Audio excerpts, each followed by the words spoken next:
Chapter 1. It shouldn't be like this. It simply shouldn't. A despondent young man languished on the ground, murmuring to himself like the character Xianglin saw. His name was Xia Jieren, 25 years of age, blessed with both parents, and employed as an I-5 office worker. Though the life of a programmer was fraught with challenges, the remuneration was satisfactory. As a solitary bachelor with few financial obligations, he led a rather comfortable existence. But why? Why must I be here in this dreadful place? Tears trickled down from the tip of his nose, plopping onto the ground. Xia Jieren raised his arm to wipe away the blur from his eyes. My glasses are gone. My vision has returned, he confirmed as he touched his eyes once more. Before he could revel in this newfound clarity, he opened his still foggy gaze and surveyed his entire being. Small hands, short sleeves, shorts, stubby legs, and flip-flop swat a quintessential summer ensemble. Xia Jieren stared in disbelief, his eyes widening. Sadness surged within him like a river, a true reflection of his current emotional state. Moments later, he disregarded the sharp stones beneath him and lay flat on the ground. Well, I suppose this is how it is. The sun blazed high above, the sky a canvas of azure, while the salty sea breeze gently caressed the air. The ocean roiled, creating foamy waves that relentlessly crashed against the rocky shore. The stinging sensation on his back roused Xia Jieren's mind slightly, prompting him to recollect the events of the previous night that I remember. After work, I returned home and was urged by my parents to marry. After engaging in superficial pleasantries, I felt overwhelmed and stepped onto the balcony for some air. Just as I was about to return to my room, a shooting star hurtled directly towards me. At this thought, Xia Jieren sprang upright. In a panic, I fled, but fear rendered my legs weak, and I collapsed. Then did I get struck? Did I lose consciousness? Wait, before I fainted, I think I heard something. Xia Jieren shook his head vigorously, affirming his thoughts. Suddenly, he lifted his gaze, casting aside the earlier melancholy, his eyes sparkling with newfound brightness. If I'm not mistaken, that must be my golden finger, the very catalyst for my traversal. Otherwise, how could I have crossed into this world? How could my body have shrunk? Even my clothes have changed? At this moment, his heart brimmed with hope. Yet, why hasn't my golden finger manifested yet? Is it possible that certain specific conditions must be met for it to activate? This speculation left Xia Jieren utterly perplexed. That would indeed complicate matters. After a brief moment of contemplation, he relinquished the thought the conditions were far too numerous to even attempt.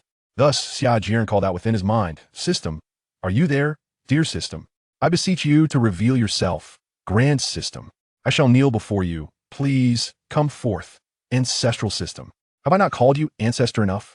After a fervent plea, the coveted golden finger did not manifest, leaving Xia Jieren in deep disappointment. Gurgle, gurgle. At that moment, a protest emanated from Xia Jieren's stomach. He patted his emaciated belly and, glancing up at the sun overhead, rose with the intention of seeking sustenance on the nearby beach. Survival in the wilderness. The difficulty is exceedingly high, Xia Jieren muttered in complaint, yet his pace remained unyielding. Only by surviving can I unlock the golden finger and return to my homeland. With this thought in mind, he made his way towards the beach. As he passed by the dense, untamed jungle adjacent to the shore, he instinctively quickened his steps. The roars of wild beasts are truly terrifying. Casting his gaze towards the towering coconut trees, Xia Jieren disregarded them and swiftly approached the base of one, rummaging through the underbrush in search of fallen coconuts. Minutes later, he had secured 4 coconuts, each the size of a volleyball. How large! How perfectly round! Xia Jieren sat down on the ground, seizing a sharp stone he had picked up and vigorously struck the soft eye of the coconut. Refreshing, he exclaimed after taking a hearty sip. Though it provided a slight sense of fullness, it was still far from sufficient. After creating a larger opening in the coconut, he scraped out the flesh with determination. Shaking off the acidity from his hands, Xia Jieren began to search for shelter along the beach.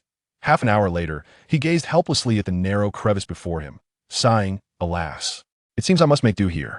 The shelter he had recently discovered was less than 2 square meters in area.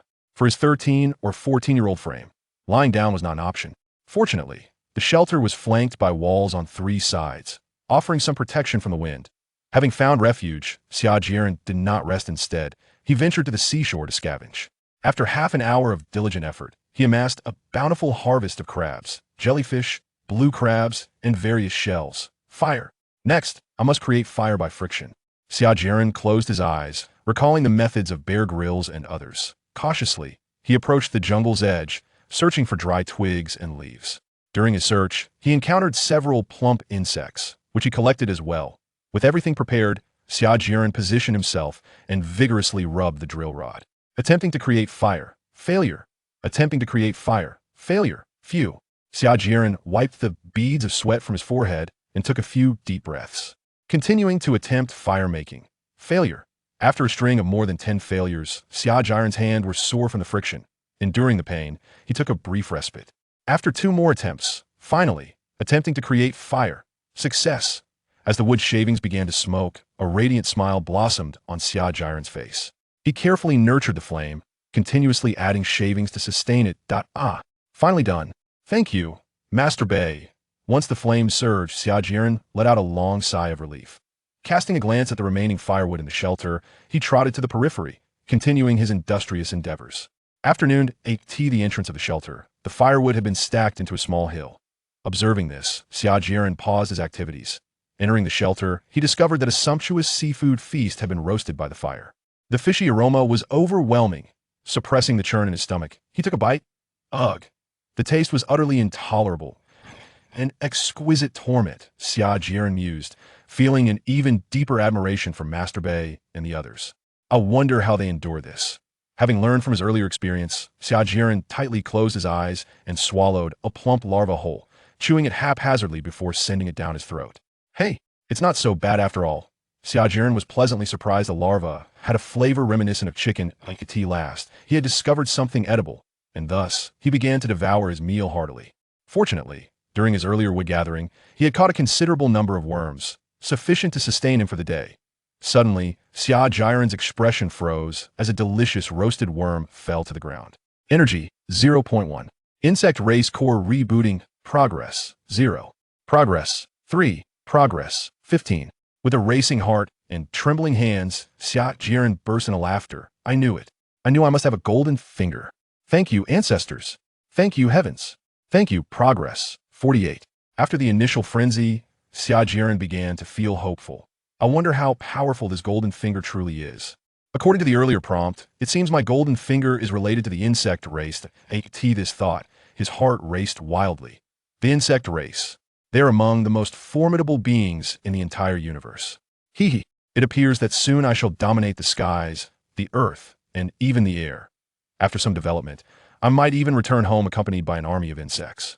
Xia Jieren indulged in his fantasies for a while, nearly drooling in anticipation, and had even devised a strategy for swiftly advancing the insect race. Progress, 67. Why does time drag on so slowly? Xia Jieren complained, then stood up and ventured to the edge of the jungle to gather more. I should find something to occupy myself that way. Time will pass more swiftly. After more than an hour of labor, he had stacked another small hill of firewood at the entrance of the shelter. Progress, 98. Seeing the progress bar nearly full, Xia Jieren sat quietly in the shelter, brimming with excitement. Progress, 100. Insect race core reboot successful. Initiating self-check. Mental network status. Normal. Warning. Core gene bank damaged. Warning. Incorrect unit information. Warning. Incorrect building information. Damaged. Error. Upon hearing a series of warnings and errors, Xia Jieren's smile abruptly froze, his spirits plummeting from heights to depths. Self-check completed. Esteemed inheritor, greetings.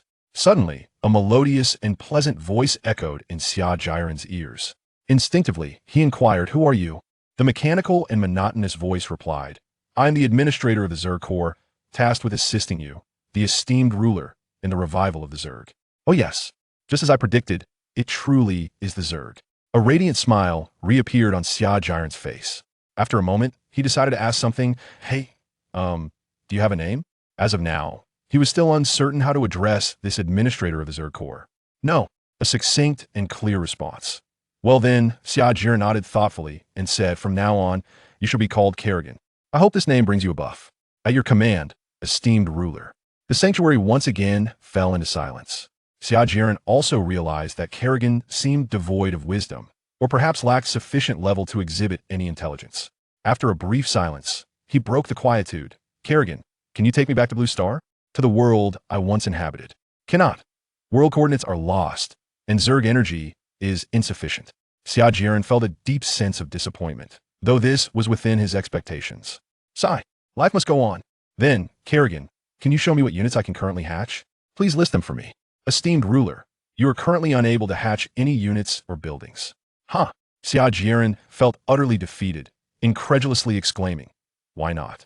Most data in the gene bank is lost, and the remaining data is severely corrupted. Instantly, Xia Jieren felt a splitting headache, gripping his short hair in frustration. He rubbed it absent-mindedly, bowing his head despondently, and lamented, with nothing available. How am I to revive the Zerg? By mere imagination, Xia Jieren was on the brink of despair. After venting for a while, he slumped onto the ground, idly toying with the fire before him. Kerrigan, do you have a system panel? Bring one up for me. I wish to see what remains of a Zerg. In the blink of an eye, a rudimentary data panel appeared on Xia Jieren's retina. Ruler, Xia Jieren. Energy, 0.1. Unit templates, none. Units, none. Building templates, none. Buildings, none. He was momentarily speechless, staring blankly at the data panel. Then, Xia Jieren weakly waved his hand. Haha. Never mind. I'm tired. Let everything perish. He began to complain. I truly do not understand what all this toil and exhaustion is for today. Kerrigan, tell me, what purpose does the Zerg Core serve now? Reviving the Zerg? What load of nonsense. The Overmind can unlock units and building templates by acquiring the genes of other organisms. Damn it. Why didn't you mention such a crucial matter sooner? Xia Jieren exclaimed, his frustration boiling over. Without pausing to vent, he eagerly inquired about the conditions required to unlock the units and buildings. After a thorough understanding, Xia Jieren lamented, for heaven's sake, unlocking the worker bee requires a vast amount of insect genes. When am I ever going to gather that? Genes. Genes. I need complete genes. During Xia Jieren's exploration of the Zerg Core, the sky outside the shelter gradually darkened. Noticing this, he roasted a few more skewers of insects. After finishing his meal, he added some wood to the fire and retired early for the night. Whether it was traversing realms or surviving in the wilderness, both had drained him of his energy, and he could no longer resist the weight of sleep, sinking into a deep slumber. The following day, Xia Jieren woke groggily, glancing around before expressing his disappointment. So, it wasn't a dream. Looking at the fire pit, he sighed, alas. I must rekindle the flames.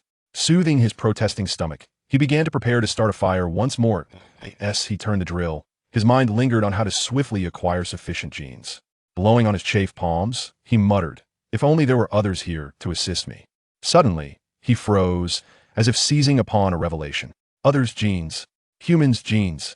His eyes lit up, and he promptly asked, Kerrigan, can my genes serve as a template for the units? Indeed. However, further extrapolation is required, Kerrigan affirmed. Xia Jieren urged, then please expedite the extrapolation. At your command, my lord. It is estimated to consume 1 energy point and take 2 hours. During this period, please ensure that your energy remains ample. Upon hearing this, Xia Jieren turned his gaze toward the remaining food supplies. Yes, that should suffice. 10 minutes later, he reignited the fire, this time with markedly greater speed than the previous day. Half an hour later, he had grilled the seafood and insects, forcing himself to swallow despite the discomfort. 2 hours later, the extrapolation for the insectoid template was complete. Ding. Congratulations, my lord. The insectoid template extrapolation is complete. Overmind, Xia Jieren. Energy, 0.2. Unit template, insectoid strength type, intelligence type 60. Units, none. Building template, none.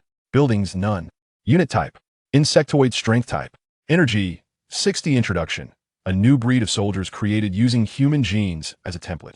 Under the formidable biotechnological prowess of the Zerg, this soldier has undergone significant enhancements to his physical attributes, making him a born warrior capable of excelling in nearly all forms of physical labor. Troop type, Zergling intelligent variant.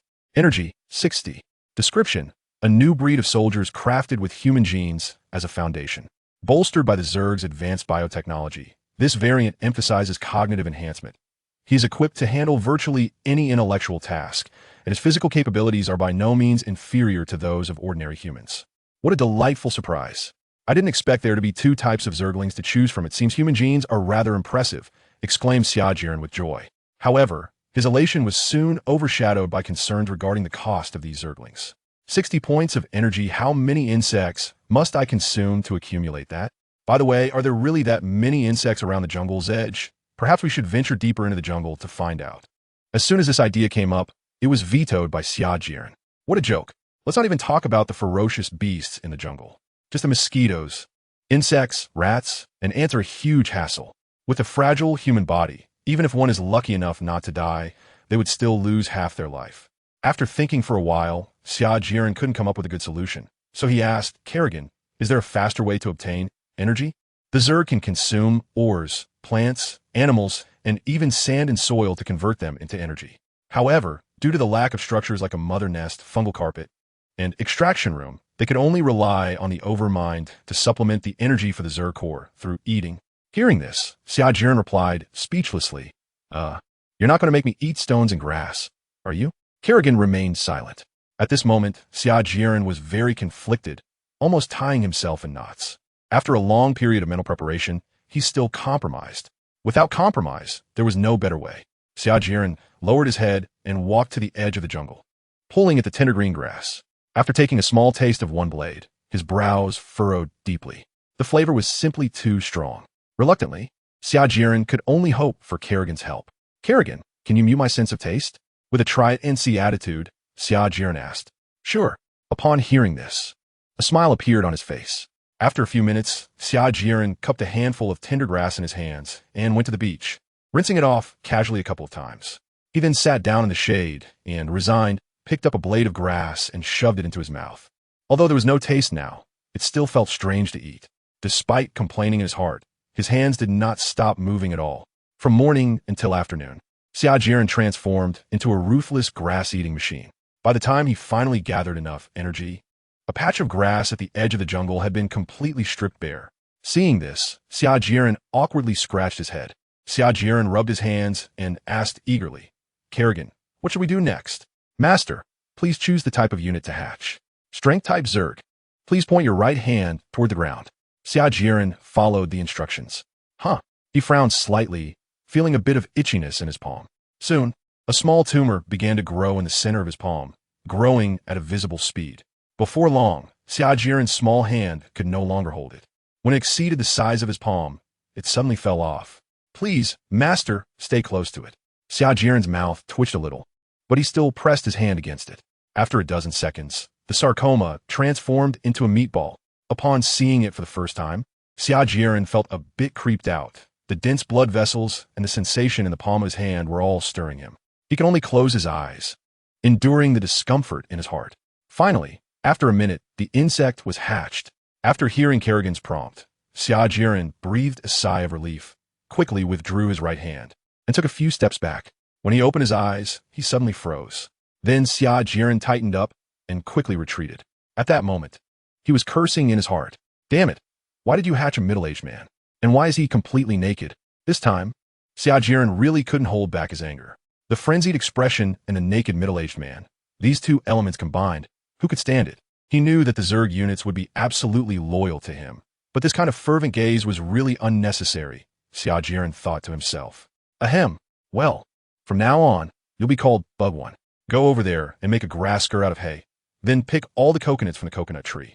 Yes, my lord, Bug One responded and immediately got to work. This initiative is really good. After seeing Bug One go far away, Xia Jieren continued to eat grass.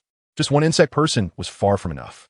At the same time, he didn't forget to observe Bug One not far away. Bug One arrived under the coconut tree, climbed up in a few moves, threw the ripe coconuts directly onto the beach, then jumped to another coconut tree to continue the previous operation.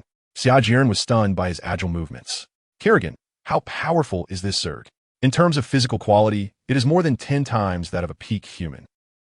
As a member of humanity, Xia Jieren felt completely defeated. With such a powerful subordinate, how could I not achieve great things? Xia Jieren laughed heartily. Eating grass, while saying such domineering words, was simply too incongruous. For a moment, Xia Jieren was full of energy, and within 2 hours, he hatched another Zerg. This Zerg was an intelligent one named Zerg 2. The main purpose of hatching him was to hope that he could make some simple tools, such as stone axes and grass shoes. Xia Jieren briefly mentioned his needs, and then let Chong Air take the initiative. As expected of the intelligent insect, within less than an hour, he produced satisfactory tools: a crude stone axe 1, a fine grass skirt 1, sturdy grass sandals 1, and a woven grass satchel 1. After equipping Chong Air with a full set of gear, Xia Jieren felt reassured and allowed him to enter the jungle to search for food. He reminded him to return before nightfall. Chong nodded and pushed aside the bushes in front of him, entering the jungle. Xia Jieren turned to the insect heir beside him and instructed, make a few more sets of the same equipment. We need them for tomorrow. Insect heir accepted the order and left, leaving Xia Jieren to continue munching on grass. Before dusk, the third insect person successfully hatched. The setting sun cast long shadows, and the sky quickly darkened. At this time, Insect he returned to the shelter with spoils. After dropping off some unknown wild fruits, he stepped back outside, standing at the entrance of his shelter to wait, just like the other two insect people. The small shelter was not enough to accommodate so many people. It was time to consider building a house. Xia Jieren kept this matter in mind. With so many helpers, Xia Jieren had a very easy day. While he wasn't tired yet, he continued to eat grass to store more energy. Perhaps it was due to having gotten used to it. Xia Jieren felt no psychological burden while eating grass. 3 hours later. Kerrigan, can insect people really not sleep? I feel like that's a bit unreliable. Xia Jieren frowned and asked, looking at the insect people standing like iron towers. As long as they have enough energy, insect people can fight continuously for 3 days and 3 nights. All right, Xia Jieren nodded, then found a comfortable sitting position and closed his eyes. The next morning, Xia Jieren woke up early and came outside the shelter to stretch his stiff body. Looking around, he noticed that besides Insect 2, the other 2 insect people had already entered the jungle to search for food. At that moment, Insect 2 walked up to Xia Jieren and presented him with roasted insects. Xia Jieren looked at the golden-brown roasted insects in front of him without refusing and started to eat heartily. After breakfast, Xia Jieren continued his energy collection efforts. An hour later, Chong-yi and the others returned with their prey. Wow, I didn't expect you to catch a wild rabbit, Xia Jieren exclaimed in surprise. Hee hee. Chong-yi and the others laughed sheepishly. Chong-er quickly plucked the feathers, skinned it, and roasted it. 20 minutes later, he added some coarse salt. Since Chong-er arrived, the quality of life had improved significantly. Unfortunately, there were too few seasonings. The roasted rabbit still had a bit of a fishy smell. After saying that, Xia Jieren closed off his sense of taste again. He patted his flat stomach and marveled. I didn't expect a rabbit could bring over 20 points of energy. This is much better than eating grass. He turned to Chong-yi and the others and instructed, from now on, focus on hunting. After receiving the order, Chong-yi and the others entered the jungle again. Time flew by, and soon it was noon. At this point, Xia Jieren's energy reserves had exceeded 100. As his energy surpassed 100, a prompt sound from Kerrigan echoed in his mind. Ding! Congratulations, Master Ruler. The psychic network has loaded successfully. What is the psychic network? Xia Jieren asked curiously. The psychic network, abbreviated as the Mind Network, is the medium through which the Zerg transmit information. Xia Jieren checked the information about the Mind Network in his mind and soon understood its function. In simple terms, the Zerg's psychic network allows for seamless communication between various units of the Zerg. This can be considered one of the Zerg's most important abilities. After all, information exchange is extremely important for any intelligent race. In addition, the Mind Network can also serve as a virtual world. Xia Jieren can directly access the sensory information of various Zerg units through the Mind Network. For example, right now, he can connect to a Zergling located in the jungle and see the scenery around it, even feeling the dampness and eeriness of the jungle. Out of curiosity, Xia Jieren entered the Mind Network to give it a try. It was quite magical. Everything the Zergling saw and heard was transmitted to Xia Jieren in real time. It felt as if he were actually in the jungle. Suddenly, he had a feeling that as long as he wanted, he could immediately take control of the Zergling's body. Kerrigan, why do I feel like I can manipulate the Zergling? Xia Jieren asked in confusion. Yes, my lord has the highest authority over the Zerg and can descend his consciousness onto any Zerg unit. Xia Jieren smiled and praised. What a great ability. Now I can borrow other people's bodies and go out to have fun. This way, I won't have to worry about my own life. During one noon, Xia Jieren switched perspectives back and forth in the Mind Network like a curious baby. Occasionally, he would create small objects in a Mind Network world, such as gold and $100 bills. To be honest, the feeling of randomly creating things is really enjoyable. Unfortunately, the current Mind Network is not enough to support the creation of more complex items. Xia Jieren shook his head with a look of regret. He then asked Kerrigan, how can we enhance the hive mind's abilities? Should we increase the number of Zerg or hatch a Cerebrate? Well, increasing the number of Zerg is feasible. As for hatching a Cerebrate, we'll have to wait until it's unlocked, he replied. After saying this, Xia Jieren glanced at his energy balance and exited the hive mind space, planning to hatch another Zergling. In the same position, Xia Jieren yawned out of boredom. Sigh. Will the hatchery be unlocked? It's really a hassle to always rely on me for hatching. And it's quite an eyesore, too. Xia Jieren thought to himself. If only I could hatch some female bug people, that would be more pleasing to the eye. He shook his head, dismissing the unrealistic idea. He chuckled. How could that be possible? The bug people are all based on my genes as a template. How could they possibly hatch as females? While lost in thought, a new bug person completed its hatching. At the moment it hatched, this bug person first respectfully greeted Xia Jieren. Then it walked up to Bug 2 to collect its equipment, and without looking back, it entered the jungle. The function of the heart network is so useful. There's really no need for extra explanations. The heart network directly instilled the tasks and the jungle exploration experience of Bug 1 and others into the new bug person's mind. With this ability, who needs to study? Xia Jieren was astonished and became even more eager for the power of the Zerg technology. Throughout the entire afternoon, with the efforts of the Zerg, Xia Jieren tasted various animals in the jungle, including rabbits, mice, insects, wild chickens, roe deer, and deer, among others. These animals made a tremendous contribution to the revival of the Zerg. Thanks to their selfless dedication, the number of Zerg increased to 8. Ruler, Xia Jieren Energy, 6. 9-unit template. Zerg, Intelligent Type, Strength Type, 60 units. Zerg, Strength Type X7, Intelligent Type X1, Building Template. None buildings. None all afternoon. The smile on Xia Jieren's face never faded. The future is promising. The future is promising. Now, Xia Jieren was in a great mood and enjoyed grazing even more. As night fell, the dark blue sky was sprinkled with countless little stars.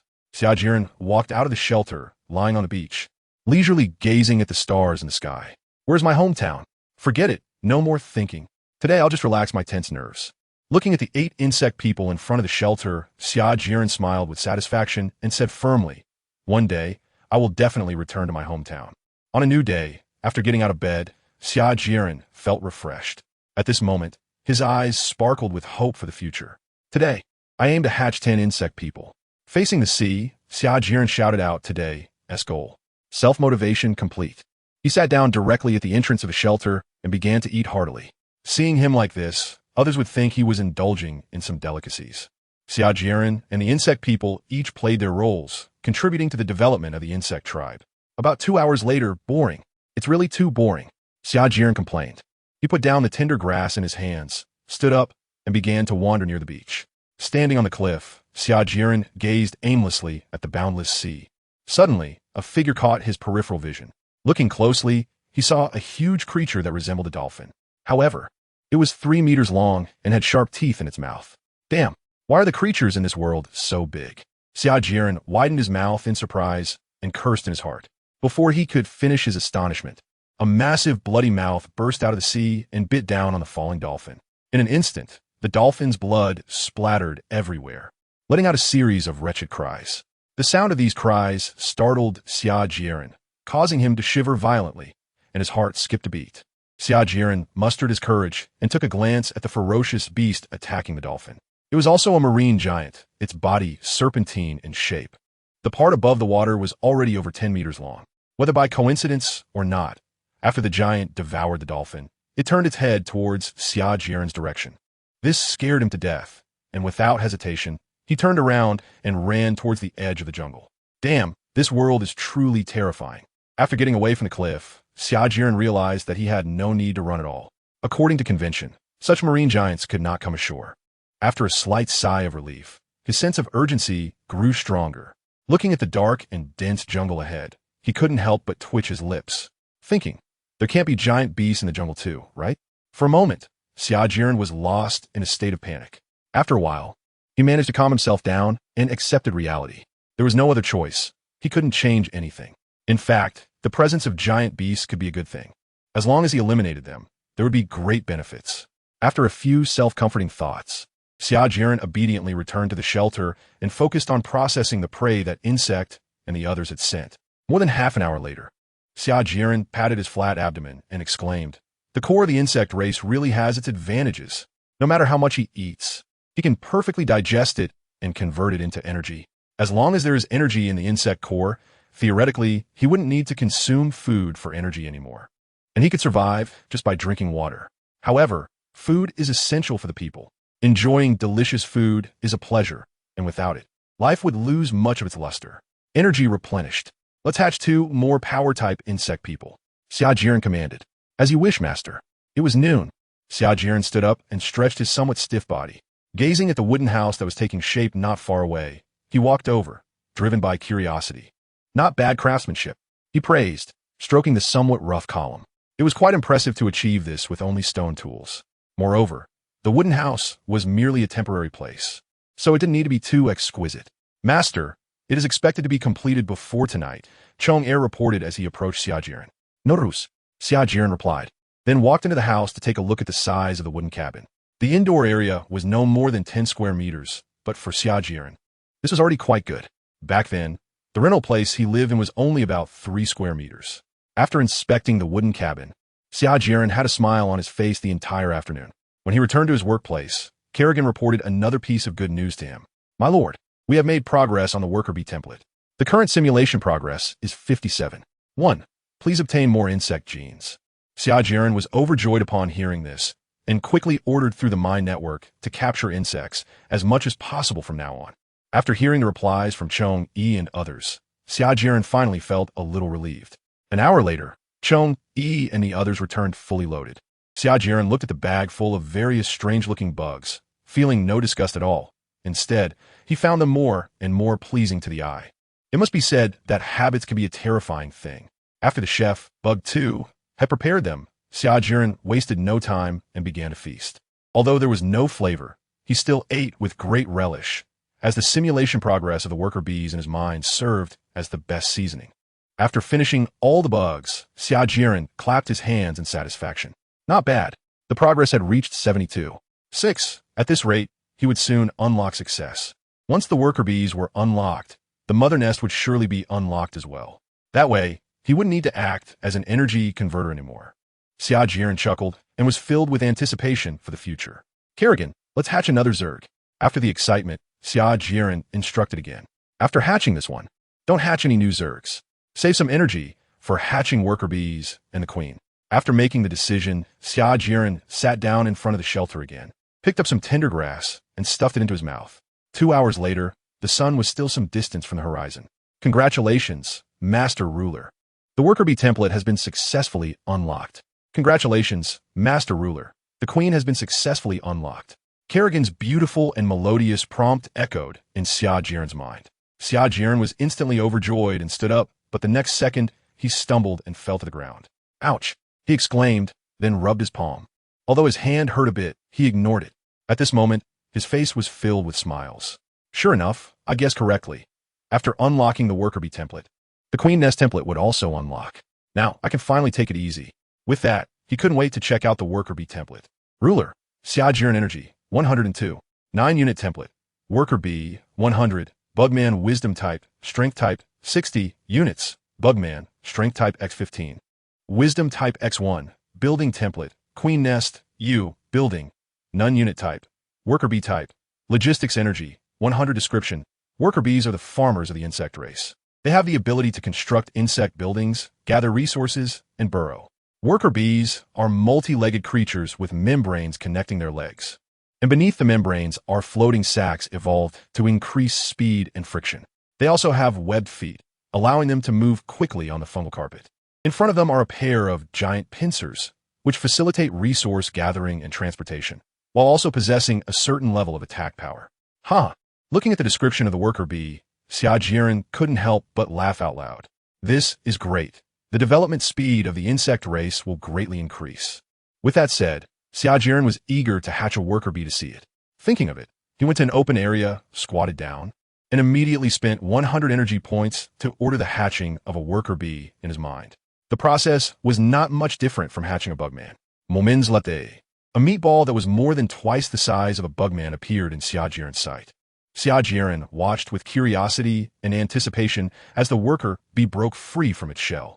Ugh! In the next moment, his expression changed, and he couldn't help but gag a few times. The appearance of the worker bee was simply too far from human aesthetics. Fierce, ferocious. Looking at the 2-meter-long worker bee before him, Xia Jieren felt a chill in his heart. Although the worker bee was submissively lying on the ground, expressing its allegiance to Xia Jieren, he still didn't dare to look directly at it. After some mental preparation, Xia Jieren forced himself to turn his gaze towards the worker bee.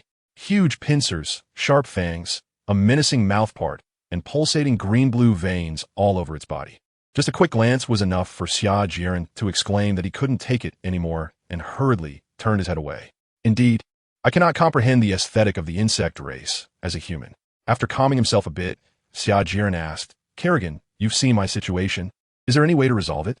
The overmind can change its aesthetic, or... Before Kerrigan could finish, Xia Jieren directly interrupted. What? Change my aesthetic? Forget it. I have no intention of changing my aesthetic. Don't ever suggest that again. As you command, my lord, Kerrigan replied, then continued.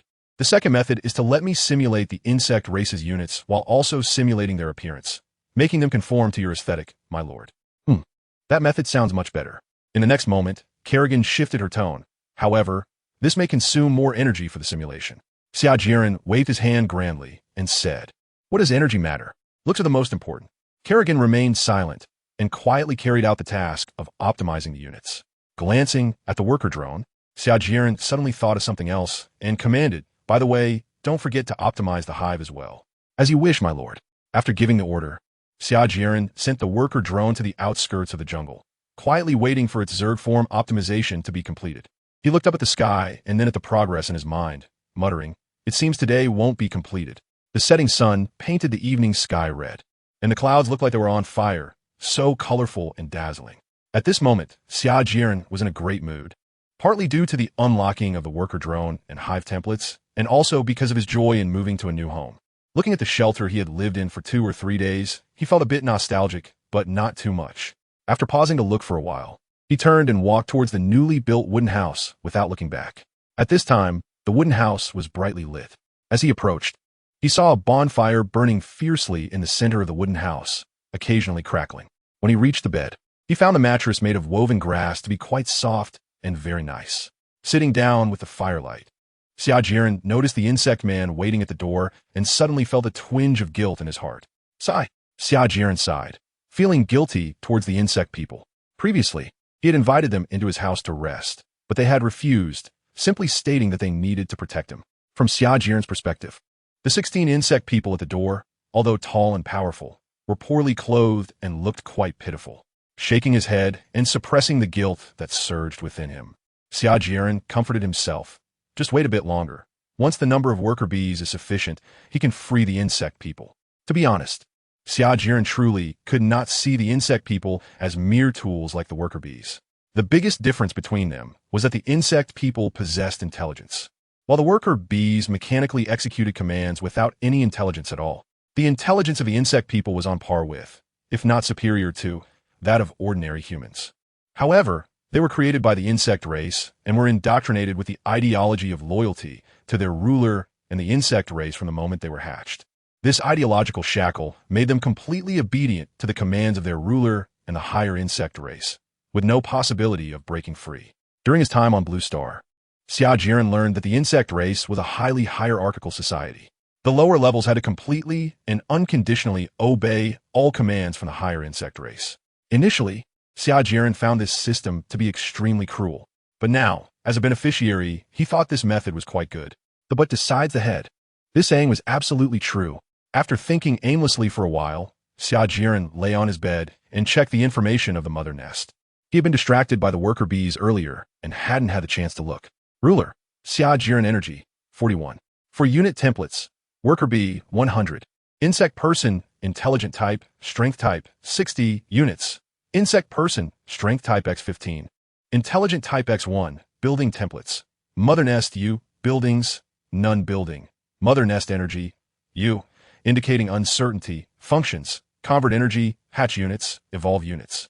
Genetic research description. The mother nest looks like a meaty ball with a hard shell, and its size is related to the size of the units it can hatch.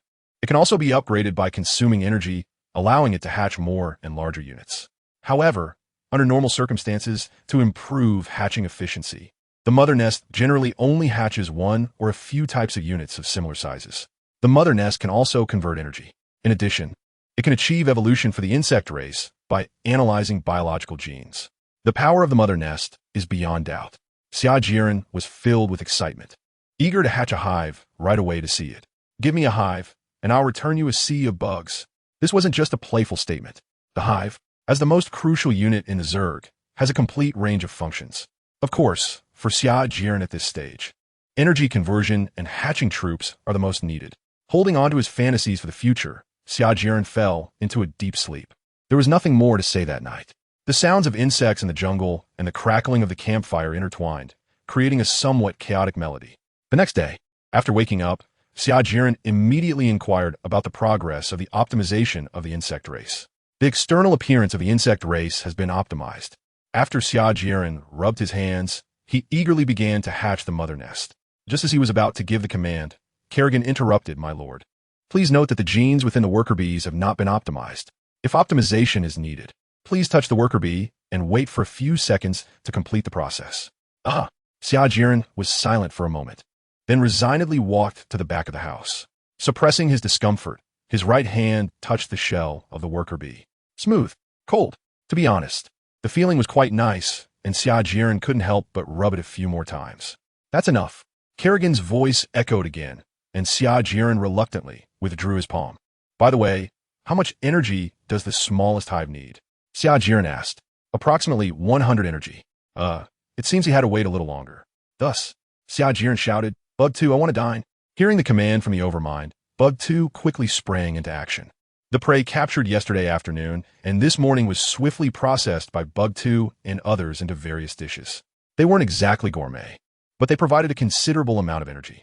Just from the quantity of meat alone, it could easily satisfy the needs of more than 10 people for a meal. If this were on Blue Star, this meal would at least cost 1,000 or 1,800. Logically, Xia Jieren should feel happy about it. After all, he had never flaunted meat in such a luxurious way. Unfortunately, he couldn't taste anything from the meat, only enjoying it mentally. 10 minutes later, the first batch of barbecue was freshly out. Xia Jieren sat on the ground, devouring meat while occasionally glancing at the energy reserves. Half an hour later, Xia Jieren let out a satisfied burp and paused his eating. "That's enough energy." He stood up and walked outside, stopping next to the wooden cabin. At this moment, the worker bee had already been waiting here for a while. "Let's begin hatching." Xia Jieren. Suddenly, the worker bee began to self-dismantle. Within just a few seconds, it transformed into a pile of something that resembled mud. Then, it gradually turned into a meatball with a hard shell. "Master, please place your palm on the mother nest." Xia Jieren was taken aback for a moment, but still followed the instruction and placed his right hand on it. The mother nest started to grow continuously, and in less than a minute, its height had reached about 4 meters, roughly twice as tall as the wooden house. Xia Jieren looked at the mother nest in front of him with astonishment. Its outer shell was very hard, gleaming with a metallic luster under the sunlight, making it look quite beautiful. The wall of the sphere was thick, about 30 to 40 centimeters. Xia Jieren walked around the mother nest. To be honest, the optimized appearance of the mother nest is not particularly beautiful. However, Xia Jieren felt satisfied, as he could imagine how terrible the mother nest looked before the optimization. Upon entering the interior of the mother nest, the space was about 10 square meters, with the insect incubation area occupying about half of the space, while the rest consisted of the extraction room and nutrient embryo. The extraction room was used to decompose resources and convert energy. The nutrient embryo was used to supply energy to various units of the insect race. In the past, the insect people needed to consume a large amount of food daily to maintain high-intensity activities. Now, with the nutrient embryo, they could save a lot of food. The nutrient embryo could perfectly convert animals, plants, and even inorganic materials into the energy needed by the insect race. With the mother nest, Xia Jieren no longer needed to personally hatch insects or provide energy for them. At that moment, the smile on Xia Jieren's lips had spread across his entire face. The mother nest truly is the most important building for the insect race. Looking at the well-equipped mother nest, Xia Jieren couldn't help but exclaim. As he continued walking, he stopped in front of the incubation chamber. He frowned, not very satisfied with the incubation chamber. Immediately, he shared his thoughts with Kerrigan in the Mind Network, asking her to optimize it further in the future.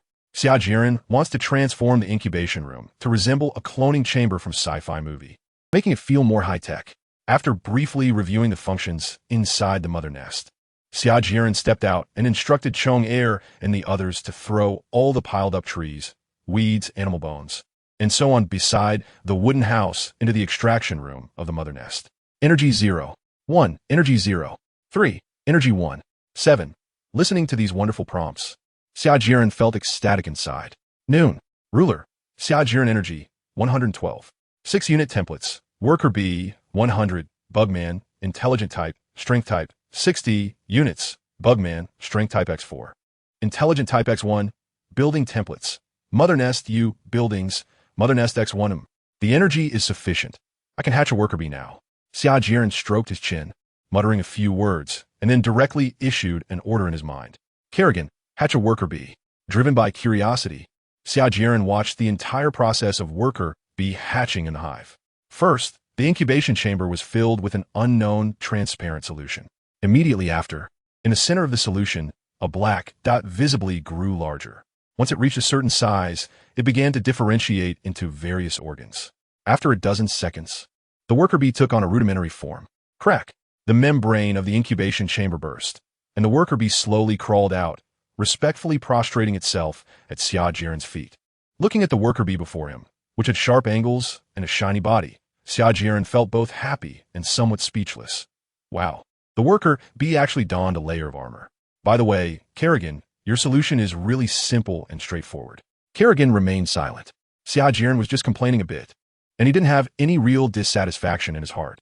It's unrealistic to drastically change the appearance of the Zerg without lowering their abilities. Ultimately, it's still because he is poor and doesn't have enough energy to support the grand project of transforming the Zerg. After pondering for a few seconds, Xia Jieren instructed the worker bees to go chop down trees. At this stage, the most cost-effective energy source is the jungle in front of him. There are many trees, and each tree provides a significant amount of energy, making it the best energy source. Xia Jieren followed closely behind the worker bee, intending to observe its working method. Soon, he was astonished by the bee's behavior. He saw the worker bee push through the bushes and arrive at the base of a large tree. Faced with a tree that was too big for one person to wrap their arms around, it tightly clamped its pincers around the base of the tree and squeezed hard. The tree slowly fell, and the cross-section of the stump was incredibly smooth, indicating just how sharp the worker bee's pincers were. But that wasn't all. The worker bee effortlessly lifted the approximately 10-meter-tall tree, brought it to the entrance of the nest, cut it into several pieces, and delivered them in batches to the extraction room. Damn! Xia Jieren was stunned by its operation, momentarily losing his ability to express himself and cursing continuously. After regaining his composure, he felt an overwhelming joy inside. With such a powerful worker bee, what could possibly stop me? It turned out that the resource collection efficiency of the worker bee was astonishing.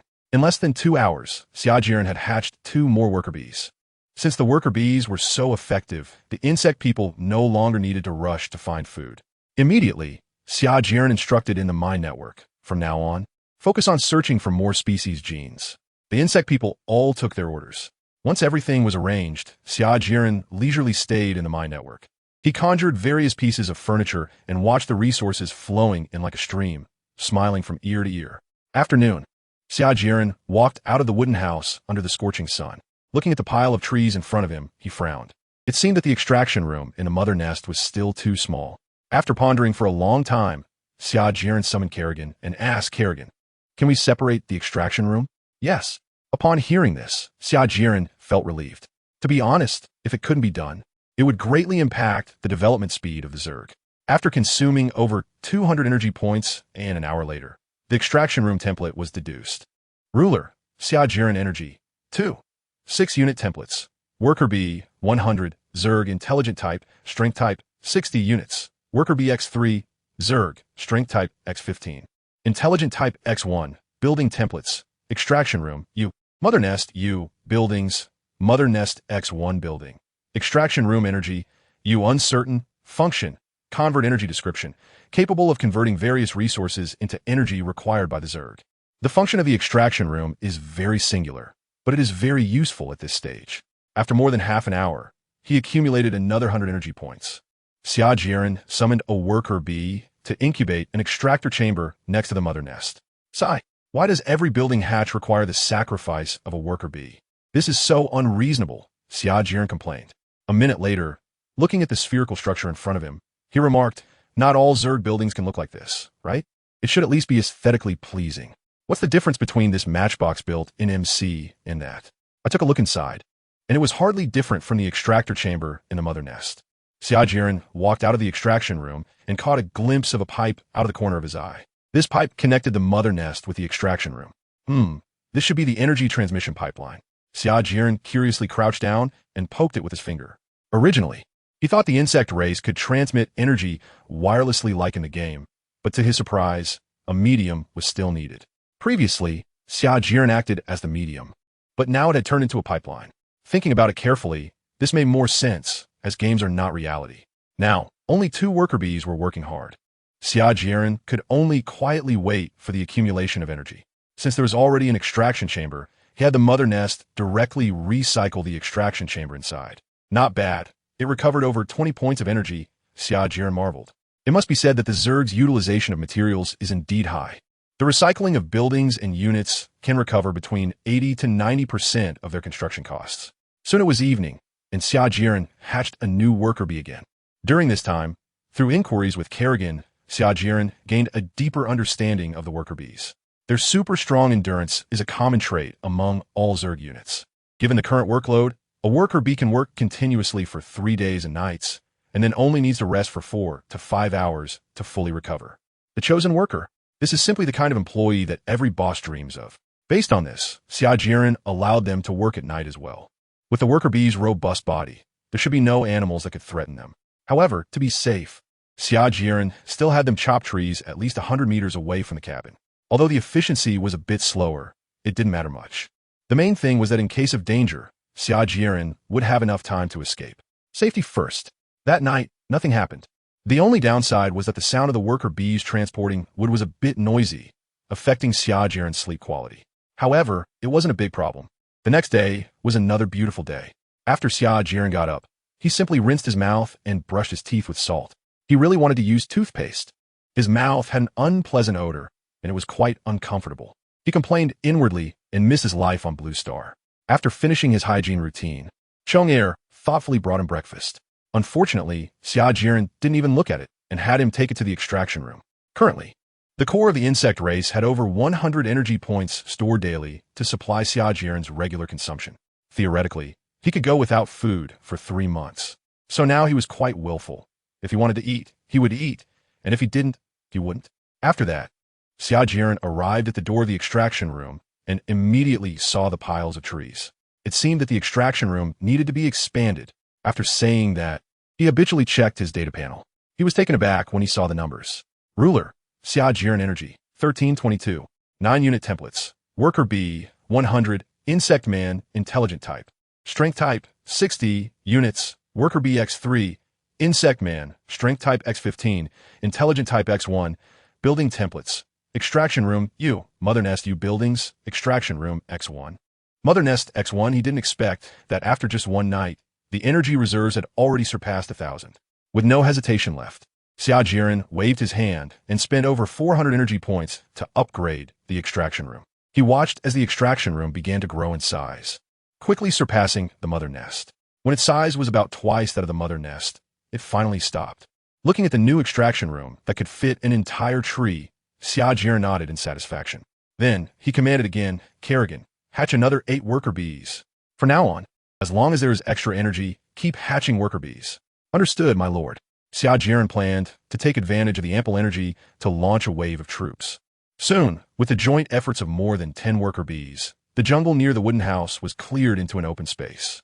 The bumpy ground made Xia Jieren very uncomfortable, prompting him to allocate 2 or 3 more worker bees to level the area. Time passed quickly, and soon it was evening. At this point, there were about 23 worker bees in total. Xia Jieren was very satisfied with the development of the insect race today. Tomorrow, the number of worker bees should be even greater. Xia Jieren looked forward to it. The stage of primitive capital accumulation is the hardest. It will surely be much easier afterwards. As expected, the next morning, when Xia Jieren got up and checked the number of worker bees again, it had doubled. In addition, due to the worker bees venturing deep into the jungle to cut down trees, this attracted the attention of some predators. Unfortunately, the worker bees were not to be underestimated. Ordinary carnivores were no match for them at all. The bloody and mangled animal corpses did not interest Xia Jieren at all. He directly tossed them into the extraction chamber to convert them into energy. Ruler, Xia Jieren Energy, 27. 4-unit templates. Worker bee, 100. Bugman, intelligent type. Strength type, 60 units. Worker bees X47, Bugmen, Strength type X15, Intelligent type X1, Building templates. Extraction chamber, Mother Nest U, Buildings, Extraction chamber X1. Mother Nest X1 Xia Jieren looked at the busy more than 40 worker bees in the distant jungle, feeling a sense of security fill his heart. Who else? Just ask. Who else can hurt me now? Since the worker bees hatched, everything has progressed so smoothly that Xia Jieren has become somewhat complacent. However, this is not a big deal. The more than 40 worker bees are gradually eating away at the dense jungle, not even sparing the shrubs, weeds, or moss on the ground. One day, they will sweep through the entire jungle with their invincible momentum. Xia Jieren paused to watch for a while before returning to the wooden house, entering the mine network. He followed the perspectives of Chong, Yi, and others to explore the jungle. Alternatively, he could create some little gadgets freely in the mine network. After some research, Xia Jieren discovered that he could play his own memories in the mine network. This feeling was truly magical. Xia Jieren also discovered that his current body was quite exceptional. Not only was his physical fitness excellent, but his memory was also remarkably outstanding. While he wasn't completely eidetic, he could easily remember a lot of information. Even childhood memories were very clear. Of course, the numerous times he had watched popular shows left a deep impression on him. This realization made him happy for a while. Great. This way, he could pass the boring time. For example, right now, Xia Jieren was watching his favorite show, Crayon Shinchan, in 3D mode in the Heart Network. For a moment, his laughter echoed throughout the Heart Network world. As Xia Jieren entertained himself, time quickly moved to the third day. After 3 consecutive days of watching, he began to feel a bit tired of it. With no other choice, he reluctantly stepped out of the wooden cabin for the first time in a while and started to wander around. He was shocked when he looked around. Within a radius of 500 meters from the wooden cabin, all the trees had been cut down by the worker bees. The area behind the cabin, which was once a jungle, was now completely flat. Thanks to the large-scale deforestation, the number of worker bees had also reached 200. Just as Xia Jieren was wandering around, suddenly, he heard a communication signal from Bug One in his mind. Master, we have found a lake. Upon hearing this, Xia Jieren immediately stopped in his tracks, walked to a safe place, and then entered the Heart Network. Through Bug One's perspective, he saw an expansive and boundless lake. Great! Finally, there was plenty of fresh water available. Xia Jieren felt a surge of happiness in his heart. Although Chong Air had obtained quite a bit of fresh water by distilling seawater with rudimentary tools, it could only satisfy daily needs. And using it for bathing was a bit of a stretch. The weather had been extremely hot these days, and Xia Jieren hadn't bathed for a long time, making him feel uncomfortable all over. Therefore, he tried to avoid going out as much as possible. Getting back to the point, after Xia Jieren had a rough understanding of the positions of Chong, Yi, and the others, he estimated the distance between the cabin and the lake to be about 40 kilometers. That's just too far. Xia Jieren felt a bit dejected for a moment. After a while, he sighed. It seemed he could only relocate. There was no doubt that there was greater potential for development near the lake. Not to mention the still vast jungles. Just in the few minutes he spent here, several groups of animals, big and small, had already come to drink water. He believed that once he settled here, he would achieve freedom in meat consumption. Taking over the body of a bug person, Xia Jieren walked around the lake. The lake was incredibly vast, and from the bug people's exceptionally good eyesight, it seemed to stretch endlessly, resembling a giant flat mirror that reflected the sky on its surface. From now on, this lake will be called Mirror Lake. Xia Jieren muttered to himself. Since he had already decided to relocate, he took action. First, he sent out more than 20 worker bees to build a road from the wooden house to Mirror Lake. Xia Jieren would never traverse the jungle. It was too dangerous. Under Kerrigan's precise command, the 20 worker bees advanced steadily toward Mirror Lake.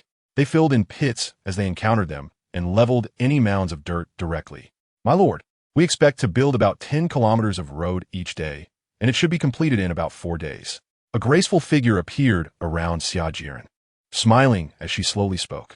This figure had a delicate face, red lips, and white teeth, with her pure white collarbone exposed. She wore a flowing white dress. Her curvy figure accentuated, and her smooth white calves were bare, her beautiful lotus feet lightly touching the ground. Xia Jieren's gaze flickered, not daring to make eye contact. The person who came was Kerrigan. When the number of Zerg units surpassed 100, Kerrigan could manifest her form in the psychic network. He still remembered the day before. When Xia Jieren first saw Kerrigan, he was directly stunned in place by surprise. According to Kerrigan, in the past, The number of Zerg was too few to support her retaining a high level of intelligence. Only when the number of Zerg reached a certain threshold would her intelligence be unlocked. Xia Jieren curiously asked, Kerrigan, what's up with your appearance? Is this what you looked like originally? Kerrigan, with a strange look in her eyes and a smile on her face, replied, Isn't this the look that the Overmind likes? What? Xia Jieren was immediately stunned and very confused. Doesn't the Overmind like it? While speaking, Kerrigan twirled in front of Xia Jieren. This is based on the characters that the Overmind liked, integrated from its memories. Ah! Xia Jieren's face turned bright red, and he stammered, unsure of what to say. Then he awkwardly cleared his throat twice and pretended to be serious as he ordered from now on. You're not allowed to peek into my memories. At the same time, he thought, damn, I've lost my last bit of privacy. Xia Jieren felt like he had socially died. Back in the present, he was still a bit unaccustomed to Kerrigan's appearance. After stealing a few glances, he had to admit, she was truly stunning. My judgment was indeed correct. After thinking about it for a while, Xia Jieren shifted his focus back to the construction work of the new base. He went to Chong Air's workshop and shared his plans for the new base with him, asking him to create a design blueprint. Afterwards, Xia Jieren took on the role of a hands-off manager. Kerrigan, how is the simulation of the transport template going? Xia Jieren suddenly asked. It will take another 2 days. Kerrigan replied. Xia Jieren nodded understandingly. There's nothing for me to do now. I just need to wait quietly for the results. Everything is progressing very smoothly. 2 days later, Xia Jieren stood again at the starting point of the road. TSK. This width exceeds 16 lanes, doesn't it? Xia Jieren felt very proud and did not hesitate to express his admiration. He did not expect the project to be so efficient, completing the road in less than 2 days. From now on, this road will be called Highway Number 1. By the way, should I hold an inauguration ceremony for it? Xia Jieren rubbed his chin and muttered. If you want to do it, then do it. It's just right to experience what it's like to be a leader. Kerrigan, have the Zerg prepare a ceremony. I want to give it a try. Xia Jieren somewhat shyly instructed. All right, my lord. Kerrigan looked at Xia Jieren with a hint of a smile, which made him even more embarrassed. It was noon. Xia Jieren and the others arrived at Highway 1. The highway is 40 kilometers long and about 50 meters wide, equivalent to the width of a 16-lane road on Blue Star. But the surface appears somewhat uneven due to the lack of cement or asphalt. At this moment, Bug 1 and Bug 2 are standing in the middle of the road, holding a vine adorned with flowers. On both sides of the road, the rest of the bug units are lined up closely in a very orderly fashion. This resembles a ribbon-cutting ceremony.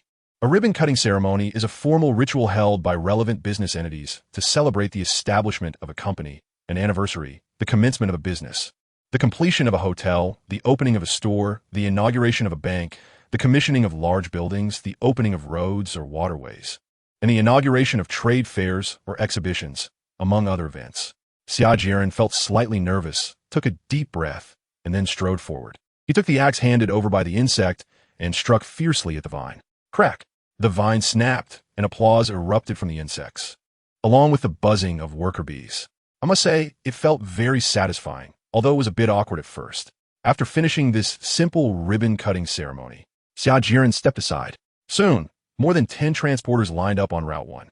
This was one of the results of Kerrigan's simulations over the past 2 days. Overlord, Xia Jieren Energy, 71. 6-unit template. Transporter, 200. Worker bee, 100. Insect Intelligent, Strength-based, 60 units. 12 transporters, 312 worker bees, 15 strength-based insects. 1 intelligent insect building template. Extraction chamber. Mother nest buildings. 1 extraction chamber. 1 mother nest unit. Transporter load capacity, 10 to 20 ton speed. 100 kilometers H, 40 kilometers H when fully loaded. Energy, 100 to 200 description. The transporter has robust 8 limbs and walks steadily even when loaded. Its back is broad, with raised edges that effectively prevent items from slipping off. In the middle of its back is a highly elastic sack-like structure. The transporter can crush materials with its mouth and temporarily store them in the sack. The sack can also store gases or liquids. It also has a pair of long and flexible pincers for loading and unloading cargo from its back or for feeding. Not bad. This should be enough for now. Seeing the introduction of the transporter, Xia Jieren nodded in satisfaction. The insects and over 20 worker bees climbed onto the transporter, which would take them to the Mirror Lake base. The next moment, he gave the order, and the transporters sprinted down Route 1 at full speed. In less than 20 minutes, the transporters would arrive at the Mirror Lake base. Upon arrival, the insects would build a new wooden house there. Worker bees would hatch into new mother nests, extraction chambers, and other buildings. In addition to the transporter, the insect race also unlocked a new building template called the ovipositor. This building template is specifically designed to store the insect race's energy or other resources. When Xia Jieren first heard this name, his expression was quite peculiar. As an adult, he couldn't help but think of various implications. Perhaps sensing that such a name might be teased by others in the future, Xia Jieren decisively ordered, "Kerrigan, the ovipositor will be renamed Warehouse from now on. As you command, Overlord. Building, warehouse energy, 100, minimum, capacity, 100, 000 volume. 50M function, energy storage description, stores the energy of the insect race. Very straightforward and simple. Its function is solely to store energy. Of course, it can also be used to store other materials, but previously, the insect race was able to convert any resource or energy into the energy points needed. Therefore, they rarely used warehouses to store other resources. After finishing today's tasks, Xia Jieren returned to the wooden house. Boring times are always hard to wait through. During this time, Xia Jieren also kept an eye on the construction work at the Mirror Lake base. Near Route 1, a new mother nest was hatching, and this newly constructed mother nest was twice the size of the original one. Xia Jieren originally wanted to take advantage of his current financial ease to build a larger hatchery. Unfortunately, worker bees can carry at most over 300 energy points. In pursuit of faster true production, this hatchery only retained the hatching function. 2 minutes later, the hatchery was successfully completed. Upon seeing the hatchery's single function, Xia Jieren suddenly thought, "Kerrigan, how are the simulations for the evolution chamber and the nutrient pod progressing?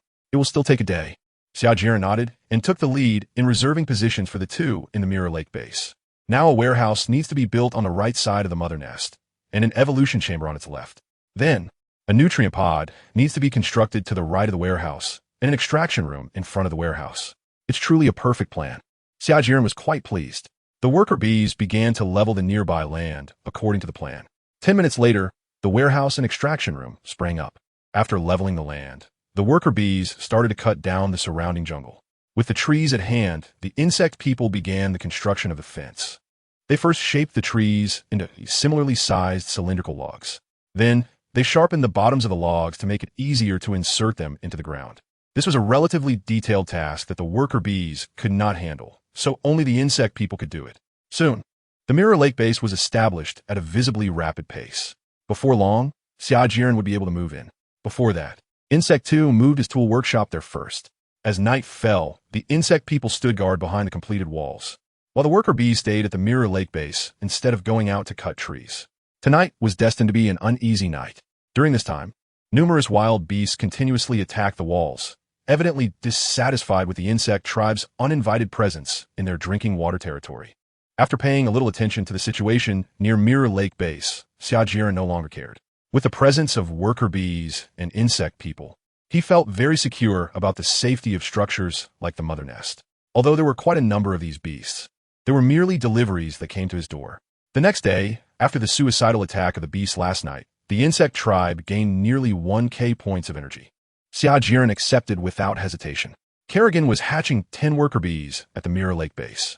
"As you command, master." Today, Xia Jieren was still the most idle person.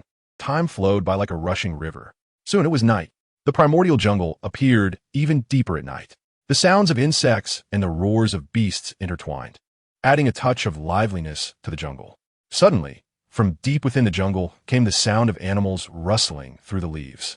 At first, the worker bees paid no attention, diligently chopping and transporting wood as usual. Swish, swish, swish. Before long, 7 gray wolves, each the size of an adult tiger, sprang out from the depths of the jungle. They immediately pounced on the nearest worker bee. The dark clouds dispersed, and the bright moonlight once again bathed the earth. The 7 long-limbed wolves, covered in gray fur and bearing sharp teeth, were frantically devouring the worker bees. Meanwhile, they occasionally raised their heads to survey their surroundings, watching the movements of the nearby worker bees. At the first sign of attack on the worker bees, those distributed around had already heightened their vigilance. A few worker bees charged toward the wolf pack, but in the dense jungle, the tangled roots posed the greatest obstacle to their advance. When the 7 wolves appeared, Kerrigan immediately sensed some danger. To minimize losses, she ordered a few worker bees to delay the wolves while the rest gathered. The scene fell into a brief silence. In less than 10 seconds, Over 40 worker bees had assembled. They roared in unison and then charged fiercely toward the wolf pack. The wolves were cautiously eating the bodies of the worker bees while remaining alert. At the moment the worker bees charged, one of the lead wolves also did not back down, howling loudly and leading the charge. Perhaps having easily surrounded and killed a worker bee earlier gave the lead wolf a sense of overconfidence, causing it to charge ahead and fall 3 or 4 bodies behind the rest of the pack. In just 2 or 3 seconds, the two sides were locked in a fierce battle, fighting fiercely. Xia Jieren watched the not-so-exciting battle with great enthusiasm. As soon as Kerrigan discovered 7 wolves emerging from the jungle, she pulled Xia Jieren over. At first, Xia Jieren was very confused and annoyed at being interrupted, wanting to curse. Before he could voice his complaints, he saw the current scene. The loss of worker bees made Xia Jieren feel a little heartbroken. Fortunately, the corpses of the worker bees could still be salvaged for quite a bit of energy, otherwise I would really be at a loss. The battle between the wolves and the worker bees was filled with dazzling blades and lightning-fast speed. Xia Jieren was dazzled by the scene. However, it was clear that in a one-on-one confrontation, the worker bees were no match for the wolves. Although the worker bees were stronger, their speed was significantly slower compared to the wolves. The gray wolves, with their agile speed, could easily dodge the worker bees' attacks. Fortunately, the worker bees had the advantage in numbers. As long as the wolves' activity range was compressed to a certain extent, they would be doomed. While Xia Jieren was lost in thought, 2 wolves had already been caught and torn apart by the worker bees. The remaining wolves were still dodging and weaving, fiercely attacking the worker bees with their agile movements. They weren't foolish either. They targeted the joints and other weak points of the worker bees. A chilling scream echoed through the air. One wolf was caught by a worker bee from behind with its pincers, and it began to struggle wildly. But it couldn't change its fate of death. Seeing this, Xia Jieren sighed. The outcome of being reckless is truly tragic.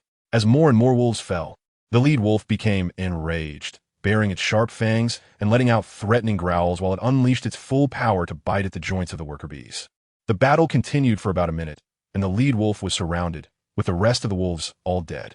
Suddenly, it made a desperate leap, trying to retreat into the depths of the jungle. Kerrigan could not let it succeed, and the worker bees tried their best to intercept it, but unfortunately, it still managed to escape. This is bad. Trouble is brewing. Xia Jieren sensed that the situation was not looking good and muttered to himself. Seeing this result, he felt quite helpless. The explosive power of the worker bees was far inferior to that of the wolves, and being so close to the jungle, it was not surprising that they managed to escape. After taking stock, he found that a total of 13 worker bees had been lost. Observing this deficiency, Xia Jieren thought, it seems that there's an urgent need for a combat unit and a reconnaissance unit.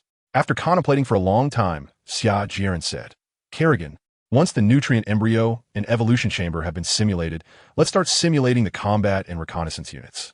All right, Master. The next day at noon, the simulations of the nutrient embryo and evolution chamber were completed, taking more time than expected. Master, Xia Jieren Energy, 94. 2-unit templates, Transporter, 200, Worker bee, 100. Zerg, Intelligent type, Strength type, 60 units, Transporter X17, Worker bee X379, Zerg, Strength type X15, Intelligent type X1, Building templates, Evolution chamber, 100, Nutrient embryo, 100, Warehouse U, Extraction room, U, Hive, U, Buildings, Warehouse X1, Extraction room X1, Hive X1 building, Nutrient embryo energy, 100, minimum output, 100, 000 function, provides energy for the Zerg description. The food production facility for the Zerg. The food produced is called energy liquid, characterized by high energy, high protein, and easy absorption. It can quickly replenish the energy of the Zerg and enhance their sustained combat capability. Evolution chamber energy, 100 minimum efficiency, 10 units at a time function, evolves and strengthens the Zerg description. The evolution chamber can evolve the swarm. It contains all the genetic information of the Zerg and can obtain the energy needed for Zerg evolution through the fungal blanket. If useful genes are acquired, the evolution chamber can be used to upgrade the Zerg. Xia Jieren immediately arranged for 2 worker bees to hatch the nutrient embryo and evolution chamber. Now he just needs to quietly wait for the simulation of the scout template. As for the combat units, he still has no ideas for the time being. It seems he needs to obtain more genes. Xia Jieren could only sigh helplessly. No matter when or where, the Zerg were greedy for the genes of living beings. At night, Xia Jieren lay on his bed, leisurely waiting for the hatch of the scout. Since encountering the gray wolves, He had been worried about the pack's attack. However, a day passed without any news, which made Xia Jieren a bit anxious, eagerly hoping to obtain information about the wolf pack. Congratulations, Master Ruler. The larva template has been successfully unlocked. Kerrigan's abrupt voice rang in Xia Jieren's ears. Originally, upon hearing Kerrigan's congratulatory tone, Xia Jieren thought the scout template had been completed. But in the next second, his expression suddenly froze. What? Larva, not the scout? He hurriedly opened his data panel to check the latest template information. Unit type, larva's speed, 3 kilometers, H energy, 20 description. The body can wriggle like a maggot, with a mouth part containing numerous tentacles to consume fungal mats and nutrients from the surface. It can carry the genes of all unit types and can quickly hatch into the required unit. After reading this, Xia Jieren didn't know what expression to use to convey his feelings at that moment, both happy and speechless. Mainly, he didn't know what use the larva had at this stage. Not only was its movement speed slow, but its functions were also quite limited, as it could only metamorphose into existing unit types. Moreover, during this process, it would consume corresponding energy. However, its development speed was similar to that of the mother nest's hatching speed. For example, to develop a larva into a worker bee, it would require 100 points of energy before it could successfully develop into a worker bee. This meant that my worker bee would consume a total of 120 points of energy. Isn't this wasting energy? Sigh, it's already unlocked, so let's just leave it for now. It might be useful in the future. After comforting himself a bit, Xia Jieren no longer paid much attention to it. The most important thing now was still the scout. 3 hours later, the scout finally emerged after much anticipation. Unit type, scout speed, 120 kilometers, H reconnaissance range. Scout bird, 10 kilometers, type, scout bird. Scout spore energy, U, uncertain, 10, 30 description. The shape of the scout is not fixed. It can receive sounds and visible light within a certain range. It can transmit information through a psychic network. Overall, the scout was quite good. The current scout had 2 types, one being the scout bird and the other the scout spore. In the future, if other biological genes were obtained, they could also be used to expand the types of scouts. Kerrigan, let's hatch 20 bird-type scouts to test the waters. Xia Jieren commanded. After a while, 20 bird-like scouts stood neatly at the entrance of the mother nest. Out of curiosity, Xia Jieren observed them closely for a while. The appearance of these scouts was similar to that of ordinary birds. In any case, Xia Jieren couldn't see any differences. Then he tested their scouting distance as well as the clarity of the images and sounds, which were no worse than high-definition surveillance cameras, making Xia Jieren very satisfied. Kerrigan, have these scouts investigate the location of the wolf pack. As soon as he finished speaking, more than 20 scouts flapped their wings in unison and flew towards the area where the wolf pack was encountered, spreading out from there to scout the surroundings. Watching the departing figures of the scouts, Xia Jieren sighed. The variety of Zerg units is becoming increasingly rich, but it's still far from enough. The next day at noon, after the efforts of the worker bees and many Zerg, the Mirror Lake base had taken shape. The flat land, neat houses, and towering wooden walls made Xia Jieren feel very relaxed and happy. He was already prepared and couldn't wait to move into his new home. Thus, ignoring the scorching sun, Xia Jieren set out towards the Mirror Lake base at noon, accompanied by the worker bees and Zerg. After half an hour, he finally arrived at the Mirror Lake base. From a distance, he could see the completed fence, with a huge gap in the middle and highway number 1 running through it, with transporters occasionally passing through. Upon closer inspection, the fence, about 3 meters high, could effectively block most wild beasts. Upon entering, what caught his eye was an extraction room. Another matchbox? It seems my architectural talent is just like this for this lifetime. Xia Jieren felt dejected. After passing the extraction room, he could see the evolution chamber, mother nest, storage, and nutrient embryo arranged neatly from left to right. Looking at their identical architectural style, Xia Jieren was too exhausted to complain. He could only comfort himself by saying, I have a fondness for this minimalist architectural style. Behind all the Zerg buildings was a 2-story wooden house, which would be Xia Jieren's future residence. At first sight, he fell in love with it. The entire small building was divided into 2 floors, with a total area of about 80 square meters. For Xia Jieren, such living space was more than enough. Standing in front of his new home, Xia Jieren sighed. I didn't expect to have a house of my own in this world. Suddenly, he felt sad again. Unfortunately, my parents and relatives are not around, and there's no one to share this joy with. Realizing that his emotions were somewhat negative, Xia Jieren quickly slapped his face to shift his attention. Humans are social animals. Not communicating with others for a long time can easily lead to increasingly low spirits, even becoming negative or depressed, and physical health may decline as a result. And Xia Jieren was no exception. Although he used to be a homebody, he would occasionally go out to stroll around the streets, not to buy anything, but just to experience the hustle and bustle of the city. Without entering the house, he went straight to the mirror lake, staring at the calm surface of the lake. His mood gradually settled, and his thoughts emptied. 10 minutes later, Xia Jieren wiped the sweat from his forehead and returned to his new home. The entire building is made of wood, but the walls and floors are covered with a layer of dark green metal shell. These shells are identical to those used in insectoid architecture, possessing high hardness and ductility, and they also have excellent insulation and heat-retaining properties. Upon entering the house, one can immediately feel a cool breeze. The first floor is very spacious, with only a staircase directly facing the entrance and nothing else. The main function of the first floor is to serve as a meeting hall. Going up the stairs, the first thing seen is a bathroom, although the facilities inside are still quite inadequate. Walking further to the right, a very large bedroom comes into view, which is connected to a simple study. In the center of the bedroom is a large bed, expected to accommodate 7 or 8 adults. In addition, there's a desk, bookshelf, storage platform, and wardrobe, all present.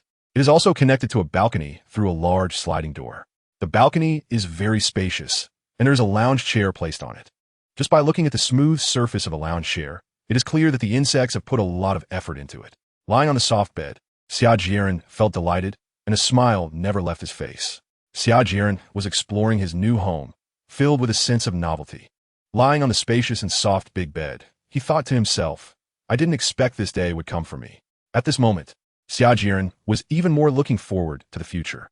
Just as he was immersed in the joy of moving into his new home, a piece of mixed news arrived.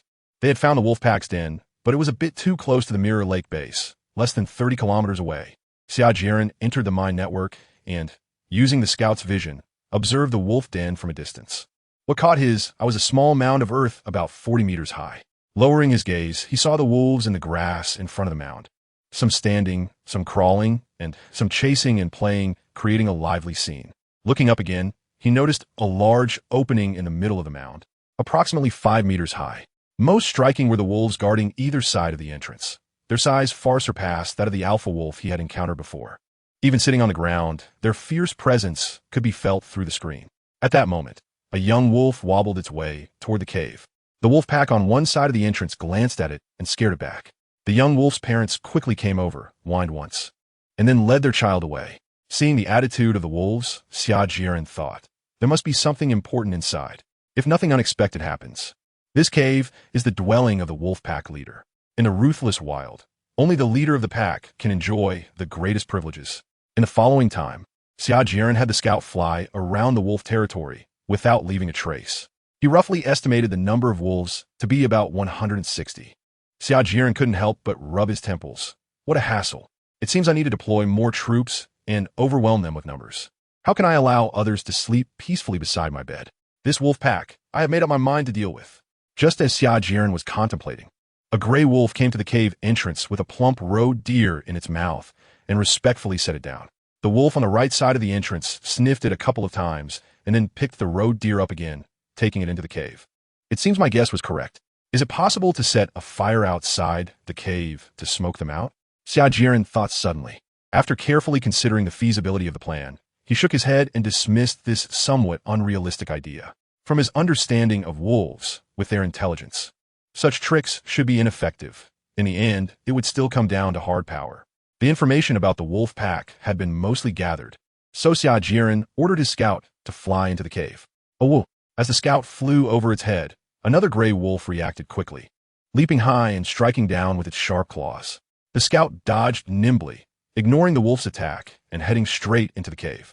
The dark and deep cave severely affected the scout's field of vision. Suddenly, a shadow flashed by, and the scout completely lost contact. Everything happened too suddenly. Aside from a shadow, no valuable information was obtained. Well, I was thinking too simply, Xia Jieren chuckled self-deprecatingly to mask his inner panic. Just as he finished speaking, a low growl emanated from the cave, startling all the birds in the trees to take flight. When the scout landed back on the nearest tree branch, the image stabilized again. At this moment, a giant silver wolf stood at the cave entrance. It held its head high, its limbs strong and powerful. exuding an aura that looked down upon everything. In that moment, Xia Jieren truly felt the legendary aura of kingship. Damn, this is outrageous. A beast has come to ride on my head. Xia Jieren's heart was racing, considering that it wouldn't pose a threat to him for the time being. He calmed himself down. He was fixated on observing the Wolf King. The more he observed, the more his heart began to sink. At that moment, he even wondered if he had crossed over to a magical world. And this Wolf King was the legendary magical beast, the Silver Moon Celestial Wolf. Even if it suddenly unleashed a blade of wind from its mouth, Xia Jieren wouldn't be surprised. He decided to call it the Silver Moon Celestial Wolf. After hastily naming it, Xia Jieren began to think of ways to deal with it. Through scouts from all directions, he could clearly see every move of the Silver Moon Celestial Wolf. The wolf was looking around, its eyes filled with confusion. Don't ask Xia Jieren how he could interpret its gaze. His intuition told him he was right. This also confirmed to Xia Jieren that the Silver Moon Celestial Wolf possessed high intelligence. Xia Jieren turned to Kerrigan beside him and asked with slight concern, "Kerrigan, do you think we can handle it?" Kerrigan's eyes displayed a flow of data, and after a moment, she replied, "Current win rate 53. 5. Xia Jieren's heart sank to the bottom. Soon after, Kerrigan added, "If we divide and conquer, the win rate can reach 91. 3. The strength of the Silver Moon Wolf is too great, and the current Zerg simply has no means to counter it. We can only use the swarm tactics to wear it down." Xia Jieren nodded, acknowledging Kerrigan's conclusion.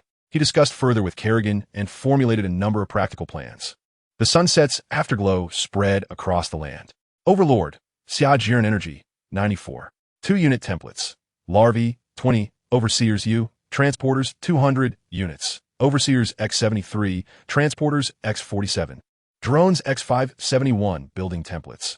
Evolution Chamber, 100. Nutrient Pylon, 100. Storage U. Buildings. Storage X1.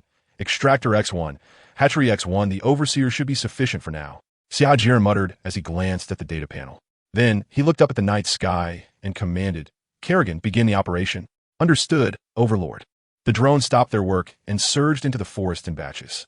At this moment, the gray wolves in the pack began to leave their territory, forming groups of 3 to 5 to hunt. The Overseers kept a close watch on the wolves' movements. Wolves that strayed beyond a kilometer from their territory were closely monitored by the Overseers. The drones quickly initiated their action, lying in ambush around the wolves' destination, aiming for a one-hit kill. However, the wolves' wild instincts were not to be underestimated. When the drones were less than 100 meters away from the wild wolves, they were spotted. Wolves, rarely challenged in the jungle, would not show mercy to these insects trying to prey on them and immediately engaged. This was exactly what the Zerg wanted. A fierce battle broke out in the jungle. The wolves, leveraging their terrain and speed advantages, gained the upper hand. Often, it would take 3 or 4 drones to take down a single wolf. At this moment, Xia Jieren did not feel any regret. Instead, he increased the support, allowing more drones to participate in the encirclement of the wolf pack. This was a once-in-a-lifetime opportunity. If utilized well, it could greatly reduce the wolves' numbers. Fighting continued to break out in various parts of the jungle, lasting into the later part of the night. Xia Jieren only paid attention for a while before falling asleep early. He had great trust in Kerrigan's abilities. The next morning, Xia Jieren finished washing up and entered the mine network. Kerrigan reported in detail about last night's battle. 131 drones were lost, and 43 wolves were killed.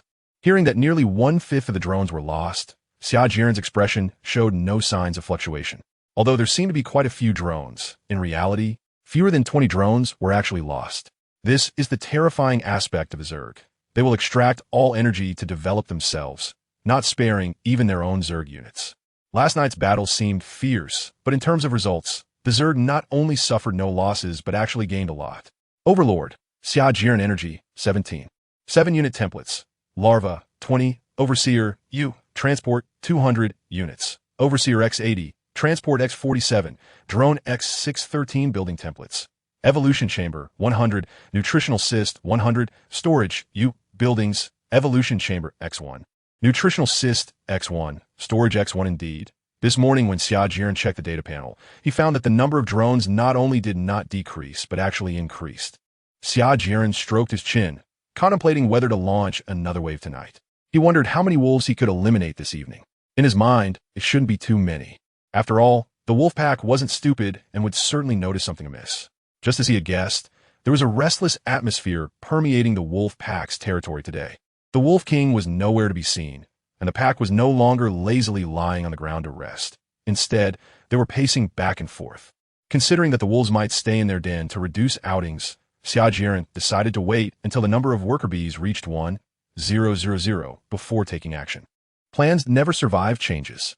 After noon, the clouds in the sky grew thicker, and strong winds occasionally howled past. The worker bees continued to work diligently, while the insect people, under Xia Jieren's orders, returned to their dormitory. Xia Jieren tightly closed the windows and doors, gazing at the drizzling rain outside, lost in thought. It had been more than half a month since he arrived in this world, and he was gradually adapting to life here. Alas, he just hadn't seen any hope of returning home yet. Suddenly, a clap of thunder shattered the sky. A fierce wind came, making the house creak and groan. Can this house withstand it? Xia Jieren said with concern. Xia Jieren was somewhat curious about the situation outside, so he used the scout's vision to peek at the scenery. He saw heavy rain pouring down, fierce winds raging, clouds rolling, and lightning flashing accompanied by thunder.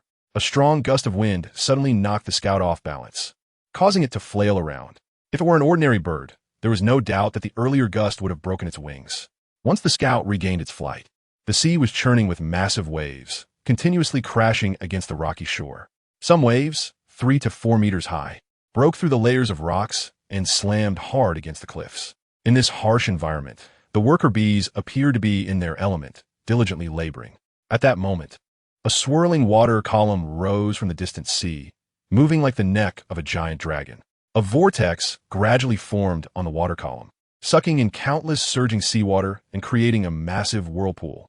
The tornado gained strength, becoming more ferocious, with the turbulent air rapidly spinning and lifting the seawater, forming a gigantic wall of whirlpool. This wall could reach several dozen meters in height, with dense mist rolling within, creating a chaotic scene. The whirlpool wall howled past, accompanied by a tremendous noise and rushing wind. The surrounding waves were blown away in all directions, resembling a flurry of pure white petals dancing in the air. The sea surface rolled with waves, and thunderous sounds echoed continuously. The seawater was ruthlessly whipped up by the tornado, forming a colossal water spout that poured down from the sky, roaring like the tongue of a giant dragon. The water column lashed the sea surface, creating a magnificent scene with surging waves and flying spray intertwining together. Xia Jieren stared blankly at the scene, thinking to himself, "Damn, this tornado isn't going to move towards me, is it?" Although he couldn't be sure, he still began to make preparations. Xia Jieren first instructed Kerrigan to have the observers find a safe place to hide, and then he ordered the worker bees to dig a hole in the spot. The larger transporters huddled together, as their tonnage made them difficult to move easily. Once everything was prepared, Xia Jieren also took refuge in the underground warehouse. Fortunately, I had the worker bees dig an underground warehouse early on, which was originally intended for storing some miscellaneous items, but it turned out to be useful now. Waiting was the most boring part, so Xia Jieren went to the neural net to pass the time. The tornado came quickly and left just as fast. 2 hours later, the sound of wind and rain gradually subsided. Xia Jieren stepped out of the underground warehouse, opened the door, and stepped onto the muddy ground. The dark clouds in the sky dispersed, and sunlight poured down through the clouds. After glancing at the buildings that seemed to be mostly intact, Xia Jieren felt quite pleased. He then opened his data panel. Ruler, Xia Jieren Energy, 46. 1 unit templates. Larva, 20. Scout U. Transporter, 200 units. Scouts X67. Transporters X47. Workers X7 10 building templates. Evolution Chamber, 100. Nutritional Seed, 100. Warehouse U. Buildings. Evolution Chamber X1. Nutritional Seed X1. Warehouse X1's luck was quite good, having only lost 23 scouts. This loss was just a minor setback for Xia Jieren. After letting Kerrigan increase the number of scouts to 100, he paid no further attention to it. Under Kerrigan's command, workers, transporters, and Zerglings quickly resumed their work. Unfortunately, due to the impact of the heavy rain, Highway 1 had become quite bumpy, and as the heavy transporters drove over it, the potholes kept increasing and expanding. Sigh. This is the downside of not having a hardened surface. It seems he would need to have Kerrigan research an adhesive specifically for road repairs in the future. Xia Jieren thought, it's a pity that this tornado didn't cause any damage to the wolf pack. They had all hidden in the cave before the tornado arrived. Since that's the case, the plan for tonight will continue. Xia Jieren commanded. As you wish, my lord. I wonder how many fish I can catch tonight. The sky gradually turned dim. In the territory of the wolf pack, under the organization of the Silver Moon Sky Wolf, the wolves formed an even larger team, clearly heading towards the Mirror Lake base. I really underestimated their sense of smell. They truly are close relatives of dogs. Xia Jieren sighed. The worker bees, under Kerrigan's command, had long blocked their path. A total of more than 40 wolves were deployed this time. Once they dealt with them, there would be very few young wolves left in the wolf pack's territory. They encountered each other less than 15 kilometers from Mirror Lake base. The moment they met, the situation tilted heavily in one direction. The jungle environment was too unfavorable for the worker bees, making it impossible for them to unleash their full strength. After an hour of fierce battle, the worker bees won due to their numerical advantage. However, they did not completely annihilate the wolf pack, as 5 or 6 wolves managed to escape, and they were all strong and robust. Xia Jieren is now very worried that the Silver Moon Wolf will lead a team to hunt him down tonight. As it turns out, his worries were unnecessary. After seeing the wolf pack retreat in disarray, the Silver Moon Wolf let out an angry howl and took a few steps forward, seemingly wanting to take action himself. However, for some reason, after glancing at the cave, he stopped in his tracks. Xia Jieren let out a long breath. To be honest, he really didn't want to place the front line too close to the Mirror Lake base. If the wolf pack decided to launch a decapitation strike, he would be in danger. Seeing that today's battle had ended, Kerrigan ordered the worker bees to return with the spoils and then get back to work.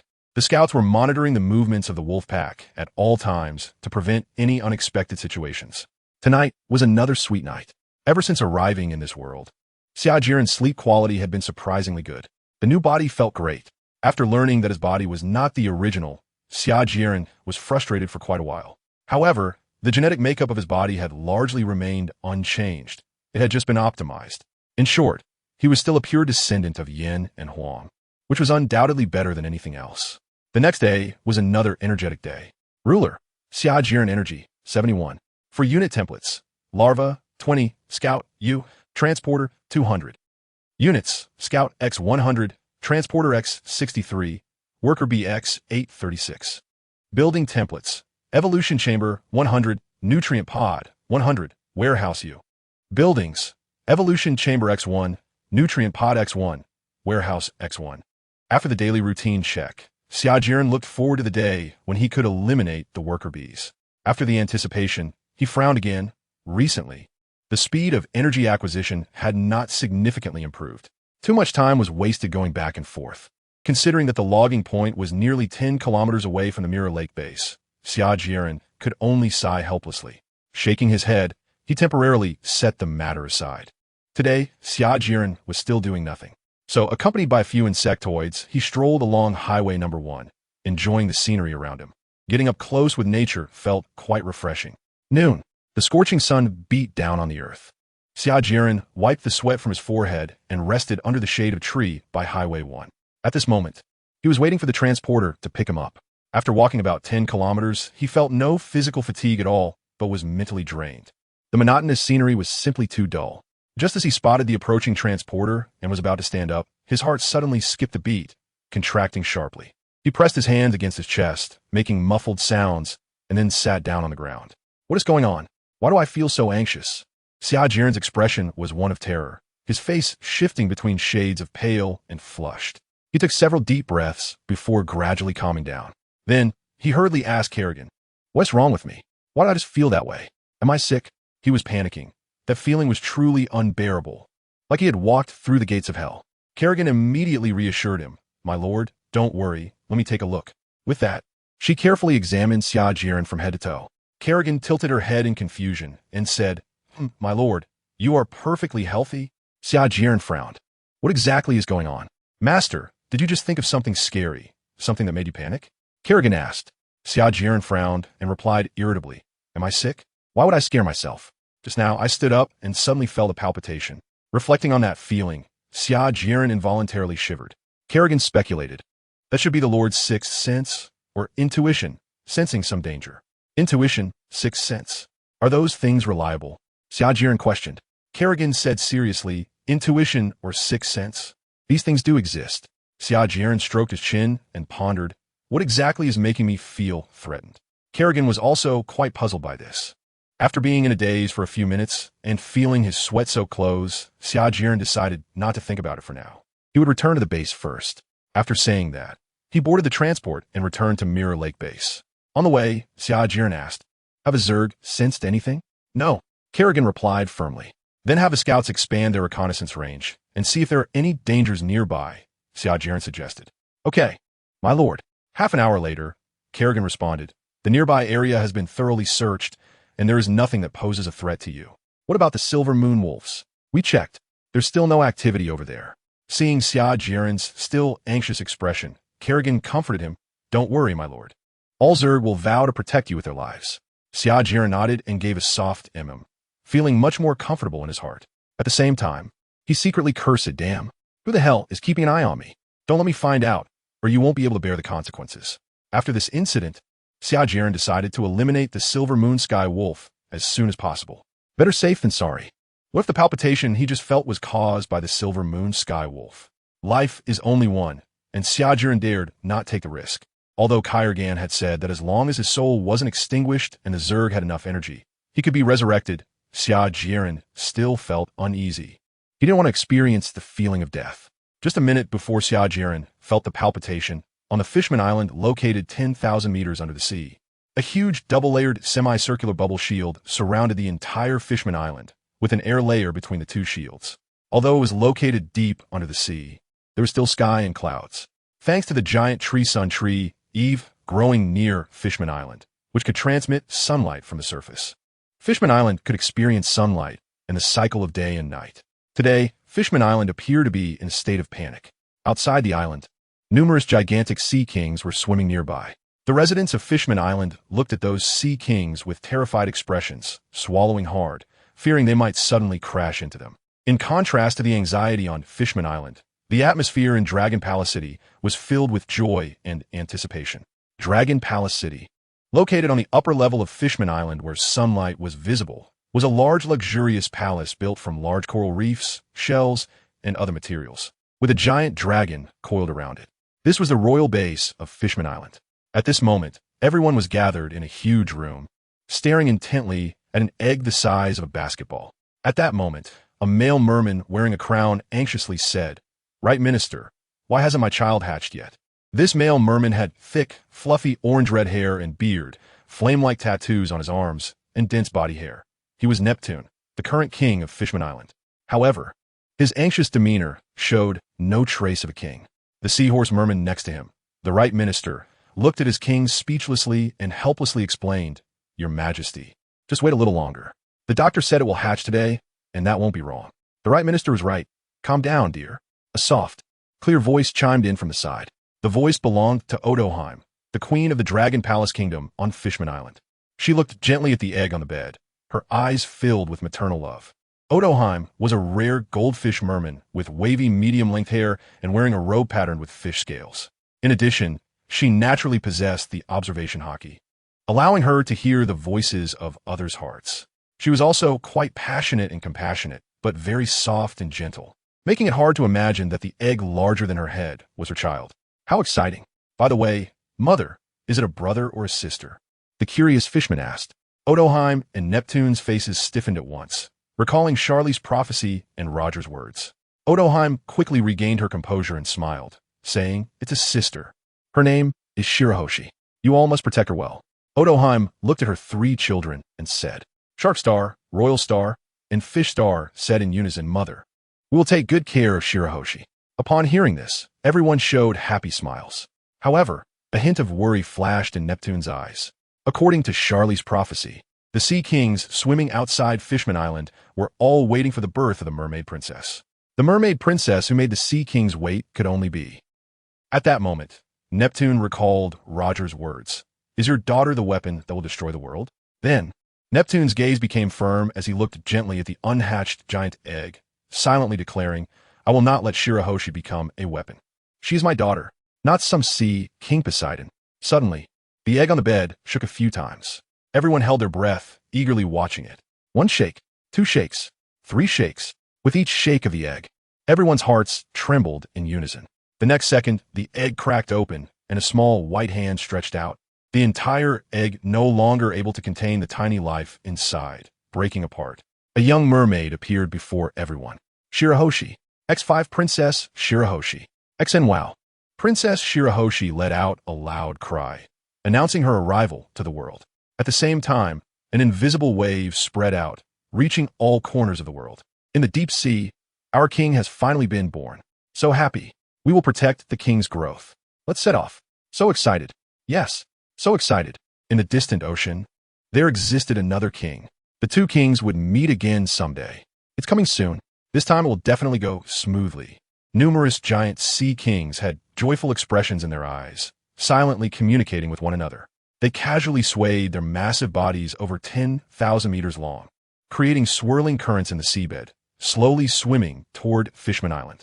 At Mary Geos, in the Flower District, a slender figure flashed and disappeared in an instant.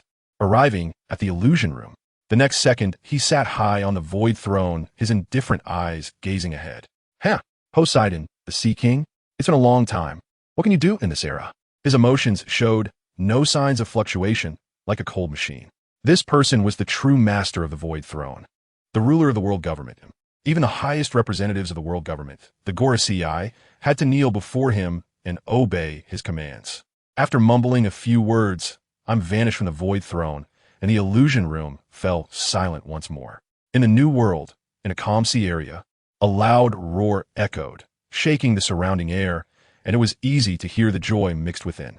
A super giant elephant was walking on the sea, carrying a fuzzy kingdom on its back, where the furry tribe resided. At this moment, it opened its eyes, which had not been opened for a long time, revealing anticipation. Soon, it's coming soon. I will soon be able to atone for my sins. This time, I will definitely cleanse my transgressions and be liberated. In the fuzzy kingdom, the furry tribe living there looked at the elephant master in surprise and said, "The elephant master seems particularly excited today. Is something good happening?" Who knows? The fur tribe was quite puzzled. If it weren't for the obvious emotions of the elephant lord today, they would have thought the elephant lord had no emotions at all. Besides that, the world's powerhouses such as Whitebeard, Kong, and Sengoku felt an inexplicable sense of oppression in their hearts. However, they didn't pay much attention to it. They merely frowned for a moment and quickly brushed it aside. As for Xia Jieren, although he was not a powerhouse, being bound to the core of the insect tribe made his sixth sense or intuition very sharp, allowing him to easily sense threats that could pose danger to him. Even now, he was still pondering what the heart palpitations he just experienced meant. Xia Jieren thought carefully for a while and decided not to think too much anymore. If Kerrigan said there were no problems around, then there definitely weren't any. It was better to think more about tonight's battle. Even though it wasn't really my business, I still needed to be well prepared. Soon, he adjusted the number of worker bees. In the evening, the setting sun gathered its last bit of light and sank below the horizon. Overlord, Xia Jieren Energy, 143. 7-unit template. Larvae, 20. Scout, U. Transporter, 200. Units, Scout X 100, Transporter X 76, Worker B X 1023. Building template, Evolution Chamber 100, Nutritional Embryo 100, Warehouse U. Buildings, Evolution Chamber X1, Nutritional Embryo X1, Warehouse X1. Xia Jieren looked at his current strength with satisfaction. It could begin. Kerrigan took control of the Zerg, commanding the worker bees to head towards the wolf pack's territory. Under her unified coordination, the worker bees moved in an orderly manner. The speed of the worker bees was not ideal, as the dense jungle was the biggest obstacle. They advanced slowly in the night. One large tree after another fell, then was pushed aside, and this repeated itself. Finally, after half an hour, they successfully cleared a somewhat open path. Just as Xia Jieren was observing through the scout, he yawned out of boredom. He was becoming a bit impatient. At this moment, in the wolf pack's territory, all the wolves began to stir. Due to the attacks from the worker bees in recent days, their hunting trips had decreased. Therefore, they were eager to hunt and fill their long empty stomachs. However, since the Wolf King had not given the order, they did not dare to act rashly. Awoo! With the wolves' anticipation, the Silver Moon Wolf let out a resonant howl, and then they rushed into the jungle. Meanwhile, the vanguard of the worker bees was only 3 kilometers away from the wolf pack's territory. 3 minutes later, 3 agile teams of wolves ran towards the vanguard, quickly making contact with the worker bees. When enemies meet, there's no love lost. Without anything to say, the wolf pack charged fiercely. Kerrigan indeed abandoned a few worker bees that were attacked and used them as bait to encircle the wolf pack. After a brutal bout of biting, 4 or 5 wolves fled in disarray. Seeing this, Xia Jieren could only sigh helplessly. Alas. It turns out they really can't be kept. The wolves were very agile and had strong explosive power. Although the worker bees were not slow, they couldn't compare in terms of explosiveness. Kerrigan calmly commanded the worker bees, showing no signs of discouragement. 2 minutes later, the disheveled wolves returned to their territory, and their miserable appearance made the remaining wolves restless. Soon, the commotion caught the attention of the Silver Moon Wolf, which approached them with a graceful stride. Woo-woo. After some communication, the Silver Moon Wolf learned of their plight, and its silvery white fur bristled. Oh, I didn't expect bristling to really exist. I always thought it was just a metaphor. Xia Jieren looked at this scene in surprise. The Silver Moon Wolf suppressed the anger in its heart and began to issue commands.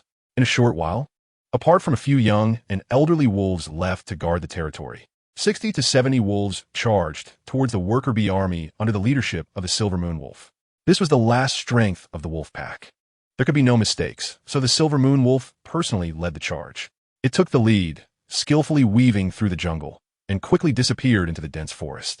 Seeing that the Silver Moon Wolf was about to vanish without a trace, the scouts chased after it. Once they locked onto their target, they circled above it, not leaving its side. Of course, the Silver Moon Wolf noticed the scouts' blatant surveillance, but it didn't have time to deal with them now. A flicker of ferocity crossed its eyes. Those damned creatures, just wait for me. As the worker bees and the wolf pack drew closer, Xia Jieren's heart was in his throat. At this moment, Kerrigan immediately commanded the worker bees to start retreating and adjusted their formation. The worker bees spread out in a line in the open area. This way, when one worker bee was attacked, nearby worker bees could immediately engage, maximizing their numerical advantage. The jungle suddenly fell silent, and a tense atmosphere filled the air. Xia Jieren swallowed hard, watching the scene with a mix of anticipation and nervousness. Whoosh! The Silver Moon Wolf sprang out first from the depths of the jungle. After another 10 seconds or so, over 60 robust wolves stood respectfully behind the Silver Moon Wolf. It scanned the army of worker bees in front of it with wise eyes, not rushing to attack. Could this Silver Moon Wolf have become sentient?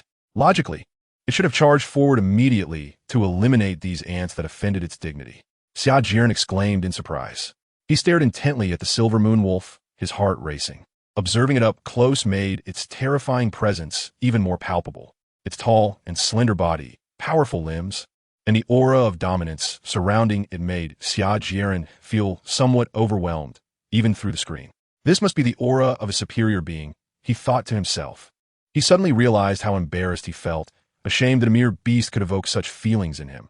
He felt utterly useless. This encounter significantly impacted Xia Jieren and strengthened his resolve to slowly change himself. However, he wondered how long this resolve would last. Just a few minutes of enthusiasm? At the moment the Silver Moon Wolf appeared, Kerrigan ordered the worker bees to advance. However, the Silver Moon Wolf merely gazed indifferently, showing no reaction. It wasn't until the wolf pack arrived that it led its followers to confront the worker bees head-on. The moment they clashed, a fierce battle erupted, resulting in the worker bees being brutally slaughtered. The speed of the Silver Moon Wolf was astonishing. In Xia Jieren's view, it seemed to leave behind afterimages. Even with his eyes wide open, he couldn't catch sight of its form. The saying speed is power was vividly demonstrated in that instant. When the Silver Moon Wolf finally stopped, it had already sent one worker bee flying, causing collateral damage to many others behind it. What a powerful and heavy blow. The exoskeleton of the worker bee was as fragile as paper, its body caving in as pale green blood sprayed out like a fountain. The Silver Moon Wolf's attack boosted the morale of the pack, and their howls echoed as they aggressively charged at the front line of worker bees. In an instant, the offensive of the worker bees was suppressed. The Silver Moon Wolf was not idle either. With remarkable skill and audacity, it chose to weave through the ranks of the worker bees. At that moment, it was even more valiant than Zhao Zilong of Changshan, who was known for his prowess in battle. As one of the slaughtered, Xia Jieren felt a deep sense of frustration in his heart. Xia Jieren's mood hadn't calmed down yet. In the next moment, something even more distressing happened. Despite the countless attacks from the worker bees, they hadn't harmed Silver Moon Wolf even a little. The worker bees, attacking recklessly, had accidentally injured so many allies, yet had achieved no results at all. Sigh, the master.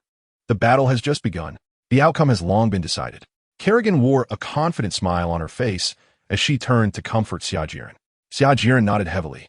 remaining silent and fixated on the battle. He didn't think he would lose. It was just that seeing his own people being slaughtered by the enemy filled him with a sense of frustration that was hard to bear. However, the wolf pack was not doing well either. In less than half an hour, they had already lost more than half of their numbers. The loss of worker bees was more than 5 times that of the wolves, but this did not affect the combat effectiveness of the worker bees. After swatting down another worker bee, the silver moon wolf turned to look at the remaining wolves, the sadness in its eyes no longer concealed. In the next moment, it let out an angry roar. Its attack speed and power rose to a new level. Xia Jieren silently watched the eruption of the silver moon wolf, unsure of how to express his emotions. The battlefield was filled with blood and flesh flying everywhere. Especially within a 5-meter radius of the silver moon wolf, a vacuum zone was created. Its originally silver-white fur was stained green with the blood of the worker bees, mixed with some red, no longer resembling its former majestic appearance. Taking advantage of its brief pause, the worker bees once again clung on like a band-aid. During the confrontation with the silver moon wolf, the worker bees were not without achievements. Their continuous attacks inflicted some damage on the silver moon wolf. However, this damage was not enough to affect the silver moon wolf's strength. The beginning of everything is difficult. As long as a successful attack is made once, there will be a second, a third. Xia Jieren's lips curled up. I told you, the silver moon wolf could definitely be worn out. The situation of the wolf pack is very grim now, with fewer than 20 gray wolves left, and they are panting heavily, clearly exhausted. In contrast, the worker bees are still full of energy, their attack strength and speed showing no signs of weakening. The silver moon wolf turned its head again to glance at the few remaining gray wolves, then unwillingly glared at the worker bees and howled at the sky. Awoo! Upon hearing this, the wolves showed hesitation in their eyes. Awoo! The silver moon wolf issued another command, and the wolves all began to retreat. Seeing this, Kerrigan only slightly obstructed them, allowing them to escape. The monk can run, but the temple cannot be escaped. Kerrigan was more than happy to shift the battlefield to the wolf pack's territory. The space in the jungle is narrow, even on this path cleared by the worker bees. At most 50 worker bees can engage in battle with the wolf pack. This simply cannot leverage the numerical advantage of the insect race. After a brief rest, the worker bees continued to clear the way ahead. The transporters arrived at the battlefield, collecting the dead worker bees and wolves to bring back to the extraction chamber for recovery. To be on the safe side, Xia Jieren also had the mother nest continue to hatch more worker bees. As soon as the newly hatched worker bees emerged, they immediately rushed to the battlefield at full speed.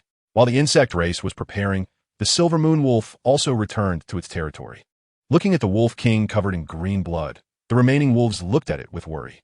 At this moment, the wolves that returned alive from the battlefield lay motionless on the ground, their eyes filled with fear. They had never encountered an opponent that was so fearless of death. The tactic of trading injuries for injuries would only be executed when animals were close to death. The silver moon wolf did not return to the cave, but quietly lay down on the grass to rest.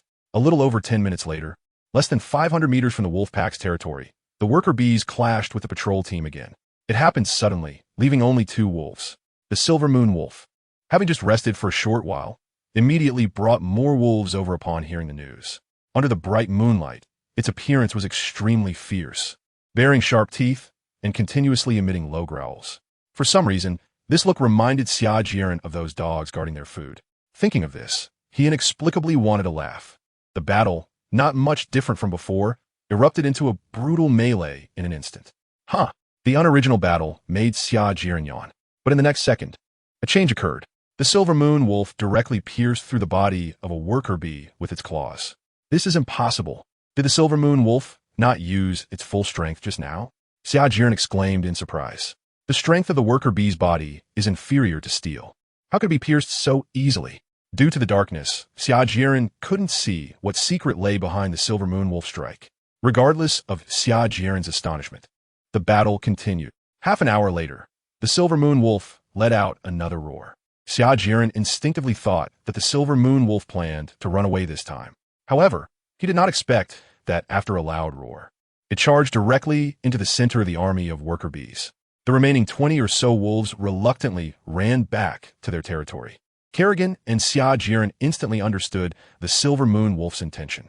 Of course, Kerrigan would not comply with its wish and ordered the worker bees to continue advancing. When the silver moon wolf saw this, it became anxious and fought its way from the middle of the worker bee group to the front line, blocking the advance of the worker bees.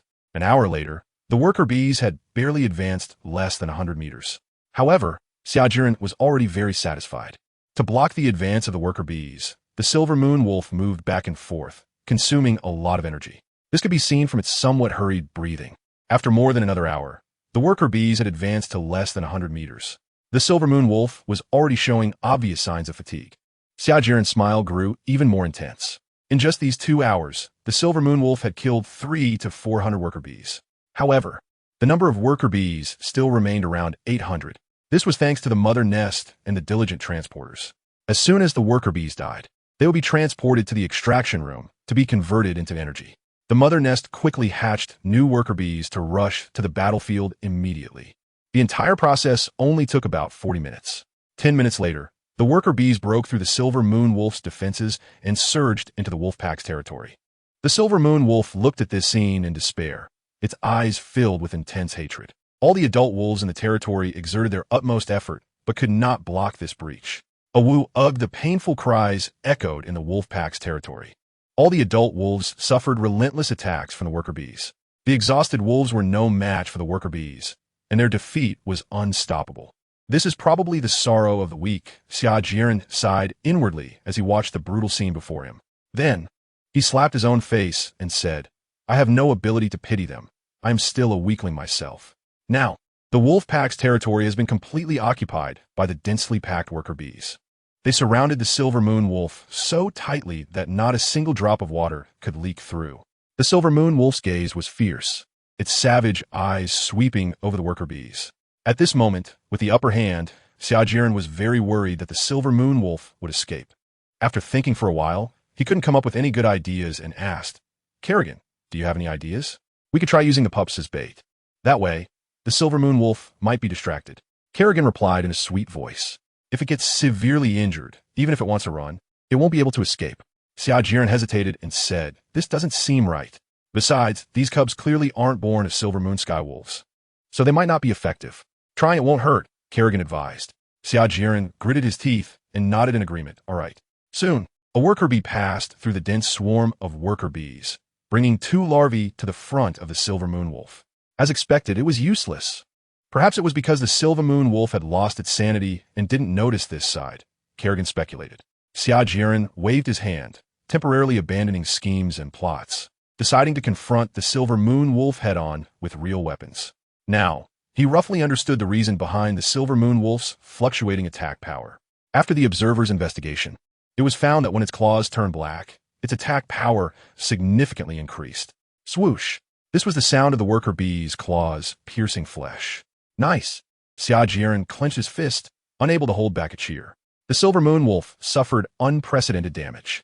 Instead of sitting idly by, it turned and bit at the successfully ambushed worker bee, biting off half of its head and swallowing it whole. Whether it was an illusion or not, a satisfied expression appeared on its face. I didn't see wrong. It seems like it really enjoys the texture of the worker bee's flesh. Xia Jieren was astonished. Kerrigan replied, all Zerg units contain Zerg energy, which has a tremendous attraction for living beings. It can promote biological evolution and greatly benefit the organism itself. After hearing the explanation, Xia Jieren was even more speechless. So, are you saying I'm here to deliver food to the silver moon wolf? No way. Absolutely not. Xia Jieren would never make the foolish mistake of funding his enemies. After pondering for a moment, he said, Kerrigan, is it possible to develop a virus or bacteria that is ineffective against Zerg units, but destructive to other organisms? This is indeed a good idea. Kerrigan's eyes lit up, and she rarely gave a compliment. Xia Jieren scratched his head awkwardly and humbly said, oh, it's nothing much. As he spoke, he suddenly realized, and a black line appeared on his forehead. Wait, I'm the one in charge here. Why should I feel embarrassed being praised by you? Xia Jieren felt more and more frustrated, thinking to himself. Indeed, his identity had not changed. He still had the mentality of a homebody or a loser, becoming overly proud just for being praised by a beautiful woman. Kerrigan chuckled a couple of times and then fell silent. After the brief interlude, Xia Jieren refocused his attention on the battlefield.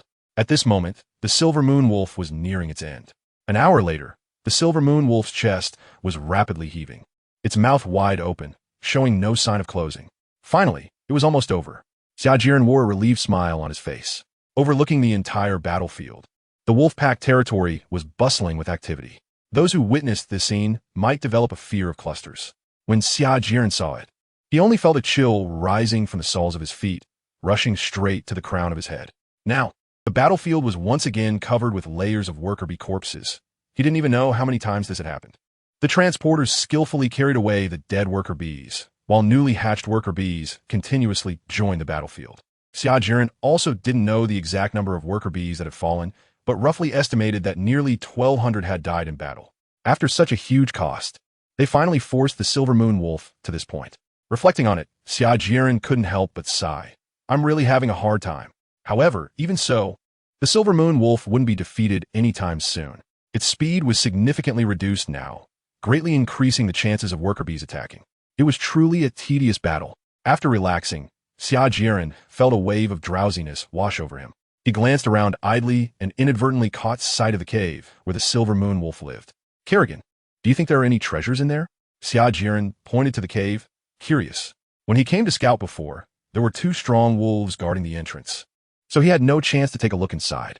Now that there were no wolves blocking him, he could satisfy his curiosity. Most likely not, Kerrigan replied bluntly, pouring cold water on Xia Jieren's enthusiasm. Undeterred by Kerrigan's words, Xia Jieren ordered a worker bee to go inside the cave to investigate. The worker bee, moving toward the cave entrance, was soon caught by the Silver Moon Wolf. Its eyes became very panicked, and it rushed toward the cave without hesitation. It seemed that the Silver Moon Wolf was quite concerned about what was inside the cave. What could be in there? Xia Jieren stroked his chin and pondered. However, this is also a good thing for Xia Jieren. Judging by the Silver Moon Sky Wolf's demeanor, it shouldn't suddenly run away. Xia Jieren no longer needed to be on guard against its retaliation. Since the Silver Moon Wolf had already shown a flaw, Kerrigan would not hold back. The swarm of worker bees turned direction and surged towards the cave. The 2 sides engaged in a new round of confrontation at the cave entrance. Half an hour later, in a moment of carelessness, the Silver Moon Wolf had its right foreleg crushed by the worker bee's pincers. This attack was undoubtedly fatal for the Silver Moon Wolf. After letting out a mournful howl, it lost its balance and fell to the ground with a thud. The worker bees brandished their pincers and quickly surrounded it. The way they moved suggested they intended to tear it apart. The Silver Moon Wolf was beyond saving. It could only lie on the ground and wait for death. In its final moments, it struggled to turn its head and look towards the cave, its eyes filled with nostalgia, accompanied by the sounds of flesh tearing. The Silver Moon Wolf could no longer let out a cry of despair and slowly closed its eyes. Seeing this scene, Xia Jieren did not feel the joy he had anticipated. Instead, he felt a sense of melancholy. After taking a deep breath, he ordered Kerrigan to clean up the battlefield. Regardless, he had ultimately achieved victory. After exiting the mine network, Xia Jieren sprawled on the bed, his thoughts racing as he reflected on today's battle. This battle left him with many feelings. Thinking back on the entire process of fighting the Silver Moon Wolf, Xia Jieren let out a soul-searching question. Damn it, why is my Zerg so weak? Is this still the calamity that once ravaged the universe? Drowsiness washed over him, and his eyelids began to droop again. Moments later, he fell into a deep sleep. The night passed without incident. The next day, Xia Jieren slept until noon before getting up. After a quick wash, he cleared his somewhat muddled mind. Ruler, Xia Jieren Energy, 3, 9-unit templates. Larvae, 20, Overseers U, Transporters, 200 units. Overseers X100, Transporters X128, Worker Bees X1. 2K Building Templates. Evolution Chamber, 100. Nutritional Embryo, 100. Warehouse U, Buildings, Evolution Chamber X1. Nutritional Embryo X1.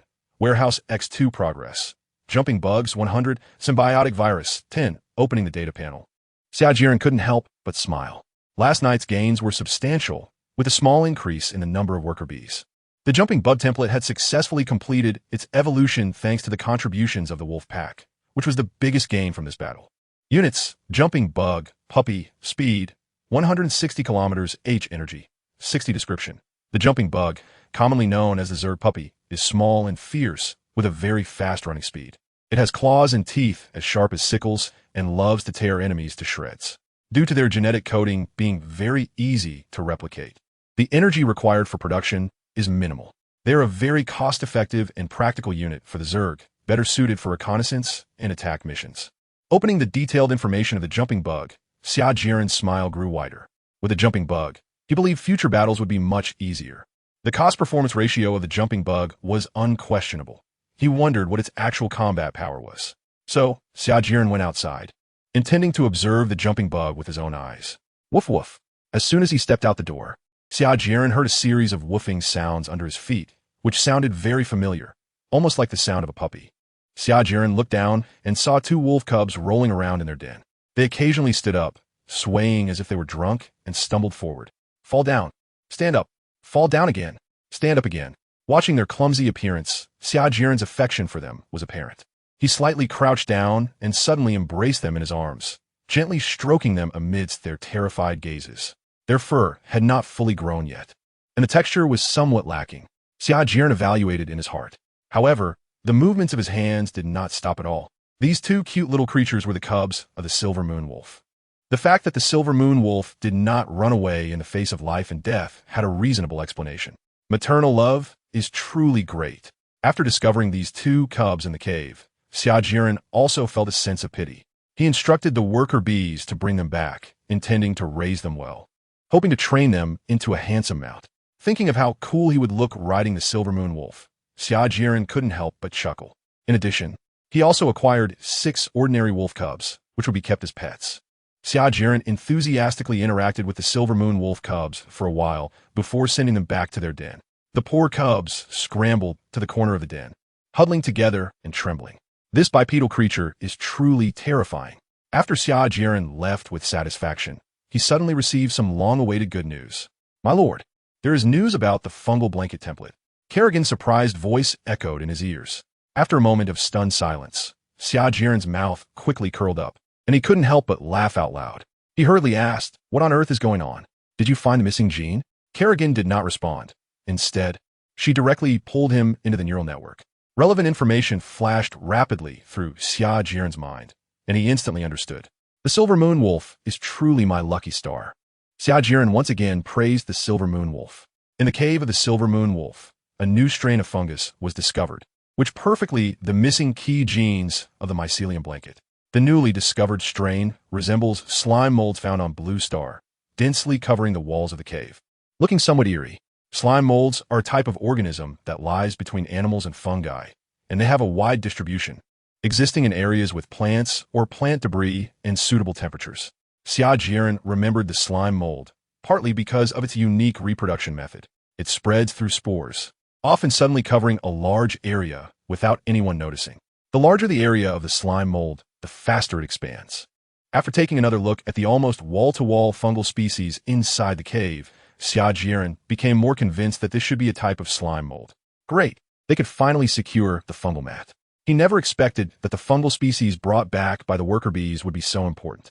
Soon, Kerrigan commanded the worker bees to march towards the wolf den. This time, they would bring back all the slime mold inside the cave, no matter what it took. Xia Jieren focused intently on this matter, even putting aside the testing of the jumping worms. More than an hour later, all the slime molds were sent into the extraction room. The slime molds slowly dissolved. Xia Jieren looked a bit nervous, fearing that the amount of slime mold would not be enough to unlock the mycelium. Kerrigan was fully exerting her deduction ability to complete the last piece of the mycelium puzzle. The slime mold and energy were rapidly depleting. Progress. Symbiotic virus, 12. Mycelium, 43. My lord, it is expected that the mycelium will be completed in 2 hours, Kerrigan said to Xia Jieren with excitement. Hearing this, Xia Jieren breathed a sigh of relief, and a warm smile returned to his face. He was indeed worried about being unable to unlock the mycelium, which would have been torturous. The mycelium was incredibly important for the Zerg at this moment. Even during the interstellar era, the mycelium was an indispensable existence. The reason for this was that the mycelium had a wide range of functions. It could not only convert energy, transport energy, and transmit information, but also nourish Zerg units and buildings. It could be said that as long as Zerg units and buildings were on the mycelium, even if they were severely injured, they could continue to regenerate health. After a long 2 hours, the mycelium simulation was completed.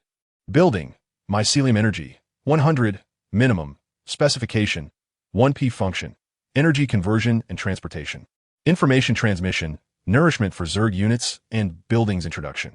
The mycelium is a living organic entity of the Zerg, used to nourish Zerg structures and larvae. Visually, it has a purplish-red appearance and a thick, viscous texture. It has a honeycomb structure and relies on deep roots embedded in the ground to extract and process minerals to sustain itself and nourish other Zerg members. Furthermore, the mycelium grows very quickly.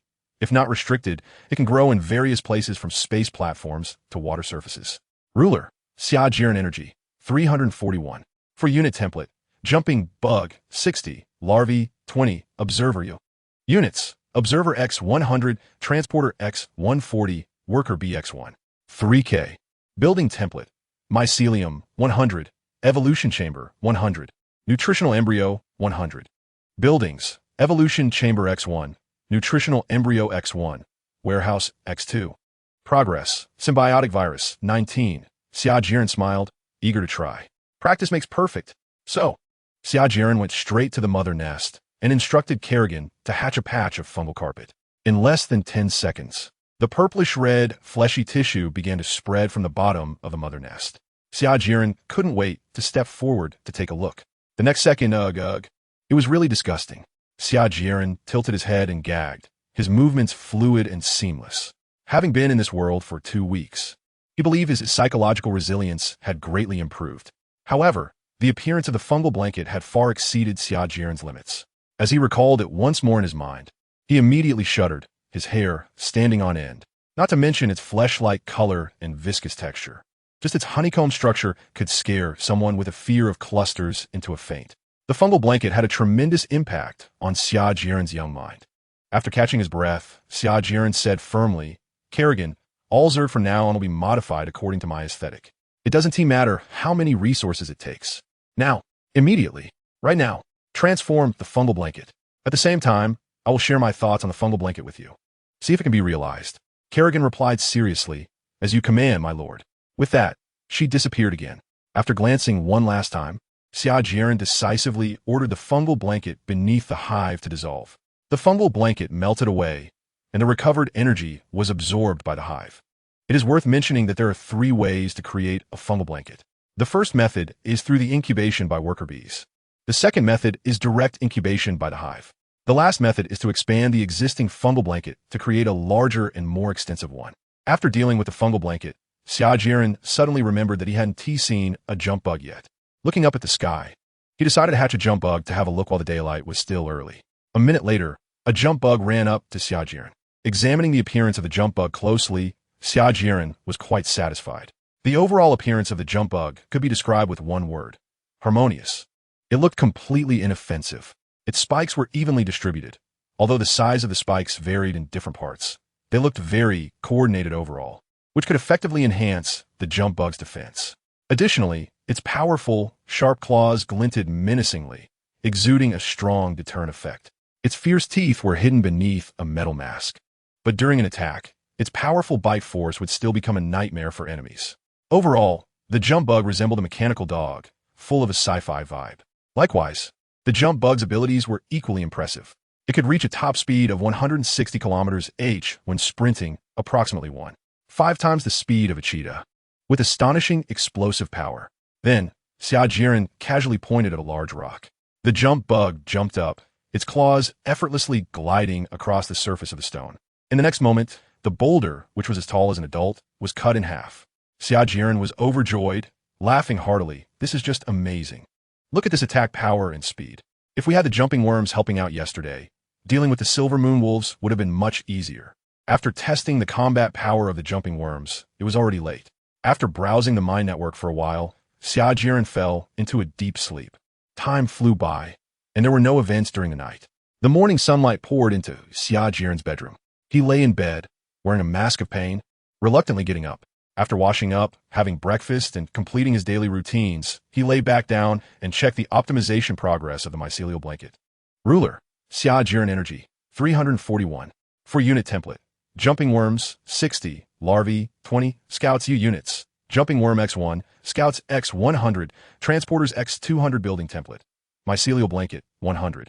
Evolution Chamber, 100, Nutritional Embryo, 100 buildings, Evolution Chamber X1, Nutritional Embryo X1, Warehouse X2 progress, Symbiotic virus, 23. Mycelial blanket optimization, 100, having spent nearly 100,000 energy points. The optimization of the mycelial blanket was finally completed. Xia Jieren felt quite pained by the energy expenditure.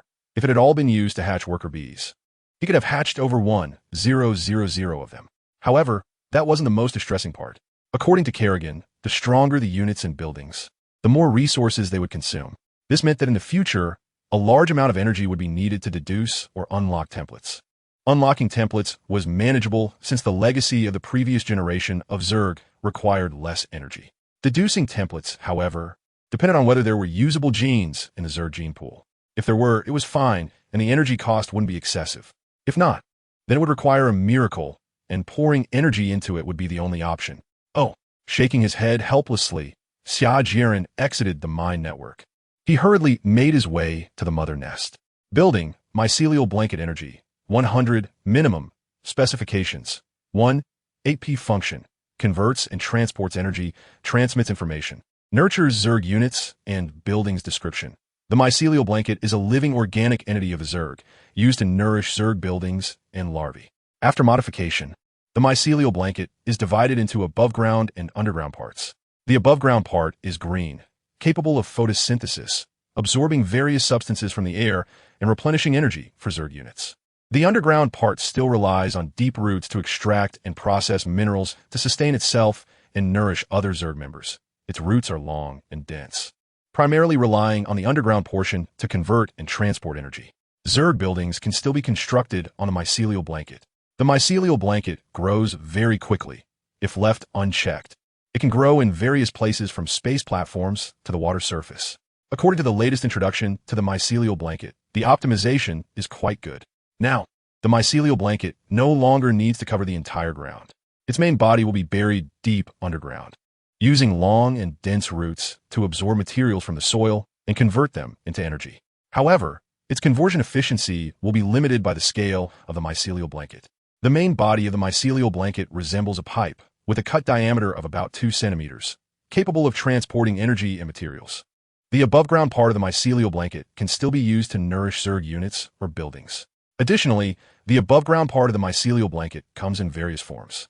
It can be various plants already present in the Zerg gene pool or the mycelial blanket before optimization, though its appearance has changed significantly to a fully green plant.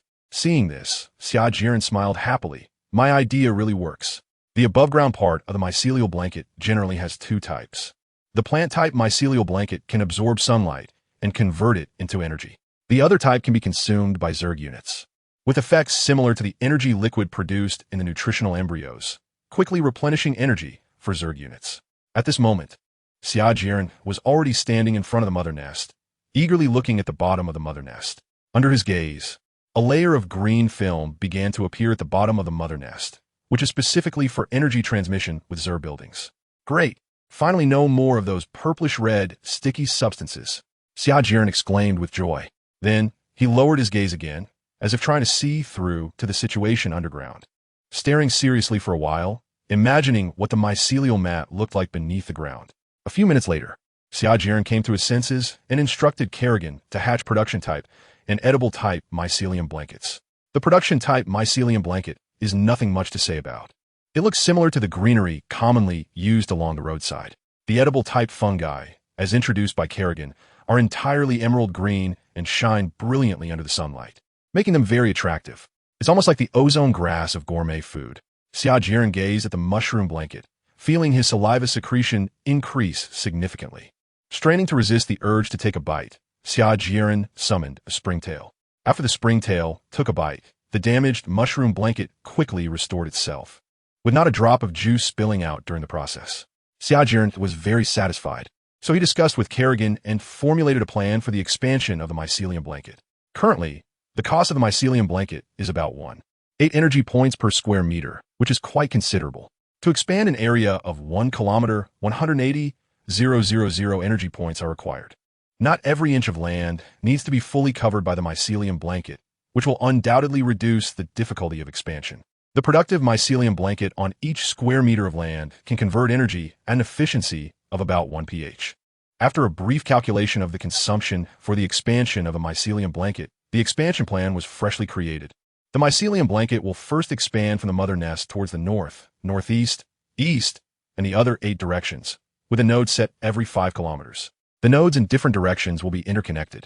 If the distance exceeds 5 kilometers, another node will be set and interconnected again, and this process will continue in succession, ultimately forming a dense network structure. Xia Jieren hopes that the fungal blanket will eventually cover the entire planet. This will undoubtedly be a long process. 10 minutes later, under Kerrigan's precise manipulation, the fungal blanket began to expand. However, due to limited resources, the fungal blanket could only expand in one direction. After a brief discussion, it was decided to let it expand along Highway 1. Currently, the worker bee army is clearing the jungle along Highway 1. 3 days later, after consuming tens of thousands of energy units, the fungal blanket finally expanded to the initial beach base. At this point, the expansion in that direction stopped, and it temporarily fell into silence. Moreover, in the areas ravaged by the worker bees, various plants began to regrow. These plants are distributed exceptionally orderly and evenly, indicating that they have been reasonably planned. They can fully absorb the sunlight that reaches the ground. Even if some sunlight filters through the gaps in the leaves and falls to the ground, it is captured by grasses, shrubs, and other small plants. This method will undoubtedly greatly enhance energy acquisition and is also very aesthetically pleasing. From a high vantage point, Xia Jieren felt a sense of serenity. At this moment, 30 kilometers away from the Mirror Lake base, patches of jungle were falling and the same type of trees began to regrow on the bare ground behind them. Looking back at the logging site of the worker bees, the 1000 transporters seemed somewhat redundant at this time, because now, wherever there is a fungal blanket, the worker bees can directly hatch into extraction rooms on top of it. The energy converted by the extraction rooms can be sent back to the warehouse through the fungal blanket or used directly. This eliminates the need for transporters to shuttle back and forth to transport trees, greatly improving the efficiency of energy acquisition. Based on the current scale, it has at least increased by 1/3. Currently, the worker bees can acquire at least 200,000 energy units per hour.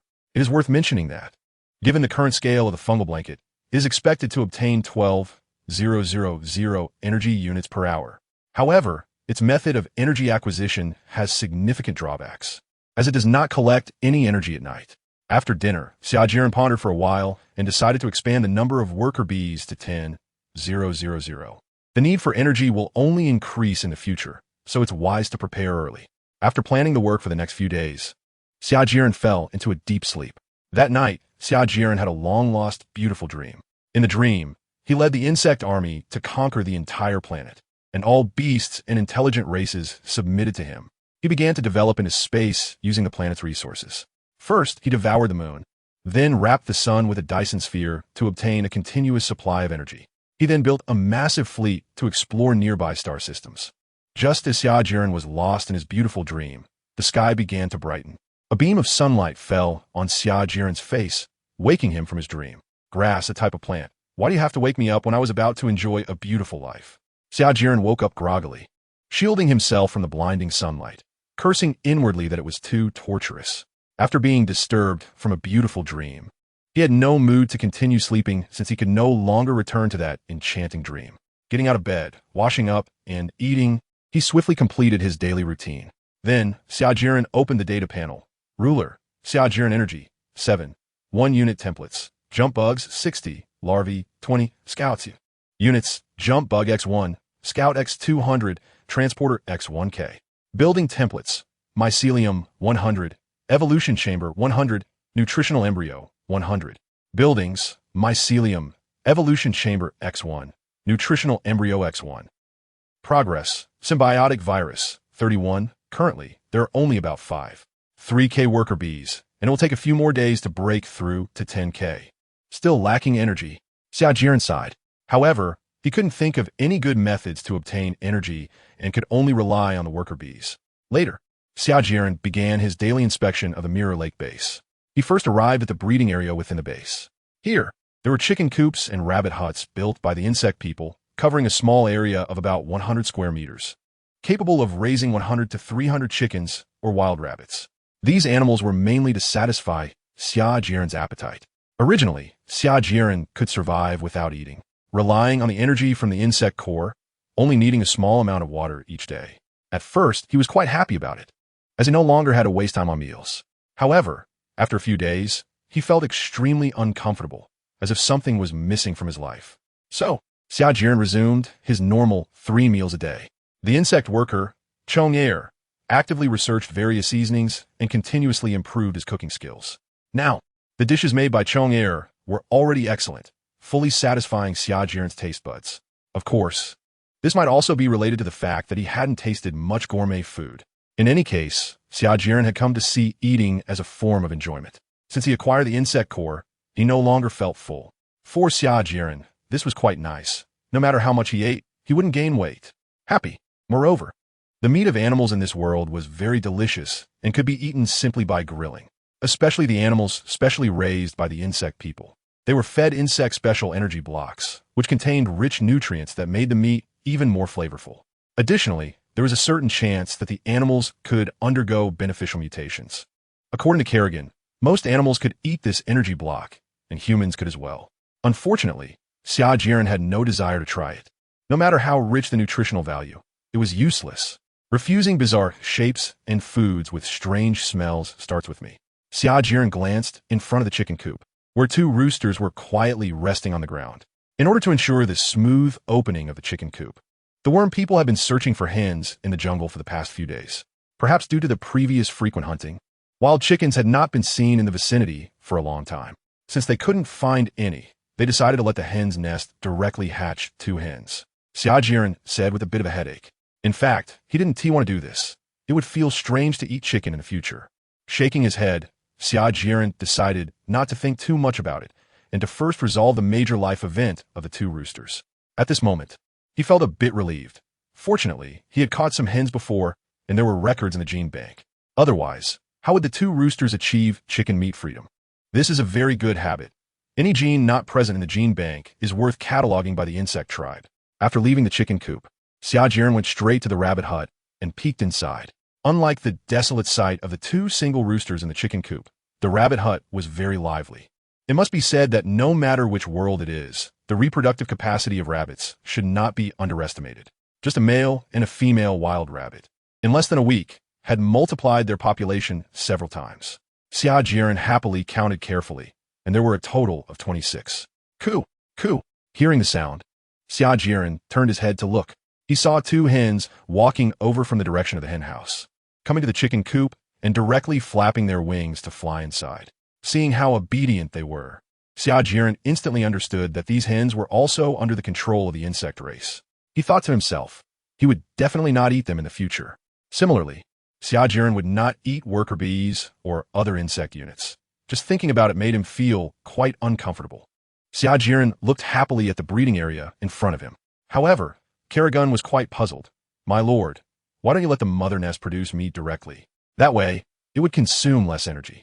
Xia Jieren shivered all over and waved his hand, saying that he felt very uncomfortable eating meat produced by the mother nest. He still preferred green and healthy meat.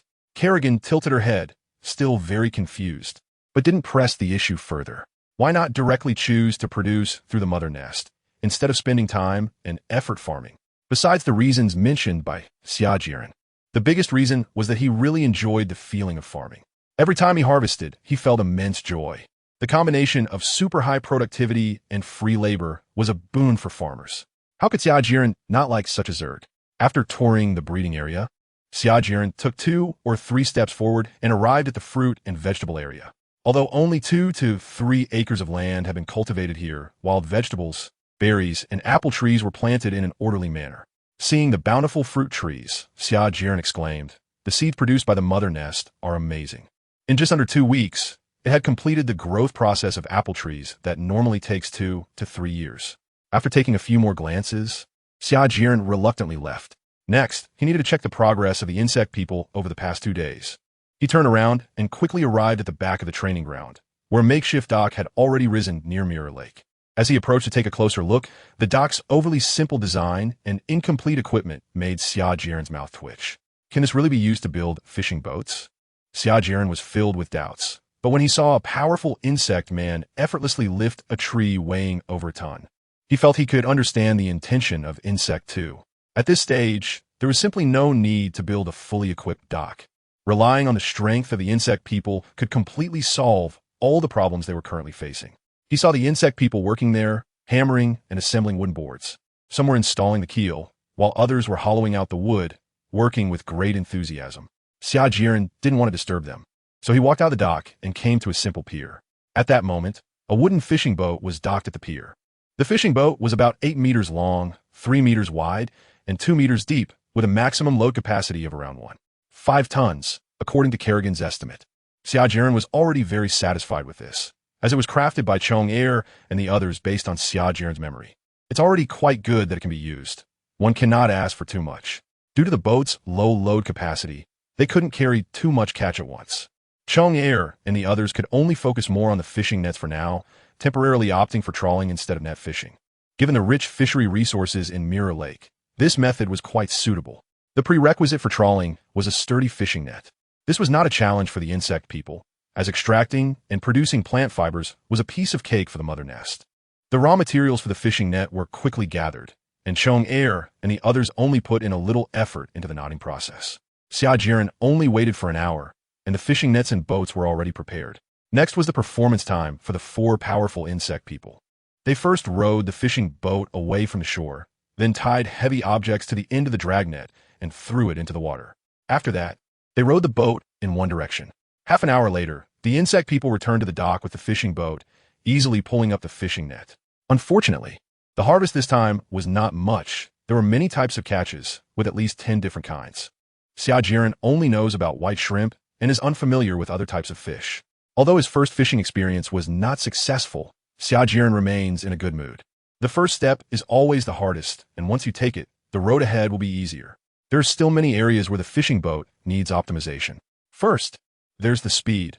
Although the boat moves quickly thanks to the powerful strength of the Bugman, it would be better to add a sail to the fishing boat, which might improve performance.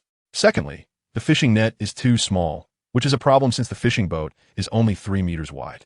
However, this can be resolved by using 2 fishing boats to jointly drag the net. After Xia Jieren finished his suggestions, he said, "Bring me one of every type of fish. I want to taste them tonight." With that, Xia Jieren left. He had stayed at the dock for a bit too long, and it was already past midday. Seeing that there was still time, Xia Jieren headed to the mycelium forest. This forest was composed of production-type mycelium, where every blade of grass and tree was essentially made of mycelium. The mycelium forest could rival any natural forest ecosystem. Whatever other forests had, the mycelium forest had too, and the animals within it would become stronger than those in other forests. This was because the mycelium forest contained Zerg energy, which would slightly enhance herbivores after they consumed it. When herbivores were eaten by carnivores, they would also be enhanced by Zerg energy. The Zerg energy could not only strengthen the animals themselves, but also induce beneficial mutations, although the probability was very low. The mutations in animals would greatly enrich the Zerg's gene pool. The existence of the mycelium forest could be said to have greatly benefited the Zerg. At the same time, everything in the mycelium forest could be controlled by Xia Jieren. For example, if a certain animal's population became too large and severely affected the survival of other animals, Xia Jieren could directly reduce that animal's numbers to the desired range. This feeling of being like a creator, controlling the life and death of a region, was both thrilling and somewhat frightening. Looking at the increasingly perfect ecosystem of the mycelium forest, Xia Jieren felt very happy. This was the farming life I wanted. It felt as if you were playing a real farming simulation game. This is really great. As the day drew to a close, the setting sun cast its afterglow. Xia Jieren returned home at dusk. He had a table full of sumptuous fish dishes, but to be honest, they didn't taste very good.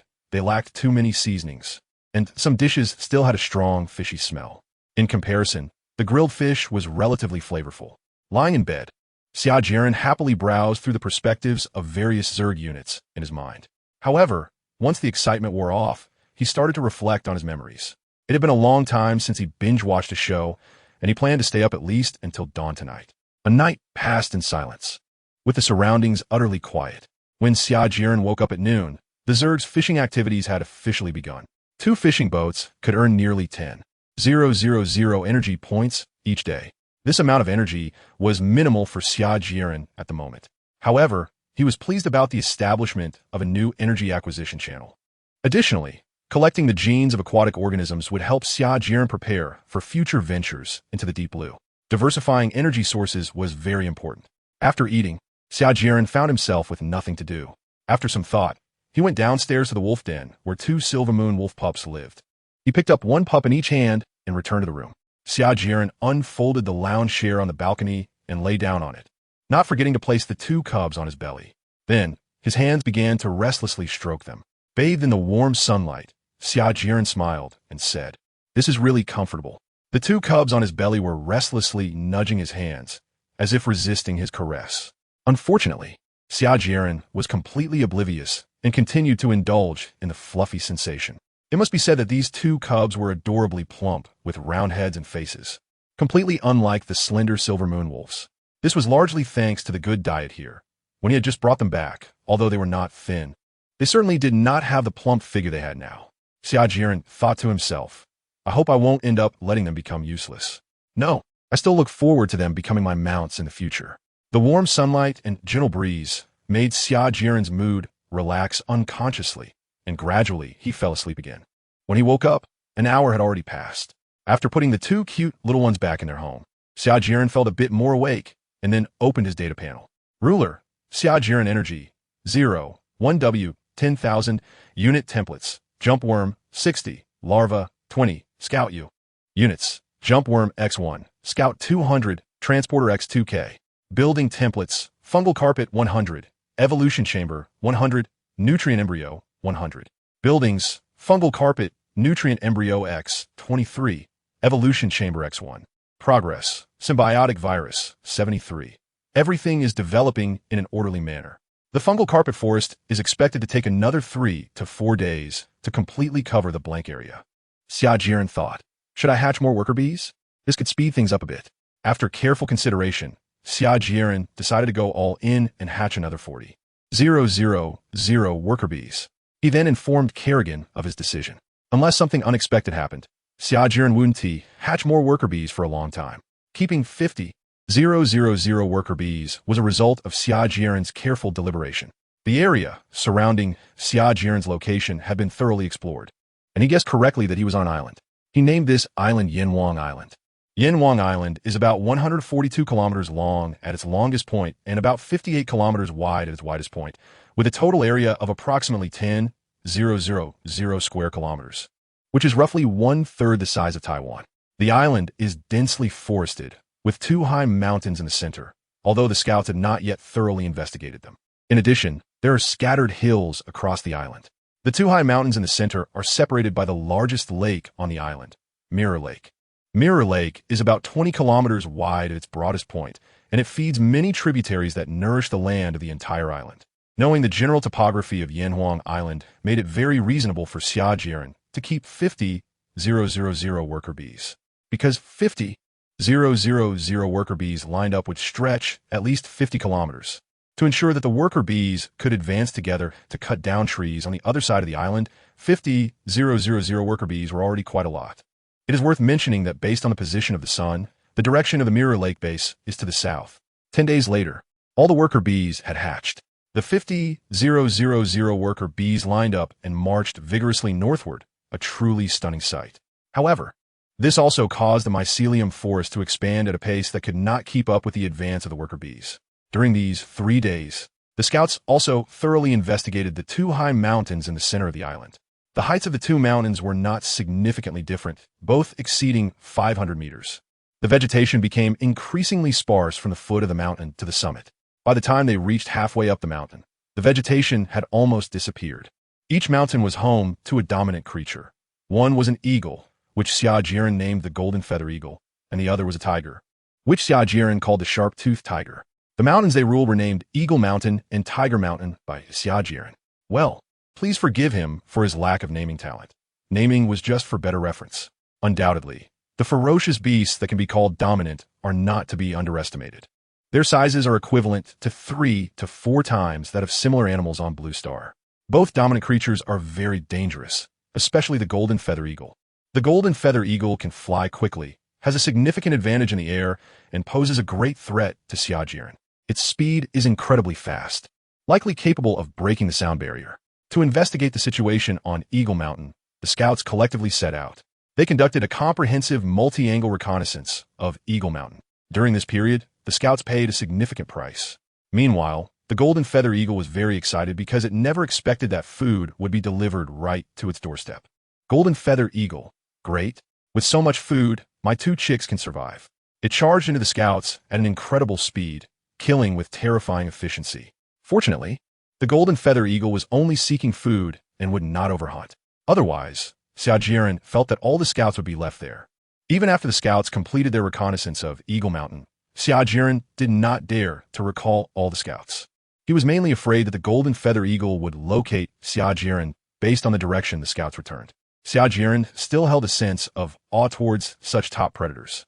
After sacrificing nearly 100 scouts, they finally obtained very valuable information. They discovered the nest of the golden feather eagle and that there were 2 chicks in it. The golden feather eagle's nest was built in the crevices of a cliff, which effectively protected it from natural disasters. As for the golden feather eagle's natural enemies, there were none on Yanhuang Island. It was the top predator of the island. Xia Jieren found the existence of the golden feather eagle to be quite troublesome. Without effective means to limit it, he simply had no way to start. Xia Jieren frowned and said, I don't know how many scouts I need to sacrifice to exhaust the stamina of the golden feather eagle. The problem is that the golden feather eagle may not necessarily fight to the end with me. Sai, this is really troublesome. It seems I can only deal with the saber-toothed tiger first. Compared to the flying and agile golden feather eagle, the saber-toothed tiger is somewhat easier to handle. Just a little bit. With its length of over 6 meters and those sharp teeth, it doesn't look like a good opponent to provoke. However, Xia Jieren feels more confident dealing with it now because he has the jump insect unit. Jump insects are cheap to produce, have strong attack power, and are fast. Xia Jieren believes he can easily wear out the saber-toothed tiger. However, the saber-toothed tiger mainly operates on Tiger Mountain, where the vegetation is relatively sparse compared to flatland. Still, there's quite a bit of vegetation, which may put the jump insects at a disadvantage to some extent. After thinking it over and over, Xia Jieren couldn't come up with a good plan. It seems he can only rely on brute strength. Xia Jieren murmured to himself, it's still about 30 kilometers to Tiger Mountain and Eagle Mountain, so there's no rush to take action. At least I need to start preparing for battle in 2 days. It's worth mentioning that the golden feather eagle and the sharp-toothed tiger should be the only remaining overlords on Yanhuang Island. The other overlord, the silver moon sky wolf, has already been dealt with by Xia Jieren, and it's still uncertain whether there are any overlords in Mirror Lake. Xia Jieren is very vigilant towards them, as they are likely to use some unique abilities as well. At the same time, Xia Jieren is also very much looking forward to the day when he can dominate Yanhuang Island. After dealing with the information regarding the 2 overlords on the island, Xia Jieren returned to the dock, where 24 wooden fishing boats had already been completed. It is expected that they can harvest 250,000 energy every day. Xia Jieren did not expect that the resources in Mirror Lake would be so abundant. It is known that the bug people fish with nets cast very shallow. However, the more abundant the resources in Mirror Lake, the happier Xia Jieren became. After opening the data panel that had not been seen for a long time, Xia Jieren was pleasantly surprised to find that the defense virus had been researched. Ruler, Xia Jieren Energy, 0, 3W, 10,000, Unit Templates, Jump Bug, 60, Larva, 20. Scout U, Units, Jump Bug X1, Scout X123, Transporter X2K Building Templates, Fungal Carpet 100, Evolution Chamber 100, Nutritional Embryo 100 Buildings, Fungal Carpet, Nutritional Embryo X1, Evolution Chamber X1 Progress. Symbiotic virus, 100. Xia Jieren asked, Kerrigan, how far can this symbiotic virus go? Kerrigan replied, for small animals like rabbits and wild chickens, it takes only a few seconds to take effect. The stronger the life form, the less harmful it is, and it may even have no effect at all. Xia Jieren felt a bit disappointed after hearing this. So, I won't be able to harm others? He then asked, can the effect be enhanced? Kerrigan replied, not for now. We need to wait until we obtain more genes from viruses or bacteria and fungi to optimize it again. Xia Jieren didn't pay attention to Kerrigan's somewhat mischievous tone and asked again, how to load the virus into all Zerg units. Kerrigan, by having the Zerg units directly consume the fungal blanket or energy liquid. Xia Jieren couldn't wait to use his current only jump insect as a test subject. After a barely noticeable virus entered the jump insect's body, it began to reproduce rapidly. When a number reached a certain level, reproduction stopped. During this time, the jump insect showed no adverse reactions. After observing the jump insect for a while, Xia Jieren felt relieved, as it seemed that the symbiotic virus had no effect on the insect unit. He then instructed Kerrigan, Arrange for this jump insect to provoke a saber-toothed tiger and see how powerful the symbiotic virus is. As you command, my lord. The jump insect rushed towards Tiger Mountain and quickly vanished from Xia Jieren's sight. An hour later, the jump insect arrived at the foot of Tiger Mountain. Guided by the scout, it climbed to an elevation of about 60 meters, where there was a spacious meadow. The saber-toothed tiger was basking in the sun, resting with its eyes closed. Upon spotting its target, the jump insect charged forward without hesitation. As it approached, the jump insect suddenly leaped up, revealing its sharp fangs and beastly claws. The saber-toothed tiger had already sensed the arrival of the jump insect, but was curious about what this strange creature wanted. As the dominant predator on the island, it hadn't been provoked in a long time. When the saber-toothed tiger felt the jump insect's attack, it showed no hesitation, immediately rising up and using its strong forelimbs along with its sharp claws to swat it away. The powerful blow sent the jump insect flying back at even faster speed. With a loud crash, the jump insect crashed into a large tree, snapping it in half. Moments later, it groggily climbed back up. Just one hit had caused the jump insect to start bleeding profusely. Seeing that the insect was still alive, the saber-toothed tiger became somewhat irritated and lunged at the jump insect. Due to its severe injuries, the jump insect couldn't evade this not-so-fast attack. The saber-toothed tiger's two forepaws pressed heavily on the jump insect, preventing it from struggling, and then it opened its massive jaws to bite down on the jump insect. In the heart network, Xia Jieren watched as the saber-toothed tiger bit off the front claw of the jumping insect, a happy smile appearing on his face. At the same time, a hint of satisfaction flashed in the saber-toothed tiger's cruel eyes, indicating that it was quite pleased with the quality of the jumping insect's meat. In the next moment, the jumping insect lost its connection. Xia Jieren then shifted his focus to the nearby observer. The razor-toothed tiger was eating faster and faster, and in less than half a minute, a worker bee was completely consumed. Shortly after, it stretched its body contentedly and returned to its original spot, basking in the sunlight. Resting. Next, let's see if the symbiotic virus will have any miraculous effects. The next day, Xia Jieren asked Kerrigan, "How is it going? Has there been any change in the razor-toothed tiger?" Kerrigan happily replied, "My lord, based on today's observations, by comparing the walking speed and running speed of the razor-toothed tiger, it can be determined that its strength has decreased by at least 10 to 20%. Xia Jieren happily said, "Haha, great. I didn't expect this method to really work." After being happy for a while, he asked again, "How long can the debuff effect of the toothy tiger last?" Kerrigan replied, "It can last for about 3 days at most, and if the same method is used again, the effect won't be very good unless it frequently ingests the virus." Xia Jieren waved his hand and declined. "I don't have extra time and energy to provide free food for it." After saying this, he carefully calculated the progress of the worker bees logging. It seemed they were a bit behind schedule. He then said, "Kerrigan, mobilize 1000 worker bees to start clearing a path from the Mirror Lake base to Tiger Mountain." Kerrigan replied, "Understood, master.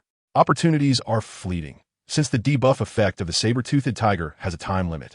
Xia Jieren must seize this chance to eliminate the saber-toothed tiger in one go."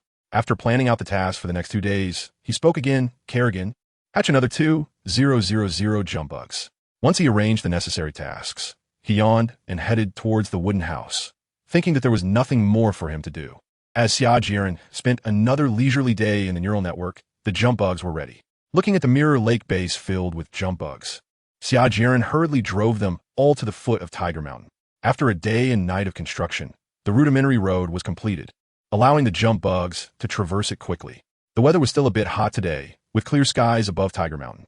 Xia Jieren had long been on high alert in the mine network, and now it was time for Kerrigan and the jump bugs to perform. Soon it was noon. This was the moment when the razor-toothed tiger was the most relaxed. "Let's begin," Xia Jieren ordered. After receiving the order, Kerrigan immediately instructed all the jumpers to ascend a mountain. They first dispersed, and then surrounded the razor-toothed tiger from all sides. Xia Jieren originally thought that Kerrigan would lure the rending tiger down the mountain before engaging in battle, but unexpectedly.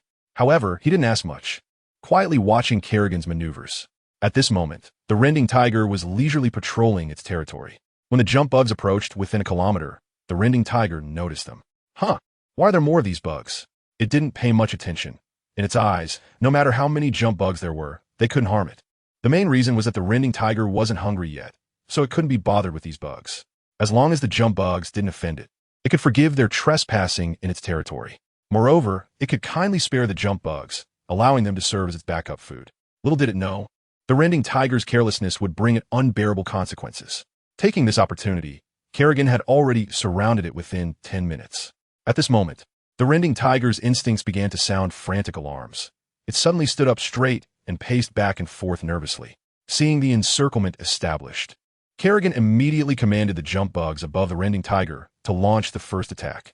The jump bugs quickly darted through the trees, performing a fierce charge down the mountain before the rending tiger. The rending tiger soon realized their intentions. Its gaze sharpened, first roaring in anger, then fearlessly confronting the army of jump bugs. At this time, the rending tiger's eyes were filled with rage, provoked by the ants. After the two sides clashed, the slight stings and the blood slowly flowing from the rending tiger only further provoked its nerves. Ultimately, its anger drowned out its rationality. It frantically attacked all around, thinking, "Damn bugs, you will pay for your foolishness." The moment the rending tiger moved, the jump bugs from the other three sides quickly closed in, reducing the encirclement even further. In an instant, the rending tiger was engaged in combat with the jump bugs above. The jump bugs were fast, but the rending tiger's explosive power was no less. The rending tiger bit down on the nearest jump bug with its sharp fangs. Even though the jump bug had decent defense, it didn't die immediately from such a heavy blow, but it lost all its combat capability. Taking advantage of the rending tiger being held up, nearby jump bugs surged in. They slashed at the rending tiger with their sharp claws, which found it difficult to defend, and bright red blood slowly flowed out, staining its fur in vivid colors. Stimulated by the blood, the rending tiger became even more frenzied. It immediately shook off the jump bug in its mouth and quickly swatted away all the surrounding jump bugs with incredible speed. The assault from the jump bugs showed no signs of diminishing, and soon new jump bugs filled the gaps. As time passed, the rending tiger felt more and more pain and regained a bit of rationality. It realized it needed to go all out now. At this point, the rending tiger's expression became exceptionally serious. No longer holding back its strength, its claws and fangs turned pitch black, attacking the approaching jump bugs at lightning speed. Seeing its full-force attack, Xia Jieren wasn't too surprised. After all, he had experienced it once before. The rending tiger began to slaughter wildly once again, re-entering a battle of attrition. Xia Jieren was also helpless. It was truly troublesome. Kerrigan had also studied the ability of the saber-toothed tiger to suddenly increase its attack power. Through research, it was speculated that it was an application of life energy. As for how to use this ability, it had not been figured out yet, as the sample size was simply too small. This extraordinary power has significant limitations and should only be usable in this world. Even if Xia Jieren learned it now, he would not be able to use it when he returned to Blue Star. Nevertheless, he was still very eager for this power. After all, it counted as a form of extraordinary ability, neither too small nor too large. An hour later, the saber-toothed tiger had already begun to pant. Its teeth and claws had fully recovered, and it seemed it had no extra stamina left. The huge consumption of stamina was also a drawback of this ability. However, for Xia Jieren, this was not an issue. What he lacked the least was stamina. For him, who had merged with the core of the insect race, stamina was virtually infinite. As long as the energy in the insect core was sufficient, it could continuously replenish his stamina. It was just that at this stage, his output capacity was very weak. Saying he had the strength to crush a chicken was somewhat exaggerated, but it wasn't far off. The insect core only ensured Xia Jieren's endurance without increasing his output capacity. The saber-toothed tiger had begun to pant. It wouldn't be long before he could completely take it down. After clearing the surrounding jump bugs again, the saber-toothed tiger paused slightly. At this moment, there was no longer any anger in its eyes, only coldness and pride. The saber-toothed tiger might also know that it could not survive. However, it needed to maintain the dignity of being the king of beasts. It raised its head and scanned the jump bugs surging towards it. At this moment, it seemed like a true king, indifferently overlooking the rebellious ants. Its gaze was terrifying, and the aura of a king was unmistakable. If it were an ordinary army, seeing such a gaze might lower their morale. However, its opponents were jump bugs, part of the insect race. Compared to mere beasts, the insect race was more ruthless and fearless. Thus, no matter what kind of momentum the saber-toothed tiger emitted, it could not truly affect the jump bugs. The jump bugs would not give the saber-toothed tiger a chance to catch its breath. They quickly surrounded the saber-toothed tiger, continuing an onslaught that had been repeated countless times. Although the saber-toothed tiger was astonished that the jump bugs could ignore its momentum, It did not stop its movements and pounced on the jump bugs below with the aid of gravitational potential energy. It performed a true display of a tiger descending the mountain. However, regardless of the saber-toothed tiger's purpose or plan, the jump bugs would not let it have its way. Under Kerrigan's orders, the jump bugs on both sides each sent a portion to block the saber-toothed tiger's path. After charging several hundred meters, it began to breathe heavily. Seeing that there was no way up to heaven or down to the earth, the saber-toothed tiger began its final desperate struggle. For a moment, its attacks were exceptionally fierce, and the jump bugs could not get close. 5 minutes later, the saber-toothed tiger could no longer hold on. It greedily breathed in the surrounding air. Once it had inhaled enough air, it dragged its exhausted body, raised its head, and let out a tremendous roar towards the sky. The saber-toothed tiger's final roar was deafening, as if it were trying to pierce the heavens. Meanwhile, on the distant Golden Mountain, a golden eagle slowly rose, tilting its head to look towards Tiger Mountain. A glimmer of curiosity flashing in its eyes. Then it cautiously nudged its 2 chicks to the center of the nest. Fortunately, although the golden eagle felt curious, it did not have the desire to investigate. It knew that was the territory of another overlord, and it did not want to provoke them for no reason. For it, the most important thing right now was to find more food to feed its 2 chicks. At this moment, the golden eagle recalled the nutritious birds from a few days ago. It then began to circle near the foot of the Eagle Mountain. Unfortunately, the few scouts Xia Jieren had stationed there fell victim to the golden eagle's claws again. However, Xia Jieren had no time to worry about matters on the Eagle Mountain now, because the next exciting phase was the looting of spoils. After letting out its final roar, the saber-toothed tiger could no longer hold on and fell to the ground with a thud. The nearby jump bugs quickly moved in for the finishing blow, only stopping after the saber-toothed tiger had completely lost its life signs. Once the battle was over, Kerrigan began directing the jump bugs to collect the fallen units and allocated some transporters. The combat power of the jump bugs was indeed impressive. They truly were a combat species. Xia Jieren watched the entire battle. He was very satisfied with the combat power of the jump bugs. However, the casualties were still a bit high. Fortunately, the jump bugs are cheap to produce, and they can be quickly replenished. He hopes that the saber-toothed tiger will bring him enough surprises. In this battle, 224 jump bugs died, with over 200 jump bugs sustaining varying degrees of injuries. A few minutes later, all the jump bugs gathered at the foot of the mountain. Then, they began to advance toward the nearest mycelium blanket. As for the dead jump bugs and the corpses of the saber-toothed tigers, they were left at the foot of the mountain, guarded by a few jump bugs. The jump bugs urgently needed to replenish resources to recover their injuries and energy. Meanwhile, the transporters were also heading toward Tiger Mountain, expected to arrive in 10 minutes. Ruler, Xia Jieren Energy, 72,000 unit template. Jump Bug, 60, Larva, 20, Scout U. Units, Jump Bugs X1, 8K, Scouts 116, Transporters X2K. Building template, Mycelium Blanket 100. Evolution Chamber 100, Nutritional Embryo 100. Buildings, Mycelium Blanket, Nutritional Embryo X1. Evolution Chamber X1. After checking his energy balance, Xia Jieren decided to replenish the numbers of jump bugs and scouts first. Kerrigan replenished jump bugs to 2K and scouts to 200. Xia Jieren commanded, Kerrigan, at your command. My lord. Looking at the corpse of the toothy tiger in the heart network, Xia Jieren felt very pleased. He laughed and said soon, very soon we can completely occupy this island. Then he became a bit worried and said, however, before that, there is still the golden feathered eagle to deal with. Sigh. If it really doesn't work, we'll have to rely on the number of observers to pile up. As long as we set up a tightly sealed multi-layer birdcage with the observers, we should be able to trap the golden eagle to death, right? I wonder if this method is feasible. If it escapes, it will be a troublesome matter. As Xia Jieren's thoughts flew, the transporter had already brought the corpse of the toothy tiger back to the Mirror Lake base. Insect 2 ran over to the toothy tiger, skillfully picked up a bone-scraping knife, and cut off a piece of fine tiger meat. His movements were fluid, clearly showing that this was not the first time he had done this. After Insect 2 selected the meat he was satisfied with, he had the transporter send it to the extraction room. Soon, a surprised voice rang in Xia Jieren's ears. Congratulations, my lord, the template for the soldier is being unlocked. Xia Jieren suddenly sat up, surprised. What? It's really unlocked. Then he burst into joy, haha, that's great. With it, dealing with the golden feather eagle will be much easier. Master, Xia Jieren Energy, 13,000 unit template. Jumping Worms, 60, Larvae, 20, Scouts U. Units, Jumping Worms X1. 8K, skąd 116, transporters X2K. Building template, mycelium, 100.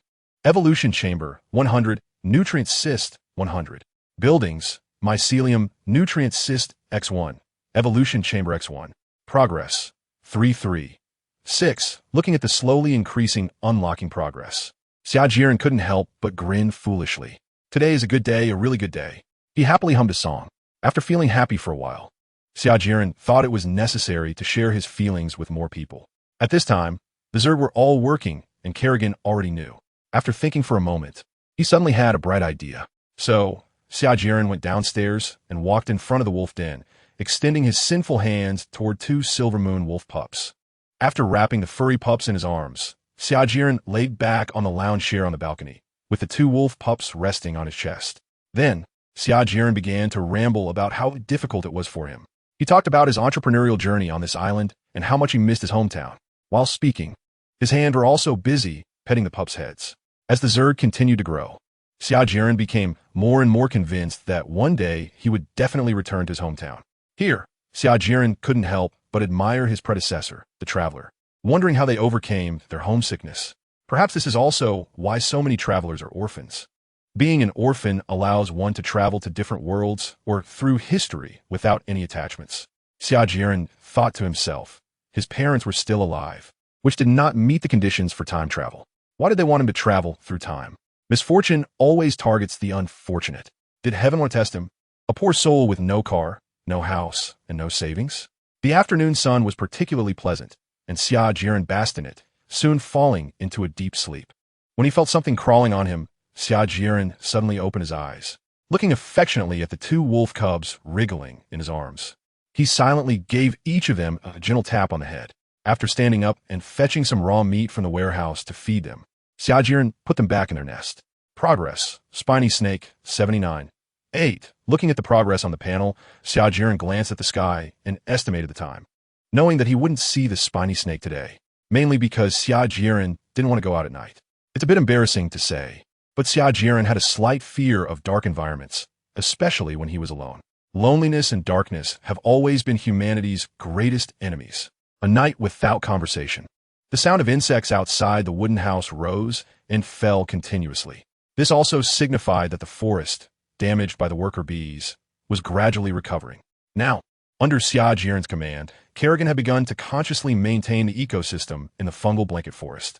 When encountering other creatures, unless the Zerg gene pool lacked genetic information about that creature, they would not easily kill it. Time flowed like water rushing by, and a brand new day began with Xia Jieren's yawn. After enjoying the meat of the saber-toothed tiger, Xia Jieren still felt a bit regretful. Should he have kept the saber-toothed tiger's tail whip yesterday? That thing is really expensive, something he would have never been able to afford in Blue Star. But keeping it wouldn't be of much use. His current body was only around 14 or 15 years old, and he was still on a deserted island. Sigh. Xia Jieren sighed to himself with regret. After a brief moment of lamentation, he began his work for the day. The first task was to open his data panel. As a competent leader must grasp various data regarding his forces. Ruler, Xia Jieren Energy, 23,000 unit templates. Jump worms, 300, larvae, 20, scouts U units. Jump worms X2K. Scouts 200, transports X2K building templates. Fungal carpet, 100. Evolution chamber, 100. Nutritional embryo, 100 buildings. Fungal carpet, nutritional embryo X1. Evolution chamber X1 progress. Stinger snake, 100.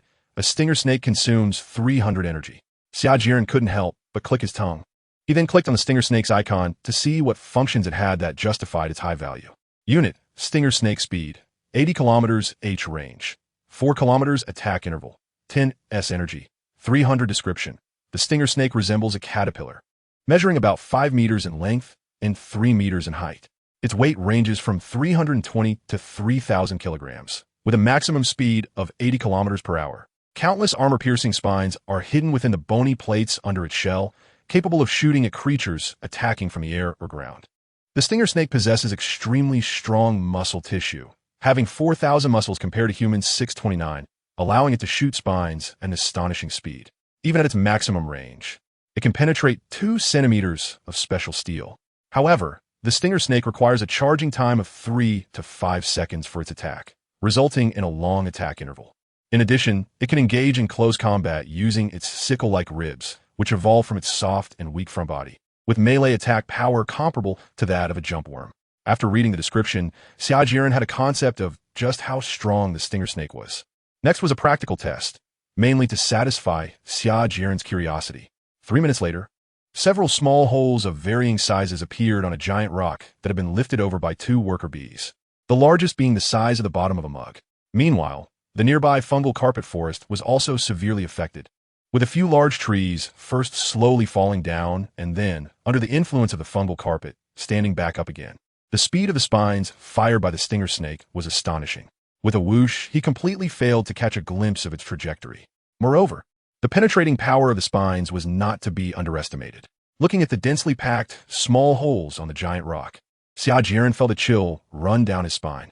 Xia Jieren had no doubt that the penetrating power of the spines shot by the spine snake could easily break through the defenses of the silver moon wolf or the fawn tiger. Of course, the golden feather eagle should also be no exception.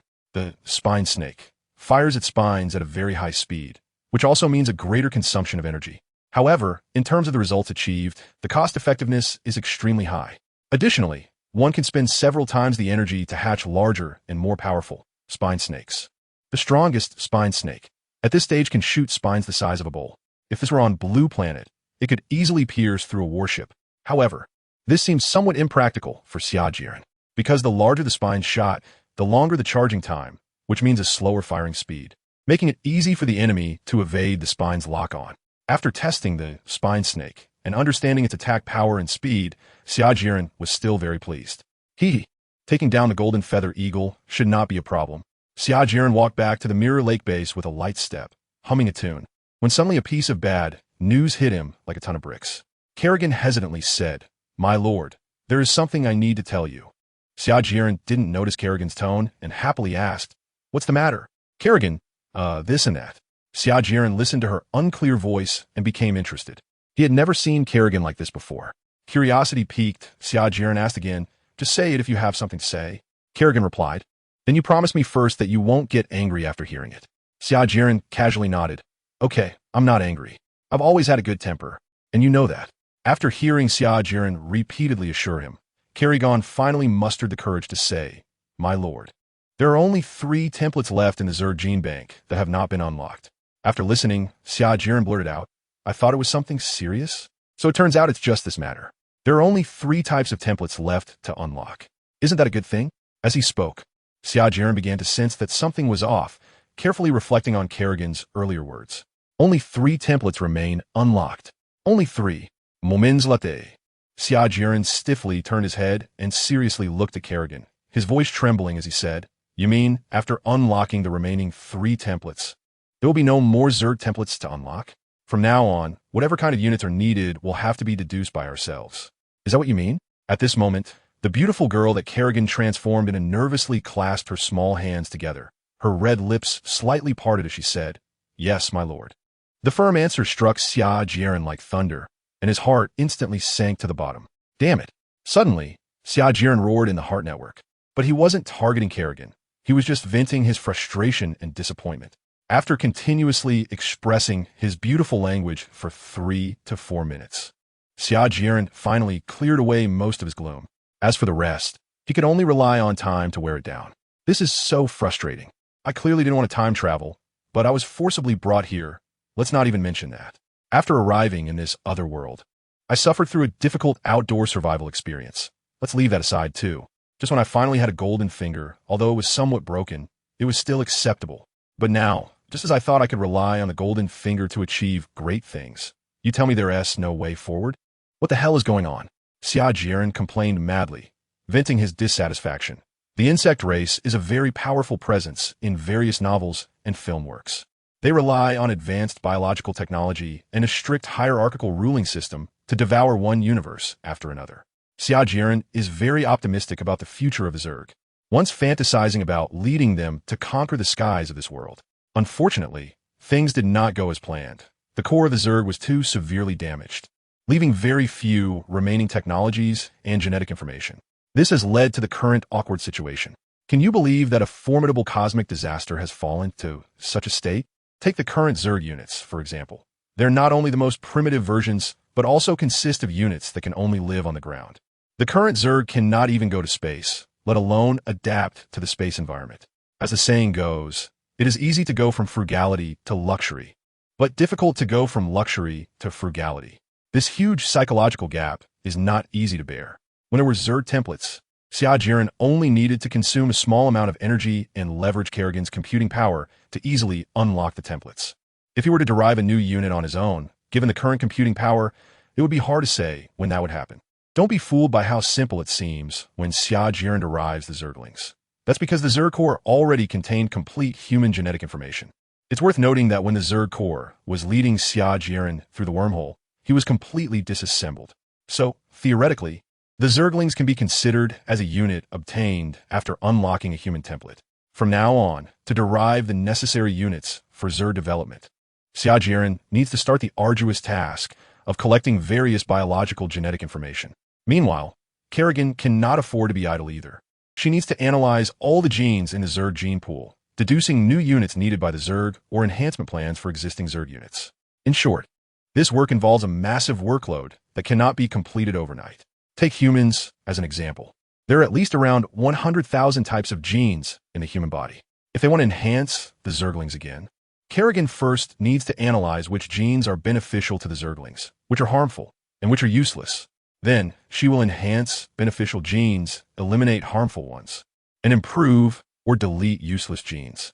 This is a systematic project, and it is possible that deleting a segment of useless genes could lead to serious problems for the Zerglings, resulting in their demise. Additionally, sometimes it is necessary to analyze the genes of other organisms to see which genes are applicable to the Zerglings and can enhance them. In summary, from now on, Xia Jieren is destined to embark on a path of plundering the genes of other species.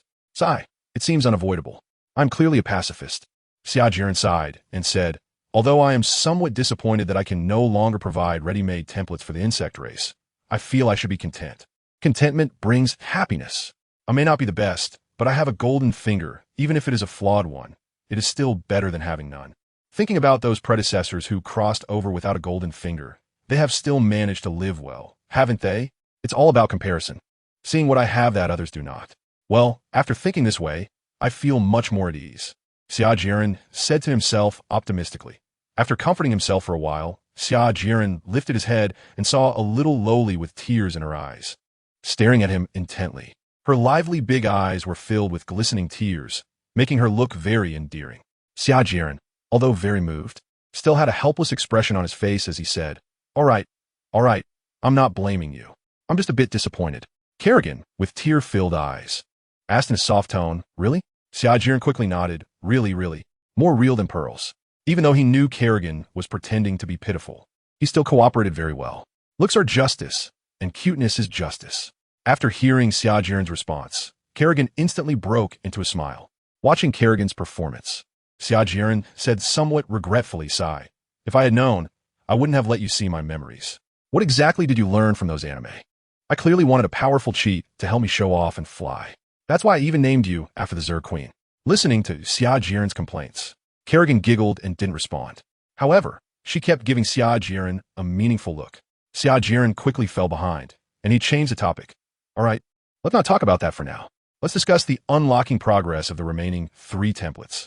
When it came to work, Kerrigan also instantly became serious and replied, okay, Master. After that, a data panel appeared before Xia Jieren's eyes. Master, Xia Jieren Energy, 66,000 unit templates. Stinger, 300, Jumper, 60, Larva, 20 units, Stinger X1, Jumper X2, Scout X, 200 building templates, Mycelium, 100, Evolution Chamber, 100, Nutrient Cyst, 100 buildings, Mycelium, Nutrient Cyst X1, Evolution Chamber X1 progress, Dragon, 13, 3, Brain Bug, 27, 2, Infestor 8, 9. Are there still Dragon, Brain Bug, and Infested templates? Fortunately, the Brain Bug template is still there. Xia Jieren was relieved and said, the Brain Bug is truly an essential unit. It is the intelligence backbone of the Zerg. Without this unit, I really don't know how I would rapidly develop the Zerg in the future. The Brain Bug is equivalent to the CPU in a computer, and its computational power is incredibly strong. It can not only command the army in battle, but also assist Kerrigan in her simulations. With the brain bug's super strong computational power, it will undoubtedly greatly accelerate Kerrigan's simulation speed. Right now, Xia Jieren sincerely hopes that the brain bug template can be unlocked soon. After all, he is currently facing a serious shortage of computational power. Although there are more than 50,000 Zerg units, aside from the Zerglings, which are relatively intelligent, the intelligence of the other units is just average. This makes the available computational power very limited. Therefore, it takes a considerable amount of time for Kerrigan to unlock a template, not to mention simulating a new unit. Given the current computational power, it is simply not feasible. Unless a creature that closely matches the target unit is found and used as a template for the simulation. The speed will be faster. Otherwise, the simulation time will be measured in years. Xia Jieren decisively commanded. Unlocking the brainworm template is the top priority. Kerrigan also understood the importance of the brainworm and replied seriously, "Yes, my lord." In terms of results, the current situation is not too bad. Xia Jieren had not yet reached a dead end. He still had great hope. At this moment, Xia Jieren had already cheered up and optimistically thought to himself, "In the future, I can proudly tell others, all my achievements today are due to my own efforts." The next day, when Xia Jieren checked the unlocking progress of the brainworm again, he was greatly disappointed. This is too slow at the current pace. It would take at least another week to fully unlock. "No, I can't wait any longer," Xia Jieren murmured to himself. Then he sank his consciousness into the heart network and called out to Kerrigan. "Kerrigan, hatch 1,000 spine lizards first. Let's deal with that golden eagle." Kerrigan replied, "Okay, master. It is expected that all the spine lizards will be fully hatched in an hour." Upon hearing this, Xia Jieren patiently waited. Boring time always feels long. An hour later, 1,001 spine lizards had gathered enough energy and were ready to set off at any moment. Xia Jieren went out to see them off. And after the stinging snakes all headed towards the Eagle Mountain, he returned to his bedroom. Lying on the bed, his consciousness sank into the heart network. Watching the stinging snakes advance towards their target at a speed of 80 km/h, Xia Jieren was very much looking forward to the results of the stinging snakes. However, as the stinging snakes approached Eagle Mountain, his mood began to become very anxious. He felt that this was not very safe. After some thought, he decided to follow his instincts. Thus, after 10 minutes, 2,000 jumping insects gathered again at the foot of Eagle Mountain. The mother nest urgently hatched 5,000 scouts, which flew to a location 3 kilometers away from Eagle Mountain to stand by at the moment of hatching. The scouts wouldn't get too close to Eagle Mountain at this stage, mainly to avoid attracting the attention of the golden eagle. But what one fears often comes to pass. The development of events always goes against expectations. Today, the sky was clear and bright.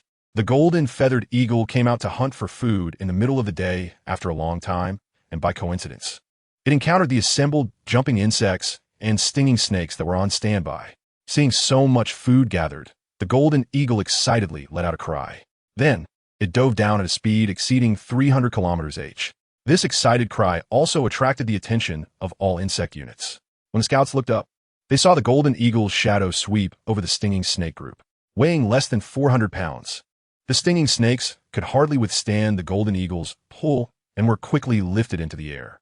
Just as this was happening, Kerrigan swiftly ordered the stinging snakes to start firing their spines. This was a good opportunity to hit the golden eagle at close range, and they must not miss it. Xia Jieren was also very excited, thinking that victory was within grasp. Great! He didn't expect this battle to end so quickly. Deep down, Xia Jieren silently set a flag for himself. Unfortunately, things did not go as planned. As the golden feather eagle joyfully soared into the sky, it felt a twinge of unease. Then, driven by instinct, it unleashed its hidden abilities. The two pairs of wings of the golden feather eagle turned pitch black and reflected a metallic sheen. After a series of loud bangs, the golden feather eagle remained unscathed and let out an angry cry. With another bang, the spike serpent that had fallen from hundreds of meters nearly shattered upon impact. Thanks to the powerful physical attributes of the Zerg unit, this level of injury only rendered it unable to fight again, but it was not fatal. As the golden feather eagle charged towards the swarm of spike serpents once more, the prepared spike serpents began to launch a barrage of attacks against it. In an instant, countless needles were fired, with hundreds of thousands of spines covering a large area. The golden feather eagle spotted the massive number of spines just in time, but its momentum was too great and it couldn't maneuver sideways. It could only charge forward headlong, with its wings turning black once more. It placed them in front of its body to shield itself and dove straight down towards the barrage of needles. Xia Jieren looked at the golden feather eagle in utter disbelief as it performed the classic action of holding its head in despair, secretly cursing in his heart. Is this still a normal bird? Bang, bang, bang. Several light sounds rang out in succession. But the penetrating spines did not break through the golden feather eagle's defenses, only leaving small white marks on its dark wings. Seeing its furious expression, Xia Jieren understood that the spines were still effective. Even if they didn't kill it, they caused it a lot of pain. Another spiny snake was sacrificed, and this one met a particularly tragic end, as it was directly crushed to bits by the golden feather eagle's eagle claw technique. With its dark claws, the enhanced eagle claw technique was something no one could withstand. After killing one spiny snake, the golden feather eagle took to the sky again and swooped down fiercely. Since the spiny snake skills had not yet cooled down, they did not mount any serious resistance. The golden feather eagle rampaged, killing 3 or 4 spiny snakes in quick succession. It was only when a jumping insect tried to leap into action that the eagle reluctantly stopped its assault. For the next half hour, the golden feather eagle and the spiny snakes kept pulling at each other. Both sides had strong learning abilities. Kerrigan, aiming to exhaust the golden feather eagle's stamina more efficiently, divided the spiny snakes into 3 waves, implementing a 3-stage shooting method to ensure the eagle kept using its abilities and thus expend more energy. Meanwhile, the eagle began to try inducement tactics, pretending to dive, and when the spiny snakes shot their spines, it would suddenly stop and change direction, attempting to drain the spiny snake's energy. However, competing in consumption with the spiny snakes was quite foolish, as the golden feather eagle couldn't see the results yet. But after another half hour passed, it began to feel the strain. Although the spiny snake group had lost over 50 members, they showed no signs of decline or weakening in attack power. The golden feather eagle was very intelligent. When it sensed something was wrong, it wanted to retreat immediately. Kerrigan noticed the eagle's intentions and quickly ordered the 2K waiting observers to engage. At that moment, the golden feather eagle made a deceptive move and flew towards the Eagle Mountain without looking back. Several hidden observers rushed onto the eagle's path under Kerrigan's command. With a series of thuds from the collisions, the golden feather eagle was momentarily stunned and fell from the sky. The brave observers had been smashed to pieces, blood and flesh splattering everywhere. In Blue Star, a single bird could take down a passenger plane worth hundreds of millions. The golden feather eagle was incredibly fast, generating tons of impact upon colliding with the observers. At that moment, Xia Jieren felt a bit regretful, thinking, damn, the golden feather eagle's reaction is too quick. How could it instantly use its abilities again? Could it really be some animal instinct? The golden feather eagle quickly recovered from the collision, flapping its wings to stop its fall, and then took to the skies again towards the Eagle Mountain, although it was only a matter of seconds. It bought enough time for the bulk of the observers. By then, more observers had blocked the golden feather eagle's path, and they began to charge at it in batches. A complete suicidal attack. The golden feather eagle, seeing this, was furious but powerless. It could only brace itself and clash with them. During this time, it did consider bypassing the observers, but they were too densely packed to completely evade. It had to remain vigilant at all times to avoid sudden collisions from the observers. While the golden feather eagle clashed with the observers, the spiny snakes and jumping insects began advancing towards the Eagle Mountain. Nearly 3,000 sizable Zerg units moved towards the Eagle Mountain, as if afraid the golden feather eagle wouldn't see them. Sure enough, upon witnessing this, the golden feather eagle became anxious.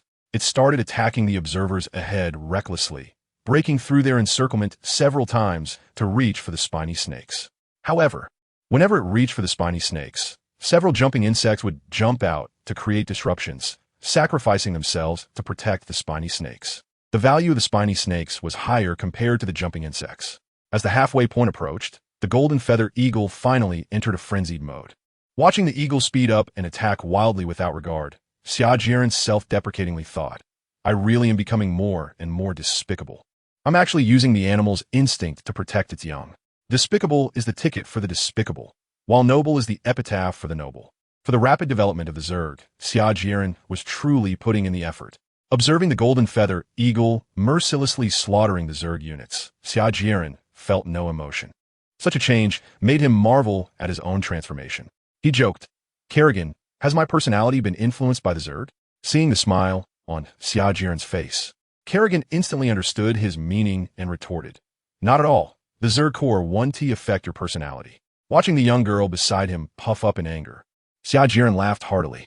Compared to the joyous atmosphere in the Heart Network, the Golden Feather Eagle's battle was far from beautiful. The increasingly desperate fight caused its stamina to plummet. The slowly bleeding wounds on its body served as constant reminders of its dangerous situation. Unfortunately, the Golden Feather Eagle was not the chosen one of this world. In reality, there weren't many examples of beings at the end of their strength still able to retaliate explosively. Under a volley from the spiny snakes, the already heavily injured Golden Feather Eagle fell from the sky, along with the observers that were affected. All the sacrifices were worth it. Although the Golden Feather Eagle fell in a sorry state, it was saved from immediate death by the protection of the branches. However, its shrill cries indicated its very poor condition. The jumping insects seized the opportunity and without hesitation knocked down the trees. Thus, amidst the fearful cries of the Golden Feather Eagle, the large tree slowly fell, while the eagle flapped its wings desperately, trying to take flight once more. Unfortunately, it no longer had the chance. In the end, the eagle looked longingly towards the nest, its home, where its young were, and then gazed up at the blue sky, as if reminiscing about days of free flight. The Golden Feather Eagle knew its end was near. It cried out loudly, as if bidding itself farewell. Its gaze turned resolute, and then it bravely dove down from the branch, starting to dance over the heads of the jumping insects. At this point, the spiny snakes had lost their effectiveness. Once they attacked, the area of effect was too large, making it a double-edged sword. During its dying struggle, the Golden Feather Eagle wounded dozens of jumping insects and spiny snakes, while also suffering multiple attacks itself. Old wounds had not healed, and new ones were added. When the Golden Feather Eagle tried to take off again, it suddenly fell like a kite with a broken string. The Golden Feather Eagle was unable to recover. The surrounding jumping insects took this opportunity to attack. After emitting several pitiful cries, it fell silent. Seeing this scene, Xia Jieren let out a long sigh. Although the losses were considerable, they had finally managed to exhaust the Golden Feather Eagle to death.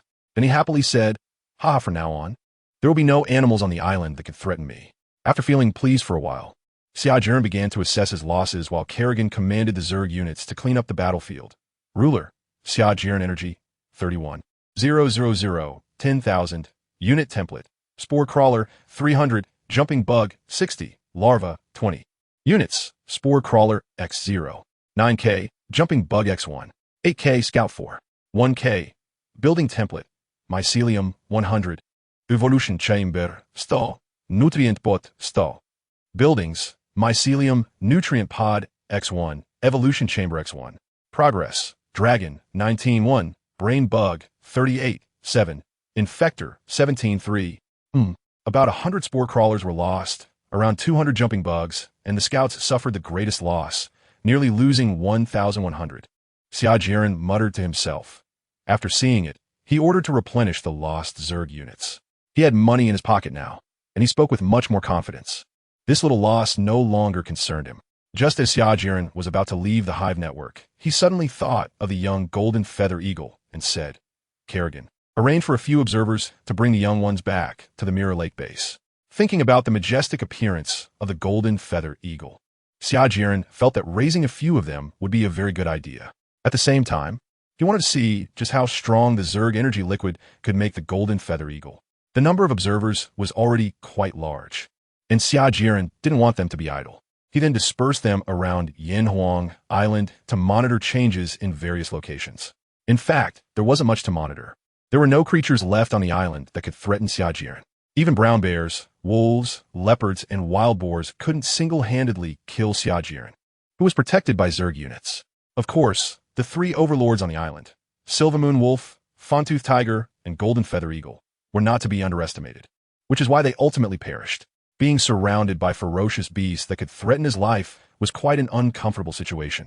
Xia Jieren was no longer interested in experiencing that feeling of death again.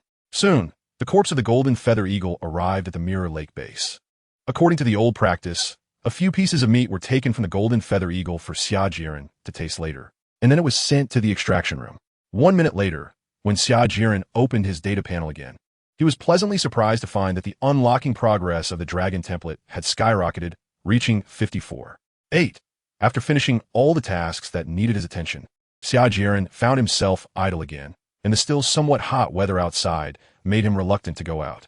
Ultimately, with no other options, He could only leisurely binge-watch shows in the My Network, listening to the explosive theme song of Fate Zero.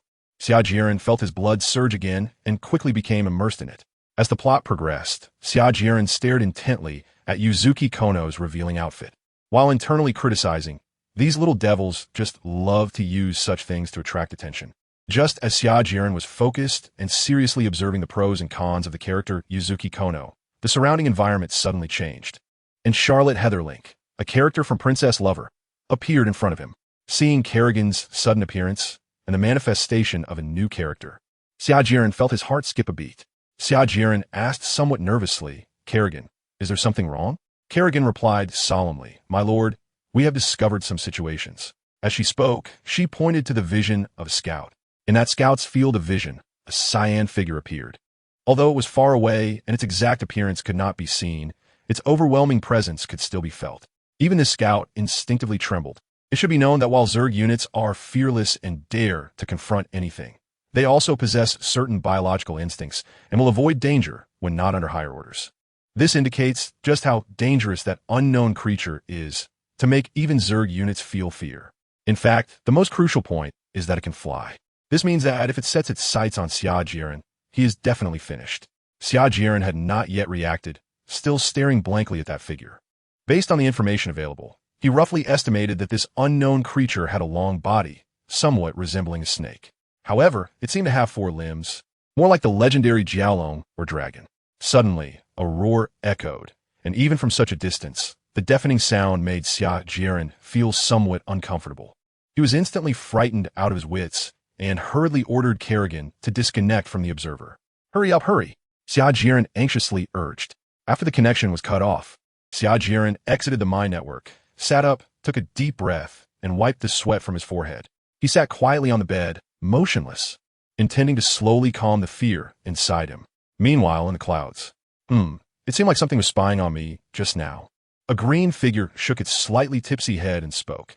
After that, it turned its head to look around, and finding nothing, it stopped in mid-air, invisible ripples spreading outward. A few seconds later, there was still no discovery. It thought it was just an illusion and did not linger, swaying its body and flying away into the distance. Roars began to echo among the clouds, scattering the white clouds. "How boring, who can kill me? War, war, when will there be a war that sweeps across the world? I can't wait any longer." As it spoke, tear-sized droplets flowed from its slightly intoxicated eyes. Unfortunately, Xia Jieren could not see this scene. He had already awakened from his existential doubts. He first changed out of his wet clothes and then went to the balcony, pondering how to proceed in the future. After a brief brainstorming session, Xia Jieren decided to survive at all costs. From now on, ensuring his own safety would be his top priority. He would unhesitatingly abandon anything that would expose his existence, just like the scout earlier. At the same time, Xia Jieren planned to have Kerrigan simulate the mimicry ability for the Zerg structures. This way, if any flying creatures discovered this island, the probability of them finding him would be greatly reduced. To prevent stronger probing methods from existing in this world, Xia Jieren also intended to dig some escape passages underground as a last resort. In short, there could be no more leisurely days ahead. Xia Jieren told Kerrigan all his plans and asked her to optimize and arrange them. Kerrigan knew that Xia Jieren had just been startled, so she somewhat forcefully pulled him into the neural network and catered to his preferences to boost his fighting spirit. Thus, a cosplay event began in the neural network with only one audience member. Whether it was the cold and seemingly aloof Yukino Shida, Yukino, the gentle and pure, stunningly dressed Iroha Ishiki, or the strikingly beautiful and straightforward Charlotte E. Helson, Kerrigan could fully embody them all. Additionally, she occasionally put on live costume changes, of course, of a very innocent kind. Xia Jieren exclaimed that it was exhilarating and at the same time felt like he was capable again. While Kerrigan was performing, she didn't forget to tease Xia Jieren a bit. Unfortunately, Xia Jieren's body was still that of a 14-year-old kid, truly unable to act on his desires. Of course, even in his previous life, he probably wouldn't have done anything, because he was someone who had the desire but lacked the courage. Kerrigan's encouragement had a remarkable effect. Xia Jieren felt as if he had been injected with adrenaline, filled with motivation. Thus, Xia Jieren began to plan the next steps. First, the plan to collect most of the resources on Yanhuang Island would remain unchanged, and the worker bees would continue advancing towards the northern part of Yanhuang Island. Secondly, The Zerg needed to expand further. The preliminary plan was to increase the number of Zerg to 1,000, and the fishing boats also needed another upgrade. Then, there was the issue of dealing with the sea monster at the entrance of the bay. Xia Jieren hadn't forgotten how scared he was on his first day in this world. Better to bully the old than to bully the young. Now was the time for Xia Jieren to take revenge. However, figuring out how to restrict its movements was a problem that needed careful planning. After briefly sketching out the recent plans, Xia Jieren shared them with Kerrigan for her to optimize and execute. In the afternoon, under Kerrigan's unified coordination, the hive had completely hatched all the Zerg, and the newly hatched Zerg had already started working. Watching the Zerg become quickly proficient, Xia Jieren couldn't help but exclaim, "The function of sharing knowledge and experience through the neural network is truly amazing." The newly hatched Zerg just needed to familiarize themselves a bit to master various crafts that the Zerg had already learned. The Zerg were now building a single-sail fishing boat, which, according to the design, could carry 6 tons and had a faster sailing speed, precisely what the Zerg urgently needed. Recently, the catch in the waters near the Mirror Lake base had begun to gradually decrease. To maintain the source of energy, it was necessary to move towards the center of Mirror Lake to find more fishing spots. Now that the expansion of the Zerg and the upgrade of the fishing boats had been resolved, the next step was to deal with the sea monster lurking in the coastal area near Yanhuang Island. In the base's bedroom, Xia Jieren sat at his desk, scribbling and mumbling to himself, creating a rather strange scene. On rough grass paper, he hastily sketched the terrain near the beach. If one didn't look closely, it was almost impossible to discern. After watching for a while, Xia Jieren also felt that he lacked artistic talent. So he decisively gave up on the treatment and went directly to the mine network to look at the topographic map discovered by the scouts. After just a few glances, Xia Jieren sighed and said, "I have to say, this is truly a perfect harbor. From now on, let's call it Yanhuang Bay." The terrain near the beach is roughly in a concave shape. There are 2 towering cliffs surrounding the beach, with the farthest point of the cliffs about 30 kilometers away from the beach. Directly north of the beach, there is an outlet to the sea with a minimum span of 5 kilometers. This topographical advantage far exceeds that of any port on Earth. The only drawback is that the water depth of this natural harbor is too shallow, about 3 to 4 meters. This means that ships over 10,000 tons cannot dock here. However, ships in the 1,000-ton range are more than sufficient. But this is not a problem for the insect race. If necessary, they can easily modify the nearby terrain. The cliff on the left side is where Xia Jieren initially woke up. Extending 3 to 4 kilometers outward from the cliff is where Xia Jieren first discovered the sea monster. However, there are currently no sea monsters nearby. The scouts have already surveyed the area several times. It seems that some bait will be needed to lure them out. Xia Jieren muttered to himself, "But there's no rush now. We need to make thorough preparations before discussing it further." As for the method to deal with the sea monster, Kerrigan also thought of a feasible approach, which is to close the door to beat the dog. First, the sea monster needs to be lured into Yanhuang Bay, and then the mycelium blanket at the bottom of the sea must grow rapidly upwards until it blocks the bay's entrance. At that point, Yanhuang Bay will turn into a prison for the sea monster.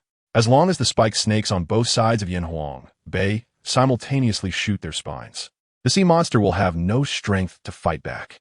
However, the problem is that it is impossible to accurately estimate the sea monster's attack power, making it difficult to calculate how much energy will be needed to promote the mycelium blanket's growth appropriately. To be on the safe side, Xia Jieren asked Kerrigan to pause the expansion plan of the mycelium forest and prioritize energy reserves. Time flowed silently like an invisible river. The next morning by the beach, the spiked snakes were in position, and the warehouse had nearly 9 million energy points stored. Ruler, Xia Jieren Energy, 874. 6W, 10,000. Unit templates, spiked snake, 300. Jumping insect, 60. Larva, 20. Units, spiked snake X1K, jumping insect X2K, observer X5K. Building templates, mycelium blanket, 100. Evolution chamber, 100. Nutrient embryo, 100. Buildings, mycelium blanket. Nutrient embryo X1. Evolution chamber X1. Progress, flying dragon, 63, 7. Brain bug, 48, 1. Infester, 31-2. All is ready. Only the east wind is missing. After murmuring a few words, Xia Jieren commanded, "Let's begin the operation." Soon, a dozen scouts grabbed the wild deer tied with hemp ropes and flew towards the near sea. When they reached the approximate location where the sea monster had appeared last time, they began to lower their flight altitude until the wild deer was completely submerged in the seawater. Once the wild deer was submerged, multiple wounds on its body began to bleed slowly, with blood mixing with the seawater and rapidly spreading in all directions, attracting predators from the ocean. At the same time, in the deep and silent seabed, a pair of eyes larger than copper bells slowly opened. It turned its head towards the blood-soaked area, its eyes filled with brutality and ferocity. Then, it swayed its body and swam towards the prey. In no time, a massive mouth suddenly broke through the water surface, swallowing the wild deer and several scouts in one gulp. Xia Jieren did not expect the speed of the sea monster to be so fast that the scouts couldn't react in time. Alternatively, the scouts may have reacted but were hindered by the deer. However, Xia Jieren clearly saw the true form of the sea monster. It had a long, snake-like body, but it was much larger than that of a typical snake, with blue and white fins on its back and tail. Its body had a diameter of about 1 meter and a length of approximately 15 meters.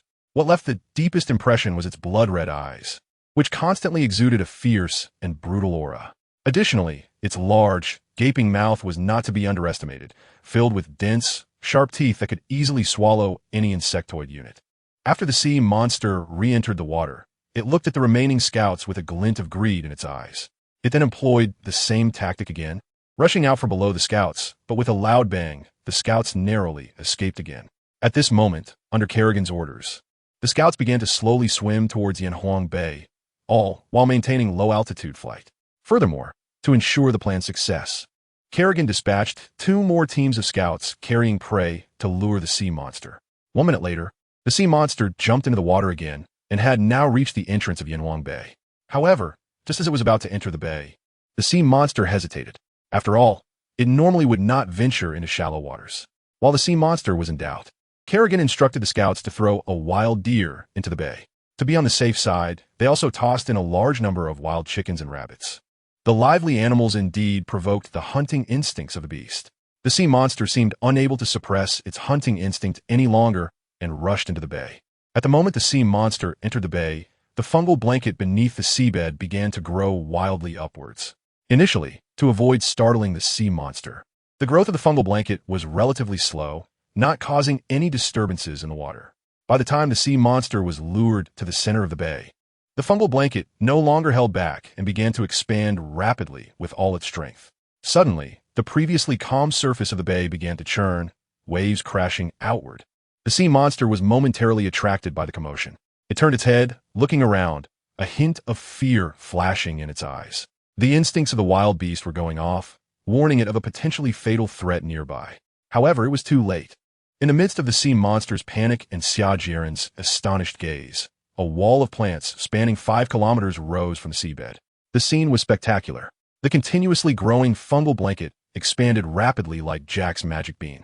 Within seconds, the plant wall exceeded the sea level, ultimately rising 5 to 6 meters above the surface. This meant that the sea monster had become a turtle in a jar, utterly powerless to escape. It was truly too fast. Xia Jieren reminisced about the scene of the fungal blanket growing wildly. However, the cost that Xia Jieren paid was not small. Just that brief moment had directly consumed 3 million resources. But as long as they could take down the sea monster, all the investments would be worth it. The sea monster was also stunned by the scene before it, and after a moment of daze, it began to swim frantically towards the bay entrance. Kerrigan, of course, would not let such a good opportunity slip away. She immediately ordered the spore crawlers fire at will on both sides of the cliff. Spore crawlers emerged from the hard stone and quickly took up a charging position. To prevent being discovered by the sea monster, all the spore crawlers hid in the holes they had dug. Xia Jieren did not expect the digging ability of the spiked snake to be so strong.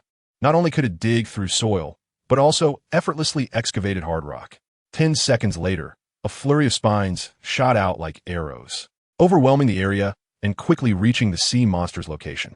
The sea monster had already become very restless before the spines arrived. Following its instincts, it quickly dove down to the seabed. The bay was no more than 15 meters deep, and the water was clear. From above, one could vaguely see the sea monster hastily descending. When it reached a depth of 5 or 6 meters, the spines had already arrived. Over 400 spines covered an area of 20 meters around the sea monster, piercing into the water surface. The sea monster, located at the seabed, let out 2 painful roars, and then its body began to thrash violently, bright red blood flowing from its wounds and rapidly spreading in the seawater. In the previous wave of attacks, The sea monster had only suffered dozens of superficial cuts and did not sustain any fatal injuries. This was due to the sea monster timely hiding at the seabed, which prevented the spines from exerting their full power. At this moment, the blood flowing from the sea monster, combined with the remains of fish affected by both the spiked snake and the sea monster, made the surrounding seawater very murky. However, it was still possible to determine the sea monster's location through the churning surface of the sea. The sea monster, like a harbinger of disaster, stirred up chaos wherever it swam. Half a minute later, the sea monster approached the mycelium wall. It began to frantically batter against the mycelium wall beneath the surface, trying to escape this cage as quickly as possible. The spiked snake continuously shot out spines, but with little effect. It was only when the sea monster started to strike the mycelium wall that the spiked snake could aim accurately at it. After another wave of spines, the sea monster became increasingly frantic, having lost its reason and began recklessly crashing into the mycelium wall. It was not entirely its fault. The continuously spreading scent of blood stimulated the sea monster's instincts, while its inability to locate the enemy fueled its endless rage, so its behavior was not surprising. However, this worked out well for Xia Jieren, as a beast that had lost its reason was easier to deal with. At least it wouldn't be running around aimlessly, wasting Xia Jieren's time. However, the situation did not unfold as desired. After several more waves of spines, the sea monster abandoned its attack on the mycelium wall and started to dart around the bay. Chaos erupted in the bay, and countless fish, frightened, also began to scatter. Watching the beautiful clear bay become increasingly murky, Xia Jieren felt it was a pity. The unprecedented chaos in the bay made it difficult for Kerrigan to determine the sea monster's exact location. However, there was no rush for the severely injured sea monster. Such intense movement would only hasten its demise. The spiked snake continued to indiscriminately launch spines toward the surface. Even if it missed, it didn't matter. It was just a waste of a little energy. At this point, Xia Jieren felt puzzled. Why doesn't this sea monster have that kind of enhancement ability? Isn't every powerful creature supposed to have it? The three overlords on the island all have that I turned black and I got stronger skill. But this sea monster doesn't have it. Is this a case of racial discrimination? Although Xia Jieren was a bit confused, he was pleased with the outcome. After all, no one likes trouble, right? In the chase and escape, more than 20 seconds had passed. As expected, the sea monster's swimming speed began to decline. At this moment, the had replenished its spines and, after charging up, launched its attack. The heavily injured sea monster couldn't withstand this wave of assault and, after struggling a few times, lost its life. The surface of the sea was stirred up with waves, and just a few dozen seconds later, it returned to calm, with the sea monster's body slowly surfacing. Unfortunately, the originally clear seawater had become murky. It was uncertain how long it would take to return to its original state. While Xia Jieren was contemplating this, Kerrigan had already begun instructing the scouts to drag the sea monster's body. Some oblivious fish were feasting on Xia Jieren's spoils near the sea monster's carcass. The sea monster was large, and it couldn't be transported to shore immediately. Had to cut its flesh into pieces before transporting it to the nearest extraction chamber. While they were busy, Xia Jieren was quietly waiting at the base for the spoils of this battle. It is worth mentioning that the was also recovered by Kerrigan, but unfortunately, only 80 energy was retrieved. By noon, apart from some good meat that needed to be saved for Xia Jieren, the entire sea monster had been decomposed and transformed in the extraction chamber. The progress of the flying dragons, brain bugs, and infected had once again surged. Xia Jieren couldn't help but exclaim, "Indeed, it is more efficient to draw on the genes of powerful organisms. Relying solely on the deductions of the mind network would take an eternity." Now the unlocking progress of the brain worm has once again caught up with the flying dragon, and it is expected that the brain worm will be successfully unlocked tonight. Xia Jieren was looking forward to this immensely. Soon, evening arrived, and with a soft sound, the brain bug unlocking was completed. At this moment, Xia Jieren was lying in bed, directly checking his data panel in the mind network. Master, Xia Jieren energy, 41,000 unit templates. Brain bug, 1000. Stinger, 300. Jump bug, 60 units. Stinger X1K, Jump bug X2K. Scout X5K building templates. Fungal carpet, 100. Evolution chamber, 100. Nutritional embryo, 100. Buildings. Fungal carpet, nutritional embryo X1. Evolution chamber X1 progress. Flying dragon, 81.6. Brain bug, 100. Infector, 51. 4. Unit, brain bug speed, 10 kilometers H energy, 1000 U. Type, Mindless brain bug, intelligent brain bug description. The brain bug resembles a huge head. It is one of the core units of the Zerg, possessing extremely high intelligence. It can command other Zerg units more precisely in combat or resource gathering. There are also levels among brain bugs. Different levels can command different numbers of Zerg and have varying combat radii. Indeed, the brain bug is an extremely important unit among the Zerg, and its cost alone justifies its status. Xia Jieren sighed and said, then, he opened the schematic of the brain worm again. Xia Jieren looked at the floating and rotating projection in front of him and asked somewhat speechlessly, Kerrigan, is this cube the new form of the Cerebrate? Kerrigan replied, yes, my lord. After hearing Kerrigan's answer, Xia Jieren was at a loss for words. The current Cerebrate didn't resemble a giant head at all. It was clearly a standard cube with dimensions of about 3 meters in length, width, and height. The Cerebrate's shell was still dark green with a metallic sheen. Xia Jieren was very curious about how brainworms feed. According to Kerrigan, brainworms need to lie on a fungal mat to replenish energy, and they can store a large amount of energy for their own consumption.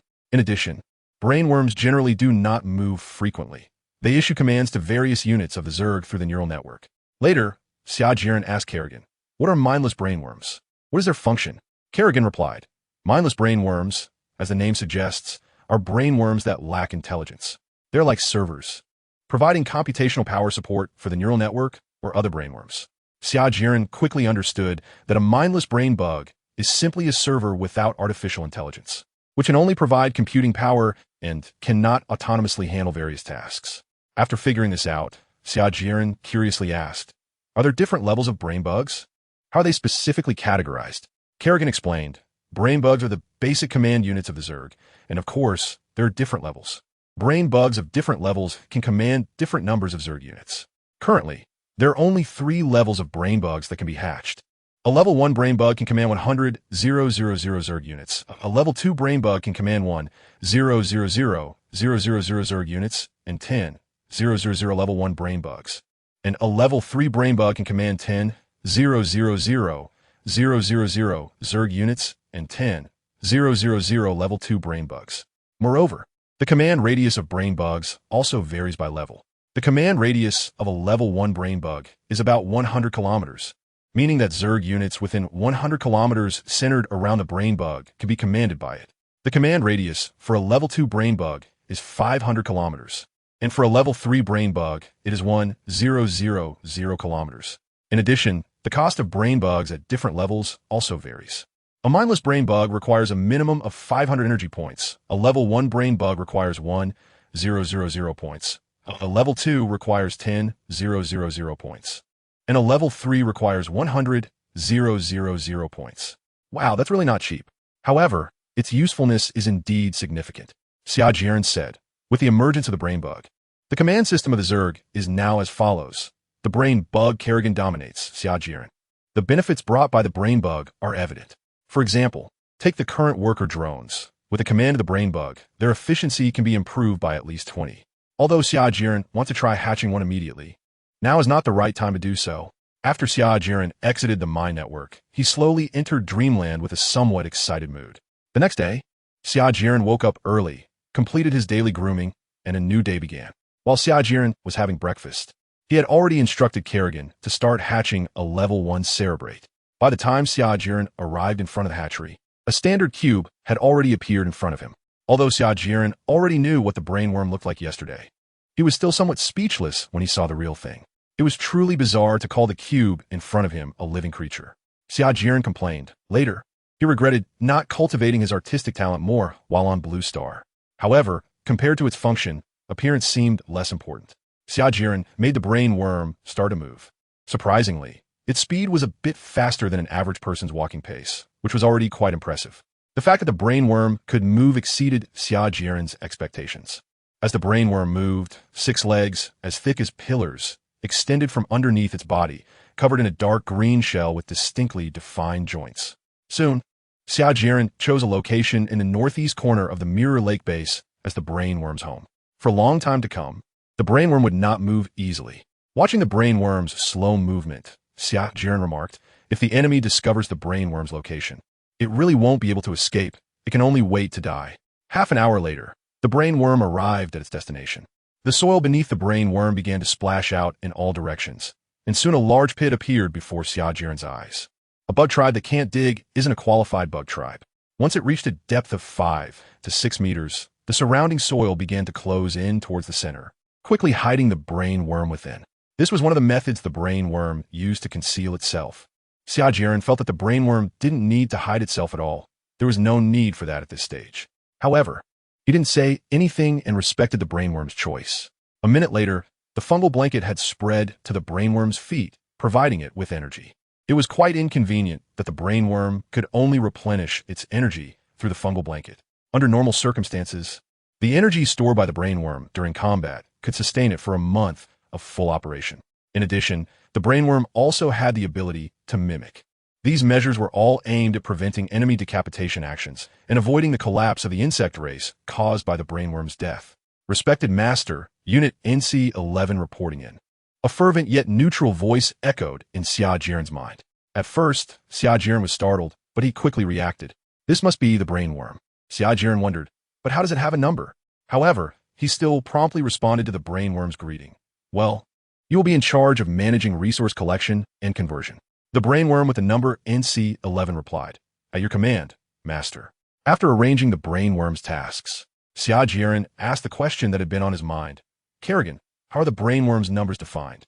Kerrigan replied, Every unit of the Zerg has a unique number, which is similar to your previous ID number. It's just that these numbers are generated in a way that's easier for you to understand. For example, the number NC-11.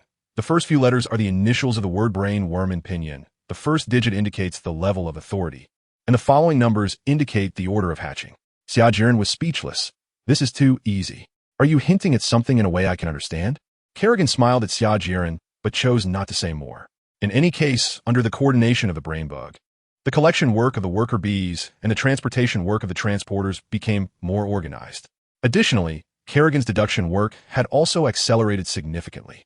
At this point, the worker bees had advanced near Tiger Mountain and Eagle Mountain, and seeing that there was still nearly half of the undeveloped jungle, Xia Jieren felt a sense of urgency.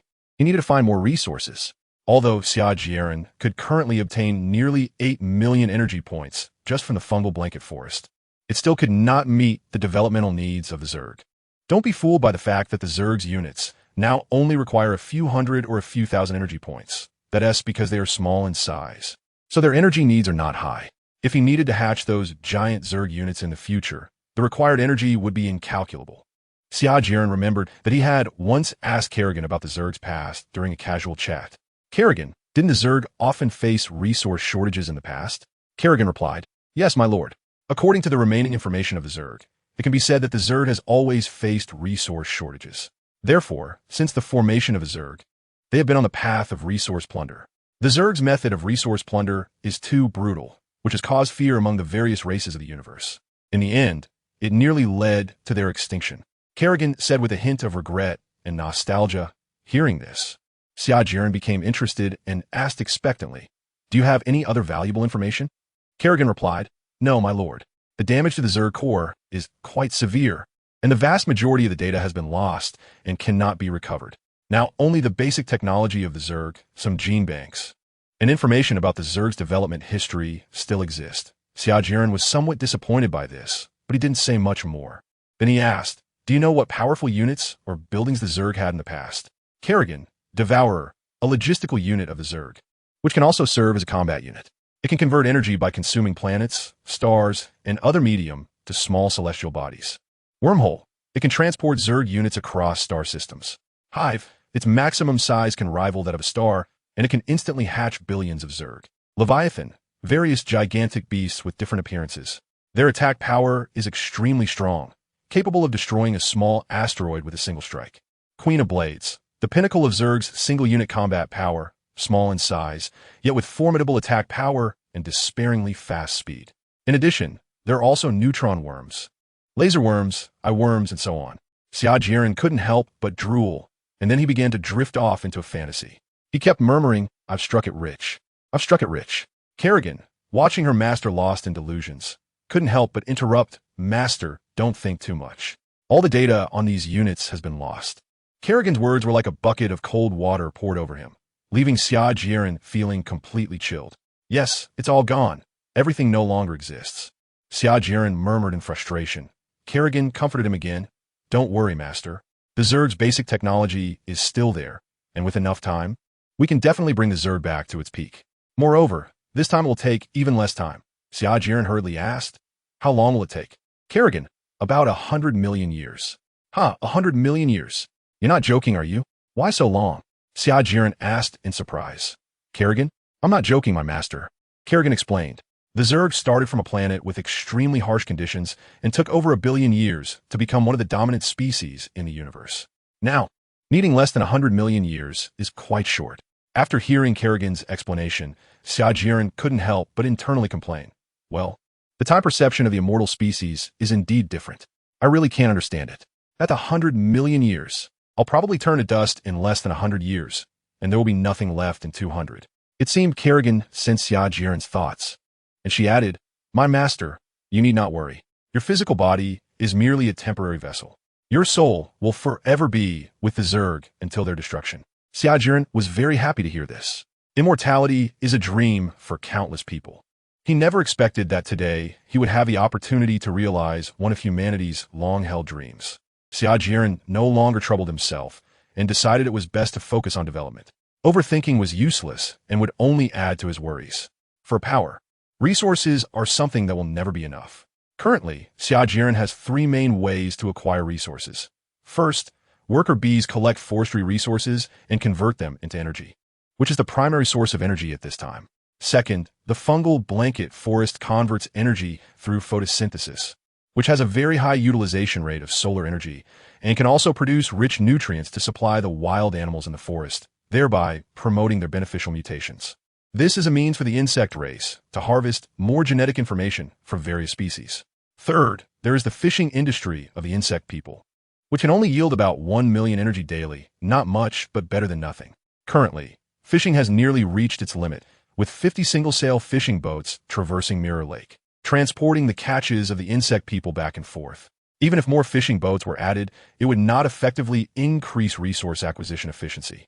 The situation with worker bees is similar, so they can only rely on the expansion of the fungal blanket forest now. This is a sustainable development method, and in the future, it will need to continuously provide energy to the insect race. Although the energy gained daily is not as much as that from destructively harvesting jungles, is stable and lasting. Currently, the fungal blanket forest is still nearly 12 kilometers away from the worker bees logging point. Unfortunately, the total energy acquired by the entire insect race each day is insufficient for the fungal blanket forest to quickly catch up with the worker bees. Xia Jieren has no good solutions for this and can only wait. He comforts himself by saying, It is well known that going from 0 to 1 million is the hardest. It will be much easier afterward. Although Xia Jieren is unsure if this saying is true, as he has worked hard for 3 or 4 years without earning 200,000, it does not prevent him from self-soothing. The fact remains that, based on the characteristics of the insect race, as long as they are not too unfortunate, they will definitely develop better in the future. The worst will not be worse than now. Time flies, and 3 days have passed in the blink of an eye. During these 3 days, the mother nest hatched a brain bug, designated as NC-12, which is mainly responsible for commanding the insect race as combat units. Additionally, 1,000 Scout Hawks were hatched. This is a new reconnaissance unit derived from Kerrigan's genetic analysis of the golden-feathered hawk. The Scout Hawk has a longer reconnaissance distance and a larger reconnaissance range. It can fly up to about 500 kilometers away from Yanhuang Island to gather more information on the sea surface. If there is any danger, Xia Jieren can detect it immediately and prepare accordingly. It is worth mentioning that the Flying Dragon and the Infector have also been developed. Xia Jieren feels quite melancholic about this, since he will have to rely on himself to develop new units from now on, with no more easy paths to follow. Moreover, the abilities of the Flying Dragon and the Infector differ significantly from what Xia Jieren learned on Blue Star. He can only sigh.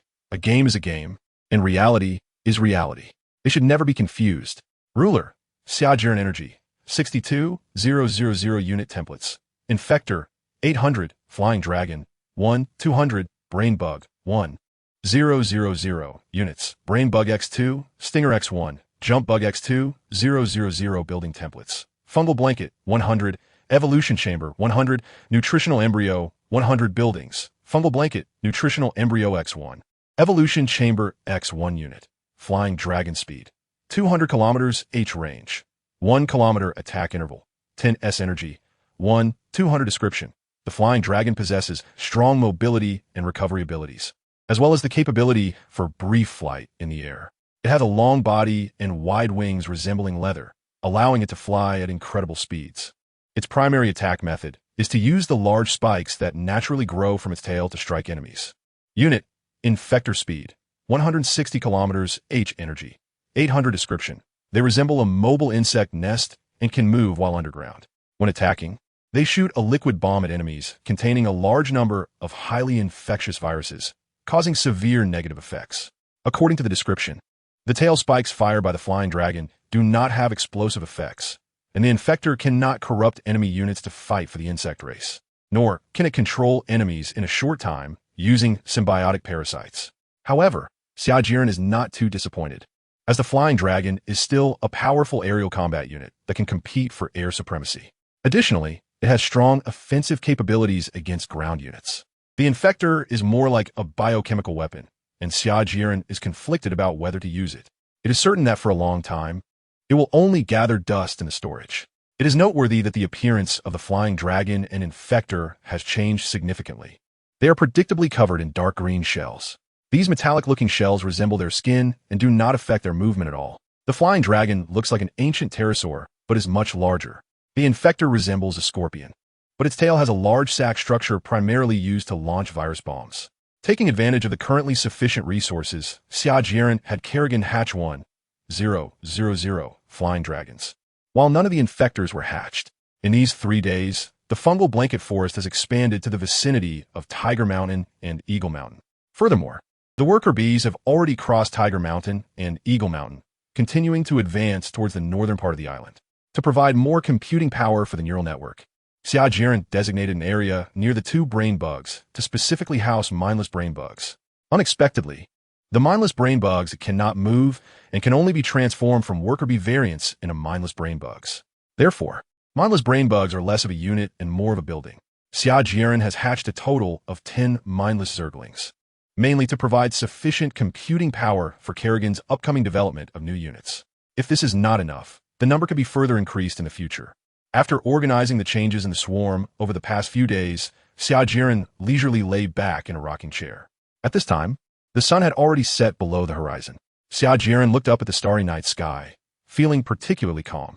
The somewhat acrid smell of smoke lingered around him, driving away the mosquitoes. Xia Jieren occasionally picks up an apple nearby and takes a bite. Suddenly, he sighs and says, "Life is much more enjoyable than I imagined, but there is no one to share it with." Kerrigan replies, "Master, you still have me." Xia Jieren smiled and said, "That's true." After that, the surroundings fell into silence once again. After a while, Xia Jieren casually brought up a topic, saying, "Why is this damn weather still so hot? I remember I've been here for almost a month, and I don't know when it will cool down." Kerrigan replied, "Master, don't worry. From my observations, this world is very similar to Earth. A day is also 24 hours, and it's even more precise than Earth. In addition, the patterns of planetary rotation and revolution are the same, so there should also be a change of seasons here." Xia Jieren became somewhat interested and sighed. "It's really amazing." In fact, he didn't know much about this area of knowledge, but that didn't stop him from shouting 666. The conversation with Kerrigan made the night pass quickly. The next morning, after Xia Jieren finished washing up, he quickly ate his breakfast. To be honest, Xia Jieren was a bit tired of the food. Now he longed for more and richer ingredients. Xia Jieren has already eaten a variety of animals, including bears, tigers, wild boars, yellow deer, geese, golden eagles, and many other strange-looking animals. Apart from being a bit interested at first, after eating so much, it was just okay. If this were on Earth, Xia Jieren would have long been enjoying free meals and accommodation provided by the state.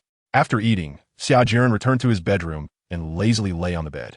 He thought to himself, "There is nothing to do today, so why not just lie in bed all day?" 10 minutes later, a voice filled with astonishment came to Xia Jieren's ears. "Master, something big has happened." Xia Jieren was momentarily taken aback, wondering what could be such a big deal that it astonished Kerrigan so much. After that, Xia Jieren immersed his mind into the neural network. Kerrigan immediately shared the vision of a Zerg overseer. Xia Jieren was even more confused after seeing this. He clicked his tongue twice and couldn't speak for a moment. Kerrigan quickly reminded him, Master, Xia Jieren came back to his senses, rubbing his eyes in disbelief, and then looked again. He saw a bird in front of the scout, which looked very much like an albatross. If it were just an albatross, that wouldn't be surprising, as this world has all sorts of strange animals. But the problem was that this bird was wearing a hat similar to a naval cap, and it had a small bag hanging around its neck, from which many sheets of paper could be vaguely seen. While Xia Jieren was observing, the bird was calling out to the scout, though it was unclear what it was trying to convey. After a while, seeing that the scout had no reaction, a distressed expression appeared on its face. Xia Jieren was shocked, and Kerrigan was also very surprised. They were quite impressed by this bird. It can be said that at least hundreds of millions of people on Blue Star can recognize this bird. Wow, wow, wow. Xia Jieren could no longer hold back and began to wildly express various beautiful words. Is there something wrong with my eyes? I seem to see the news bird. Have I traveled to the world of One Piece? Isn't that the fantasy of that old thief, Oda? Xia Jieren spoke incoherently. He tried to calm the excitement and fear in his heart in this way. In One Piece, newsbirds are a special type of bird used to deliver news and information. The appearance of newsbirds is similar to that of ordinary birds, usually small-sized, with bodies displaying various colors and patterns. They have sharp eyes and keen hearing, able to quickly capture news and information and pass it on to designated people or organizations. Newsbirds are often used to convey important messages and intelligence, and they're considered very valuable and important resources. Kerrigan, master, based on observations. This is indeed the newsbird from your memory. Kerrigan's words were like a bucket of cold water, which calmed Xia Jieren down. He stubbornly confirmed again. You're not mistaken, are you? With such a vast world, it would be strange for one or two birds to look alike. Kerrigan, master, take a closer look at what's in its bag. Xia Jieren shifted his gaze to the newsbird's bag. This glance completely shattered his sense of luck. Through the gap, he could vaguely see several wanted posters. Although he could only see part of them, the style of the wanted posters was already etched in his memory. After all, he considered himself a loyal fan of the Pirate King, even though he greatly disliked the Little Days Ben. Xia Jieren has confirmed that he has indeed crossed over to the world of One Piece. Oh God, please don't play with me like this. Xia Jieren was crying out in despair deep down. After realizing he was in the world of One Piece, he initially felt excitement and thrill, but more than that, he felt fear and dread. Heaven have mercy. Although Xia Jieren had fantasized about coming to the world of One Piece, fighting against the 4 emperors, kicking the 7 warlords, and playing tricks on the Navy and the world government, ultimately meeting various beautiful women and contributing to the development of humanity together, that was just wishful thinking. If given the chance to actually traverse to that world, he would undoubtedly refuse without hesitation. After all, the martial power in that world was too high, and Xia Jieren was self-aware. He didn't want to seek death. Moreover, he knew his own limitations. Even if he could obtain a powerful devil fruit in One Piece, he felt he wouldn't be able to grow stronger, let alone contend with the 4 emperors and the 7 warlords. The truth was, Xia Jieren had many shortcomings: laziness, being a couch potato, lack of ambition, and being easily distracted. To still fantasize about becoming a strong person was simply a dream. Thus, Xia Jieren only dared to indulge in thoughts of a beautiful life after crossing over when his second-year syndrome flared up. He wallowed in self-pity for a while. Kerrigan, master, the newsbird is about to fly away. Hearing this, Xia Jieren snapped out of his negative emotions. Xia Jieren, I've already crossed over, so complaining anymore is useless. Even for the sake of my own life, I need to pull myself together. Xia Jieren comforted himself in his heart. Seeing the newsbird flapping its wings and about to fly away, he hurriedly said, Kerrigan, have the observer block its path.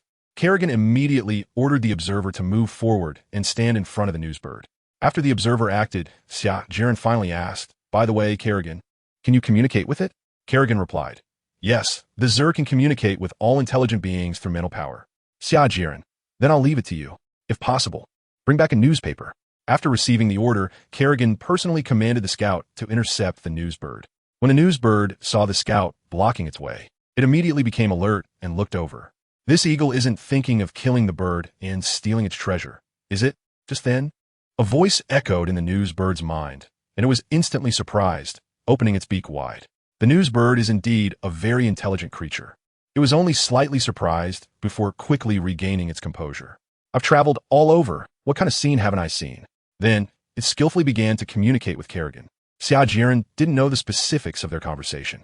He only saw the newsbird's expressions change back and forth, sometimes hesitating, sometimes angry, and sometimes helpless. A minute later, they finished communicating, and the news bird flapped its wings and flew off into the distance. Kerrigan, how did it go? Did you get anything? Xia Jieren hurriedly asked. Kerrigan helplessly replied, Master, this bird is too stubborn. I even want to kill the bird and seize the treasure directly. It refuses to give me even a single newspaper.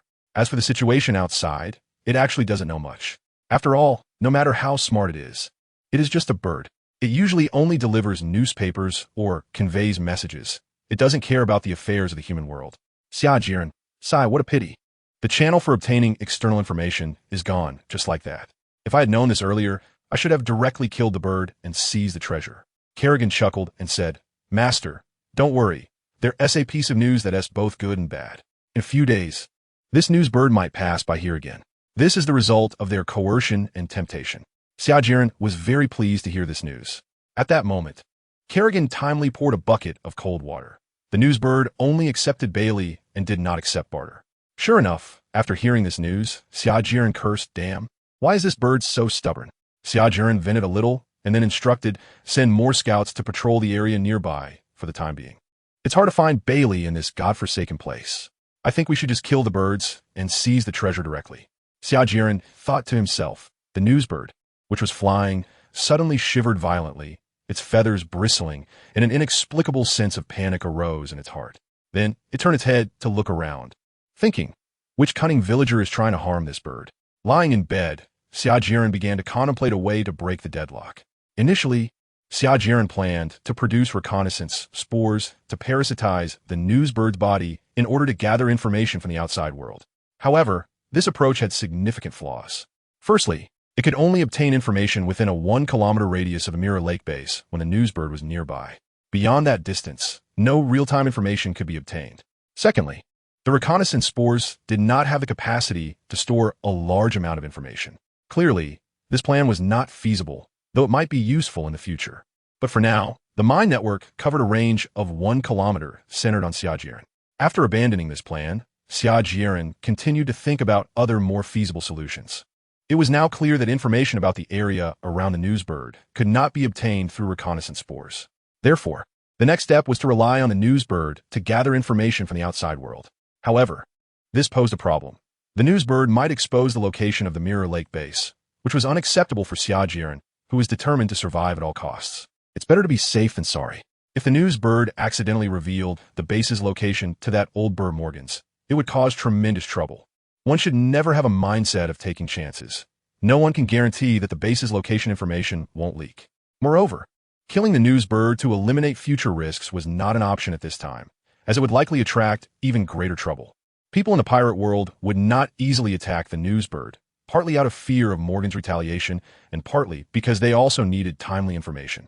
If the news bird were killed outright, not only would they be unable to obtain information from the outside for the time being, but it would also provoke Morgan's investigation. Xia Jieren needs to come up with a win-win solution that allows the news bird to serve as a window to external information while also ensuring that it does not leak any information about the Mirror Lake base. He casually opened the data panel. Ruler, Xia Jieren Energy, 39,000, 10,000, Unit Templates, Infector, 800, Flying Dragon, 1,200, Brainworm, 1,000. Units, Flying Dragon Elite 1,000, Brainworm X2, Stinger X1, 000. Building Templates, Fungal Carpet 100, Evolution Chamber 100, Nutritional Pod 100. Buildings, Fungal Carpet, Nutritional Pod X1, Evolution Chamber X1. As his gaze swept over the infectors, Xia Jieren suddenly remembered his disappointment yesterday about the infectors lacking neural parasitism and neural control abilities. He suddenly had a brilliant idea. If there were a unit that could perform neural parasitism, that would be great. The more he thought about it, the more feasible he found this idea. Therefore, he shared his thoughts with Kerrigan, asking her to attempt to simulate the parasitic unit. Kerrigan, your idea, my Lord Ruler, is very feasible. It will only take 1 day to complete the simulation of the parasite unit. Xia Jieren plans to combine the use of parasites and scout spores. First, allowing the parasites and scout spores to enter the body of the news bird. This way, the scout spores can monitor the behavior of the news bird in real time. Even if the news bird intends to reveal the location of the Mirror Lake base, the parasite can control it immediately. The more he thinks about it, the more Xia Jieren feels that this plan is highly feasible. He thinks to himself that he is really clever. Unless a powerful individual investigates the body of the newsbird, it should be undetectable that there are parasites inside. The parasites will not harm the host without commands. They will coexist with the host, siphoning off its excess energy to develop themselves. After solving one problem, Xia Jieren plans to go for a walk outside to relax his mind. Xia Jieren wandered aimlessly, still thinking in his mind. How can I get the newspaper? Being forceful is a method that can only be used as a last resort. If it attracts the attention of Big News Morgan, that would be bad. I'm also really curious about what content is recorded in the news of the Pirate King. In the past, when watching anime, I only caught a glimpse and there were no detailed descriptions. I wonder if there are any novels to read. I'm really looking forward to it. Novel. As he spoke, Xia Jieren suddenly froze in place. He excitedly talked to himself. Since it's a newspaper, I should be able to submit an article, right? Yes, that's it. As long as I successfully submit, I can get paid for my writing. The current problem would then be easily resolved. The main thing is that it can establish a channel for obtaining information from the outside world. Once Xia Jieren's mood calmed down a bit, he began to think about what kind of novel to write. However, he scratched his head and couldn't come up with what genre of novel to write. Right now, he didn't understand the preferences of the people in the pirate world, and he couldn't prescribe the right remedy. Xia Jieren had read quite a few novels, but the worldviews depicted in those novels were clearly inconsistent with the pirate-infested world he lived in. Such novels would obviously not be well received, and might even be discovered as unusual. Back in the wooden cabin, Xia Jieren leaned over his desk, scribbling on some scrap paper, but after a long time, he couldn't come up with anything useful. As for creating his own content, that was even more impossible. He had ample confidence in his creative abilities, convinced that he couldn't come up with any good stories, and without good stories, he couldn't attract readers. After a while, Xia Jieren, feeling somewhat defeated, lay back down on his bed. At that moment, he entered the Heart Network, intending to see if there were any usable stories in his memories. The next day, Xia Jieren leaned over the table, writing furiously. His thoughts flowed like a spring, and he simply couldn't stop. He originally planned to draw inspiration from the excellent novels he had read before, but after careful consideration, he gave up. One reason was that he was just a newcomer with no recognition. Even if he submitted to Morgan's, it wouldn't receive much attention and could end up sinking without a trace. The second reason was that Xia Jieren was concerned that the people in the world of One Piece might not understand the depth and richness of Chinese culture. In summary, Xia Jieren decided to first write a simple short story to test the waters. Gossip is human nature, and the people in the world of pirates are no exception. Soon, with the joint effort of Xia Jieren and Kerrigan, a new story was freshly created. Xia Jieren titled the story Navy Love Triangle. To attract attention, Xia Jieren also had Carp, Sengoku, and Tsuru make cameo appearances as the main and supporting characters in the story. After reading Navy Love Triangle again, Xia Jieren finally set it aside. Xia Jieren narcissistically said, "I am truly talented. I can write such an irresistible story. It seems I chose the wrong profession in the past. Perhaps I am more suited for being a writer." After indulging in self-satisfaction for a while, Xia Jieren stood up and stretched his body. Then, he walked out of the wooden cabin and headed straight to Mirror Lake. It had been a long time since he paid attention to the work of the insect people. Looking at the shimmering Mirror Lake, Xia Jieren thought to himself, recently, the energy that the insect people can obtain daily has shrunk by nearly 1/5. It seems that the fishery resources around the base have begun to decline significantly. This amount of energy is somewhat insignificant for the insect tribe now, but it can give the insect people something to do, preventing them from being idle, and besides, even a mosquito's leg is meat. As for the technological research and development work carried out by the intelligent insect people, it has not made any progress for a long time. This is mainly because Xia Jieren's own knowledge is limited, preventing him from providing more assistance. Therefore, even with the capabilities of the intelligent insect people, they cannot achieve a leap in technological advancement.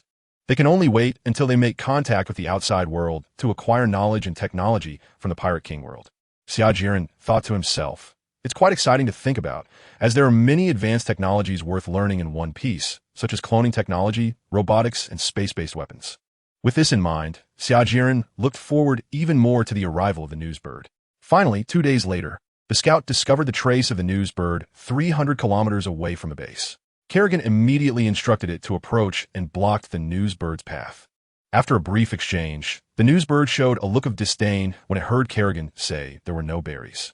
Then, after calling out a couple of times, it intended to continue flying forward. Kerrigan quickly promised it many benefits, and only then did the newsbird reluctantly follow the scout toward Yinhuang Island. Meanwhile, Xia Jieren also learned that a distinguished guest was coming. Although Xia Jieren secretly wished he could get rid of this disdainful newsbird, he had a request to make of it, so he could only grit his teeth and endure. After all, he still had to put on a good front. Xia Jieren, with a beaming smile, instructed Kerrigan, "Let's proceed as planned." However, there was something sinister about that smile. Soon, a grand feast was freshly prepared. At this time, a long wooden table, large enough to accommodate 10 people, was set up in front of Xia Jieren's house. On the table, a dazzling array of fish dishes and fruits were displayed, and some animal meat could even be seen. Not knowing the preferences of the newsbird, Xia Jieren used all the available ingredients just to be safe. It's always better to be fully prepared. He felt a bit pained, after all. There wasn't much meat left from the island's overlord and the sea monster. Over an hour later, the scout arrived at the base with the newsbird. Xia Jieren once again marveled at the uniqueness of creatures in the pirate world. Take the newsbird, for example. Its flying speed is truly astonishing, reaching up to 300 kilometers h, which is about 1/3 of a commercial airplane speed. The newsbird spotted the lavish feast from afar, uncontrollably accelerating, and then eagerly landed on the wooden table. Quack, quack. Is this really for me to eat? Seeing its drooling expression, Xia Jieren understood its meaning without needing Kerrigan to translate. He then made a gesture inviting it to eat. After receiving the response it had been hoping for, the newsbird began to devour the food ravenously. Xia Jieren nodded with a big smile. The plan is successful. Watching the newsbird devour its food, Xia Jieren didn't rush it, but instead patiently waited. 10 minutes later, the newsbird, with a noticeably bulging belly, plopped down on the table. Quack, quack. I really can't eat anymore. Xia Jieren, it's really amazing. I didn't expect my belly to stick out so obviously. After expressing his feelings, Xia Jieren didn't forget the main business. He timely spoke up and requested, "Hello, I have a manuscript that I need to submit to your company. Could you please help me pass it on?" It's hard to refuse a favor. The newsbird felt a bit shy and scratched his head, then readily replied, "Sure, bring it over." Xia Jieren handed over the manuscript he had prepared long ago. The newsbird casually glanced at it and then called out in confusion, "Quack, quack. Is this your doodle?" Upon hearing this, Xia Jieren suddenly realized. He felt frustrated and thought to himself, "Damn it, I overlooked it. How could the universal language in One Piece be the same as the characters in my Great China?" Then Xia Jieren asked in his mind, "Kerrigan, what should we do now?" Kerrigan replied, "Master, you can borrow a newspaper from the newsbird first. I can analyze the current world's text." Xia Jieren apologized. "I'm sorry, I took the wrong one. Please wait a moment. In the meantime, can you lend me the newspaper to have a look? I want to see how other writers write their articles." This time, the newsbird hesitated for a moment, but eventually nodded in agreement. "Quack, quack, but you have to be quick." Xia Jieren casually took the newspaper handed to him by the newsbird. The newspaper felt quite rough to the touch, consisting of 4 sheets and 8 pages. After glancing at the content, Xia Jieren thought to himself, "Indeed, I don't recognize a single word on it. What garbage writing. It looks like it was scratched out by a dog. Not beautiful at all. If I get the chance in the future, I must promote the culture of my Great China, so that these locals can experience what civilization truly is." After a moment of disdain, Xia Jieren began to carefully read through the newspaper. 2 minutes later, he returned the newspaper to the newsbird and expressed his gratitude. "Kerrigan, Master, the translation is complete, and the information has been transmitted to you." As soon as Kerrigan finished speaking, Xia Jieren felt a sudden heaviness in his head. Waves of information directly appeared in his mind. A few seconds later, when Xia Jieren looked at the newspaper again, he felt that reading the text from the One Piece world was just like reading Chinese. He shook his somewhat heavy head and instructed, "Have Chong Air translate the story for me, and then bring it over." 5 minutes later, Chong Air arrived next to Xia Jieren with the new manuscript. After receiving the manuscript, Xia Jieren handed it to the newsbird. The newsbird carefully tucked it into its bag. "Quack, quack. I've received the manuscript, goodbye," it said, then flew off into the distance. However, compared to its speed on the way here, it flew much slower on its departure, perhaps due to its still prominent belly. Watching the newsbird gradually fade away, Xia Jieren warmly and politely said, "Come play often when you have time." The newsbird responded with a couple of quacks and quickly disappeared beyond the horizon. At this point, Xia Jieren finally felt at ease, not expecting the plan to go so smoothly. He then immersed his mind into the heart net. Through the reconnaissance spores inside the newsbird, he could obtain information about the area around it. After seeing the feedback information, Xia Jieren's heart was completely at ease. He asked, "If the newsbird plans to reveal our location, How long until we can kill it? Kerrigan replied, as per the plan, it would take about 3 to 5 seconds. The parasites have already begun to breed inside it, and they are expected to reach the newsbird's nerve center soon.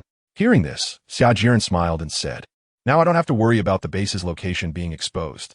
This silly bird can really eat. It had over 30 fish, and now there are less than 10 left. There's no such thing as a free lunch in this world. Xia Jieren wouldn't go through so much trouble to entertain a bird without reason. There's definitely a purpose behind it. Among the food the newsbird eats, a large number of reconnaissance parasites are hidden. These parasites usually remain dormant. When awakened by the reconnaissance, they immediately take control of their host, turning it into a manipulated puppet. This way, Xia Jieren doesn't have to worry about the newsbird revealing his location. After resolving everything, Xia Jieren returned to the wooden cabin and began to wait patiently. Lying on the spacious bed, Xia Jieren opened the data panel again. Dominion, Xia Jieren Energy, 43. 000 unit templates. Parasite, 0. 1. Infected, 800. Flying Dragon, 1. 200 units. Parasite X100. Flying Dragon Elite X1. Brainworm X2 building templates. Fungal Carpet, 100. Evolution Chamber, 100. Nutritional Embryo, 100. Buildings. Fungal Carpet, Nutritional Embryo X1. Evolution Chamber X1 unit. Parasite Energy, 0. 1 description. A pathogenic lower eukaryote that can act as a pathogen or a vector to spread diseases. It is no more than 1 millimeter long, invisible to the naked eye, and undetectable by biological organisms. It has strong environmental adaptability and reproductive ability. Generally, it parasitizes the host's head through the bloodstream, and after reaching a certain number, it can control the host behavior. Only one control core can exist within a biological organism to control its behavior, while the rest of the parasites become part of the control core. The parasite unit was already fully simulated by Kerrigan yesterday, due to its small size and simple structure. The simulation didn't take much time. The cost of the parasite unit is very cheap, and its functions are quite limited. At this stage, the parasite can only control organisms with relatively simple neural structures, such as insects, wild chickens, and wild rabbits. For the reconnaissance, controlling the newsbird is also very difficult. At most, it can only control some of its actions, such as preventing the newsbird from speaking or making it pause for a short time while flying. Complete control over intelligent beings is still not possible. When Kerrigan first simulated the parasite, Xia Jieren was very hopeful. He fantasized about one day being able to control part of the enemy and staging a betrayal on the battlefield. However, reality proved that Xia Jieren was overestimating the current capabilities of the parasites, which cannot reach that level. He could only look forward to the future evolution of the parasites. Although the current parasites have significant flaws, they can still be used. For instance, Xia Jieren could completely control some small animals in the fungal carpet forest. After all, the cost of parasites is very low. One energy can produce 10 parasites, and one parasite can control one small animal. Generally, to ensure successful parasitism, Xia Jieren would deploy 10 parasites into the animal's body at once. As long as luck isn't too bad, he can completely control the animal. In addition, Xia Jieren thought of some rather cruel uses. For example, in the breeding area, roosters are often negligent about reproduction. At this point, he could use parasites to control them and contribute a bit to the prosperity of the chicken coop. That way, the chicken coop wouldn't end up with just 7 chicks today. Sigh. Rabbits are much more obedient and don't give me as much trouble. Xia Jieren sighed. After daydreaming for a while, Xia Jieren quickly pulled his attention back. At this moment, he began to look at the newspaper translated by Kerrigan. This was the first newspaper Xia Jieren had seen since arriving in this world, making it quite significant. In the mind network, Xia Jieren then projected the newspaper closer and casually flipped through it. It was clear that the newspaper was divided into several sections, including world news, regional news, various oddities, and sections dedicated to praising the Navy and the world government. Starting from the front page, the first thing Xia Jieren needed to confirm was the current time and the sea area he was in. It was now July 16th, 1506, in the Sea Circle calendar. As for Xia Jieren's location, he was in the West Sea, as the regional news section contained news from the West Sea. Seeing this, Xia Jieren felt a little relieved. Fortunately, I didn't land in the Grand Line, especially in the New World. That place is really not suitable for people. After feeling relieved, Xia Jieren felt a bit regretful. If only it were the East Sea. The East Sea has a certain vice admiral from the Navy headquarters who often returns home to roam around. There wasn't much to say about the world news section. It was just a bunch of shameless praise for the Navy. It's truly disgraceful. It seems that nothing significant has happened in the world recently, Xia Jieren muttered to himself. Then, he shifted his gaze to the regional section. Since he had arrived in the West Sea, it was even more necessary to understand the local information of the West Sea to prepare for the future. A rebellion broke out in the famous agricultural nation of the Netherlands. The headline was quite interesting, and Xia Jieren patiently continued reading. After finishing, Xia Jieren felt that his worldview had been refreshed, and he found it very ironic. This also made him understand more about the absurdity of the real world of One Piece. After all, a kingdom with an area of 528 square kilometers, a population of 52 million, and primarily agricultural, would actually experience a rebellion initiated by a group of farmers who could no longer survive. Even more absurd was that this country was primarily agricultural, with 80 of the land suitable for cultivation. Moreover, every year, the Netherlands exports a large amount of food to various parts of the world. This food is expected to sustain 10 million people. Upon reading this, Xia Jieren didn't know what to say. Sigh, the oppression by the nobility is too harsh. These nobles should be thankful that individual strength can surpass that of the state in this world. Otherwise, they wouldn't know how many times they would have died already. This news was accompanied by a black and white image. In the photo, a nobleman was proudly stabbing his long sword into the head of a dead rebel. The clear black and white photo and the bloody scene had a significant impact on Xia Jieren's heart. This photo would be the kind that, even if pixelated, might not be allowed to be displayed in Blue Star. After calming himself down a bit, Xia Jieren shook his head and said, "This world is bound to end sooner or later." As his gaze moved down, a photo of a little girl came into view. When Xia Jieren saw it, he was very excited. The girl in the photo was someone he knew. It's just that Xia Jieren was familiar with her, while she was not familiar with him. This little girl was none other than Nico Robin at the age of 8. Xia Jieren continued reading. The news said that a businessman had discovered Nico Robin's whereabouts and reported it to a nearby naval base.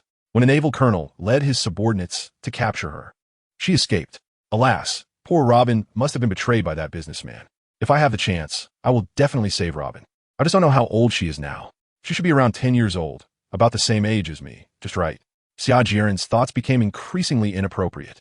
Before the explicit images could appear in his mind, he forced himself to wake up. He justified himself, saying, "I'm just trying to save an innocent girl. This is to promote the fine traditions of the Chinese nation. I definitely don't have any other thoughts. I'm absolutely not lusting after a body." To prevent himself from overthinking, Xia Jieren quickly turned to the second page of the newspaper. The following news mainly talked about the rising new pirate in the West Sea, bloodthirsty wolf Fong Pangda. Due to his numerous crimes, including the massacre of several towns, attacking passing merchant ships, and killing noblemen of the kingdom, the bounty on the Wolf Fong pirate group was raised to 20 million berry. The accompanying image was of a burning town. With such rampant pirates still not eradicated, how can the world government survive? It defies the laws of nature. Xia Jieren continued reading. The following news reported on which town had erupted in riots or had suffered pirate attacks, and which country had experienced unrest again. There are also some dubious anecdotes written by freelance writers. What disgusted Xia Jieren the most was an article praising the kingdom's nobles. It was truly nauseating, shamelessly flattering them. Did Morgan, this mixed-feathered bird, have no bottom line? Such articles were even published. Through the newspaper, Xia Jieren gained a simple understanding of the world. Then, he entered the Mind Network, intending to sort out the timeline of One Piece based on his memories. I remember that Luffy should have set sail in the year 1520 of the Sea Circle calendar. As for why Xia Jieren had such a clear memory of his sailing time, it was thanks to a recap video about Monkey D. Luffy he watched on Bilibili. This destined child in the world of One Piece had a frequent cheat. He set sail in the year 1520 of the Sea Circle calendar. During his time in the EC, he defeated pirates like Buggy the Clown, Kuro, Arlong, and Captain Creek. Once he entered the Grand Line, things escalated uncontrollably. Crocodile. The sand crocodile, who was in a desperate escape under the Yonko Whitebeard, fell under the protagonist's halo, marking a successful start for Luffy in the Grand Line. Next, the strongest Logia user, Enel, also met his end. Moreover, he effortlessly broke through Judicial Island, one of the 3 major organizations of the world government. Even more outrageous was that the so-called country-destroying power of the demonic order did not stop him. This was not just a simple matter of leniency. This was outright letting him go. But thinking about it, Luffy's connections were too strong, to the point that even the vice admirals and Admiral Akiji of the Marine headquarters would not dare to strike him down. Indeed, in this world, one must pay attention to power and background. Back to the main topic. After the Judicial Island arc, Luffy beat up Gecko Moria, known as the weakest warlord, and then was let go by the warlord tyrant, Bartholomew Kuma. When Luffy and his crew arrived at Sabeti Archipelago, they truly showcased their knack for self-sabotage. Causing chaos at the auction house and beating up celestial dragons were no big deal. The most impressive part was that after being chased by Admiral Kazu, they were successively rescued by Tyrant Kuma and Dark King Rayleigh, and in the end, they managed to escape unscathed. Not only that, but Luffy, leveraging his strong background, could also go to Amazon Lily to enjoy the comforts there. Then, Luffy, with his silly charm, conquered Empress Boa Hancock, making those watching envious. Finally, he shone brilliantly during the Marineford War, gaining immense attention from the world. This was absurd. From Luffy's departure to the Marineford War, it had been less than a year. Yet, the strength of Luffy and his crew skyrocketed, defeating several warlords. Even with great talent, it couldn't be this outrageous. There had to be some rules. Anyway, after watching that recap video, Xia Jieren exclaimed outrageous. However, even more outrageous things were yet to come. 2 years later, when he arrived at Fishman Island, coinciding with the rebellion in Fishman Street, Luffy easily resolved it, gaining favor from the Fishman Kingdom and the Mermaid Princess. The ancient weapon Poseidon, named after a god, had undoubtedly been fully tied to the Straw Hat Pirate's chariot. Then, after entering the New World, things didn't settle down. He teamed up with Death Dr. Trafalgar Law to take down Don Quixote da Flamingo, one of the warlords of the sea. He also reunited with his brother, Sabo, the second in command of the Revolutionary Army, and once again gained favor from a kingdom and a princess. Before leaving, he established the Straw Hat Grand Fleet with over 5,000 members amidst a throng of admirers. What followed was even more excessive. He directly presented the clues to becoming the Pirate King, the Red Poneglyph, right before them. After causing a ruckus in the territory of Yonko Big Mom, he still managed to retreat unscathed. Then he recklessly provoked Yonko Kaido. Before Xia Jieren arrived in this world, Kaido had not been defeated. Now that he was in the world of One Piece, reflecting on Luffy's outrageous history made him feel even more incredulous. Once the insect race's influence reached the East Sea, I must observe Monkey D. Luffy closely. Xia Jieren thought. It is now the year 1506 of the Sea Circle calendar, and there are still 14 years until the year 1520, so there is plenty of time. By the way, the Pirate King Jold. Roger was executed 22 years before Luffy set sail. That means Roger has been dead for 8 years. The chaos of the sea has only just begun. The newspapers haven't mentioned any news about the 4 emperors. Have they not been brought up yet? Xia Jieren pressed down his doubts. These matters felt somewhat distant to him. At the same time, he had some speculation about the cyan figure he saw last month. If he wasn't mistaken, that should be Kaido of the 100 Beasts. He must find a way to take him down if he gets a chance. Even if there isn't a chance, he must create one. That ugly posture is a desecration of the dragon totem. Xia Jieren secretly made up his mind. In the evening, on an unknown island. After finishing a day of delivering newspapers, the newsbird returned to a nearby station to rest. They would pick up newspapers here every day and deliver them to various places in the West Sea. After having a bit of dinner, the newsbird felt somewhat unwell. Quack, I missed the meal I had this morning. Another newsbird, hearing this, curiously asked, Quack, what good food did you have this morning? Quack, let me tell you. The newsbird was halfway through speaking when it suddenly couldn't open its mouth anymore. It began to try repeatedly to speak, but suddenly a wave of palpitations surged in its heart.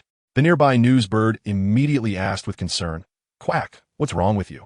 After calming down a bit, the newsbird slowly replied, Quack, it's nothing. The newsbird was also startled by its own condition and lost interest in chatting.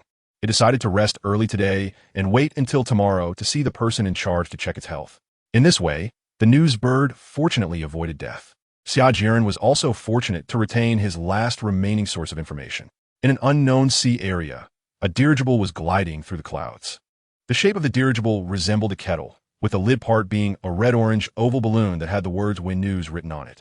Inside the dirigible, the lights were bright, and Morgans was sitting high in a comfortable boss's chair. Below him, numerous editors were hurriedly reviewing newspapers, doing typesetting and other tasks. Morgans would occasionally shout, Faster, even faster. The world is waiting for our breaking news.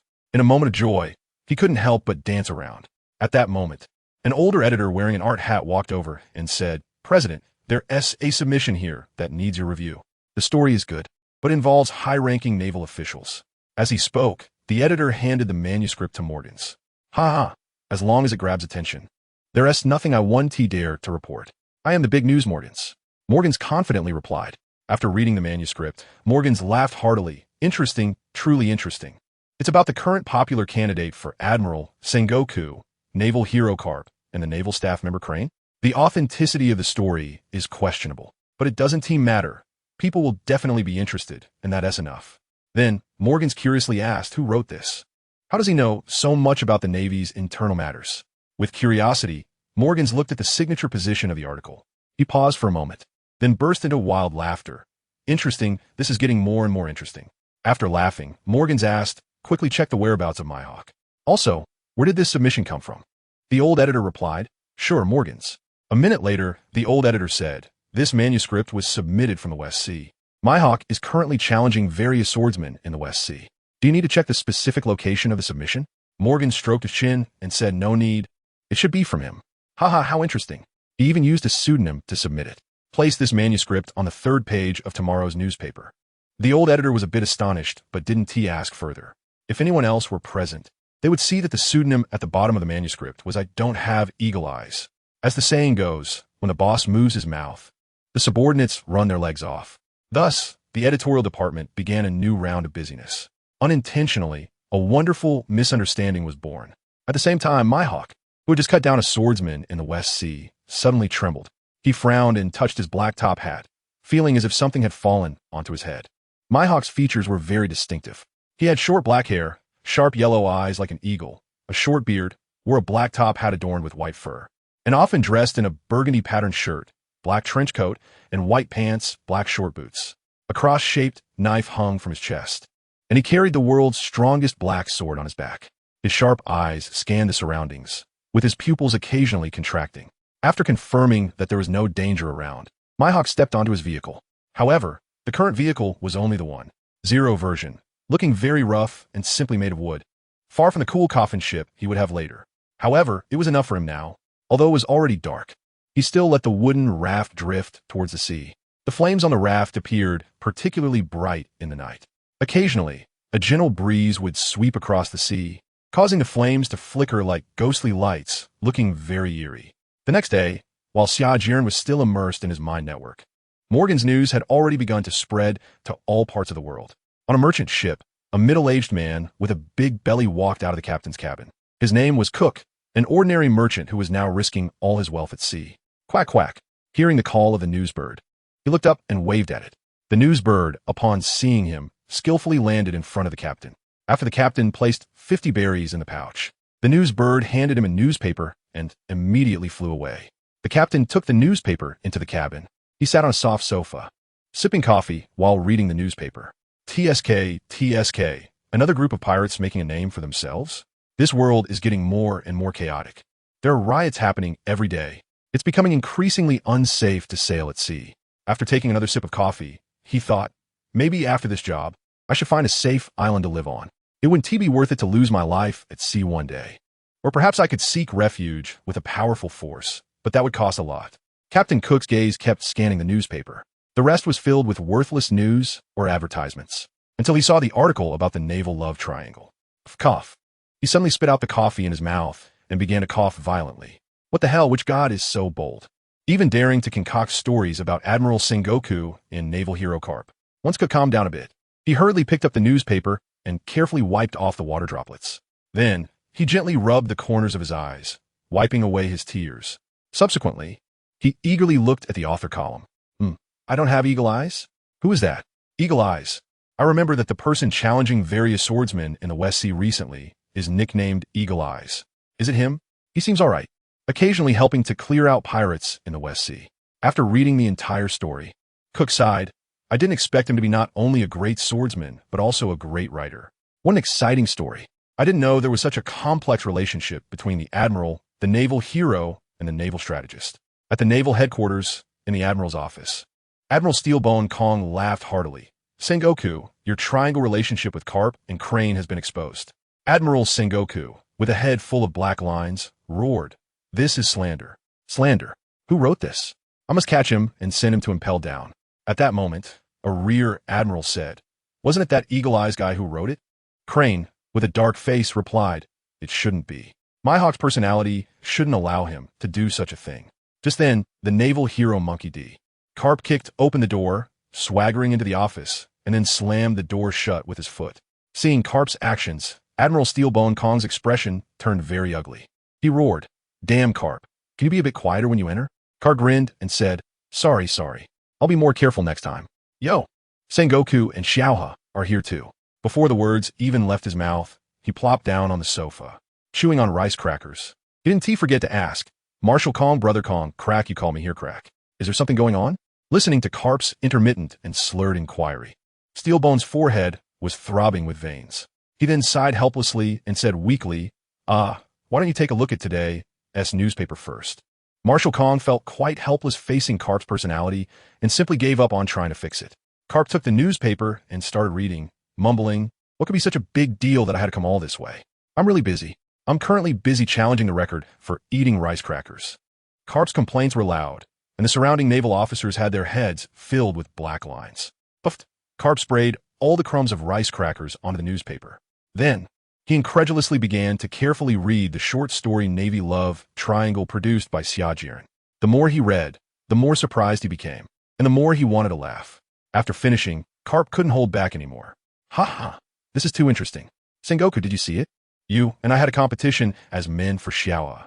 But unexpectedly, on the day of the showdown, we both chose to back down and didn't show up. As a result, Xiaoha thought we were humiliating her. A rift formed between the three of us. Although we all knew it was a misunderstanding after a long time together. It was ultimately too late. I'm already married with children, and Sengoku, you have a foster son too. Our relationship has remained just above friends, but below lovers." One interesting thought, really too interesting. Who wrote this? It can't be that guy Mihawk. That poker face shouldn't be able to write such a story. Sengoku and Xiaoha listened to Carp retell the story again, their faces dark as the bottom of a pot. Seeing the expressions of the surrounding naval officers trying to laugh but holding it in, they became even angrier. Sengoku and Xiaoha shouted in unison, "Shut up, Carp." Carp, laughing, was startled by the sudden shout, scattering rice crackers all over the floor. With the spread of the newspaper, Xia Jieren's test story received rave reviews. Of course, some big figures scoffed at it, but that didn't stop ordinary people from enjoying the gossip. Civilians around the world were very curious about the scandals between those big figures. Mirror Lake Base. At this moment, Xia Jieren looked at the diminishing forest on the map, his eyes filled with anticipation. There were only 40 kilometers left to completely clear the jungle on the island. Then he asked with some concern, "Kerrigan, what is the progress on the Devourer's simulation?" Kerrigan answered apologetically, "My lord, the current progress is 3.9. Xia Jieren comforted, "It's okay. The Devourer is not in a hurry. It will take at least another week to fully cut down the jungle." Then, Xia Jieren thought of another matter and asked, "Has the technology to directly hatch the corresponding buildings on the mycelium blanket been completed?" This was an idea Xia Jieren had thought of a long time ago. He used to think that every time a building needed to be hatched, the worker bees had to be moved to the target location first before they could transform into the corresponding building. This method was too cumbersome. Therefore, Xia Jieren proposed whether it was possible to hatch the corresponding buildings directly from the mycelium blanket, since the current mycelium could also transmit the required genetic information. After Kerrigan understood Xia Jieren's needs, she clearly stated that this technology could be realized. That's why Xia Jieren was inquiring about it now. Kerrigan replied, "My lord, this technology can be completed today." In the next period, Xia Jieren went to the dock and asked Chong-Er if it was possible to build a sea vessel. Disappointingly, with Chong-Er's current technology, it couldn't be done. The requirements for a wooden sea vessel were very high.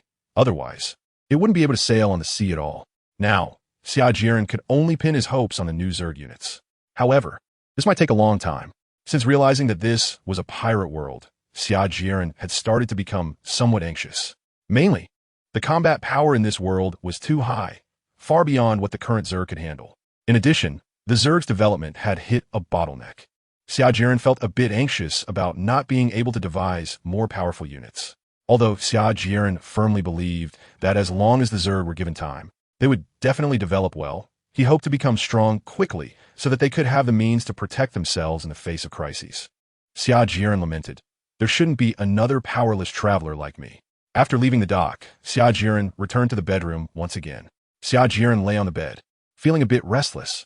After a moment, he suddenly sat up and said to himself, "I can't go on like this. I need to become stronger. Then he asked Kerrigan, Kerrigan, do you think I can become as strong as the people in the pirate world? Kerrigan confidently replied, of course. My lord will definitely become stronger. Hearing Kerrigan's confident answer, Xia Jieren also began to feel more confident. He instructed, Kerrigan, arrange a training plan for me. Starting today, I will work hard to strengthen myself. Soon, Kerrigan provided the first training task, jogging 20 kilometers. After hearing about the 10-kilometer jog, Xia Jieren began to worry. However, after considering his own life, he decided to follow Kerrigan's plan. An hour later, after running 12 kilometers, Xia Jieren suddenly collapsed on the ground. He lay on his back, gasping for air, enduring the pain in his lungs, feeling his legs weak and sore. I really am useless. I'm really so useless. Xia Jieren gasped for breath and murmured to himself. This time, Xia Jieren once again clearly felt the extent of his uselessness. Back on Blue Star, Xia Jieren had exercised for 3 months to lose weight, jogging a maximum of 5 kilometers a day. Anything more was beyond his limits. In comparison, his current performance was noticeably better, thanks to the optimization from the Zerg Core. Benefiting from this optimization, Xia Jieren's 14-year-old body now had physical qualities comparable to that of athletic champions from his past life. Of course, this was still far from the full potential of this body. In fact, Xia Jieren could complete the entire training regimen. Kerrigan would not set up a training plan that Xia Jieren couldn't handle. He had failed during his initial training due to a lack of willpower, which is why he felt so useless. The habits he formed on Blue Star had a significant impact on him. His willpower was very weak, and when his body felt extremely uncomfortable, Xia Jieren couldn't help but want to give up. Xia Jieren lay on the ground for nearly 10 minutes. When he felt that his whole body was no longer so uncomfortable, he stood up, lowered his head, and walked back to the bedroom with a dejected expression. Lying on the bed, Xia Jieren felt very down. Xia Jieren has become very aware of his shortcomings, but he lacks the ability to make up for them. Even if he wants to change, it is very likely that he won't be able to stick to it. He knows that the personality he has developed over 25 years cannot be easily changed. The helplessness of knowing his flaws but being unable to change them makes Xia Jieren very uncomfortable. Thus, feeling dejected, he lay sprawled on his bed until evening. During this time, Kerrigan didn't know how to comfort Xia Jieren and remained silent. After dinner, Xia Jieren, feeling somewhat downcast, entered the Mind Network. This time, he did not greet Kerrigan in front of him, but went straight into his memories, starting from the beginning to review his 25 years of life. Kerrigan, why did the Zerg Core choose me? Xia Jieren asked. Before Kerrigan could respond, he stroked his chin and speculated. Could it be that I have some precious qualities yet to be discovered? The more he spoke, the brighter Xia Jieren's eyes became. Looking at the self-absorbed Overmind, Kerrigan was at a loss for words, and at that moment, her beautiful and delicate face was filled with confusion. Xia Jieren looked into Kerrigan's eyes, waiting for her answer. Kerrigan gritted her teeth and said straightforwardly, it was an accident. The Zerg Core randomly chose a host. Upon hearing this, Xia Jieren's gaze dimmed, sighing, I really am not the destined protagonist. Kerrigan consoled him, my lord, there's no need to be sad. Since you have been chosen by the Zerg Core, you are indeed the protagonist. Xia Jieren looked at her helplessly and said, have you ever seen a protagonist as miserable as me? As soon as I crossed over, I was thrown into a survival on a deserted island scenario. After finally awakening the Zerg Core and enduring more than a month of development, I've only reached this level. I have the Zerg inheritance. Yet I've developed to this point. I feel embarrassed myself. Okay? You know those big shots who possessed the Zerg before. Sigh. Kerrigan understood that the Zerg was indeed too weak at the moment and didn't respond, wearing an awkward yet polite smile. The atmosphere fell silent for a few seconds, and Xia Jieren curiously asked, by the way, Kerrigan, you just said the Zerg Core was chosen randomly. That doesn't seem right. Shouldn't the inheritor be carefully selected? Why are you so casual about it? This is too hasty. What if a baby is chosen? How can we instill knowledge and common sense into them? Kerrigan immediately showed a helpless expression and slowly replied, it's not that we didn't want to, but we couldn't. At that time, the Zerg Core was being pursued by enemies, and there was no time to choose an inheritor. Xia Jieren, how should I put it? I'm indeed lucky. I encountered a 1 in 7 billion chance. At this moment, Xia Jieren was very curious about the situation when he crossed over. So he directly asked, Kerrigan, is there any information about my crossing over? Kerrigan, yes. Would you like to see it? Yes. Xia Jieren confirmed. Kerrigan's eyes shimmered with data, and soon, a holographic screen unfolded before Xia Jieren. The images on the screen integrated parts of Xia Jieren's life and record from the Zerg Core. At this moment, Xia Jieren stared intently at the screen, feeling as if he were watching a movie in a cinema. On the night of May 1st, 2023, in a city neighborhood, a somewhat lonely figure stood on the balcony, gazing at the bustling street in the distance, letting out a sigh. The story began 15 minutes earlier with a phone call. Jieren, your second grandma has found a good girl for you. She's currently a middle school teacher back in her hometown, and I'll send you her WeChat soon. You two can have a good chat. The gentle voice of Xia Jieren's mother came through the phone. However, Xia Jieren replied somewhat irritably, I don't want to get married right now, so please don't bother. When I want to get married in the future, I'll go on blind dates then. Is that okay? Xia Jieren's mother felt very helpless about her son's response. She could only repeatedly remind Xia Jieren to take the important matters in life seriously. Xia Jieren casually replied, Okay, I got it, I'll keep in mind. I'm hanging up now. After hanging up the phone, he helplessly muttered, My parents are really something, always pushing me to get married. I haven't even had enough time to myself yet. How can I rush into the grave of marriage so quickly? Due to the bombarding pressure from his parents about marriage during the holidays, he also lost the mood to catch up on his shows. Xia Jieren simply picked up his coat, walked out the door, and went to the balcony to enjoy the breeze. This led to the scene at the beginning. Standing on the balcony, he saw the distant, blurry lights and felt the gentle breeze coming towards him, gradually relaxing his mood. Just as he was stretching his arms, tilting his head back, and planning to ease his stiff body, a flash of light suddenly appeared in Xia Jieren's line of sight. Xia Jieren initially did not pay attention, but the light spot grew larger and brighter. Xia Jieren lowered his head, took off his glasses, rubbed his eyes with both hands, and thought to himself, Damn it, am I hallucinating? My eyesight is getting worse. It seems I've been staying up late too often recently. When he put his glasses back on and looked up again, he saw a glowing point the size of a soccer ball still flying towards him. For a moment, his mind went blank, and his heart was filled with fear. When he wanted to run away, he found that his legs were somewhat unresponsive. Xia Jieren struggled to twist his body. With a bang, he fell to the ground. But he couldn't care less about the pain and crawled towards the room using both his hands and feet. However, it was too late. A glowing point the size of a soccer ball hit him squarely on the back of his head. Before losing consciousness, Xia Jieren thought, Damn, am I really going to die like this? No, I haven't honored my parents yet. I haven't lived enough. Ding. Intelligent life form detected. Starting loading. Loading successful. According to security protocol number 158, I will now carry the intelligent life form for a cosmic jump. Jump successful. As the prompt sound faded, Xia Jieren's body vanished, and the wormhole above Blue Planet slowly closed. Crack. I'm really too pathetic. After seeing his own actions from a god's perspective, Xia Jieren covered his face with his hands. Then, the scene in the light curtain shifted. A meatball the size of a basketball passed through the wormhole and suddenly appeared above Blue Planet. It then plunged straight towards Blue Planet. The meatball burned and produced light due to atmospheric friction and from the ground. One could see a beautiful meteor streaking across the sky. After breaking through the atmosphere, it shed its remaining shell, revealing a diamond-shaped, transparent crystal. This crystal showed no signs of slowing down and crashed straight towards the ground. In the scene, the lights of the city shone brightly, dotting the dim night. It got closer to the ground, constantly searching for intelligent species ahead. Suddenly, it spotted a poor fellow poking his head out a window. So, it slightly adjusted its direction and accelerated towards him. It changed direction, right? It accelerated, right? Xia Jieren asked excitedly. Kerrigan smiled awkwardly and did not answer. Xia Jieren looked gloomy. Damn, I thought I was accidentally hit, but it turns out I was chosen as a target early on. The same scene repeated itself. After the crystal hit Xia Jieren, it immediately disappeared. When it reappeared, it was already in outer space, 10 light years away from Blue Star. The crystal opened another wormhole and then directly drilled into it.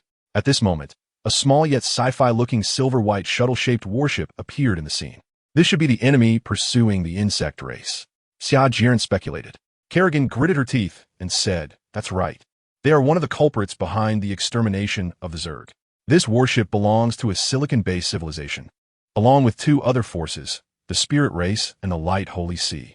In a place unknown to Kerrigan and Xia Jieren, inside the shuttle-shaped warship, multiple clusters of light of varying sizes were flashing at different frequencies.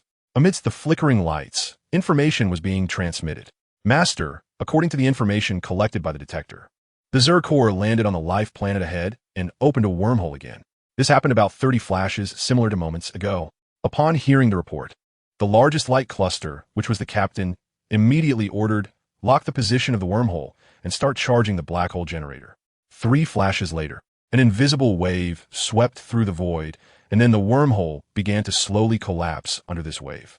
After confirming that the wormhole was completely destroyed, all crew members relaxed. An officer asked, "Captain, I didn't expect to find a life planet in such a remote place.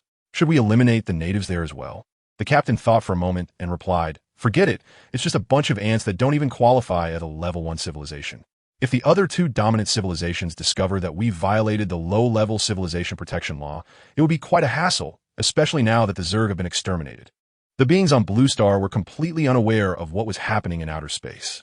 Aside from a few individuals with exceptionally keen instincts who felt a momentary palpitation, the rest did not sense anything unusual and continued their mundane lives day after day. After the silver-white warship jumped away, a cold, stern gaze was cast in the direction the warship had departed.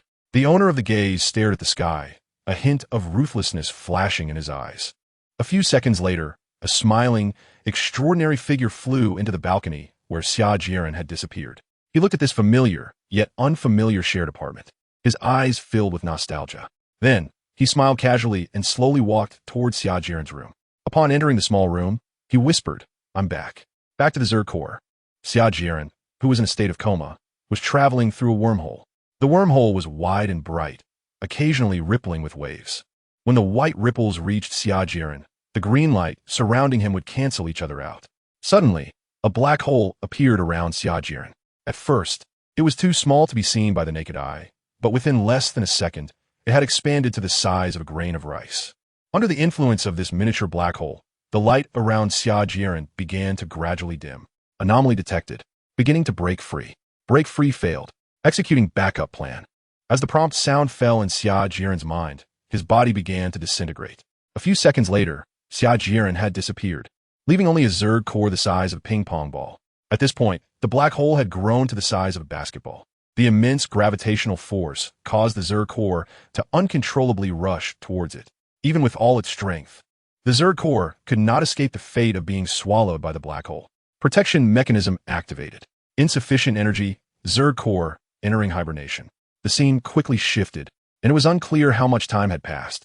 The Zerg core, which had been drifting in the void, reappeared in the universe, attracted by a blue planet dozens of light years away. A month later, an inconspicuous meteorite broke through the atmosphere of this blue planet.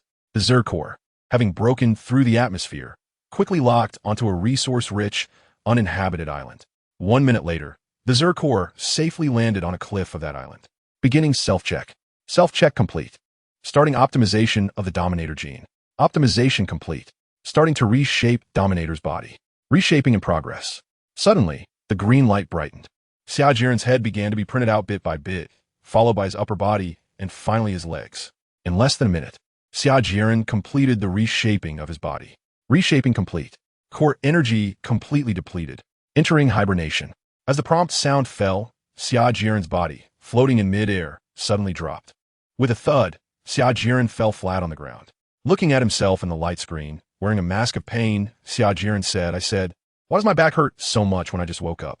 Turns out I was treated so roughly." Kerrigan said apologetically, "There was no other way. There was no extra energy left at that time." Xia Jieren waved his hand and did not pursue the matter. From a godlike perspective, he reflected on his journey of crossing over, feeling a deep sense of nostalgia. "I truly am at the mercy of fate." What he didn't know was that at the moment he descended into this world, carried by the core of the insect race, all powerful beings on this planet felt a simultaneous heartbeat.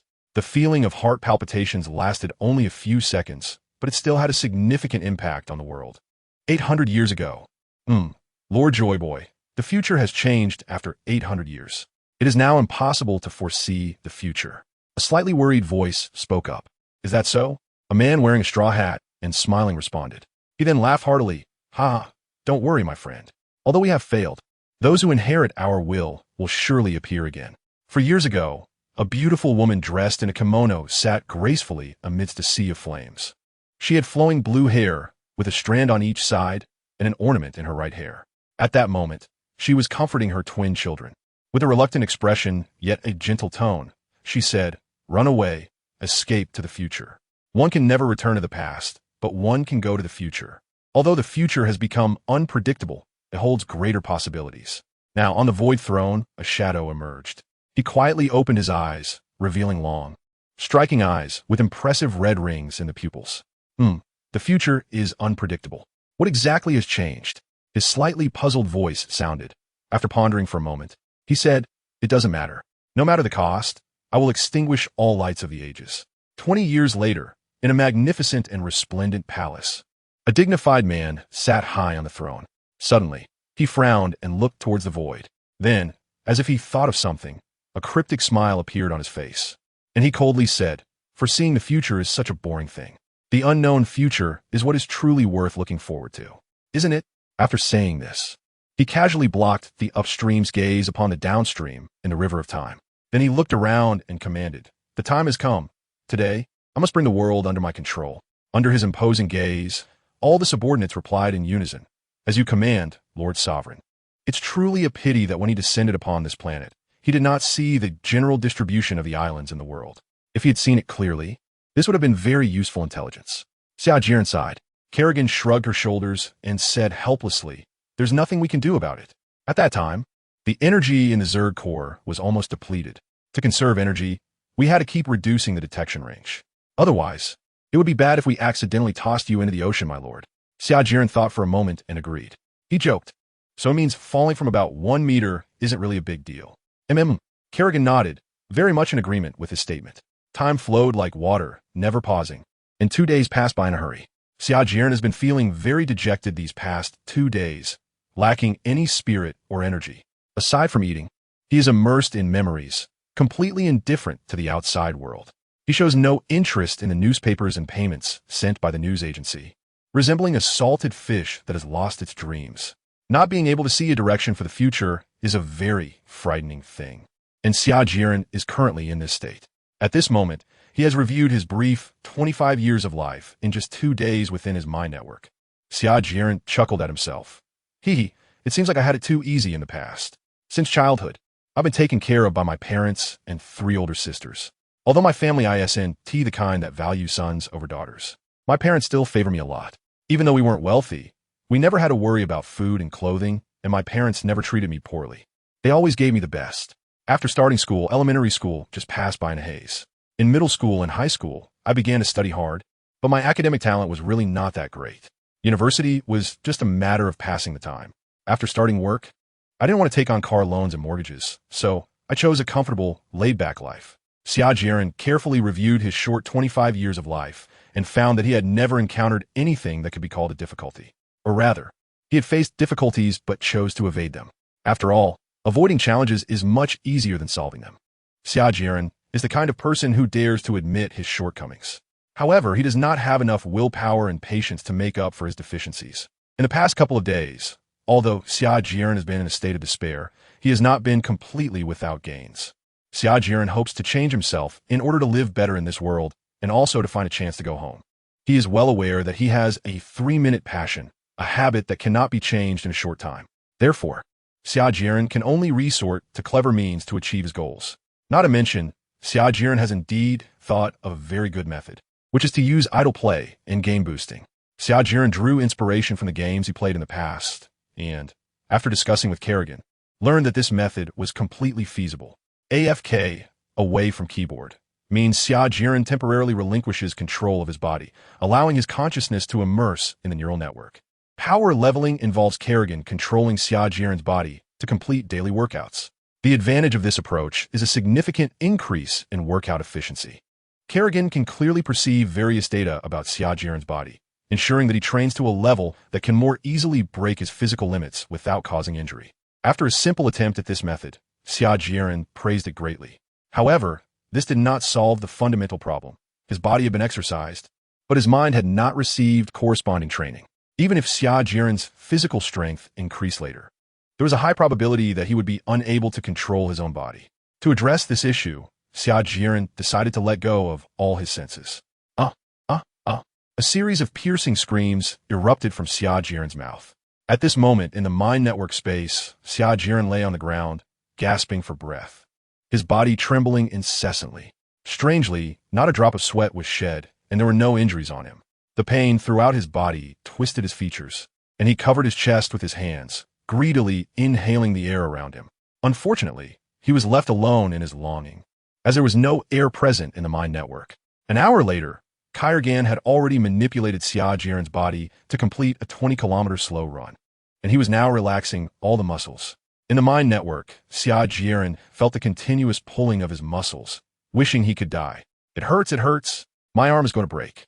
After Xia Jieren had manipulated Xia Jieren to do 100 push-ups, Xia Jieren once again screamed in agony.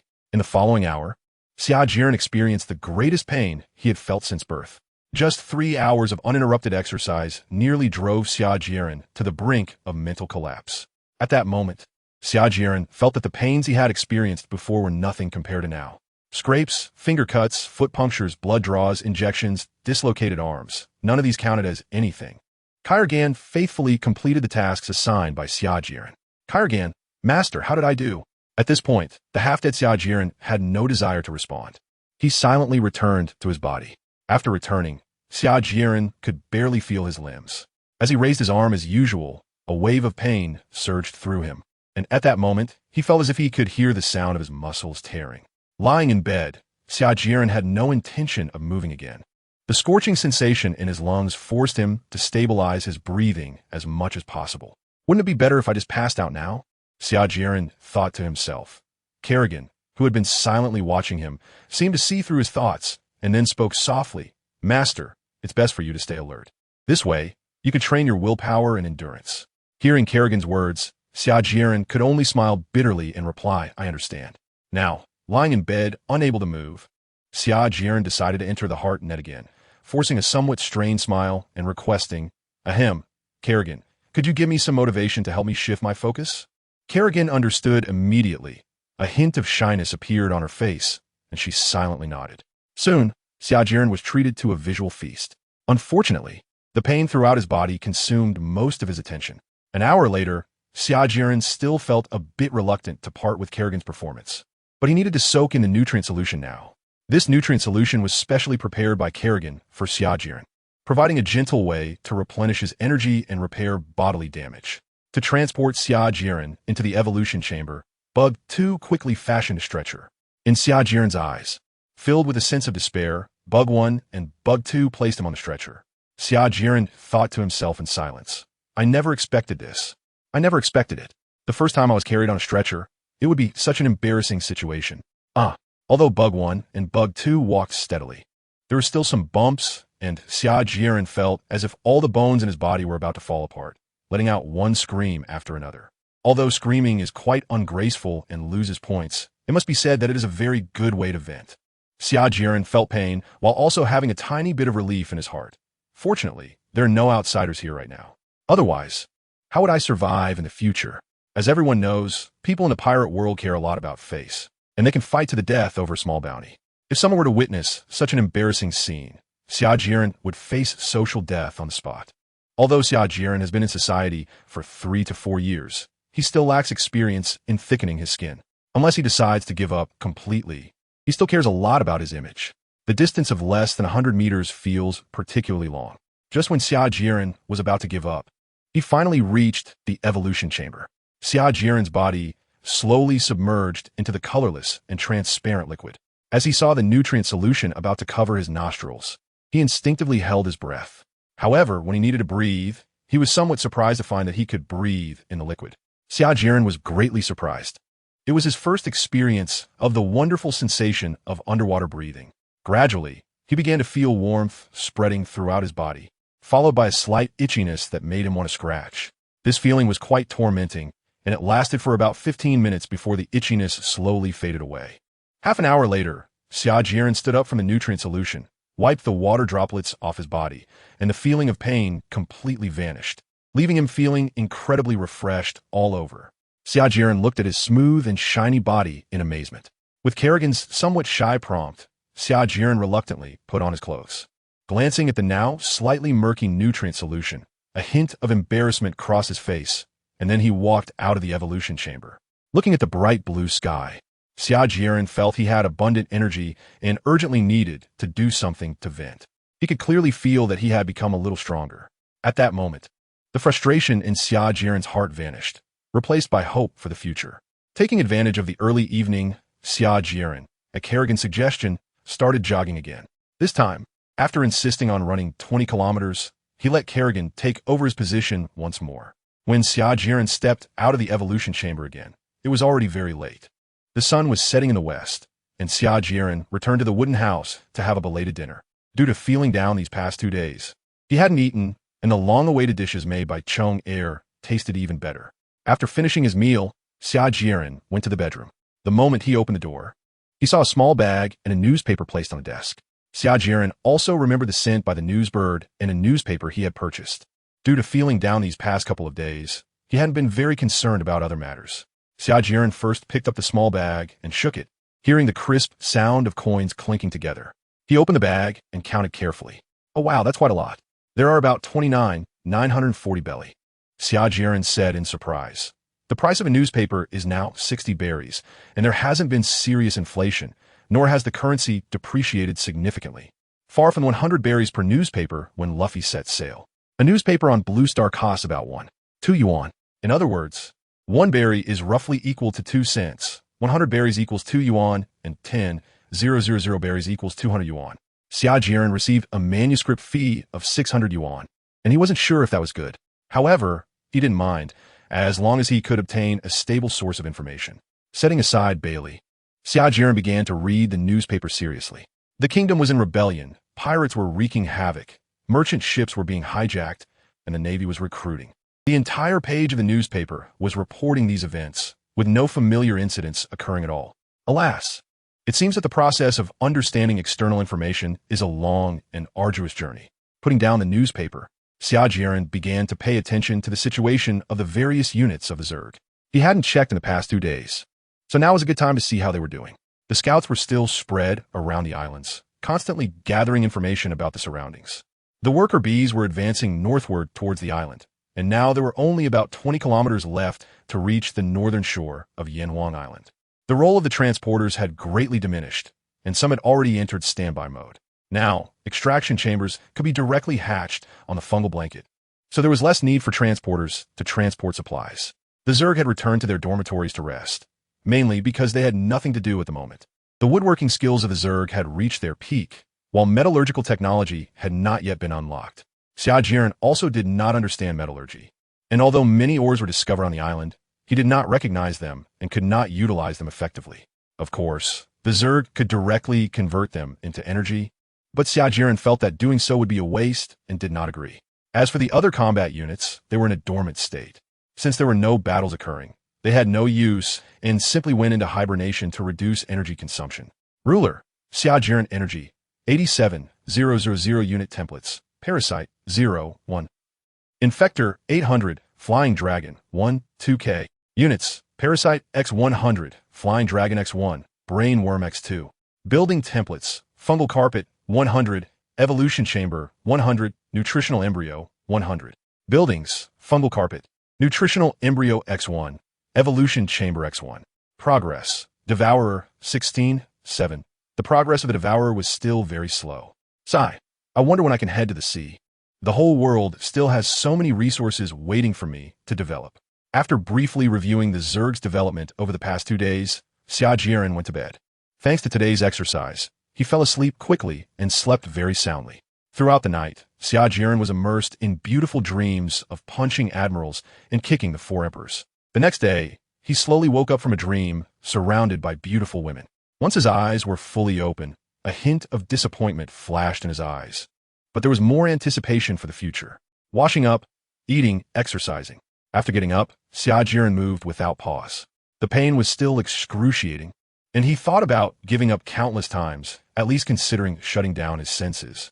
To eliminate his dangerous thoughts, he specifically asked Kerrigan to supervise him. Whenever he had thoughts of giving up, Kerrigan would temporarily seal that thought away. After his workout, she would release it all at once. Especially after Xia Jieren soaked in the nutritional fluid, feeling refreshed.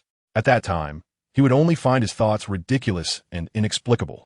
Over time, Xia Jieren would no longer easily think of giving up when faced with pain. Time is like a silent teacher. It teaches us to grow and be strong, helping us understand the true essence and meaning of life. leaving behind a lifetime of insights and realizations. Xia Jieren deeply felt this during the long week. He had to endure the pain of mental breakdown several times each day. At the same time, his gains were immense, and his gaze became increasingly resolute. A simple example is when Xia Jieren accidentally cut his arm on a sharp stone, leaving a 3 to 4 centimeter wound, with bright red blood oozing out. However, Xia Jieren didn't even flinch. It wasn't that he couldn't feel pain. He just thought that this level of pain was nothing compared to the pain he experienced when pushing his physical limits. Throughout that week, Xia Jieren spent most of his time training his strength, but unfortunately, he had not yet broken through his physical limits. However, training is a process that requires perseverance. And even though Xia Jieren was a bit anxious, he couldn't quickly surpass his physical limits. Xia Jieren felt somewhat disappointed about this. Comparing oneself to others can lead to despair.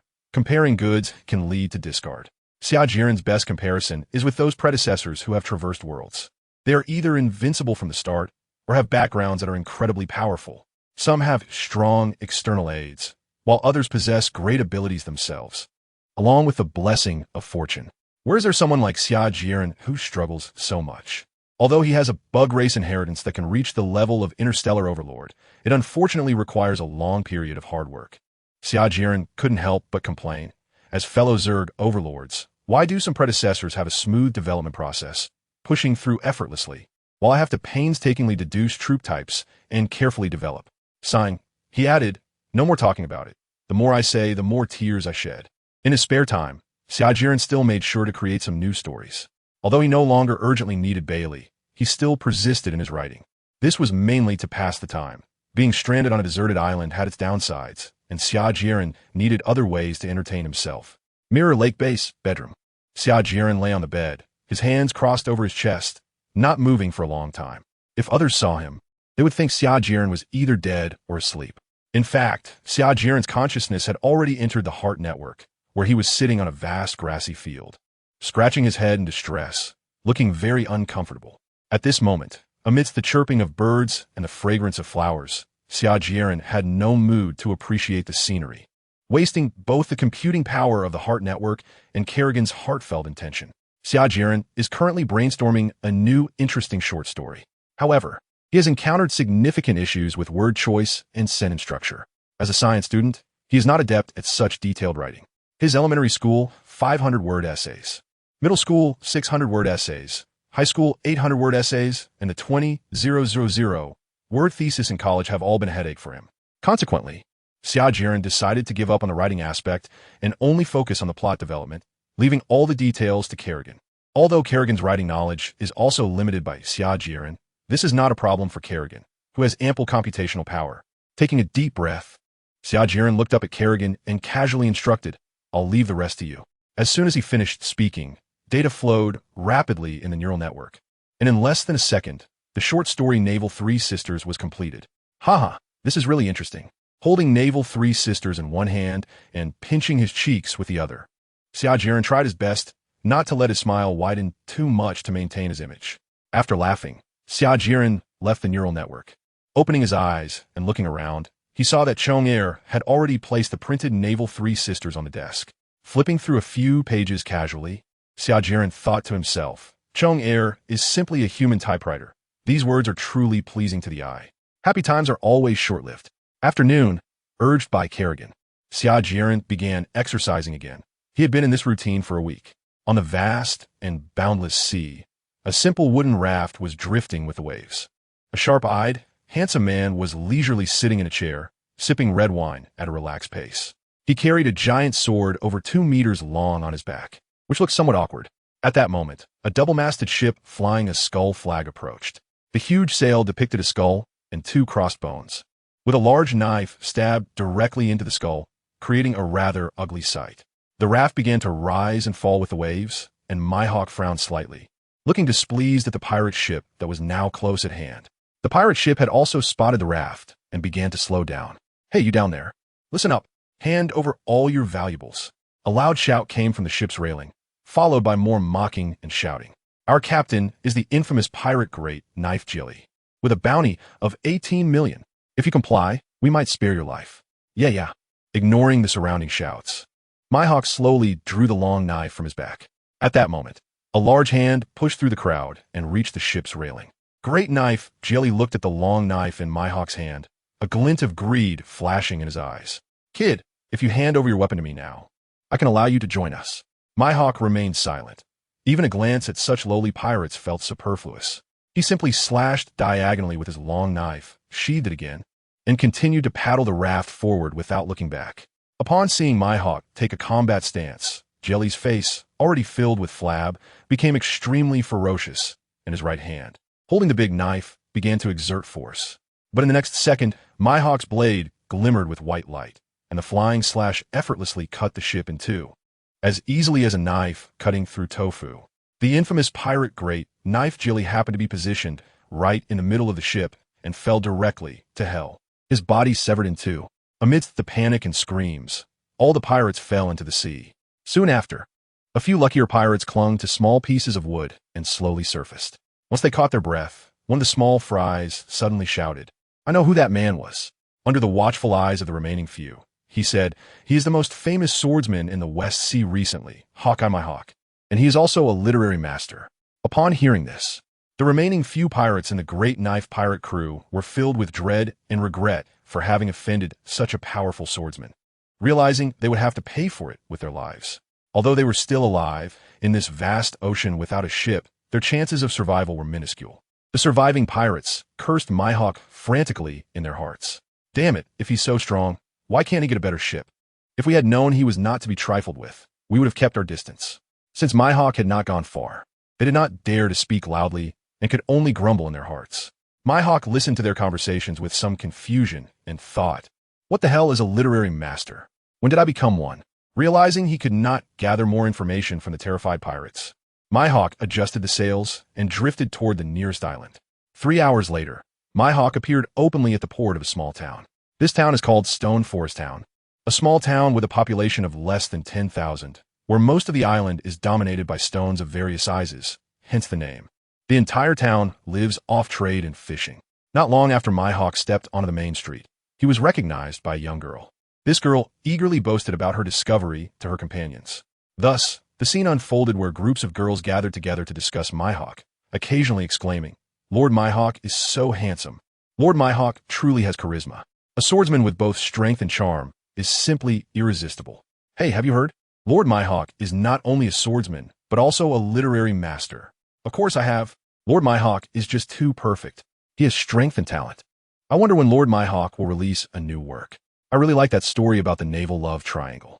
I prefer Naval Three Sisters." At first, Mihawk did not pay attention to the girls' discussions, as he had encountered this kind of situation many times before. Although their voices were small, Mihawk could clearly hear them through his observation hockey. He did not have a habit of eavesdropping. He simply kept his observation hockey at a minimal level in daily life to effectively train it. However, when he heard that he was a literary master and had already written 2 best-selling works, Mihawk was directly stunned, and his calm demeanor almost broke down. Based on the information he overheard, Mihawk quickly arrived at a newsstand. Under the somewhat fearful gaze of the vendor, he picked up the recent newspapers and began to read. As he flipped through the pages, Mihawk's expression darkened, and he silently continued to peruse Naval Love Triangle. After finishing, he took a deep breath and picked up the next newspaper, struggling to suppress his anger. He read through the latest story, Naval Three Sisters, in silence, before leaving the newsstand without a word. His intense anger caused his aura to leak out, and the pedestrians on the street began to distance themselves from him. By this time, many townspeople had already recognized Mihawk. But looking at Mihawk's somewhat angry expression, they all dare not speak. Mihawk quickly walked to the port, jumped onto his wooden raft, and sailed into the depths of the sea.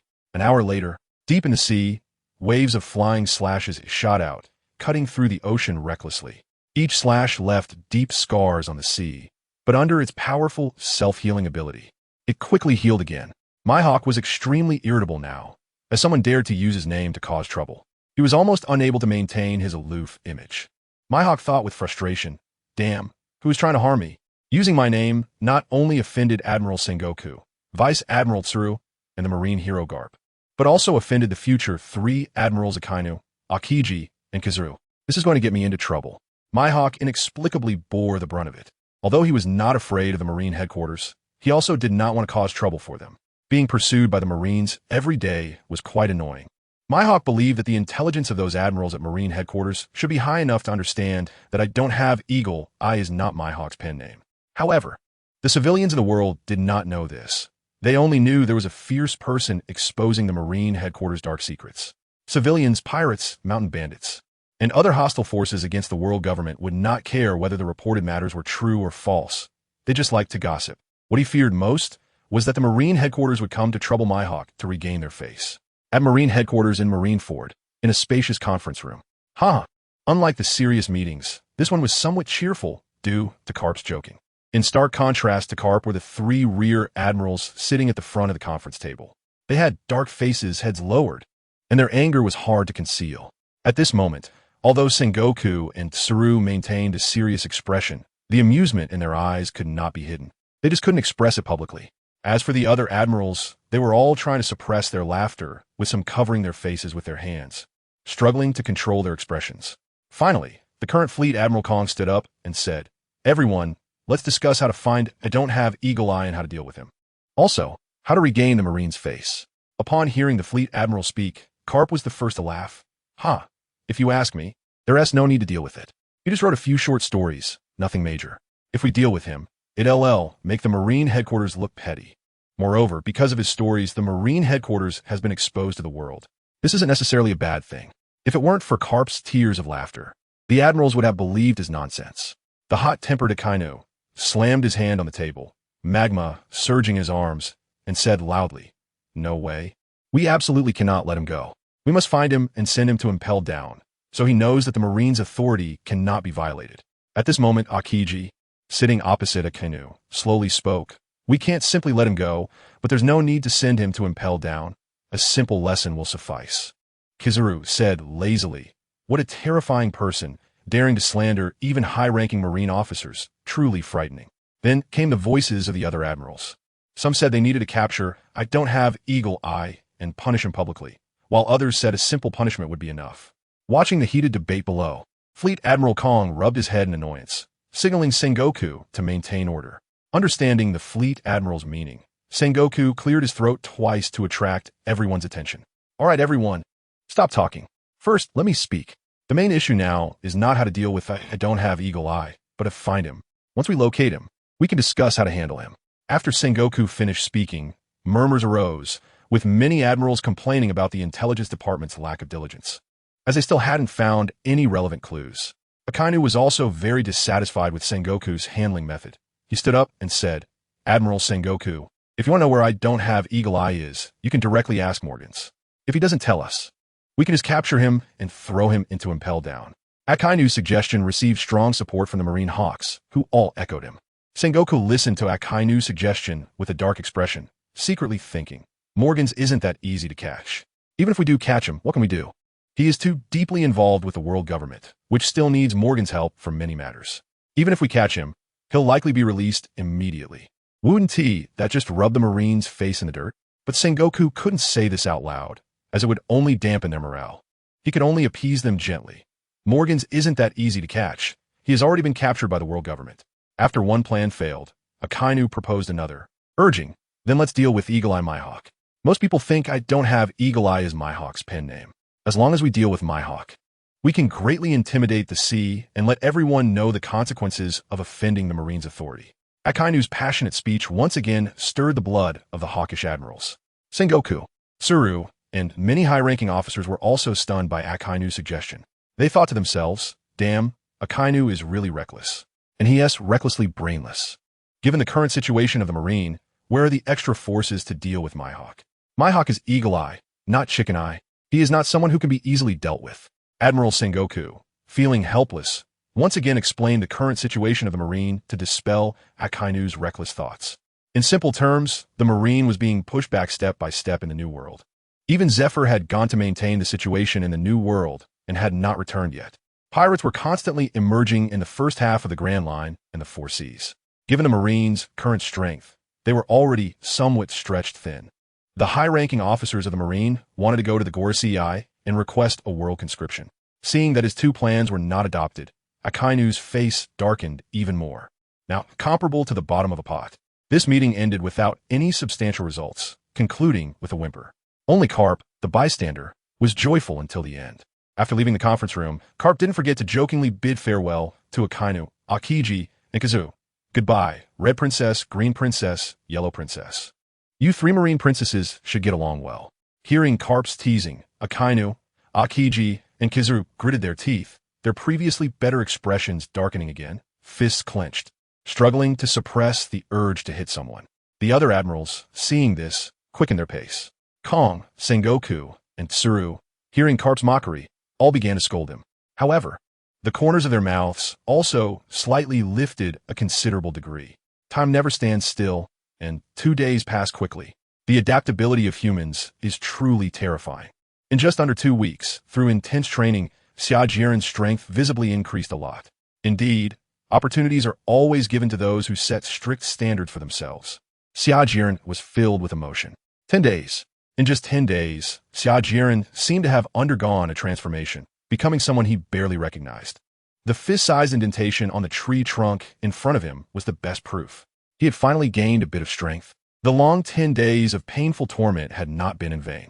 Xia Jieren was able to achieve such strength in a short period of time, thanks to the nutrient solution produced by the evolution chamber and Kerrigan's meticulous training of his body.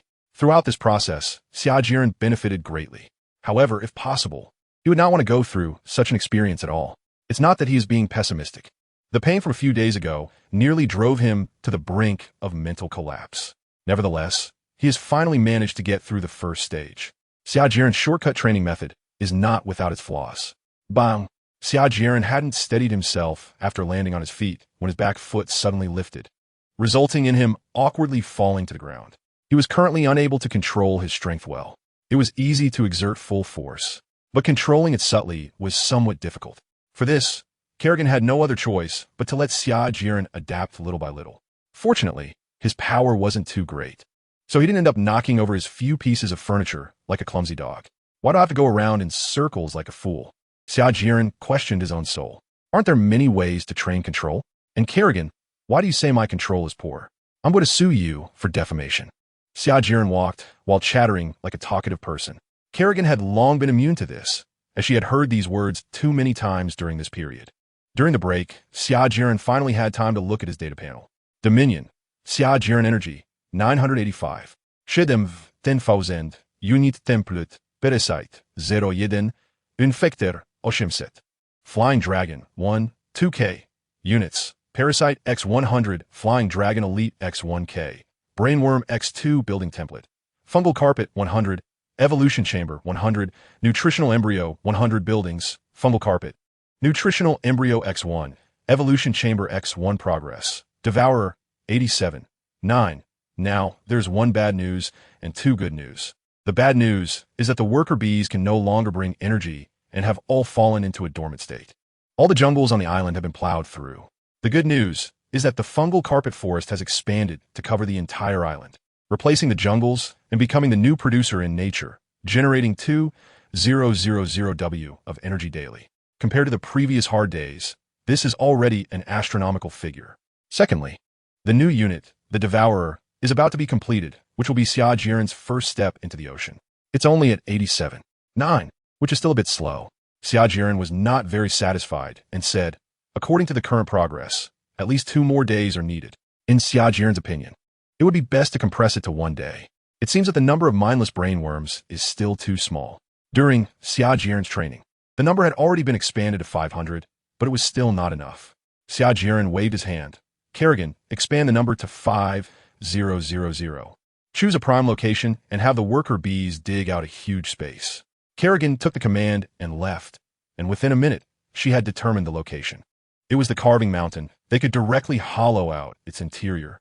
The excess soil and stone could also be converted into energy, so nothing would be wasted. The efficiency of 10,000 worker bees working together was extremely high. In less than 2 hours, they had already excavated a massive space within the hard mountain, enough to accommodate 5,000 mindless brainworms. The mindless brainworms were deemed too troublesome. Anyway, they seemed just like servers providing computational power, so they will be called servers from now on. Looking at the servers occupying the entire mountain space, Xia Jieren was very excited. With 5,000 000 servers whose computing speed was thousands of times that of a light brain. What kind of troops could he not deduce? As expected, shortly after noon, the progress of the deduction was visibly accelerating. Soon, the Devourer completed its deduction. Unfortunately, during this time, Xia Jieren was in a training state. Even after hearing the news that the Devourer had completed its deduction, he did not dare to stop. Once he paused during training, he would inevitably develop the illusion that it was okay to take a break. With such an illusion, failure would not be far away. Xia Jieren was very sure of his feelings, as he had a lot of experience with this. After persistent efforts, the time finally came to the afternoon. 3 hours of high-intensity exercise left Xia Jieren in pain all over. However, he could endure it now and wouldn't cry out like he did before.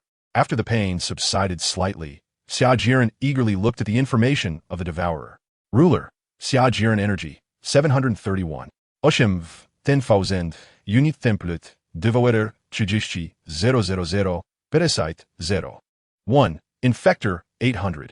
Units, Parasite X 100, Flying Dragon Essence 1K, Brain Worm X2. Building Template, Fungal Blanket 100, Evolution Chamber 100, Nutritional Embryo 100. Buildings, Fungal Blanket, Nutritional Embryo X1, Evolution Chamber X1. Progress, Devourer 100, Unit, Devourer Speed. 200 kilometers, H Energy, 30,000 Description. Modified from the Worker bee, its size is as large as an orca, measuring 8 to 10 meters in length, and its body is covered in a black-green shell. There are hollows on its back to expel the seawater it ingests. It has a massive mouth capable of easily swallowing creatures 3 to 4 meters long. It has a developed digestive system with 2 stomachs, able to initially digest food and expel undigestible residue. After seeing this price, Xia Jieren clicked his tongue in amazement. He hoped it would be worth the cost. With that, he ordered the hatching of a Devourer. A few seconds later, a larva slowly crawled out of the mother nest and headed towards the nearest fungal blanket. A minute later, a large Devourer slowly walked towards Mirror Lake. It seemed the speed listed on the panel was the Devourer's speed underwater. After losing sight of the Devourer, Xia Jieren attempted to borrow its vision directly in the mind network. In the end, Xia Jieren found it very uncomfortable to adapt to the Devourer's vision. The surrounding environment looked very awkward through its perspective. Fortunately, Xia Jieren began to wait patiently. After a while, the Devourer returned with a full load. The creatures in the lake couldn't escape its pursuit at all. The harvest was quite impressive, about dozens of times that of the worker bee, so it was worth its cost. Since the Devourer had proven its usefulness, Xia Jieren directly commanded, expand the number of Devourers to 200. After receiving the order, Kerrigan directly hatched a large mother nest and an extraction chamber at the bottom of the bay, from which Devourers would emerge. As for the first Devourer that was hatched, it would continue to gather energy in Mirror Lake. After completing the hatching of all Devourers, the energy was nearly depleted. Although Xia Jieren had many more ideas he wanted to realize, a good cook needs rice, so he would have to wait a few more days. For now, it was time to enjoy some leisure time. 2 days later, looking at nearly 40 million energy, Xia Jieren felt extremely excited. When all the forests on the island had been cut down, he was a bit worried. At that time, the worker bees were on standby, and the daily income of the insect race was almost halved, with the fungal blanket forest becoming the main source of energy. Now everything was fine, and he no longer needed to worry. The sea was a treasure trove. It was the same in both Blue Star and the pirate world. Just that people in the pirate world didn't value it much. Hee, let me develop the resources of the sea for you. I'm a helpful person indeed. Xia Jieren thought to himself. Now, all the jungles on Yanhuang Island are covered by the mycelium forest, and Xia Jieren has completely mastered everything on the island. At the same time, the mycelium has fully covered the underground of Yanhuang Island. However, the direction of the next expansion of the mycelium left Xia Jieren a bit perplexed. Looking at the vast and boundless sea surrounding the island, Xia Jieren momentarily didn't know which direction to expand. If he chose the wrong direction, it would greatly slow down his development speed. Xia Jieren wanted to join the Feast of Greed as soon as possible, seizing the opportunity to gain more energy. It has been less than 10 years since the Pirate King died. The 4 emperors have not yet been decided, and pirates are still very rampant. In this chaotic environment, he could better fish in troubled waters without attracting the attention of others. Of course, all of this is predicated on ensuring Xia Jieren's own safety. He couldn't let anyone discover the location of his base. Xia Jieren thought to himself. Xia Jieren gazed at the sea, pondering for a long time, and finally decided to expand eastward. In this situation, it would be unwise to choose multiple directions for expansion simultaneously, since only one direction can be chosen. It must be the east. As for the reason, of course, expanding eastward would eventually lead to the East Sea. That is a relatively peaceful sea area, which Xia Jieren greatly yearns for. However, he wonders if the East Sea is safe now. Logically speaking, the destined child of the future world, Luffy, has already been born. That Guy Carp should frequently take leave to go home to visit family and deal with the pirates in the East Sea. Alas, it's a pity that I have descended into the West Sea. Xia Jieren sighed for the nth time. After making the decision, Kerrigan quickly had the creep expand eastward. Unbeknownst to Xia Jieren, the stored energy was plummeting wildly. In the evening, after dinner, Xia Jieren planned to look at his data panel and think about future plans. It was a habit of his to gaze at the various data on the panel, and the sense of accomplishment was overwhelming. Dominion, Xia Jieren Energy, 0. 1W, 10,000, Unit Templates, Devourer, 30,000, Parasite, 100, Infestor, 800. Units, Devourer, X193, Parasite, X100, Flying Dragon Elite, X1, 000. Building Templates, Creep, 100, Evolution Chamber, 100, Nutrient Cyst, 100. Just one glance, and Xia Jieren was shocked to the point of almost falling off his recliner. Steadying himself, Xia Jieren eagerly asked, Kerrigan, it hasn't even been 4 hours. How could so much energy be consumed? Kerrigan replied, the energy has all been used for the expansion of the creep, which has expanded eastward by 387. 3 kilometers. Xia Jieren, it can't be. Isn't the mycelial mat supposed to expand straight in one direction? On Huangying Island, the mycelial mat was fully spread out and didn't consume this much energy. At that moment, Kerrigan's figure suddenly appeared in Xia Jieren's retina. She looked at Xia Jieren with a slight smile and said, My lord, have you forgotten that the mycelial mat expands underground beneath the sea? Can the hardness of the underwater rocks compare to that of the underground on the island? Moreover, to be safe, the deepest part of the mycelial mat is about 20 kilometers from the sea level. Xia Jieren sighed and muttered a couple of times. Yes, he had forgotten that in order to prevent damage from marine organisms, the mycelium blanket needed to expand underground at the seabed. This world's Fishman Island is located 10,000 meters under the sea. However, 10,000 meters is definitely not the deepest part of the ocean. It is well known that the deeper you go, the harder it is to excavate. At a depth of 20,000 meters, expanding the mycelium blanket indeed requires more energy. If expanding 1 kilometer on the island consumes 10,000 energy points, then expanding 1 kilometer underground at the seabed would require 100,000 energy points. This is very reasonable. However, since Xia Jieren had already given the order, he could only execute it firmly. There was no reason to give up halfway. Xia Jieren ultimately needs to expand the mycelium blanket. It's just a matter of being early or late. Besides this, Xia Jieren also encountered a troublesome issue, which is the coverage range of the Heart Network. The Heart Network has a coverage range, and when Xia Jieren first heard this news, he was quite confused. However, he could only reluctantly accept this reality. If the mycelium blanket expands another 500 or 600 kilometers, the Heart Network will no longer reach that far. Currently, the coverage of the Heart Network is centered around Xia Jieren and extends 1,000 kilometers. Beyond this distance, relay devices need to be added to expand the coverage range. These relay devices function like base stations, allowing the Heart Network's coverage to be extended. Xia Jieren hopes that one day the entire planet will be covered by a Heart Network, allowing for barrier-free communication across the world.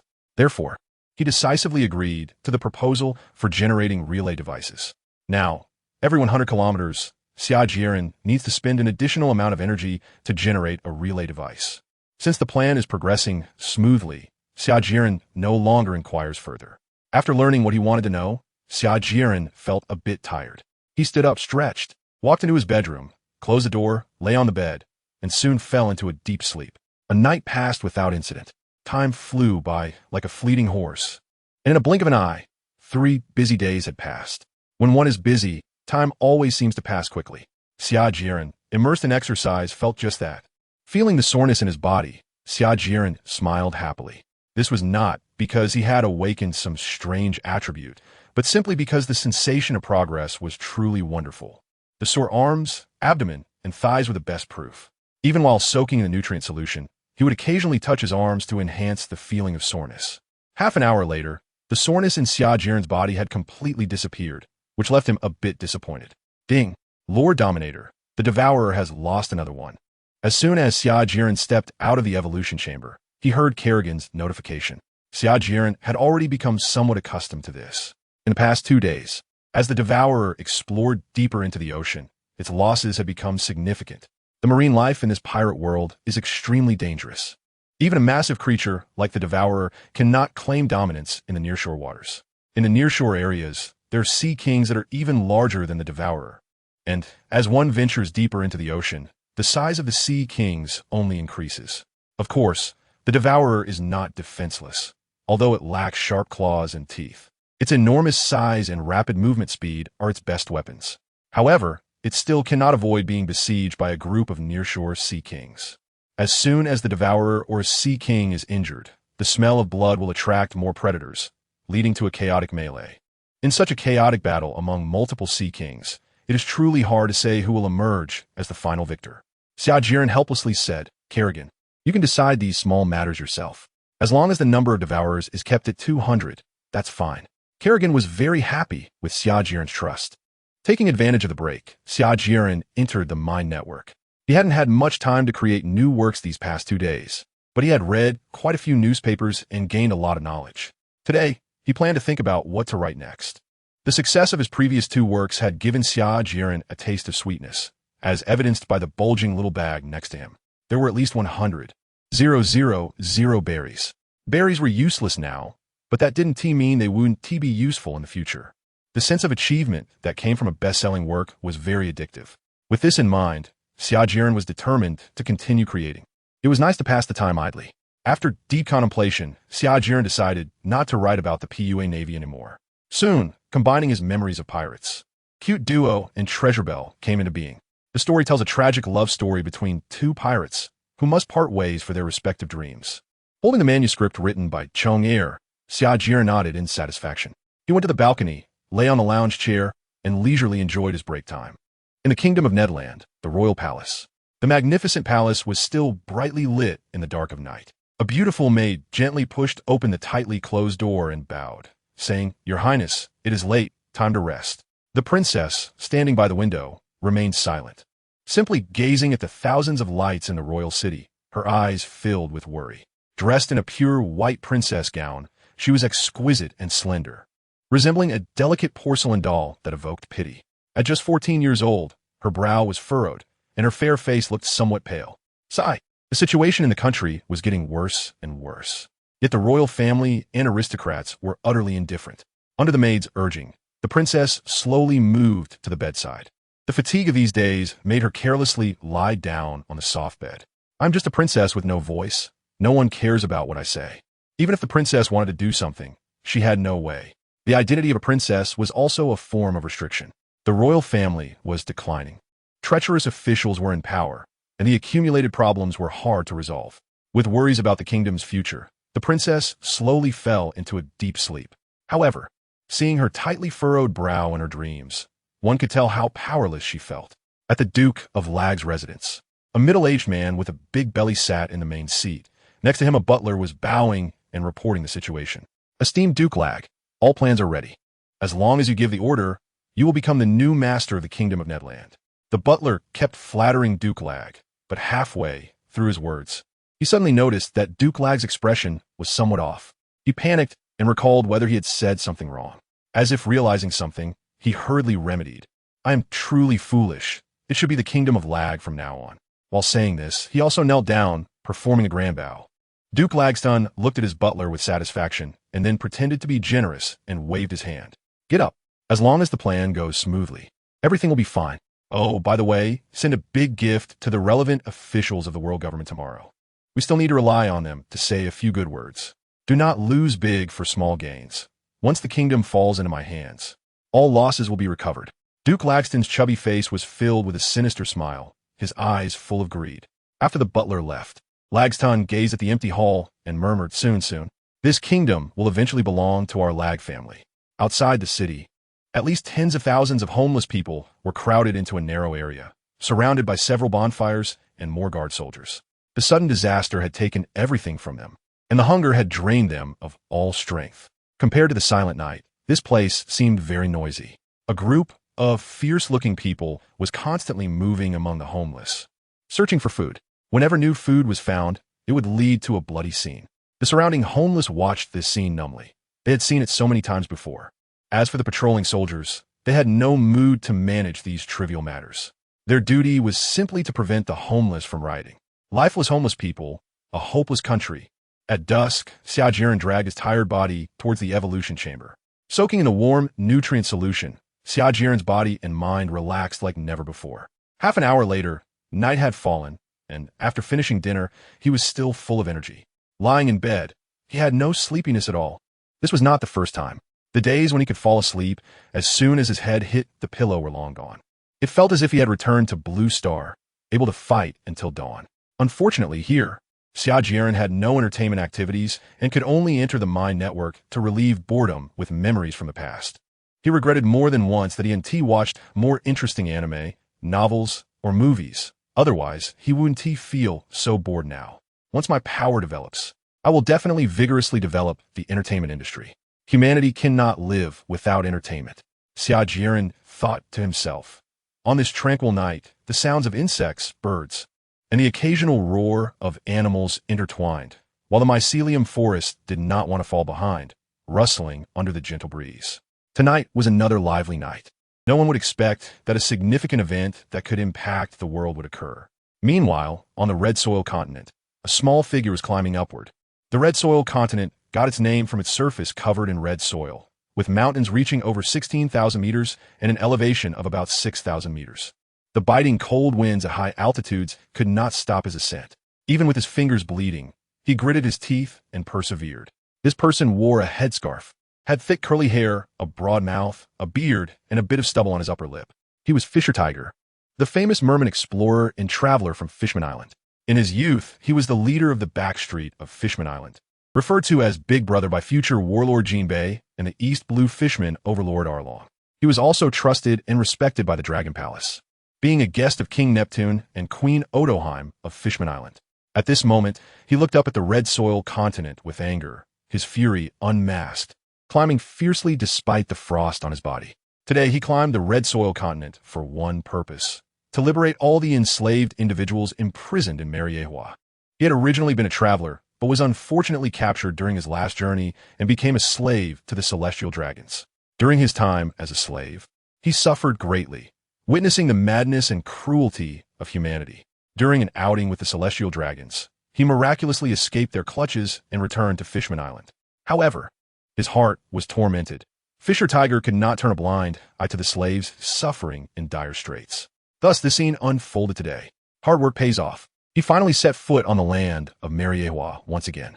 Taking advantage of the night's cover, Fisher Tiger quietly arrived at the guard post, using his superhuman strength to swiftly snap the necks of the guarding soldiers. The holy land of Mariehua had been peaceful for too long, so much so that no one thought anyone would dare to cause trouble here. The unsuspecting two soldiers fell to the ground without a sound. After successfully taking them down, Fisher Tiger quickly made his way to the dungeon where he had once been imprisoned. Upon entering the dungeon and seeing the dimly lit cells, his heart grew heavy. Inside the dungeon, the slaves huddled together, lying or sitting, trying to keep warm.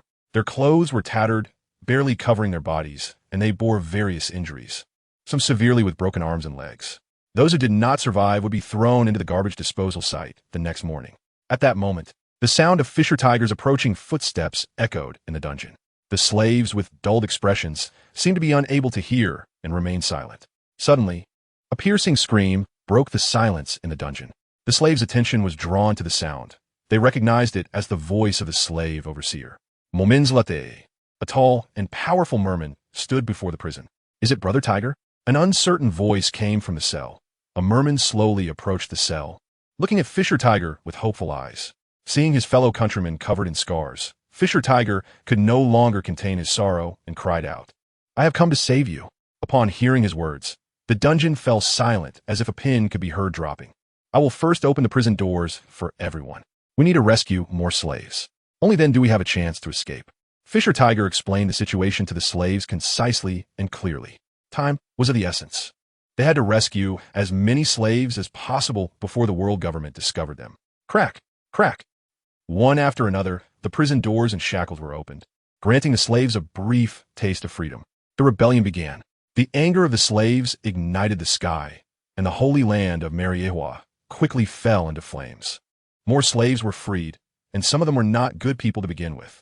At the moment they regained their freedom, the demons within them were also released. They charged into the Celestial Dragon's palace, committing arson, murder, and looting without restraint. Unfortunately, the world government was not to be trifled with. After all, Mariewa was the residence of the Celestial Dragons, heavily guarded and filled with powerful fighters. At the moment of the slave revolt, the Celestial Dragons were quickly relocated to safety. Therefore, in the Celestial Dragon's palace, only some of their lackeys remained. A dead camel is bigger than a horse. Even if the world government was corrupt, it still had deep foundations. The slaves were soon met with a fierce counterattack. The world government's army quickly suppressed the slaves who were still rampaging in the palace. Meanwhile, more slaves fled towards the Sabeti archipelago. The pursuers from Mariewa quickly caught up with the main group of slaves. Despair spread among the slaves. At this moment, Fisher Tiger gathered all the merman slaves, pushing against the army's pursuit. The remaining slaves desperately rushed toward the bubble gondola. 5 minutes later, in the Marine headquarters conference room, Admiral Akainu shouted angrily, "Tonight, a slave riot occurred in Mariewa, and a large number of slaves have escaped. The world government orders us to capture or kill all escaped slaves.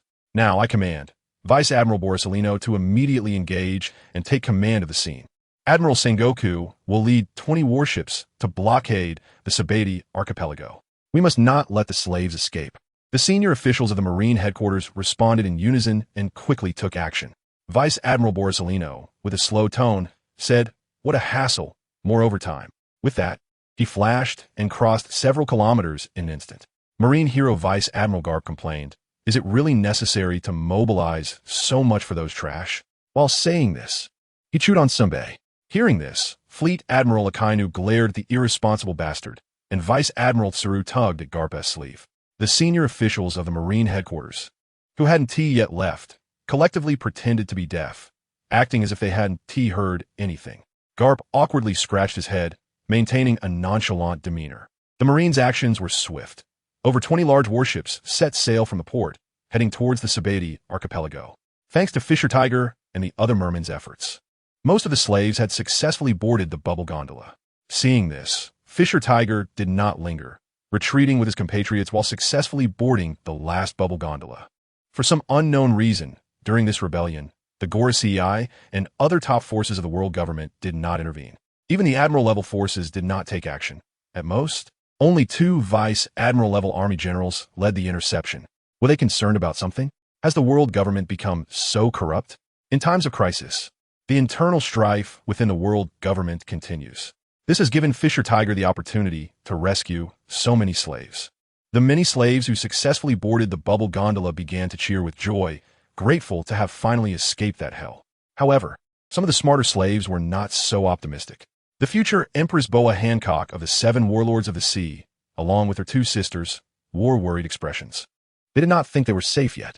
The future Golden Emperor Gil Tesoro thought to himself, "Once we reach Sabeti Archipelago, I must hide quickly.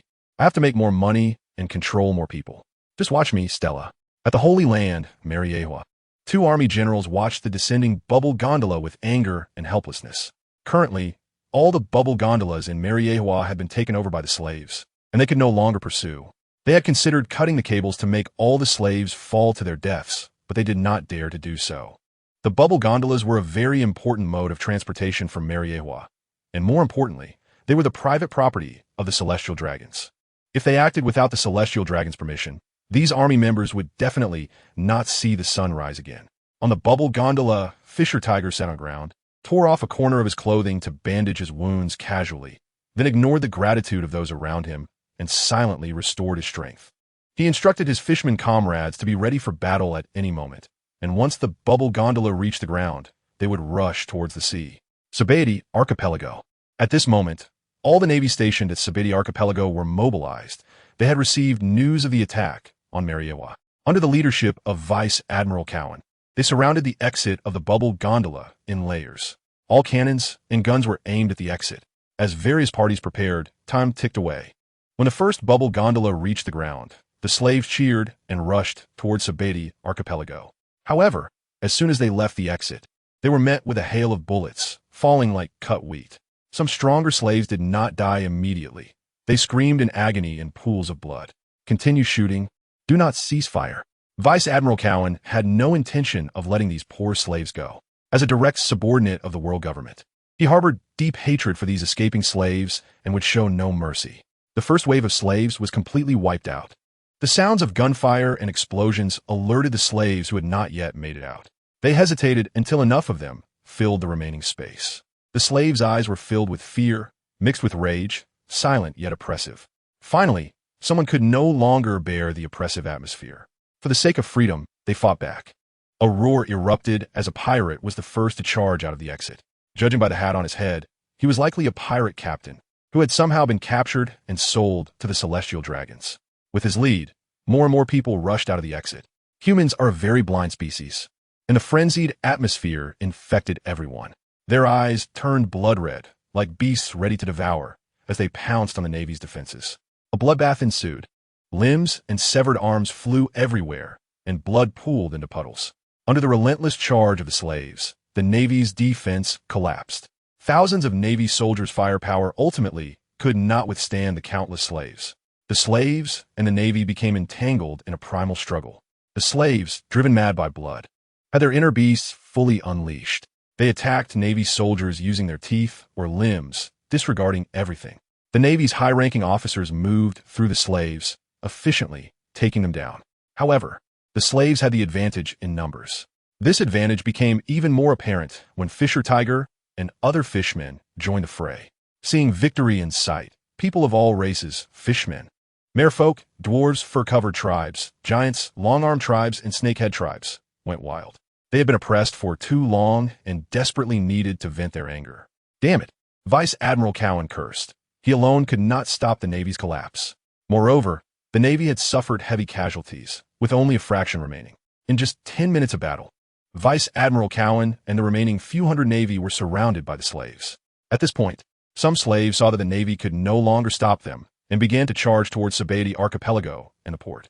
Other slaves approached the remaining Navy with sinister smiles. Huh. Damn Navy, you have your day too. Damn celestial dragons lackeys, I will kill you all. Their continuous curses shattered the remaining Navy's will to resist. Just as Vice Admiral Cowan was about to rally morale and prepare to break out, beams of light shot down from the sky. Bayou, bayou. Boom, boom. Two violent explosions rang out, blasting a large gap in the slaves' encirclement. Suddenly, a surprise voice came from the Navy. It was Rear Admiral Borsellino. Soon everyone turned their attention to Borsellino, who slowly said, "How terrifying, slaves." After speaking, he shot out several laser beams. His overwhelming power made the slaves lose their previous arrogance. They howled and fled in all directions.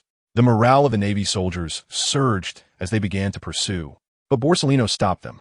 He logically took over command of the scene and instructed them to regroup. Rear Admiral, the slaves are trying to escape. Vice Admiral Cowan urgently reminded.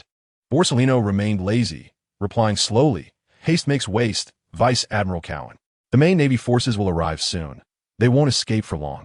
Saying this, he shot out several beams again, hitting a few particularly vicious-looking slaves. After stalling for a while, Borsellino ordered the Navy to begin capturing slaves. If resistance was fierce, they were to be executed immediately. Borsellino leaped into the air and quickly locked on a Fisher Tiger's position. After a few flashes, Borsellino blocked Fisher Tiger's path. How terrifying! Fisher Tiger, you've done something big today. I can't let you escape. Fisher Tiger snorted in anger. I merely rescued those poor slaves. What wrong is there in that? After saying that, they began to fight. Admiral Kizaru had a high level of mastery over the Pika Pika no Mi, and Fisher Tiger's attacks couldn't even scratch him. Rather than a fight, it was more like Kizaru was toying with him. Although Fisher Tiger felt quite unhappy about it, this situation actually suited him perfectly. At that moment, other fishmen were working together with slaves of other races to seize merchant ships in the nearby port. After a few minutes of entanglement, a fishman signaled success. Upon seeing the unique signal of the fishmen, Fisher Tiger didn't linger in battle and retreated while fighting. After being kicked away by Kizaru again, he jumped into the water. Kizaru casually fired a few beams of light and then put his hands in his pockets. looking at a merchant ship that was sailing away from the port in the distance. So that's what he was planning. Unfortunately, I can't let you, the main culprit, get away. After saying that, Kizaru immediately flashed to the top of the merchant ship. Oh, just as he was about to fire the Yata no Kagami, Kizaru inadvertently caught sight of the terrified expressions of various races on the ship. He then retracted his charged attack and began to pick off the slaves on the ship, seemingly torturing them for his amusement. Soon, Fisher Tiger also boarded the merchant ship and, seeing Kizaru's actions, shouted angrily, Kizaru. After saying that, he condensed a water ball with Fishman Karate and threw it at Kizaru. Kizaru easily dodged it, and just as he was about to engage Fisher Tiger in a long battle, massive warships approached from a distance. Seeing this, the lazy Kizaru flashed to Sabeti Archipelago, quietly watching the slaves escape by boat. They're unlikely to get past those 20 or so top-equipped Navy warships. Even if they do escape, it has nothing to do with me, Admiral Kizaru. Oh well, I should put in a little more effort. As Kizaru said this, he turned and walked towards Sabeti Archipelago. Some of the smarter slaves had already hidden in Sabeti Archipelago, and as long as they could survive the Navy's search for a few days, they would gain their freedom. Their idea was good, but it was extremely difficult to achieve, because aside from themselves, everyone on this island was an enemy. As soon as the residents of Sabeti Archipelago discovered the slaves, they would report them. If a slave discovered other hiding slaves, for safety's sake, they would brutally kill them directly. Even if they didn't kill them, the moment they were caught, they would immediately betray others, hoping for a way to survive that would never exist. Unless the slaves were lucky enough, or had connections like the Boas sisters, or were cunning and smart like Galad Tesoro, they were unlikely to escape. The ones most likely to escape were the fishmen, led by Fisher Tiger. As long as they jumped into the sea, they could swim straight to the Fishman Kingdom. The fishmen didn't do that, under Fisher Tiger's leadership. They protected a ship full of slaves of various races and risked seeking a way out. At this moment, Fisher Tiger was puzzled. Strange, why is Kizaru retreating? Although he didn't know why, the outcome seemed very favorable for them. Look, Navy warships. A terrified shout approached Fisher Tiger's ears. His expression changed drastically, and he immediately climbed to the bow of the ship to gaze into the distance. Without much hesitation, Fisher Tiger plunged into the sea and shouted, "All fishmen, follow me." Splash! Splash! The fishmen followed their captain without hesitation. Watching the fleeing fishmen, the slaves on the merchant ship had mixed expressions. Some were hopeful, some were worried, while many complained or cursed loudly. Those fishmen aren't running away, are they? How ungrateful! I knew fishmen couldn't be trusted. I believe in Captain Tiger. He has given us freedom. I believe in him too. At this moment, the selfish and ugly side of the intelligent races was fully exposed. Fisher Tiger stopped 1,000 meters away from the Navy. The fishmen began to move in a circular motion around Fisher Tiger. Soon, the originally calm sea became turbulent, and the currents churned. The spot where Fisher Tiger was located formed a massive whirlpool. The Navy observers quickly noticed the enormous whirlpool blocking the warship's path. Attention! A huge whirlpool ahead.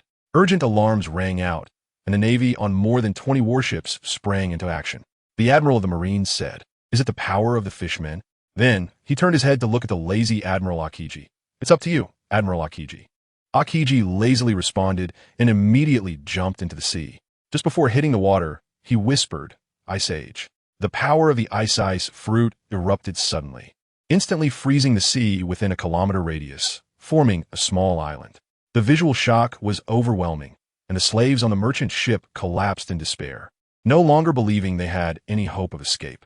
The sudden freezing also inflicted considerable damage on the fishmen. Fisher Tiger, not having time to be surprised, immediately dragged the incapacitated fishmen and retreated. The Navy cheered and was excited about Admiral Akiji's strength.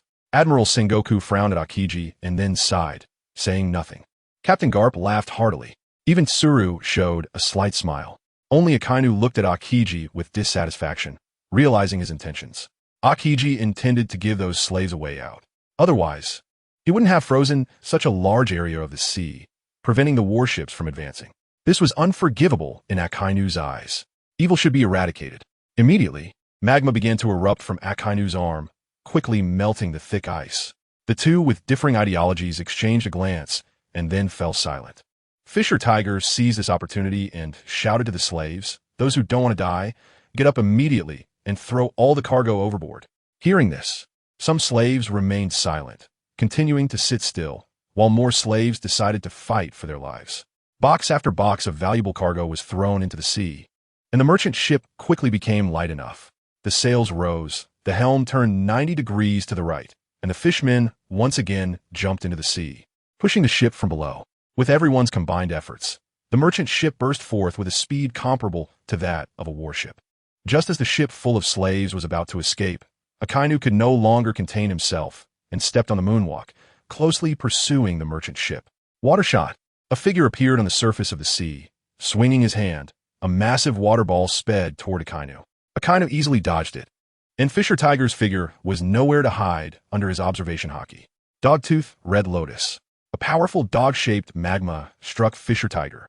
He sank quickly, and the magma, hot enough to melt steel, cooled rapidly under the might of the sea. Seeing his attack was in vain, Akainu frowned. He was not someone who easily gave up. Multiple consecutive attacks had failed to inflict any damage on Fisher Tiger.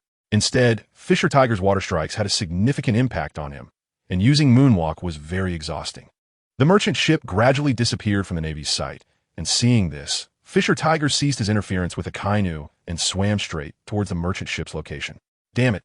Akainu cursed unwillingly, then glared at the Central Navy warship with angry eyes, as if blaming Admiral Sengoku for not taking action.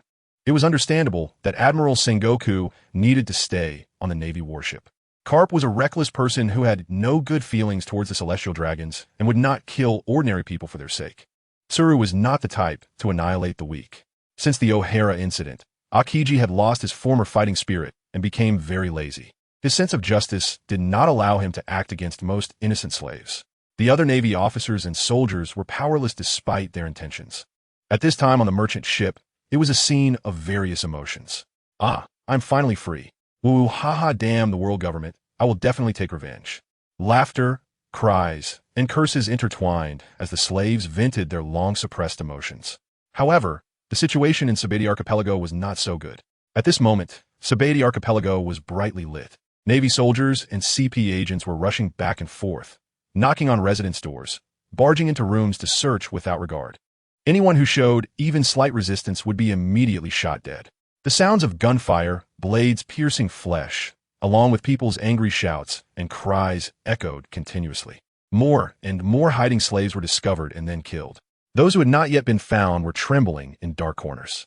Some slaves could no longer bear the pressure in their hearts and rushed out of hiding, launching desperate attacks against the nearest Navy or agents. Chaos quickly spread from areas 60 to 69 of Sabeti Archipelago towards the unregulated zone, and it wouldn't be long before it engulfed the entire island. At this time, inside Aunt Shaki's bar, Boa Hancock was vigilantly watching the two people in front of her. Outside, the sounds of gunfire and cries of killing rose and fell. Shaki, with an unchanged expression, asked Rayleigh, "Are these the three girls that Joe L.D. Roger asked us to find?" After taking a sip of his drink, Rayleigh replied with a smile, "Yes, it's quite fortunate that we found them so quickly." Upon hearing the name of someone familiar, Hancock quickly asked, "Do you know Granny?" Xiachi took a puff of smoke, blew out a smoke ring, and then leisurely replied, "Yes, we're quite familiar, aren't we?" As she spoke, a smile appeared on her face. "You all stay here for now, and when things calm down, I'll send you back to Nine Snake Island." Xiachi comforted Hancock and her three sisters. After the conversation was over, Rayleigh casually picked up a bottle of wine from the table and then walked out of the room. "I'm going to take a stroll around, just in case some inconsiderate people come to disturb us." Xiachi, holding a cigarette, replied with a smile, "That bottle of wine costs 1 million belly." Rayleigh chuckled awkwardly a couple of times and quickened his pace to leave the house. The three Hancock sisters were overwhelmed with joy, while Xiachi returned to the kitchen to prepare food. Inside a luxurious mansion, the future Golden Emperor was awkwardly hiding in a box in the warehouse. This mansion belonged to a lackey of the Celestial Dragons, who held a high position in the world government, making it unlikely for the Navy or CP organizations to search here. Guild Tetsuo chose to hide here for this very reason. The raging fire turned the sky crimson, illuminating the entire Sabeti Archipelago. Tonight would surely be a sleepless night for all the residents of the Sabeti Archipelago. Click, click. The news birds in the sky and the reporters on the island faithfully recorded every scene. Morgan, awakened in the middle of the night, was no longer angry as he had been when disturbed.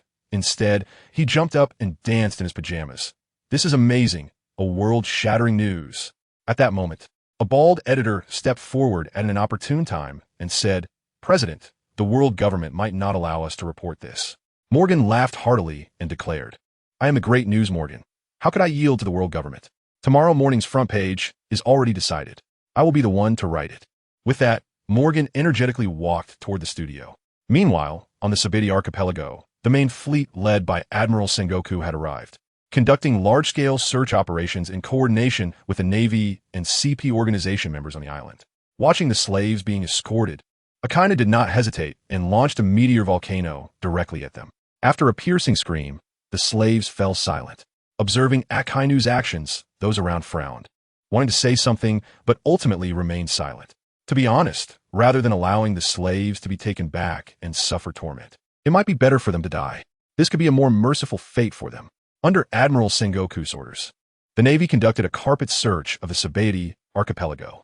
The lawless areas from Zone 1 to Zone 29 faced a thorough cleansing. Tonight, although only a few of the escaped slaves remained, many still managed to flee successfully. The slaves who were originally good citizens might live a life of anonymity. However, those who were once pirates and bandits would likely cause significant trouble for the world. Groups of ruthless slaves quickly banded together after their escape, heading out to the seas. In the morning, Xia Jieren yawned as he walked out of his bedroom. After washing up and finishing breakfast, Chong-Er hurried into Xia Jieren's room with the latest issue of the newspaper. Xia Jieren wondered, why is today's newspaper so early? As he spoke, he picked up the newspaper and began to read it carefully. Damn! The moment he opened the newspaper, Xia Jieren swore directly. He didn't expect that Fisher Tiger had climbed up Mary Geos last night. Xia Jieren couldn't care less about his surprise and continued reading. When he saw the newspaper praising Fisher Tiger's actions, he chuckled. This must be the work of that bird brain Morgan. It's all about grabbing attention, isn't it? There's not an ounce of professional ethics. Putting down the newspaper, Xia Jieren secretly thought, what a pity my current strength is still too weak. Otherwise, no matter what, I would have to get involved. Sigh. I wonder if my Empress has managed to escape. I hope my butterfly effect from traveling through time hasn't caused her demise. With this thought, Xia Jieren shook his head a couple of times to dismiss his bad thoughts.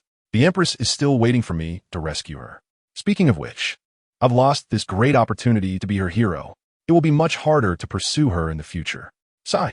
Xia Jieren is now considering that once he becomes powerful, he will go after the celestial dragons. This should win him the favor of the Empress, right? Shaking off the reckless thoughts, this is not what Xia Jieren should be thinking about right now. What he needs to consider now is how to get off this island. Sigh. If I had known today, I should have studied a maritime-related major when I was in college. Those who study computer science are really of no use at all. Thinking about his current situation, Xia Jieren couldn't help but complain. After thinking for a while, Xia Jieren picked up the newspaper again to look back. Oh, has the number of rebels in the Kingdom of Netherlands increased again? TSK. With natural disasters and man-made calamities coming together, it would be hard not to face national ruin. What a pity. The Kingdom of Netherlands should be very suitable for farming. I wonder how close I am to there. If I have the chance, I must occupy it. After daydreaming for a while, the sound of flipping the newspaper continued. Xia Jieren put down the newspaper in disappointment and said regretfully, why is there no information about Nico Robin in this issue? I wonder where she is now. I really want to protect her myself. Xia Jieren considers himself a very kind person, especially towards beautiful women, and he holds the same attitude towards those who are potential beauties. While Xia Jieren was reading the newspaper, most people in the world learned about the event through the same medium.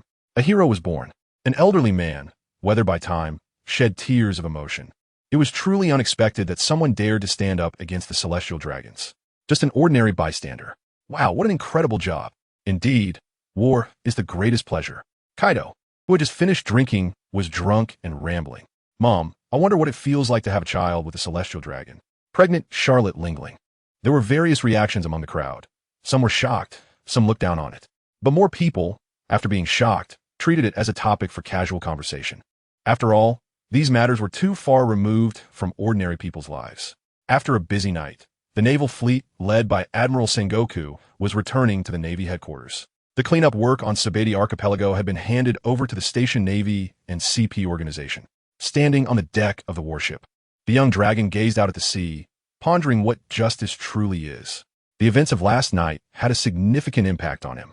The slaves pleading with the Navy were simply hoping for freedom. Some slaves who had despaired and committed suicide before being captured by the Navy were just ordinary people who had been unfortunate enough to be caught by slave traders and sold to the Celestial Dragons. Losing their freedom. Is it justifiable for the Navy to help the Celestial Dragons capture those innocent civilians? Dragon had long since formed an answer to this question in his heart. This further solidified his desire to leave the Navy. While Dragon was deep in thought, Carp casually walked over and slapped Dragon's shoulder heavily, asking, "What are you thinking about?" "So serious." Dragon quickly steadied himself, looked at his father speechlessly, and replied perfunctorily, "Nothing." Carp didn't notice the determination in Dragon's eyes and assumed it was just the impact of last night's events affecting his mood. Just as Carp was about to say something else, a communications soldier ran over, saying that Admiral Sengoku was calling a meeting of the naval commanders.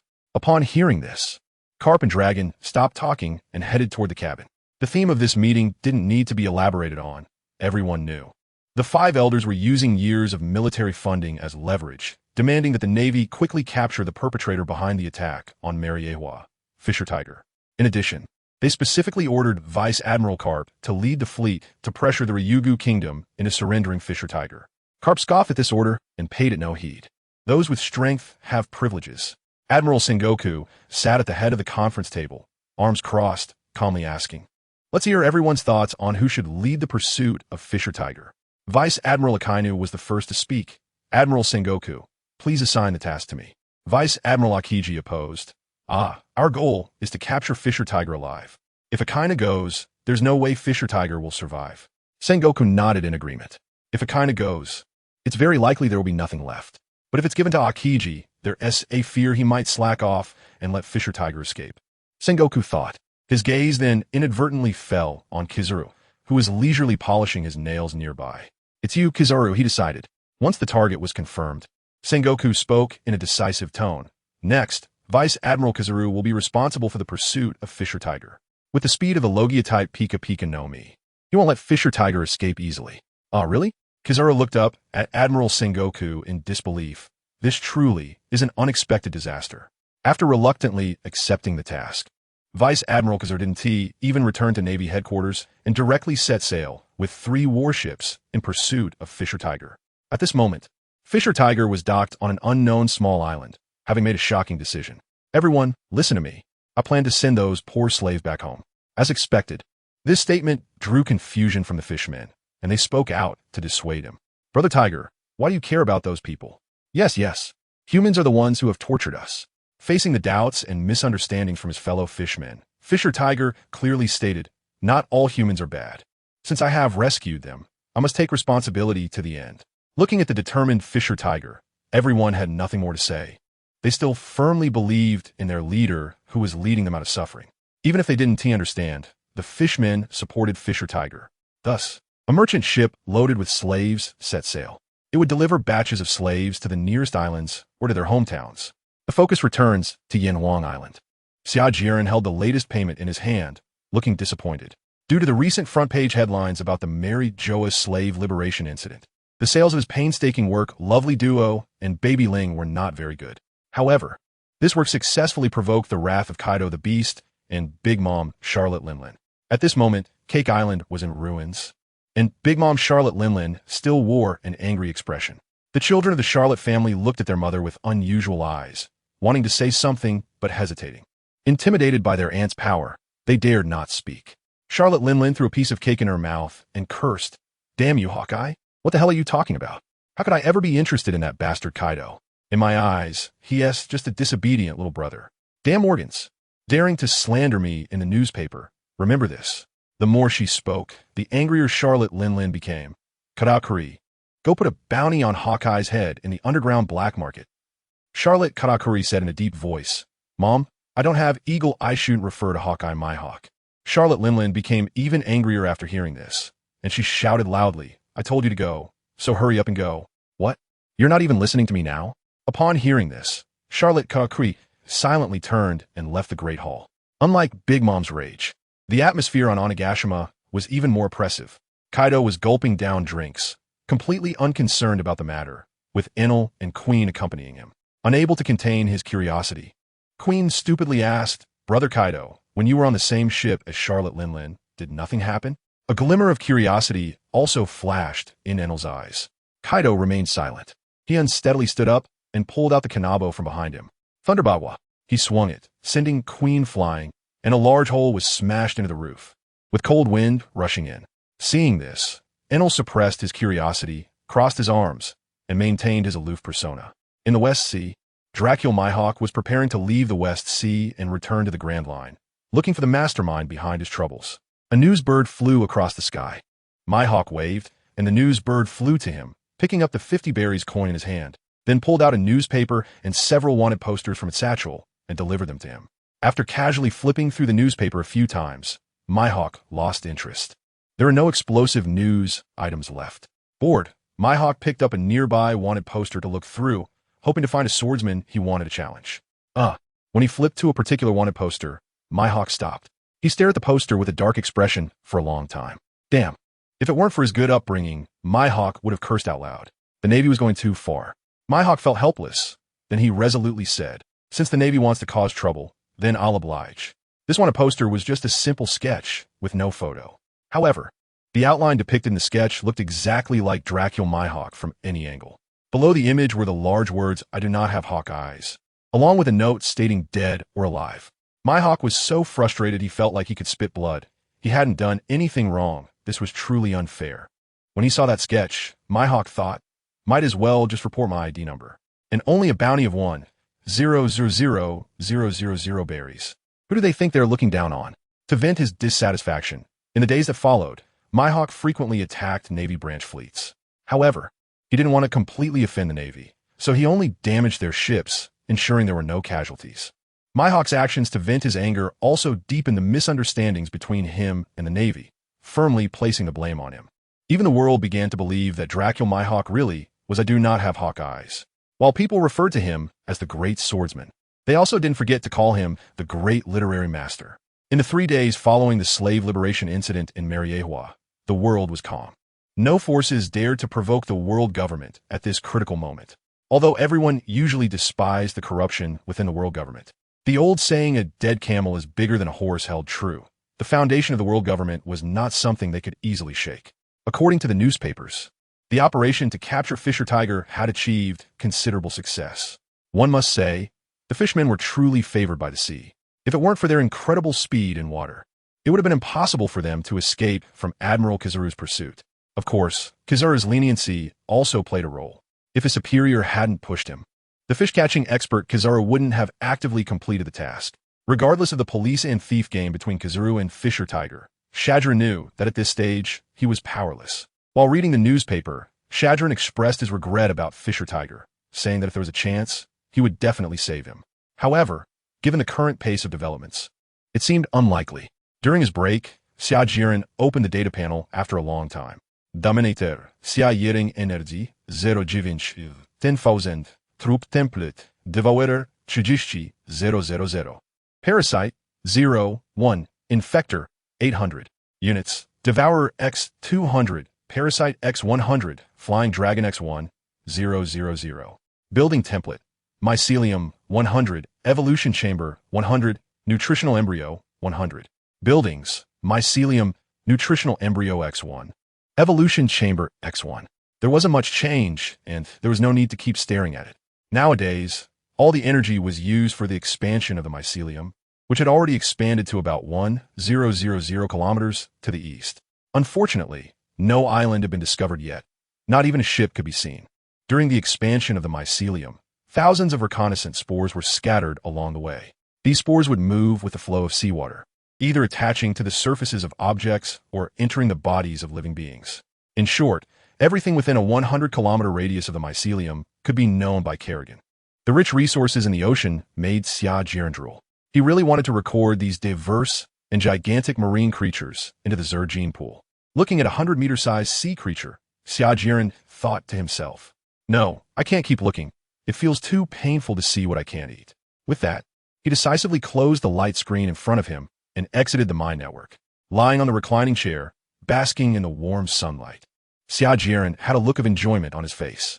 This period of exercise had given him a feeling of rebirth. Compared to before, his body now felt very light, energetic, and he had greatly improved control over it.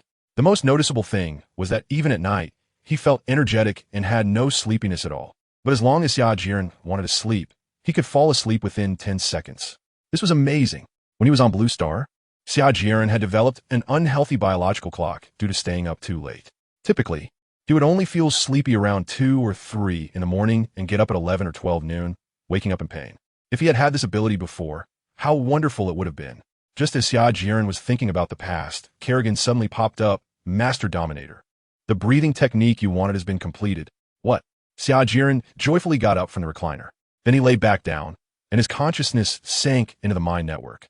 The breathing technique was a combat method used by swordsmen in Demon Slayer, invented by Yoriichi Tsujikuni, which could enhance lung function and allow blood to gain a large amount of oxygen in a short period. It could significantly improve human physical abilities, temporarily allowing them to match the physical prowess of demons. A mortal body could stand shoulder to shoulder with the divine. Xia Jieren was very much looking forward to the breathing technique, but he also felt a bit anxious. Long ago, he had started searching for ways to become stronger. Initially, he tried the famous Saitama workout. Every day, he persisted with 100 sit-ups, 100 push-ups, 100 squats, and a 10-kilometer run. He had heard that Saitama trained using this method for 3 years, and thereafter, no matter how powerful his enemies were, he could defeat them with a single punch. However, according to Kerrigan's very scientific physical examination, Xia Jieren's body did not show any significant changes after training for a while. In short, the Saitama workout was useful but not very effective. Disappointed, Xia Jieren began to review the anime he had watched in search of practical workout methods. However, he had seen a lot of anime, and 90 of the powerful abilities in those shows couldn't be replicated by the current Zerg. Just when Xia Jieren was about to give up, he suddenly recalled Demon Slayer from his memories of recent years. The sequel of this anime had been released so slowly that he almost forgot about it. Indeed, a fan's love for an anime can be time-sensitive. Back to the point. Now, Xia Jieren's progress in becoming stronger could finally be mentioned. After watching the breathing technique derived from Kerrigan's analysis, Xia Jieren felt both happy and a bit disappointed. First, he was very glad that the breathing technique wouldn't deplete his lifespan. The breathing technique derived by Kerrigan was fundamentally similar to the one created by Yoriichi Tsujikuni.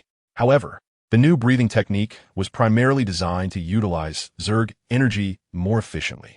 What was disappointing was that the new breathing technique was not as cool as those in Demon Slayer. When used, it wouldn't be accompanied by effects like fire or lightning.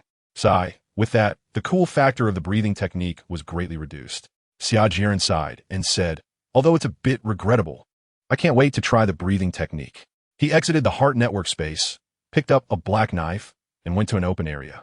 Xia Jieren followed the tutorial and began to breathe in a rhythmic manner. Cough, cough. After just a brief attempt, he couldn't help but cough violently. Sure enough, I'm not a martial arts genius. Abandoning his plan to try it himself, Xia Jieren called for help. Kerrigan, you take control of my body. Xia Jieren relinquished control of his body, but still retained the sensations of his own body. With a breath of thunder, flash of lightning, Xia Jieren's figure moved swiftly, and the black knife in his hand slashed down diagonally. Xia Jieren felt a sudden sharp pain in his lungs, his legs went weak, and with a thud, he dropped to his knees. Damn it, what is this?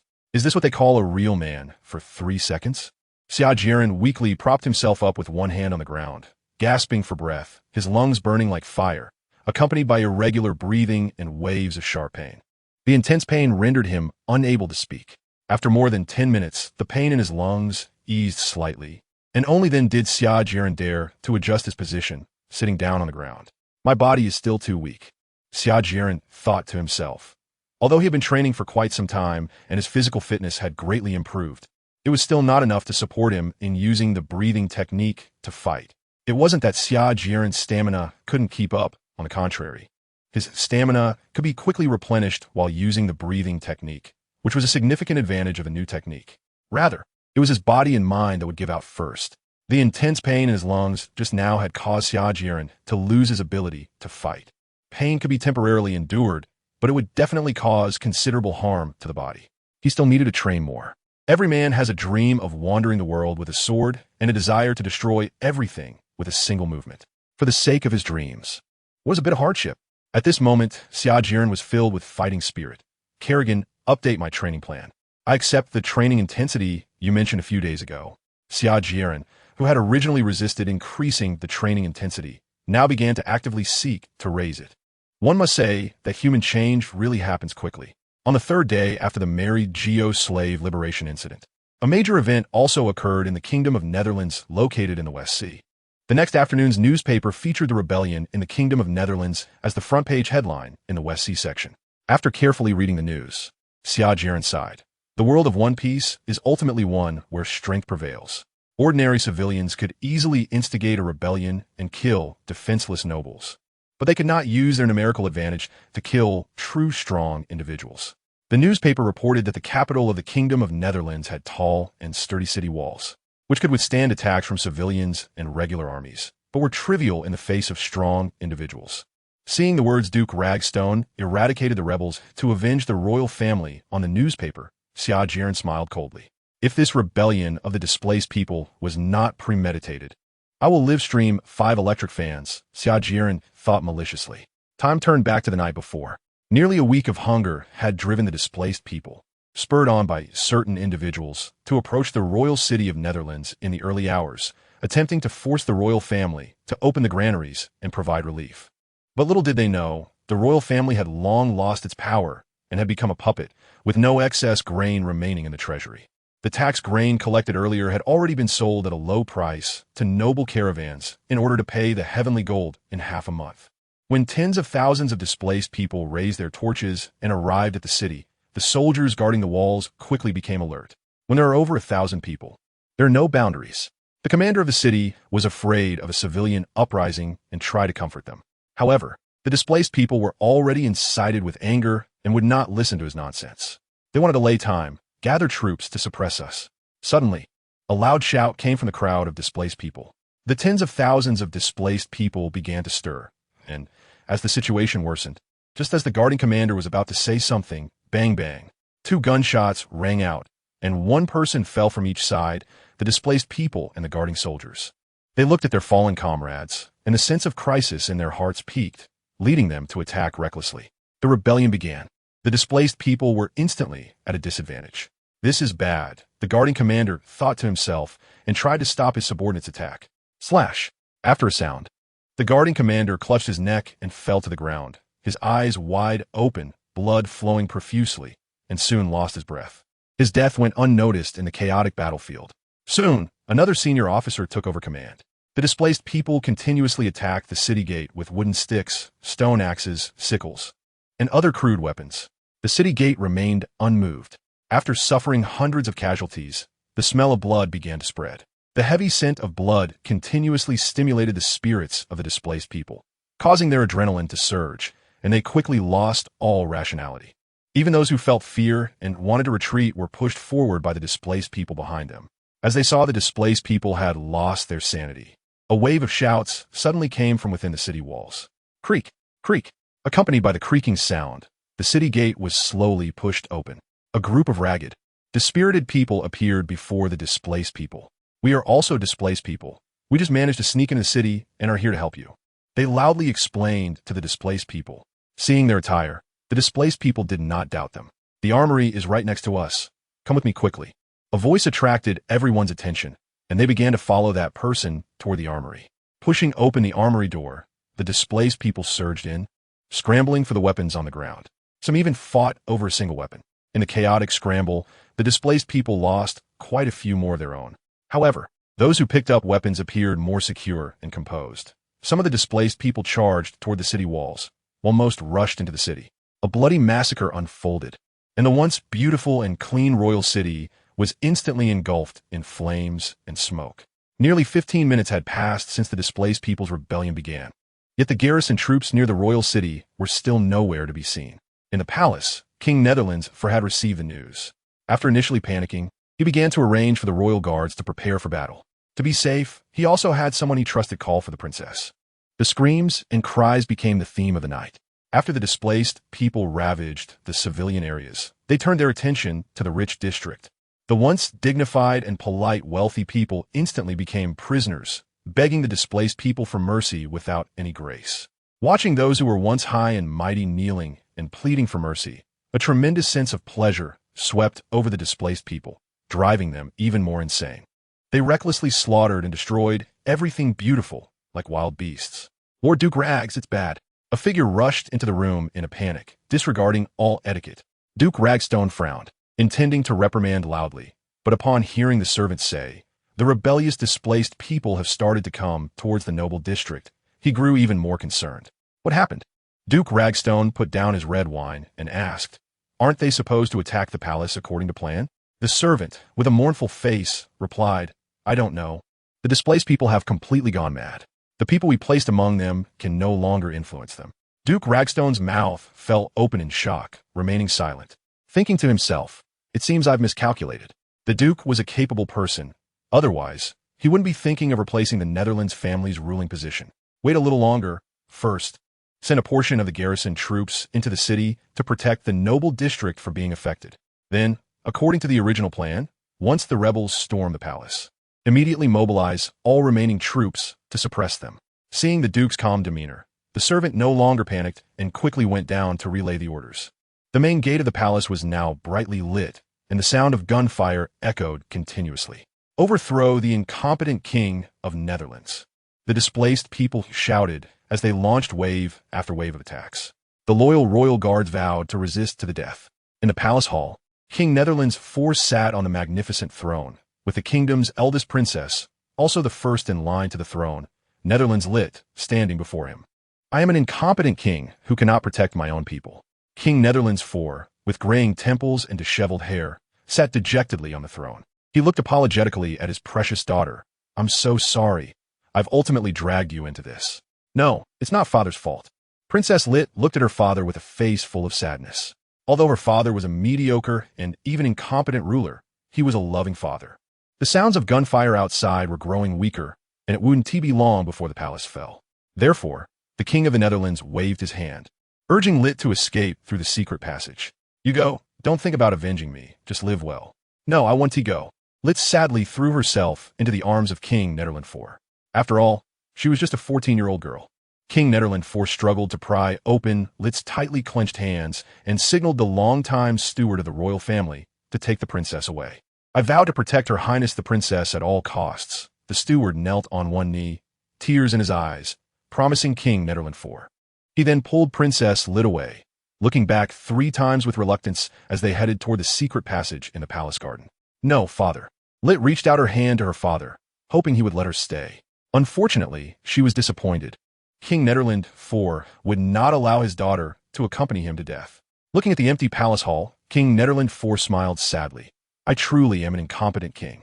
Well, let me make one last stand. In the kingdom of Netherland, there are only kings who die in battle, not kings who surrender." Saying this, he walked toward the back of the hall. He picked up the long, dusty, treasured sword and donned the armor that had gathered dust. Sitting back on the throne, he quietly awaited the arrival of the rebels. Due to the betrayal of the spies planted by Duke Lag in the royal guard, the palace gates soon opened to the rebels. At the moment the gates opened, a garrison that had gathered less than 100 meters away on the other side of the royal city quickly set off. They marched swiftly, entering the royal city, with a small part pursuing the chaos caused by the refugees, while the main force advanced toward the palace. At this moment, inside the palace, upon seeing the gates had fallen, some of the royal guards lost all morale and gave up the fight. Only a small number of the royal guards fought to the end, gloriously facing death. Bang! Bang! After several loud crashes, the doors to the palace hall were brutally smashed open. The crazed rebels looked ferociously at the king sitting on the throne and rushed at him eagerly. King Netherland IV looked at the invading rebels without a trace of fear. Instead, his gaze was filled with pity. Watching the enemies rushing toward him, he said little, silently drawing out the sharp sword. Even though it had been covered in dust for a long time, its sharpness was still evident. King Netherland IV was also a trained man, and his skills were naturally exceptional. After cutting down 4 or 5 people, the rebels, lacking any sense of martial ethics, used flintlock guns. Flintlock guns were of no use against the strong. However, for King Netherland IV, they posed a significant threat. After being hit by 2 bullets, his strength quickly waned, and soon he could no longer hold on. Reluctantly, King Netherland IV looked in the direction of the palace garden, fell straight to the ground, and slowly closed his eyes. Just as the rebels were about to do something to King Netherland IV's body, dense gunfire erupted from behind them. The garrison swiftly suppressed the tens of thousands of refugees in the royal city with their firepower advantage. The refugees could only hide amidst the gunfire. no longer exhibiting their previous arrogance. No snowflake in an avalanche is innocent. Under the command of their officer, the garrison acted without hesitation, shooting down those rebels who picked up weapons. The refugees, unwilling to be killed, rose up in resistance. After 2 hours, apart from a few lucky refugees who managed to escape, the rest of the rebellious refugees were all executed. Ironically, Duke Lag gained a lot of favor from the nobles during this rebellion. The reason was simple. When the refugees first attacked the noble area, he had dispatched some garrison troops specifically to protect the nobles. As for the commoners and those wealthy, they were not regarded by the nobles.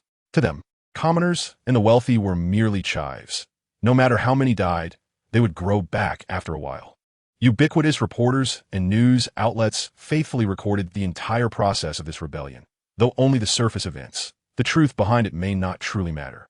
Princess Lit and the old steward, having left the palace, were now dressed in somewhat dirty and messy clothes. However, the messy attire could not conceal Princess Lit's impressive figure and beautiful face. They had no time to rest and hurriedly arrived at a secluded bay by the sea overnight. Here, many boats of various sizes were stored, equipped with a lot of supplies and treasures. This was prepared by the royal family as a precaution, not expecting it to be needed one day.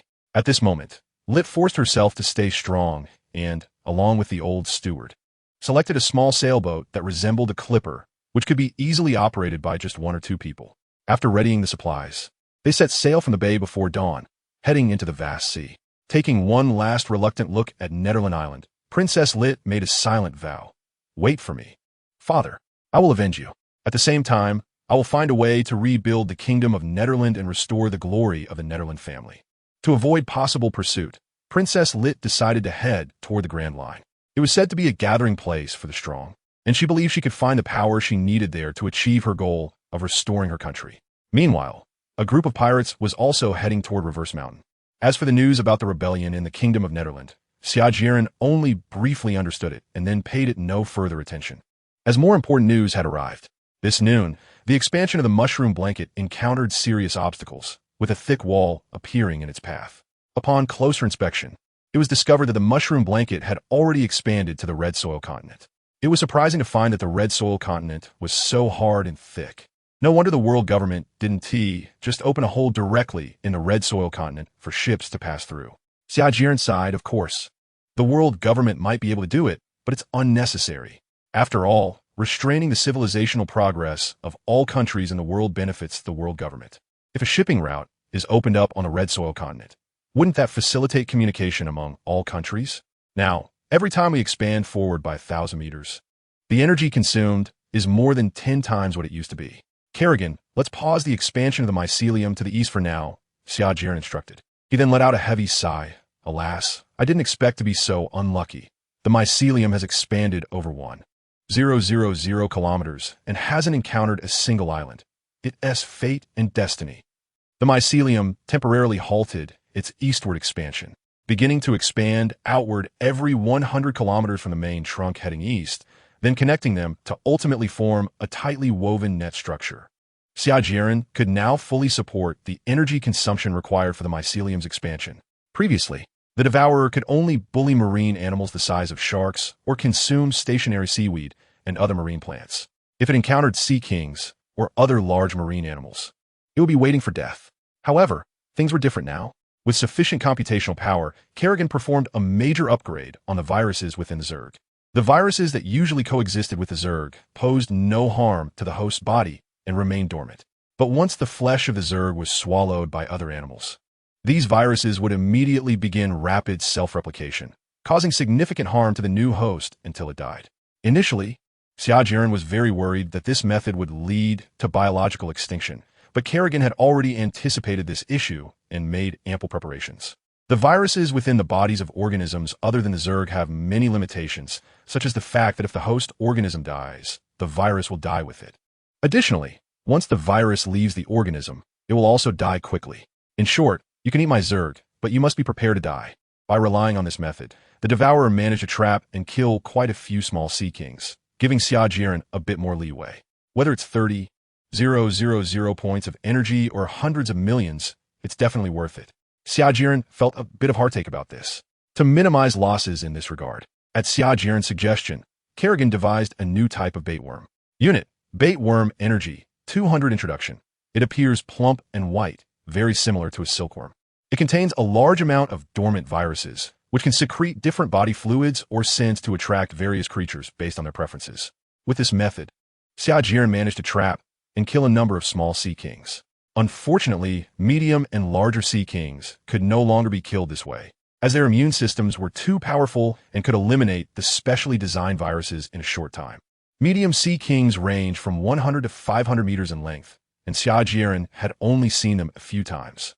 But that didn't hinder his greed for their bodies. Just as Xia Jieren was contemplating whether to expand the scale of the devourers, Kerrigan jumped in. Master, we've detected 2 ships, one large and one small, approximately 369 kilometers away from Yanhuang Island. Upon hearing this, Xia Jieren suddenly felt a jolt. Quick, send the scouts, wyverns, and zerglings over there. This is a great opportunity for us to learn detailed information about this world. The more he spoke, the more excited Xia Jieren became, while inwardly complaining. That guy Oda, can't he be a bit more serious when drawing his manga?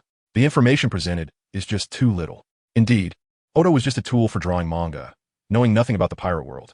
At this moment, Xia Jieren was very glad he had Kerrigan optimize the wyverns, scouts, and other units during their free time. With the current speed of the wyverns, they could probably arrive in about 1 hour and 20 minutes, while the scouts might be a bit slower. After arranging everything, Xia Jieren paced back and forth, still a bit excited. Today's training was paused and would be made up later when he had time. Xia Jieren returned to the balcony, lay back on a lounge chair, and absent-mindedly rubbed the heads of 2 silver moon wolfhounds.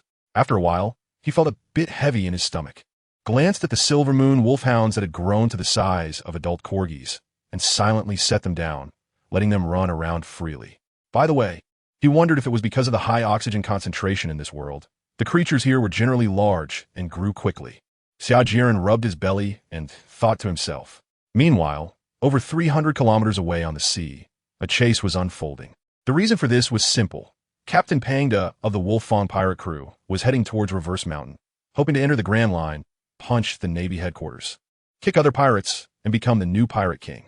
Coincidentally, he encountered the exiled Princess Nederland Lit and her butler, who were resting due to fatigue from traveling overnight. Bloodthirsty Wolf Fong Pangda, under the guise of friendliness, not really, approached their ship, intending to invite them to join him. However, upon seeing the pirate flag hanging high on the mast, Princess Lit dared not accept their goodwill and ran away without looking back. Captain Pande, who had never experienced such humiliation, began shouting to his crew to pursue. Normally, a 2-masted sailing ship would not be able to catch up to the flyboat that Princess Lit and her old butler were on. However, the princess and her butler only understood a little bit of sailing knowledge and were no match for the professional navigators on the Wolfang pirate ship.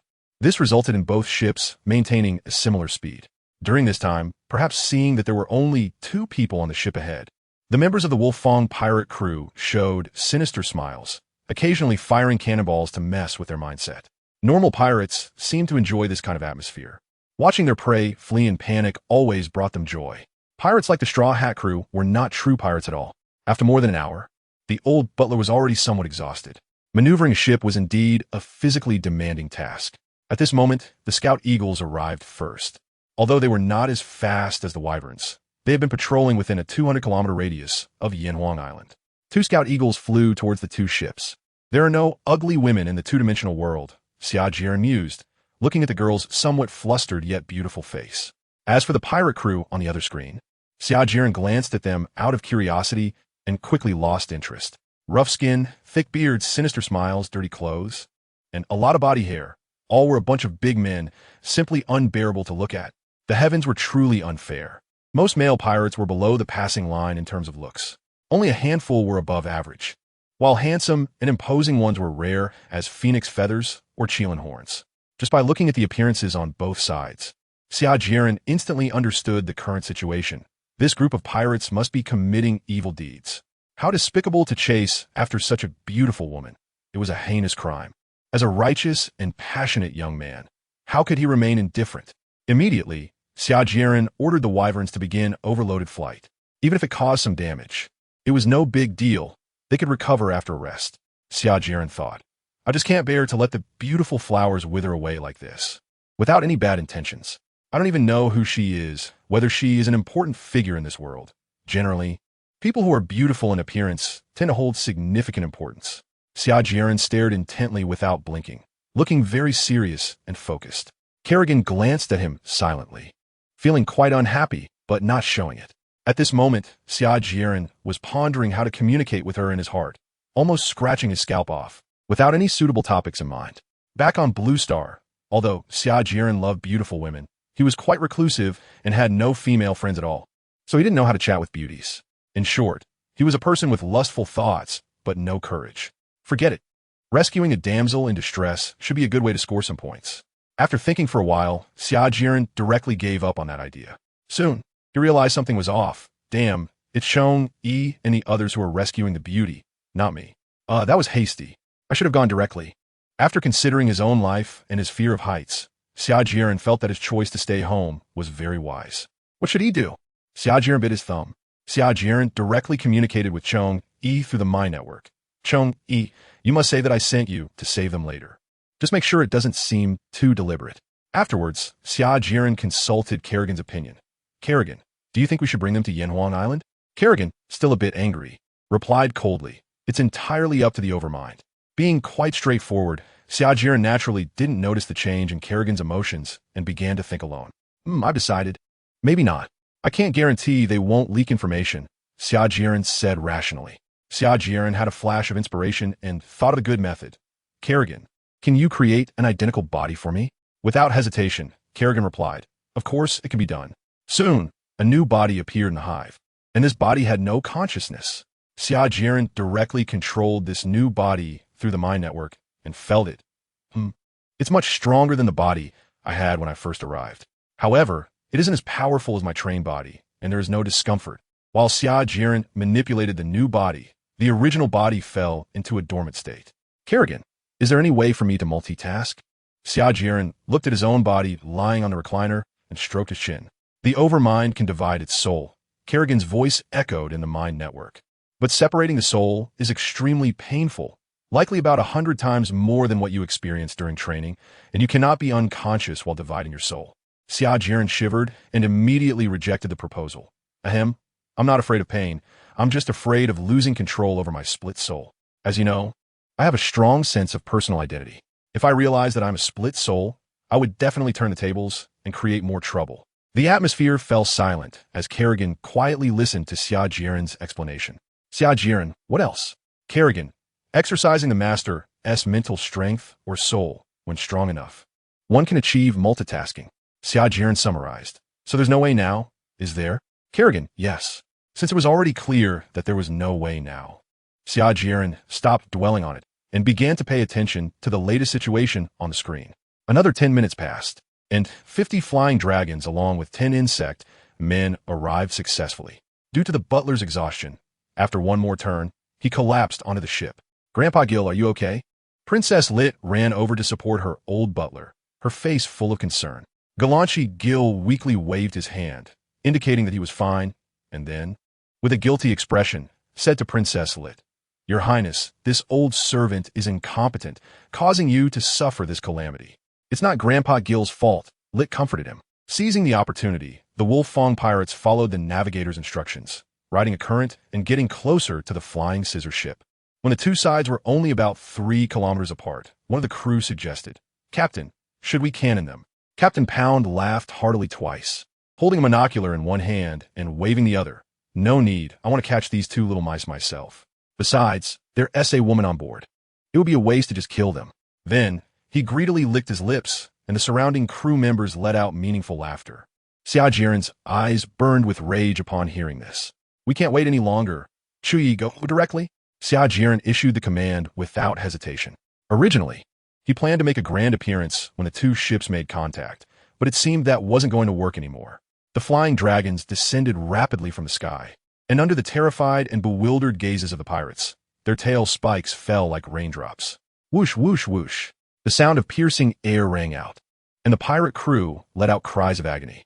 This was truly a divine technique for clearing out the minions. A smile appeared on Xia Jieren's face. Captain Pound was momentarily stunned, but quickly regained his composure, immediately instructing his subordinates to counterattack.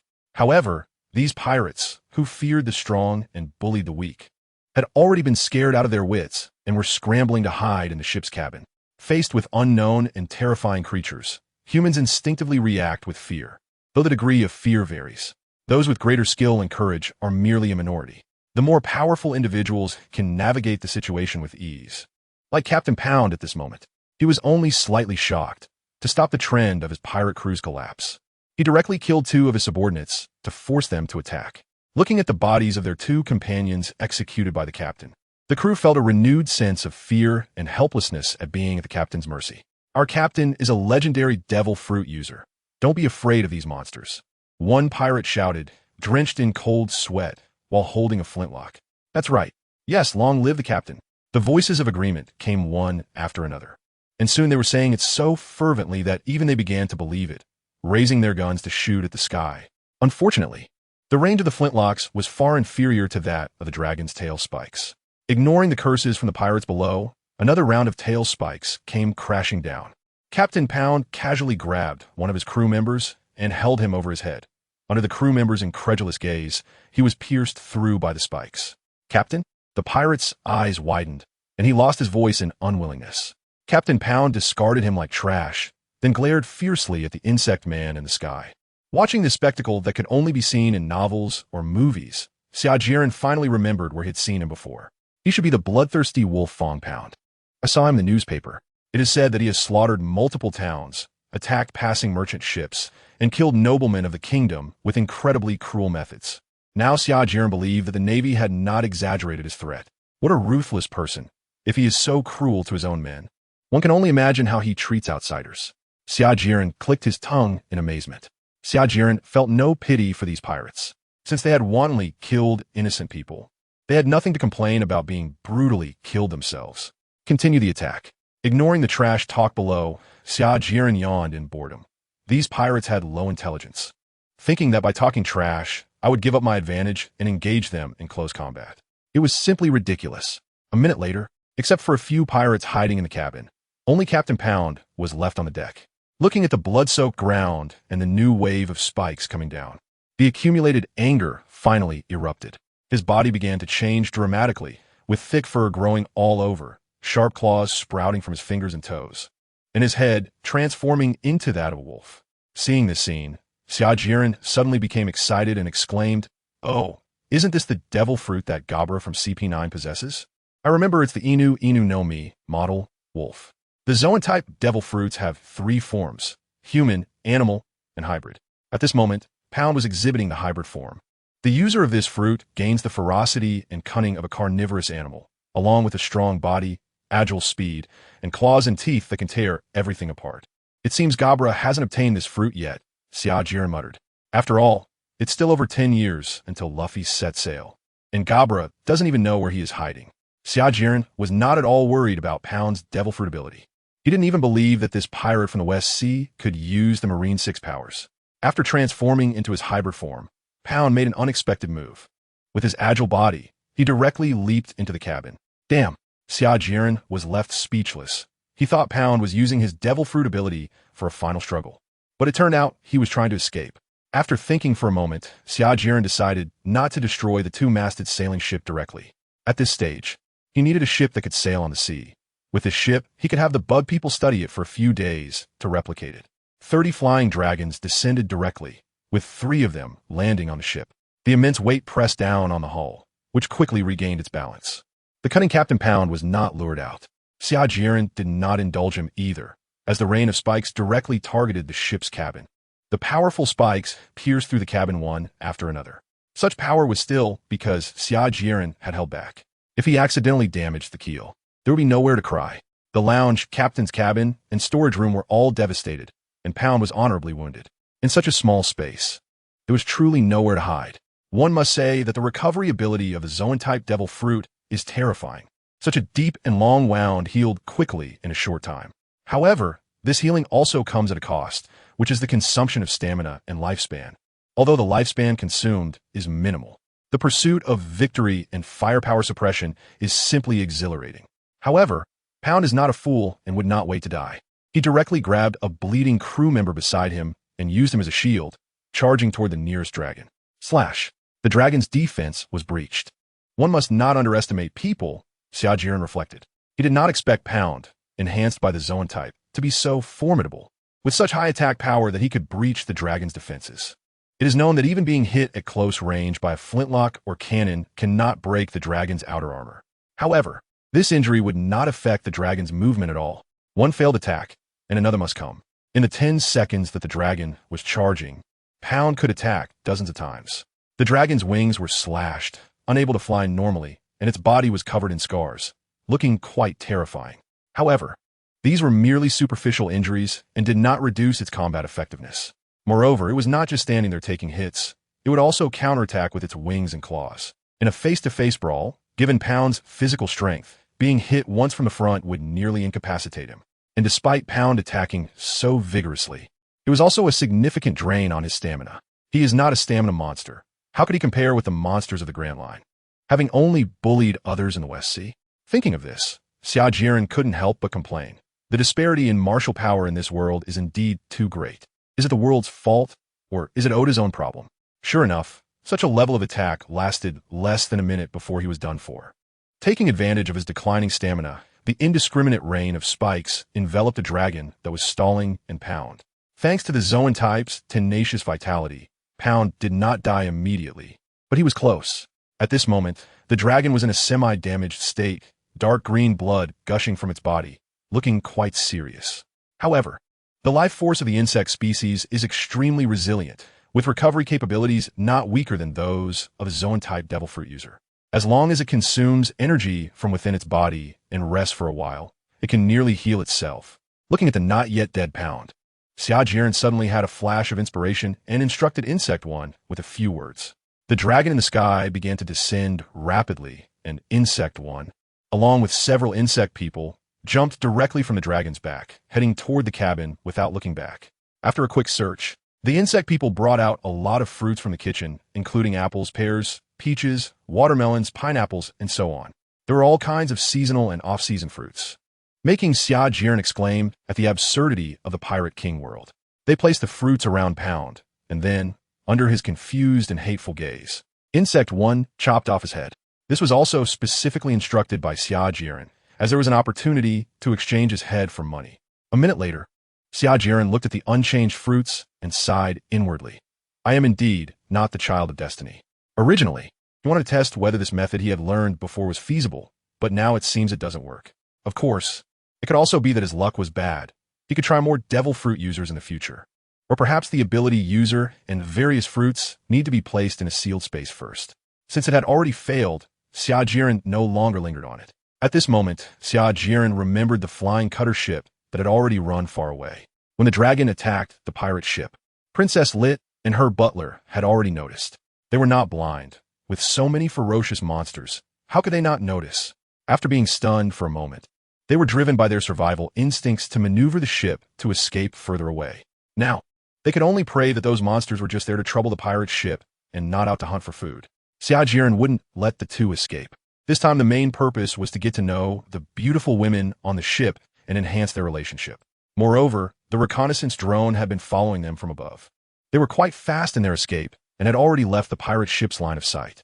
Most of the bug people remained on the pirate ship to clean up the battlefield, while Chong-Yi took 2 bug people and flew towards the flying scissor ship on 3 flying dragons. Having too many flying dragons might scare the people on board. So it must be said that Xia Jieren is sometimes quite considerate. In less than a minute, the flying dragons caught up with the flying scissor ship. Seeing the 3 flying dragons approaching, Princess Lit and the butler were terrified. Just as they were about to despair, they suddenly caught sight of the 3 people sitting on the backs of the flying dragons. This slightly eased their fears. They were, of course, very afraid of monsters that couldn't communicate. However, if the monsters were controlled by people, the feeling of fear would greatly diminish. After all, the ability to communicate is a very important factor. The flying dragons quickly hovered above them, and although Lit was still somewhat frightened by the dragon that was about to overshadow the entire ship, she felt a bit relieved when she saw it stop. It seemed they should be able to communicate, Lit and her servant thought. Chong-Yi nimbly jumped off the flying dragon's back, putting on a good act. Xia Jieren saw the scene and wished he could join in. Opportunities to show off in front of beautiful women were rare. After landing, Chong-yi smiled and greeted Lit and her servant in a gentle tone. Hello. Lit trembled and replied. Hello. May I ask what brings you here? Chong-yi got straight to the point. Our lord saw that you were being chased by pirates, so we decided to help. Lit was clearly taken aback, then took a deep breath to calm her inner turmoil and sincerely thanked him. Thank you very much for your help. At the same time, she thought, it seems they're not bad people and have no ill intentions. Looking at Lit's beautiful face, even though she was wearing a somewhat dirty and messy coarse linen dress, it couldn't hide her dignified and refined aura. Most importantly, the loose coarse linen dress was surprisingly accentuated by her figure, which should not be underestimated. She looked young, probably not yet an adult. People in the world of One Piece mature early. This further strengthened the idea of becoming friends with her. Chong-yi then asked, we just arrived in this sea area. Could you please introduce it to us? Lit and her servant thought. It seems they are from another sea area or the Grand Line. At this moment, the experienced old butler stepped forward and said, I am very familiar with this sea area. Let me introduce it to you, gentlemen. Chong-yi did not decline and gestured. Please. The old butler explained. This sea area is located at the northeast end of the West Sea, very close to the Red Line and the Doldrums. It takes only a day's journey to reach Reverse Mountain. There are several scattered, uninhabited islands nearby that have no development value, and the closest country is the Kingdom of Nederland. Further west is the powerful Flower Country and the territory of the Black Hand. The old butler briefly introduced the situation in the vicinity, then took out a very simple map from his pocket.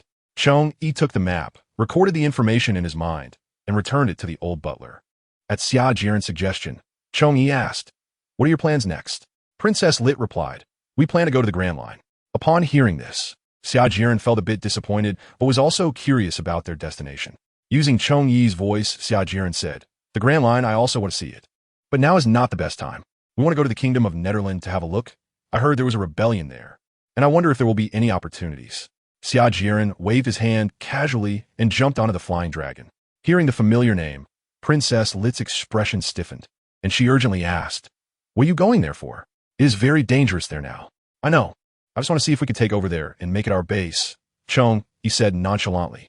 Upon hearing this, Princess Lit's face turned pale, and the old butler's expression was also grim.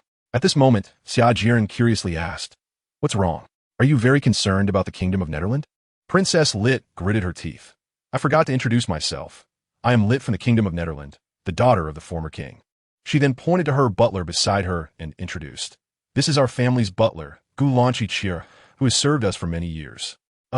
Listening to Lit's self-introduction, Xia Jieren was momentarily stunned. What is going on?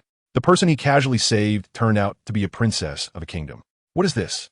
Isn't this the treatment of a protagonist? Has heaven finally decided to restore my protagonist identity?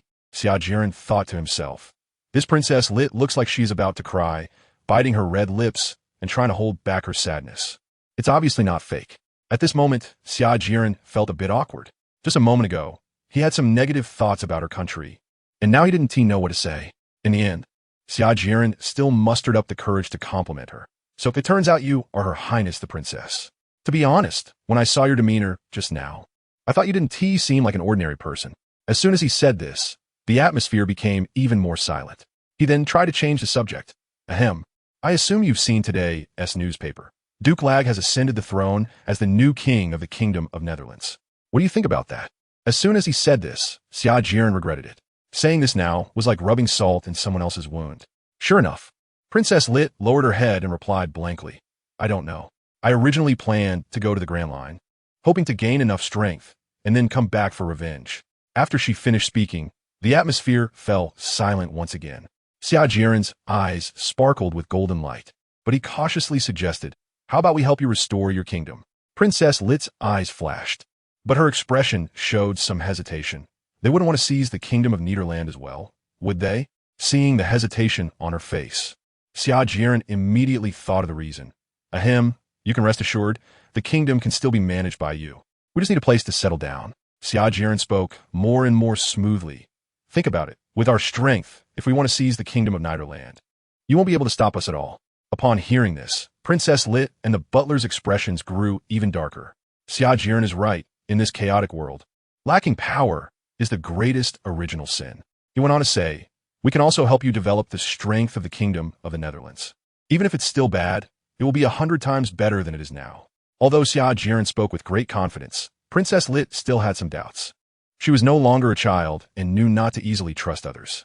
After hesitating for a moment, Princess Lit made up her mind. She decided to take the plunge. She thought to herself, I have nothing to lose now, so why not go for it? After all, even if I go to the Grand Line, there's no guarantee I will gain enough power, and I might even die along the way. Then, Princess Lit spoke up. I agree with your proposal. What do you need me to do? The old butler silently listened to Princess Lit's decision, neither agreeing nor opposing it. Xia Jieren was overjoyed and said, That's great. At this stage, you don't need to do anything. Once we take down the current king, you will govern the entire country as the new queen of the Netherlands. By then, you will also need to handle some troubles with the world government.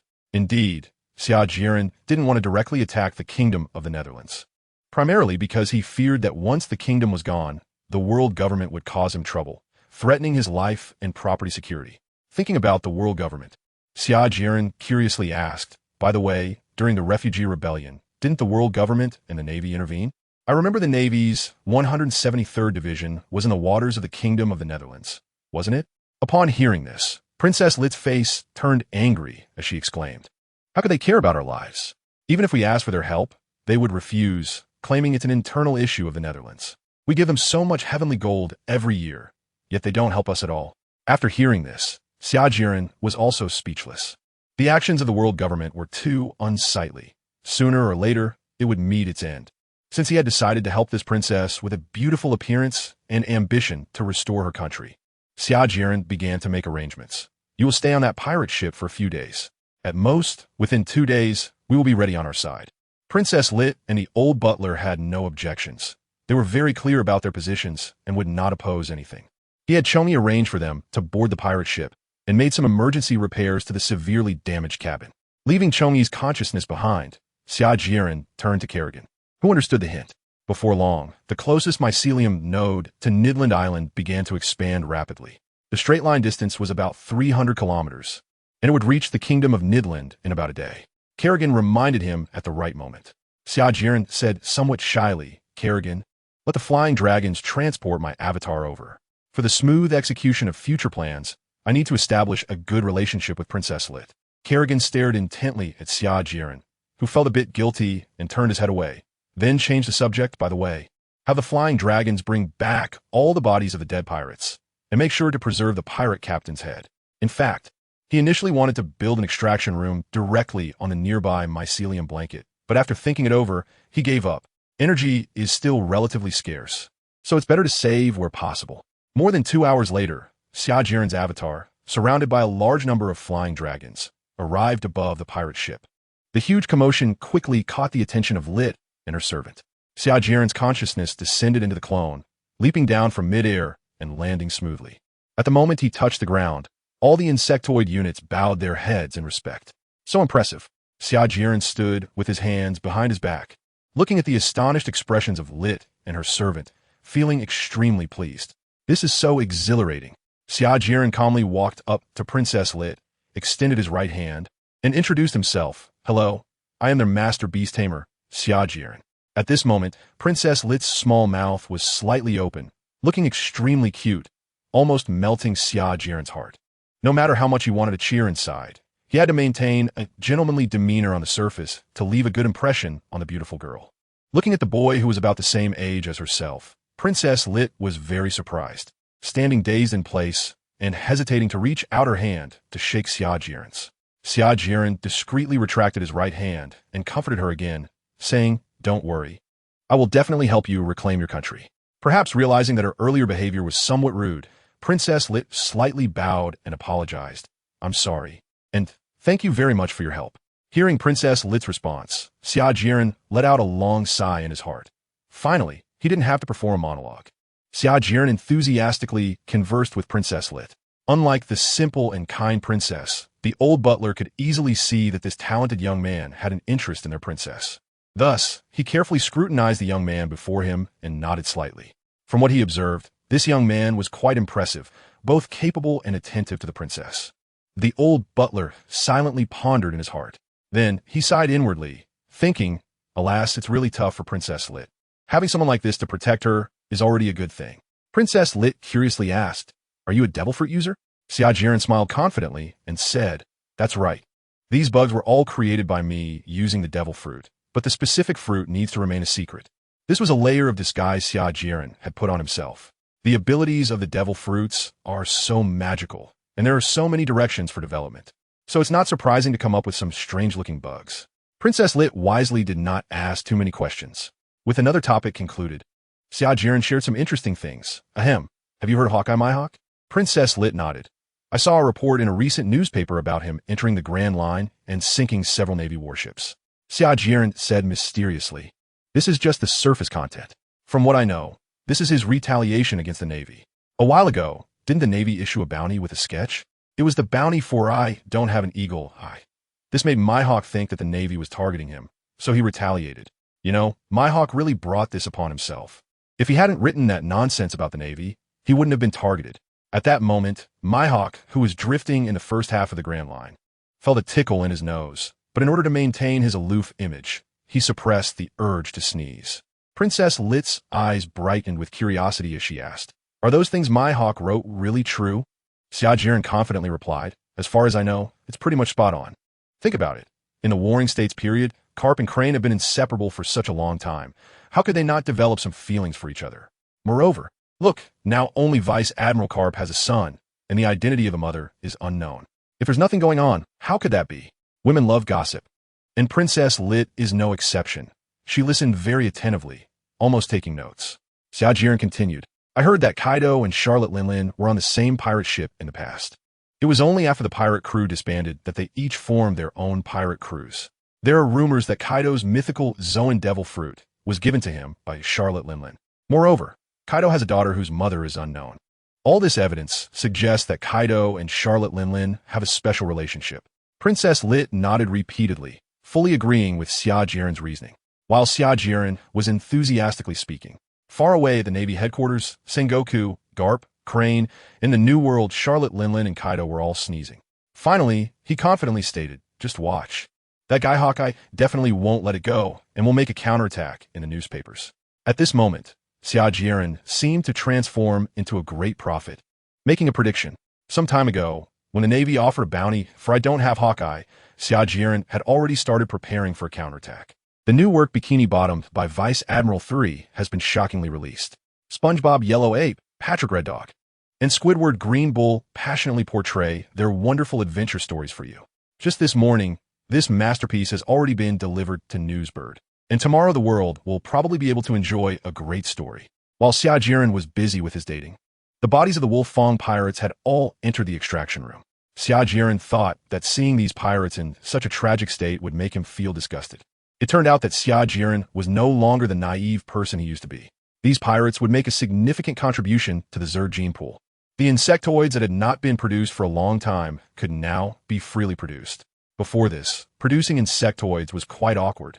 Since the genes of the insectoids were based on Xia Jieren's own genes, there was very limited room for modification, resulting in 1,000 insectoids produced, so far having some similarities in appearance despite their differences, which was quite embarrassing.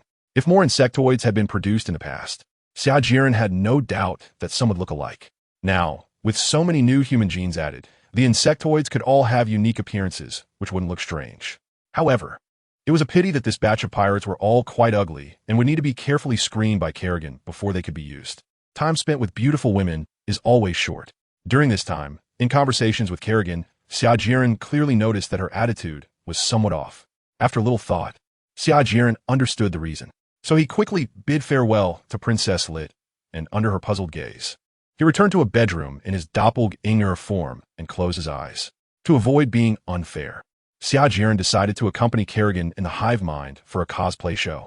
Of course, the star would be Kerrigan, and there would be only one audience member, which goes without saying. Happy times are always short-lived. Time flows like water, swiftly passing by. The next morning, the new work, I Don't Have Eagle Eyes, was published in the newspaper. Due to the popularity of his previous short stories, it was featured on the second page this time. At the Navy headquarters, Steelbone Kong slammed the table and cursed. "This is outrageous, absolutely outrageous. Haven't we figured out his real identity yet?"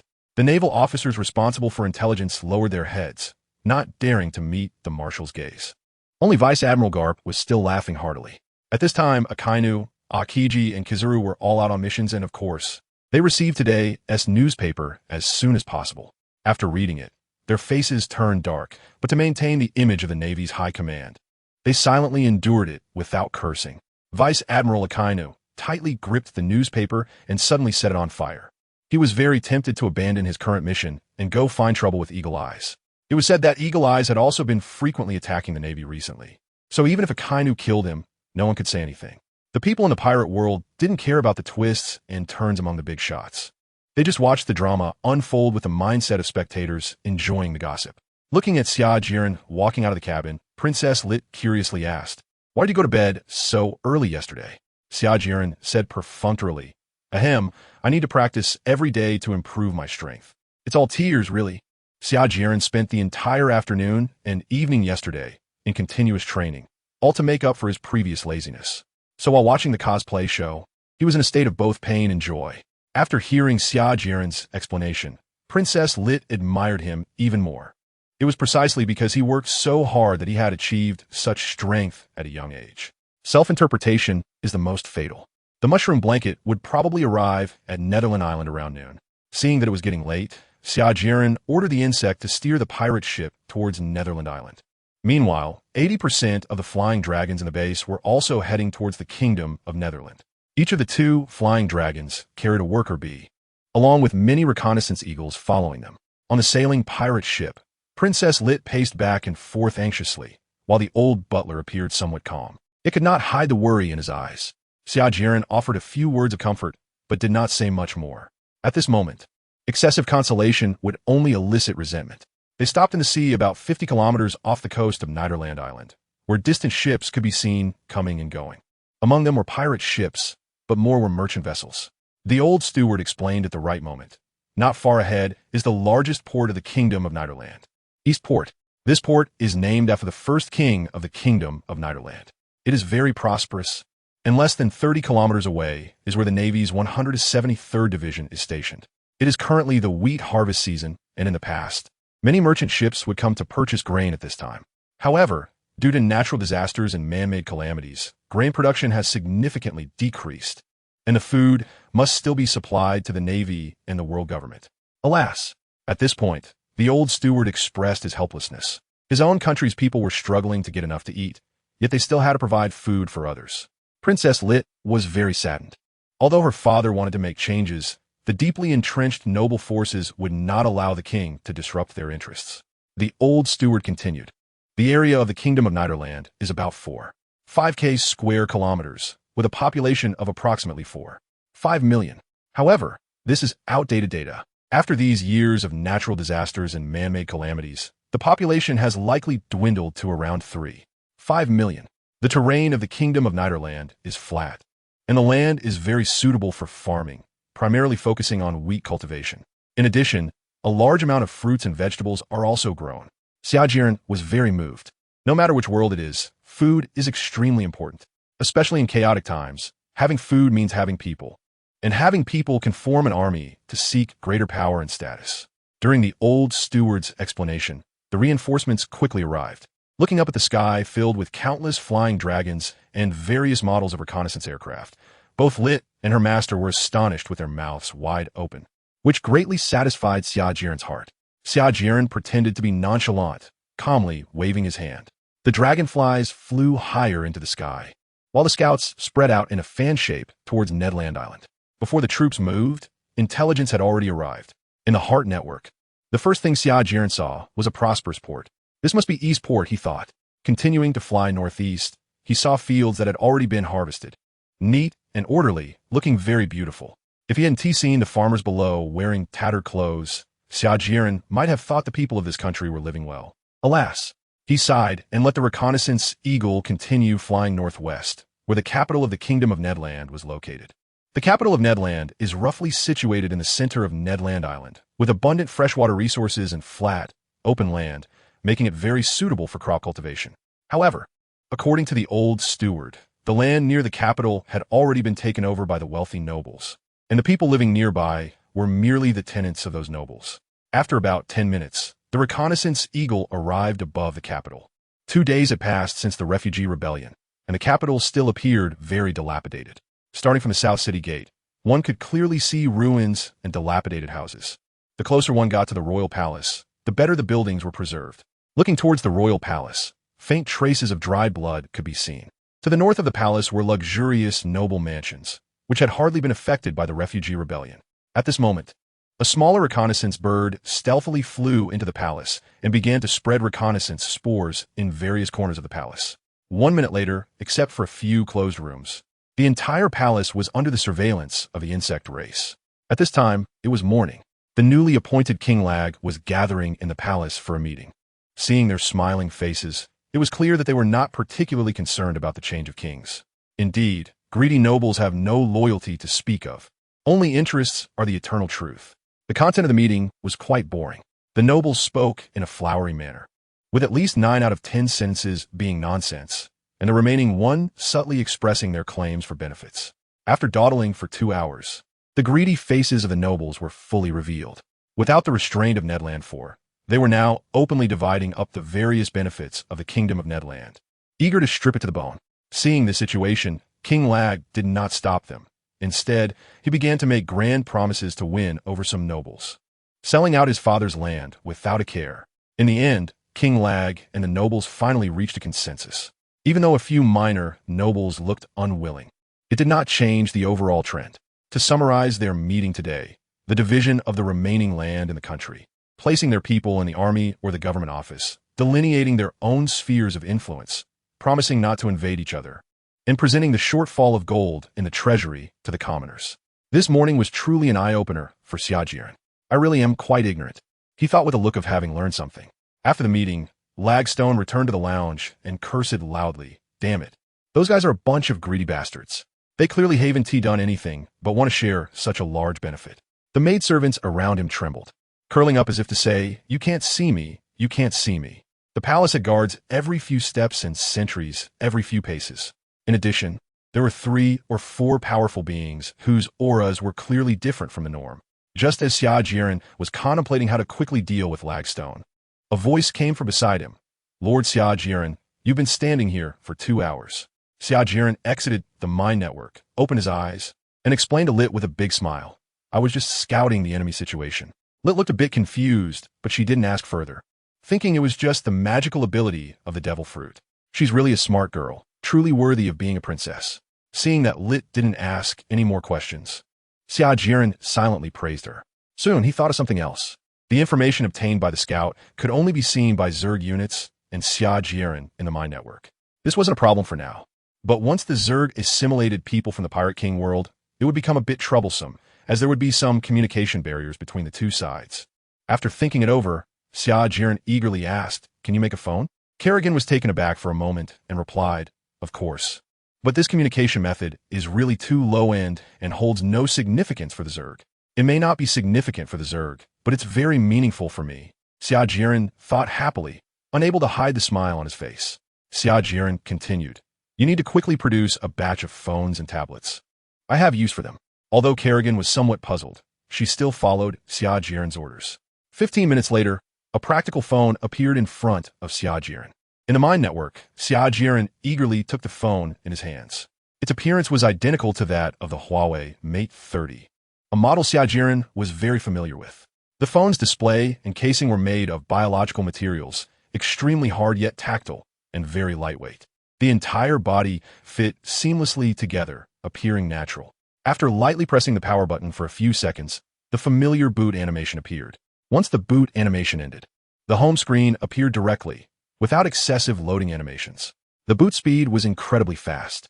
Xia Jieren inadvertently swore. The phone screen now only displayed the time and battery level, with no other functions. Kerrigan promptly said, Master, feel free to specify what functions you need. Xia Jieren thought for a moment. Let's create an app that can display all my data. In an instant. Ruler, Xia Jieren Energy, 31,000 ability. Breathing Technique Unit Template. Bait Worm, 200. Devourer, 30,000. Parasite, 01. Units. Devourer X 200. Parasite X 100. Flying Dragon Essence 1K. Building Template. Fungal Carpet 100. Evolution Chamber 100. Nutritional Embryo 100. Buildings. Fungal Carpet. Nutritional Embryo X1. Evolution Chamber X1. Template. Bait worm energy, 200 quantity, 0 template. Devourer energy, 30. 000 quantity. 200 All of my basic data, as well as detailed information about buildings, units, etc., were displayed without missing a word. The data loading speed was incredibly fast, with no lag at all. Xia Jieren nodded in satisfaction, fiddling with his phone and flipping through it back and forth, while curiously asking, "Kerrigan, how do you charge this phone?" Kerrigan replied, "Place your finger on the opposite side of the power button. There is a groove there. When your finger is on the groove, it can absorb the biological energy from within to charge." Xia Jieren curiously pressed a button, but nothing happened. Kerrigan looked at Xia Jieren speechlessly. "My lord, you are currently in the My Network space, and the phone in front of you is just a visual representation." Xia Jieren awkwardly scratched his head. What features should he add to the phone? Xia Jieren pondered. Games were definitely needed, but he was already tired of single-player games. Online games would only be fun if played with others, which was not realistic at the moment. After much thought, Xia Jieren could only temporarily give up on the idea of developing the phone ecosystem. It was something he couldn't manage alone. He would have to wait for the wisdom of the masses to enrich the phone's ecosystem in the future. However, Xia Jieren didn't stay idle. While fiddling with his phone out of boredom, he added some common features such as calculator, file manager, compass, contact people, phone, text messaging, etc. Soon it was noon, and the mycelium blanket, having crossed 400 to 500 kilometers, finally arrived at Needleon Island. Under Kerrigan's arrangement, the worker bees on the back of the flying dragon landed in a secluded cliff cave by the shore, and shortly after, a hive stood tall. The mycelium blanket broke through the ground from 10,000 meters deep, tightly connecting with the hive. "Quick, produce 3 phones for me first," Xia Jieren said excitedly. A minute later, a claw of the flying dragon carefully held 3 phones and landed in front of Xia Jieren. Xia Jieren grabbed 3 mobile phones and then picked out the most eye-catching one.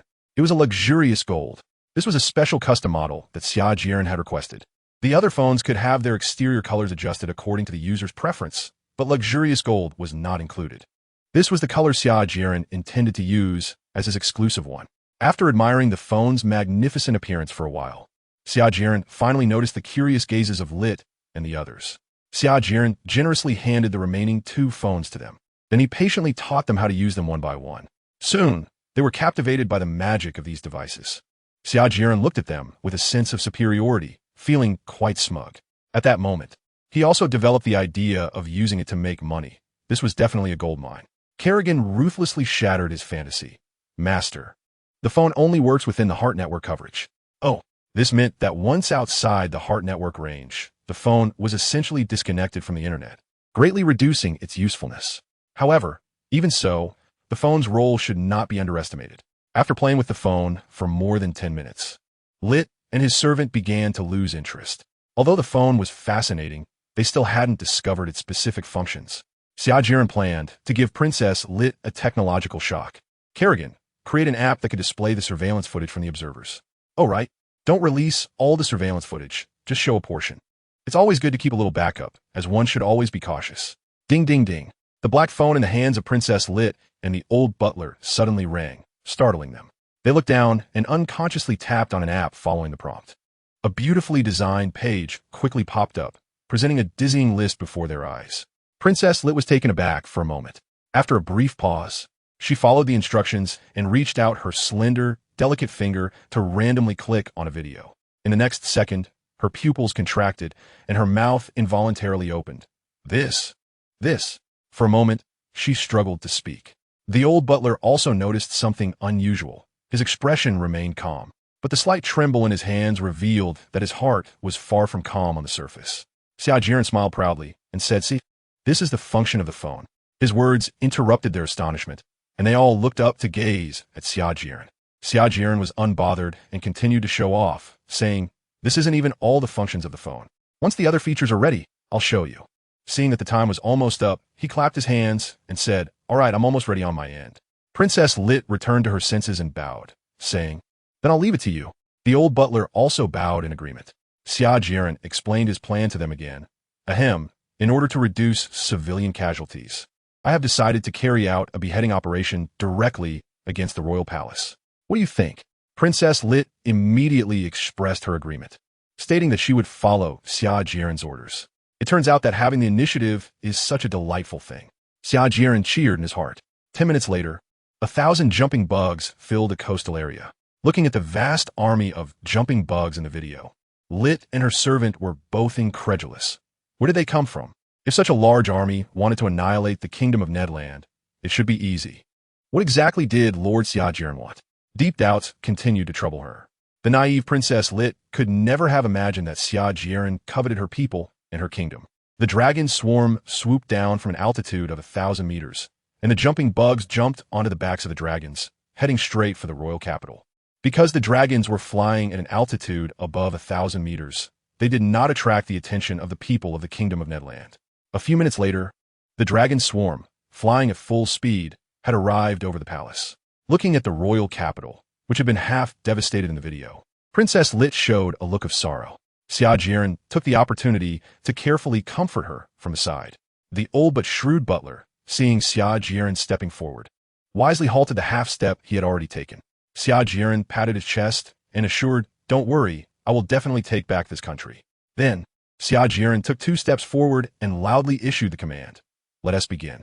In an instant, the flying dragons swiftly dove down, stopping less than 30 meters from the ground, and then unleashed a barrage of spikes. The speed of the flying dragons was so fast that the soldiers who had already spotted them didn't have time to react. Of course, it could also be because the soldiers were too frightened, causing them to temporarily lose their ability to act. In any case, under this wave of long-range strikes, the soldiers stationed at the palace suffered heavy casualties. The ground was littered with corpses, and screams filled the air, while the flying dragons were gathering power. The jumping insects descended from the sky, surrounding the palace completely and quickly eliminating the nearby living forces. This time, Xia Jieren gained a clear understanding of the power of the jumping insects. Even 10 fully armed ordinary soldiers were unable to kill a single jumping insect directly. Xia Jieren was very satisfied with this result. The cost-performance ratio of the jump bugs was incredibly high. The only regret was that the jump bugs could not operate in the sea for long periods. Just as the jump bugs charged toward the palace, a large number of people rushed out from the palace to check the situation.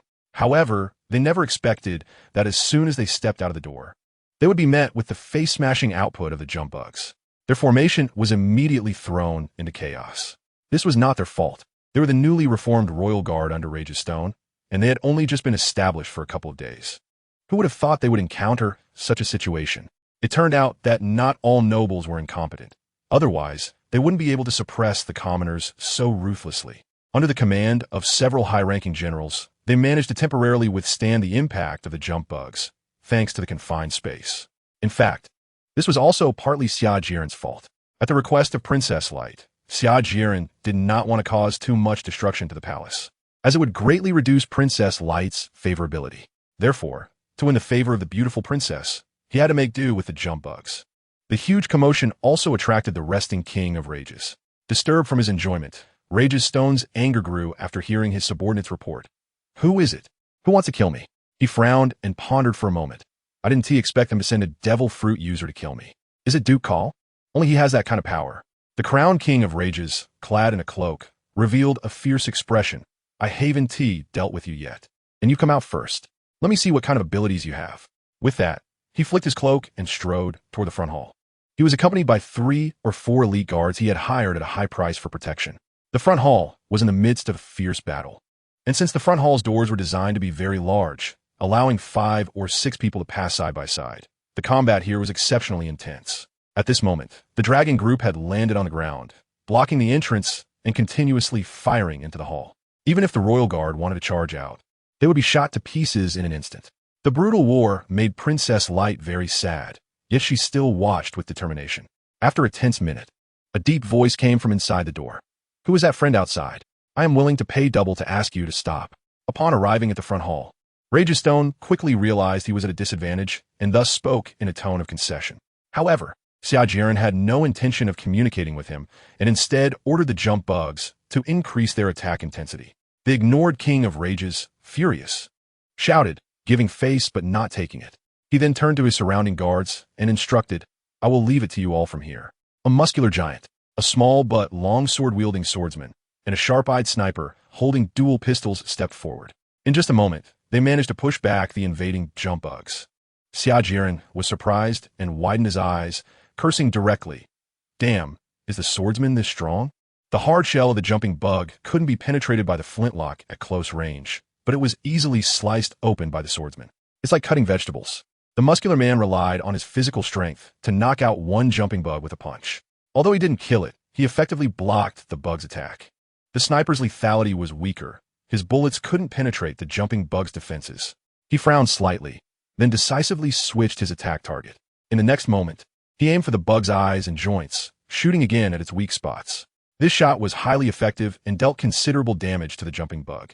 He remained calm and composed, showing no signs of pride, silently searching for his next target. The muscular man laughed proudly.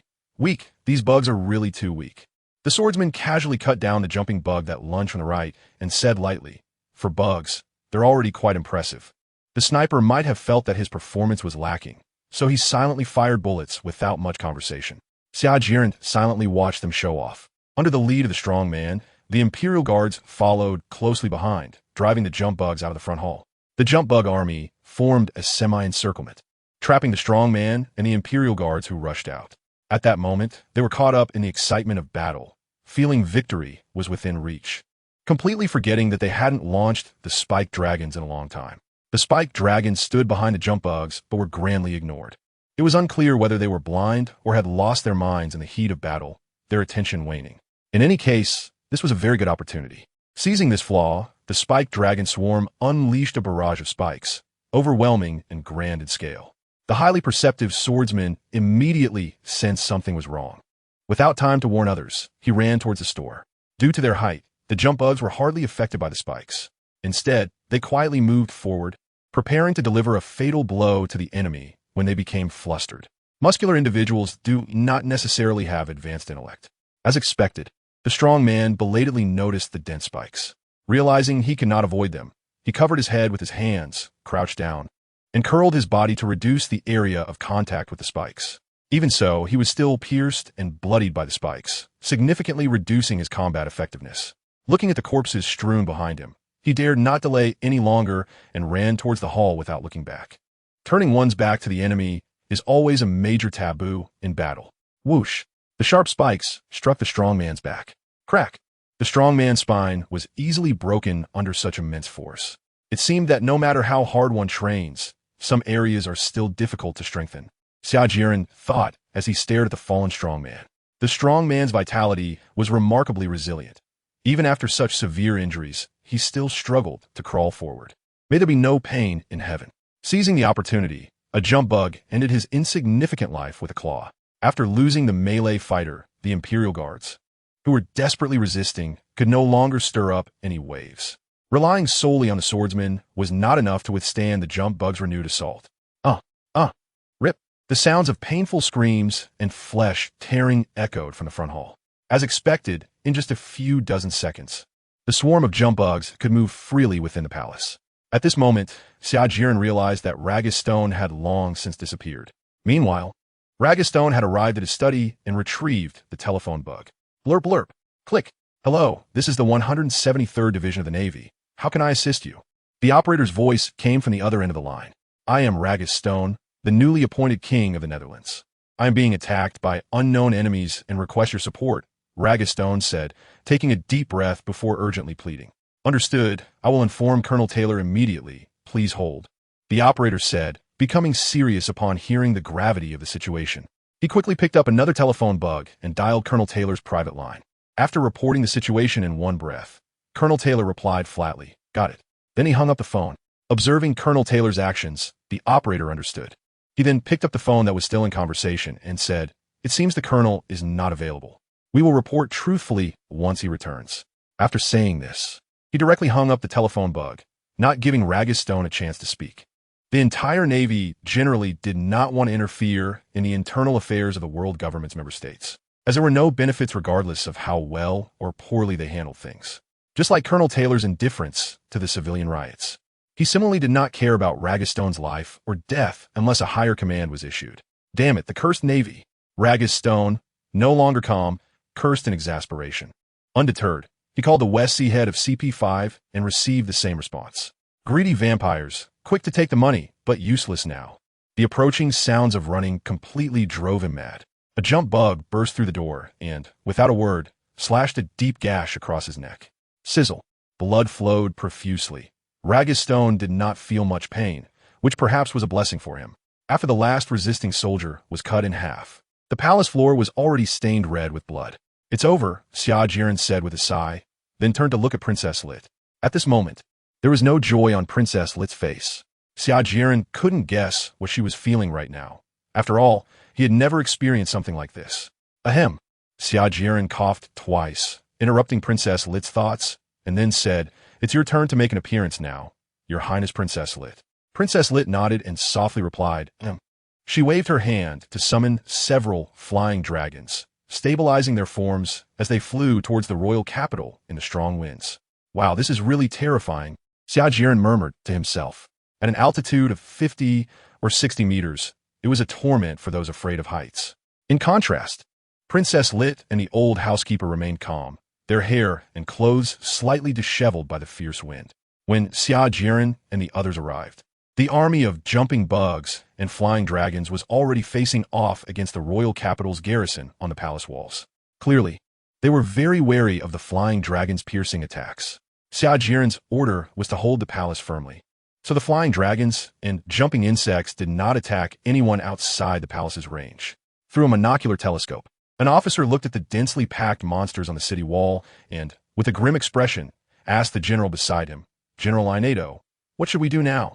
General Inedo remained silent, his face dark and threatening to drip with water. Just as he was hesitating, a beautiful figure appeared above the palace wall. Insect 2 timely took out a rudimentary loudspeaker. After receiving it, Xia Jieren looked at him with an approving expression, then very obsequiously approached Princess Lit, gently placing in her hand, "Dear citizens, hello everyone." Princess Lit spoke with her red lips slightly parted, her sweet voice resonating from the loudspeaker, drifting far and wide. "I am Lit, the daughter of the former king of the Kingdom of Netherlands, Nederland 4. Everyone put down what they were doing, listening to Princess Lit's speech with either anticipation, indifference, or apathy. Princess Lit slowly recounted her experiences over the past few days, from the sudden uprising of the refugees to her journey at sea seeking help. She recounted everything word for word. A miraculous scene unfolded. At this moment, regardless of friend or foe, the garrison troops listened quietly to Princess Lit's narration, showing no intention of taking advantage of the situation. This left Xia Jieren speechless. This was clearly the best opportunity to deal with the remaining forces. Yet everyone was listening so attentively. What was going on? Could they be a bit more professional? Xia Jieren saw that he had no opportunity to perform, so he silently stood behind Princess Lit, as this was her stage. "Soldiers, lay down your weapons and surrender. I promise in the name of the Netherlands royal family that you will not be troubled," Princess Lit implored with a slight bow. Whoosh, whoosh, whoosh. Spikes rained down from the sky, piercing the ground less than 100 meters behind the soldiers, who were filled with terror. Nothing could be more persuasive than this scene. Most of the soldiers in the garrison had joined the army just to fill their stomachs and had never thought of risking their lives. They immediately dropped their weapons and stood still. "Huh." Princess Lit let out a long breath and turned to thank Xia Jieren, saying, "Thank you very much for your help." "Lord Xia Jieren." "Haha, it's nothing," Xia Jieren replied with an embarrassed smile, scratching the back of his head. Under the protection of the jumping insects, Princess Lit stepped out of the palace gate to fulfill her promise, followed closely by the old steward. The process of taking over the troops went very smoothly without any further issues. A faithless army. Xia Jieren glanced at them with disdain and lost interest. At this moment, he took out the plan he had prepared earlier and instructed Kerrigan to hatch the insect people as quickly as possible. Considering the current situation of the King of the Netherlands, Xia Jieren decided to hatch 1,000 insect people first. The newly hatched insect people would serve as the lower-level administrative officials of the country, and based on their abilities, he believed they could easily manage the grassroots. Of course, if anyone did not cooperate, the jumping insects and flying dragons would take action. In the Han Dynasty, 8,000 people supported one official. In the Tang Dynasty, it was 3,000. In the Qing Dynasty, it was 1,000. Now, having one official for 3,000 or 4,000 people shouldn't be too much to ask. Xia Jieren mused. The most pressing issue to resolve was the identity of the insect people. With over 1,000 unfamiliar faces suddenly emerging, the common people would find it somewhat strange. However, for organizations with strong intelligence capabilities, such as the world government, it would be alarming. Suddenly, so many people appeared right under your nose. One would have to wonder if you were worried. Xia Jieren doesn't want to attract the attention of the world government for now, so he is being extra cautious. Fortunately, the Kingdom of Nederland is a weak nation and doesn't receive much attention from the world government. However, the CP organization within Nederland cannot be underestimated. After much consideration, Xia Jieren decided to disperse all the thousands of people and assign them to various locations on Nederland Island. They either disguised themselves as wandering refugees or pretended to be merchants from overseas. In short, there are various professions and personas. As long as they wait a few days for the fungal blanket to be laid across the entire island, they can communicate through the mind network. One by one, the insect people emerge from the mother nest on the coast of Nederland, and then, under Kerrigan's direction, they move towards different positions. The chaotic social environment provides the insect people with the greatest cover. Back at the palace, the still trembling maids and male attendants are carefully cleaning the bloodstains in the palace. Princess Lit, somewhat reluctantly, sits on the throne at Xia Jieren's enthusiastic invitation. Well, from now on, you'll be the queen of the Kingdom of Nederland. Xia Jieren looked at the elegantly dressed princess, adorned with a delicate crown, with a satisfied expression, and teased her. Hearing the teasing, Princess Lit lowered her head shyly, while the old butler beside them looked on with great joy. After helping Princess Lit reclaim her kingdom, Xia Jieren could clearly feel that his relationship with her had become much closer.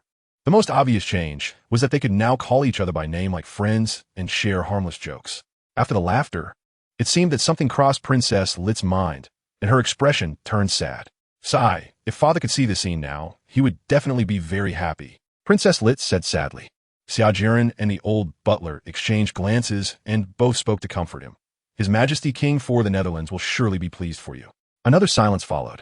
Xia Jieren changed the subject and said, Lit, when do you plan to ascend the throne? Princess Lit shook her head, having no idea either. In response, Xia Jieren felt a bit of a headache. He had never experienced such matters before.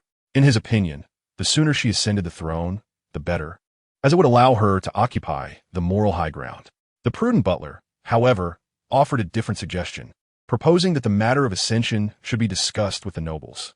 Xia Jieren frowned slightly, having already sentenced that group of nobles to death in his heart. Otherwise, how could he have become rich overnight and acquired enough wealth to develop the country? However, it was not the time to discuss these matters. Xia Jieren's plans had not yet been completed. He temporarily agreed with the old butler's idea and let him communicate with those nobles and officials of the world government. Once the matter of his ascension was confirmed, the next step would be to deal with the remnants of the Legestan forces. It was not the best time yet. He needed to endure a little longer. Xia Jieren said, dealing with them is very easy, but it would further collapse the country's management system and even completely lose order. Princess Lit nodded in agreement and then asked for Xia Jieren's opinion. Xia Jieren didn't keep any secrets and directly said, now I need you to issue a recruitment order in the name of the Netherlands royal family. Only those with talent can be reused. The old housekeeper exclaimed anxiously, no, such a proposal will provoke backlash from the nobles. Xia Jieren chuckled and said no they won't. The nobility is too arrogant. As long as their interests are not infringed upon, they won't trouble the royal family on this issue. It's also necessary for the butler to clarify when communicating with the nobility that the recruitment order is issued to ensure the royal family has usable talents. This should help to stabilize them for the time being. Xia Jieren paused and then said, moreover, the main purpose of the recruitment order is to allow my people to have a legitimate identity to appear in this country. Xia Jieren looked at Princess Lit with complete composure, showing no signs of embarrassment. Princess Lit merely smiled faintly and didn't say anything, while the old butler opened his mouth to speak but hesitated. Finally, before leaving, Xia Jieren assured, I will definitely help you build a strong and prosperous nation. You don't need to worry about any ulterior motives from me. My vision will not be limited to a tiny country or even the small West Sea. Xia Jieren spoke with firm determination and great confidence. I believe in you, Princess Lit said seriously, putting away her smile. Then, the two exchanged a knowing smile, and everything was understood without words. After Xia Jieren left, the old butler said, Your Highness the Princess? Before he could finish his sentence, Princess Lit directly interrupted him. All right. Grandpakir, I know what you want to say. She said seriously, Lord Xia Jieren has helped us. The Kingdom of Nederland was also established by him alone. With his strength, if he truly wanted to do something, we wouldn't be able to stop him at all. Yes. The old butler sighed silently. Alas, in this world, strength is ultimately the most important. Moreover, I believe that Lord Xia Jieren is a good person. Princess Lit's face broke into a brilliant smile, her lips slightly curving, and she spoke softly. I've been given a good person card, Xia Jieren said helplessly. What Princess Lit and her servant did not know was that their conversation and images had just been transmitted in real time to Xia Jieren's mind. It could be said that he could be aware of any movement in the entire palace instantly. Furthermore, this detection range was continuously expanding until all information on the island was under his mental control. Having received a good person card from a princess of a nation, should I be happy or sad? Xia Jieren muttered. If it were my former self, I would probably be very happy, but now my feelings are a bit complicated. Besides, I'm not a very good person. Xia Jieren chuckled to himself. In the mind network, he silently observed the reconnaissance spores and parasites within Lit and her servant, letting out a quiet sigh. Don't blame me. For his own safety, Xia Jieren would never easily trust anyone. He preferred to turn all uncontrollable factors into manageable ones or add safety measures. The next day, in the palace conference room, Xia Jieren observed that Lit, the princess, had taken the main seat, which was a significant position. None of the princesses were simple. At such a young age, she was already so insightful about human relationships. Xia Jieren thought to himself, just the act of relinquishing the main seat reveals Lit's extraordinary nature. Some people with unclear minds might consider sitting in the main seat as a given. What's wrong? Xia Jieren asked, feigning curiosity, as he had noticed the unusual expressions on the faces of Lit and her servant when he first saw them. In fact, he already had a rough idea of the reason for their poor mood, but he did not show it. Princess Lit sighed, her face filled with worry, and spoke first. In 2 months, we have to pay the heavenly gold, but right now, we don't have enough Bailey or treasures. Xia Jieren asked nonchalantly, how much more do we need? The old butler replied in a low voice, about 36 billion berries. Xia Jieren was startled by this number and twitched his lips to confirm again. How much? 36 billion berries, Lit responded. How much does the Enidland Kingdom need to pay in celestial gold each year? Is it the same as other countries? Xia Jieren quickly regained his composure and curiously asked. The old steward, who was more knowledgeable about this matter, explained seriously. The amount of sky gold is collected based on the size and population of the country. The stronger the country, the more it is taxed. I heard that some affiliated countries need to pay 100 billion berries in sky gold each year. Our Kingdom of Nederland is considered a medium-sized country and needs to pay 60 billion berries in sky gold annually. Of course, it can also be replaced with valuable items such as jewelry, devil fruits, or rare resources. As he spoke, the old steward sighed. Princess Lit responded, our Kingdom of Nederland is primarily agricultural, and we usually export a large amount of grain to earn enough berries. However, at this time, those merchants always unite to maliciously drive down prices, so we can't sell it for much at all. The treasury has long been in deficit. During the reign of His Majesty King Nederland IV, His Majesty often used royal property to subsidize the sky gold, which helped maintain the Kingdom of Nederland's status as an affiliated country. The old steward's expression was sorrowful, his eyes filled with nostalgia. After learning the background, Xia Jieren exclaimed, wow, the world government is so greedy. Referring to newspaper prices, the Kingdom of Nederland needs to pay at least 2 billion renminbi. How much grain do we need to sell to earn that much money? It's important to note that the productivity level in the Kingdom of Nederland is still at a feudal level, and the yield per acre of grain is definitely not high. Killing and arson for gold belts. Xia Jieren lamented, indeed, those who collect protection fees have it easy. Sky gold is just an alternative protection fee. Sadly, even if you pay the protection fee, safety is not guaranteed. Soon after, Xia Jieren started to have a headache again, as he currently had only 300,000 berries from his submissions. Where could he get so much money? Losing the status of an affiliated country would surely attract more spies from the world government. Regardless, the Kingdom of Nederland is an important grain production base. Its influence on the world government is not small. One must not overestimate the integrity of the world government. As Xia Jieren's thoughts drifted, Princess Lit posed another dilemma. Due to this year's natural disasters, the harvest of grain has been nearly halved. Coupled with the refugee rebellion, the granaries in the royal capital are almost empty. Regarding the grain issue, Xia Jieren did not worry too much. What a joke, do the insectoids lack food now? With just one energy point, they can produce energy blocks that can sustain a person for a day, while also ensuring balanced nutrition. However, if everyone eats energy blocks of unknown origin, wouldn't that clearly indicate that there's a problem here? Demonstration work still needs to be done. The best scapegoat has also been identified, the devil fruits. Any unreasonable aspects can be pushed onto the devil fruits. In Xia Jieren's view, the existence of devil fruits is truly a bug. Many abilities within the devil fruits involve the rules of the world, and those with limited imagination cannot conceive them. Once he had a plan, Xia Jieren began to speak rapidly, sharing his method with Princess Lit and her attendant. A moment later, a smile appeared on Princess Lit's face. As she agreed with his proposal, Xia Jieren also assured Princess Lit that he would do his utmost to resolve the crisis in the Kingdom of Netherland. However, this matter was not urgent. The main priority now was to feed the starving people. Food is the heaven for the people is an unchanging truth throughout the ages. A day later, at noon, under the scorching sun, Xia Jieren, accompanied by Princess Lit, arrived at the royal estate outside the capital city, surrounded by a crowd. This estate was one of the few properties of the Netherland royal family, covering nearly 600 acres, with about 400 acres of cultivated land. Looking at the neatly arranged farmland, the expressions of the crowd varied. Some faces were filled with anticipation, some showed mockery, while others appeared indifferent. In short, amid the expectations of the crowd, Princess Lit stepped forward and addressed the citizens, saying, "Dear citizens, in light of the current predicament facing the Kingdom of Netherland, I have invited a devil fruit user. He will use his supreme powers to help us solve the food shortage problem." The crowd erupted in an uproar. They had received a message from the royal family the previous day stating that a solution for acquiring sufficient food had been found, but they did not expect it to be in this manner. The grain merchants hiding in the crowd suddenly changed their expressions. They wanted to rush out to stop the event immediately.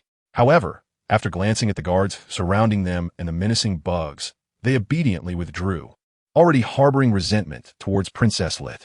Damn it, why didn't that wretched woman die in the last rebellion? Once the crowd calmed down, Princess Lit turned slightly to the side and bowed slightly, saying, "Sir, I trouble you."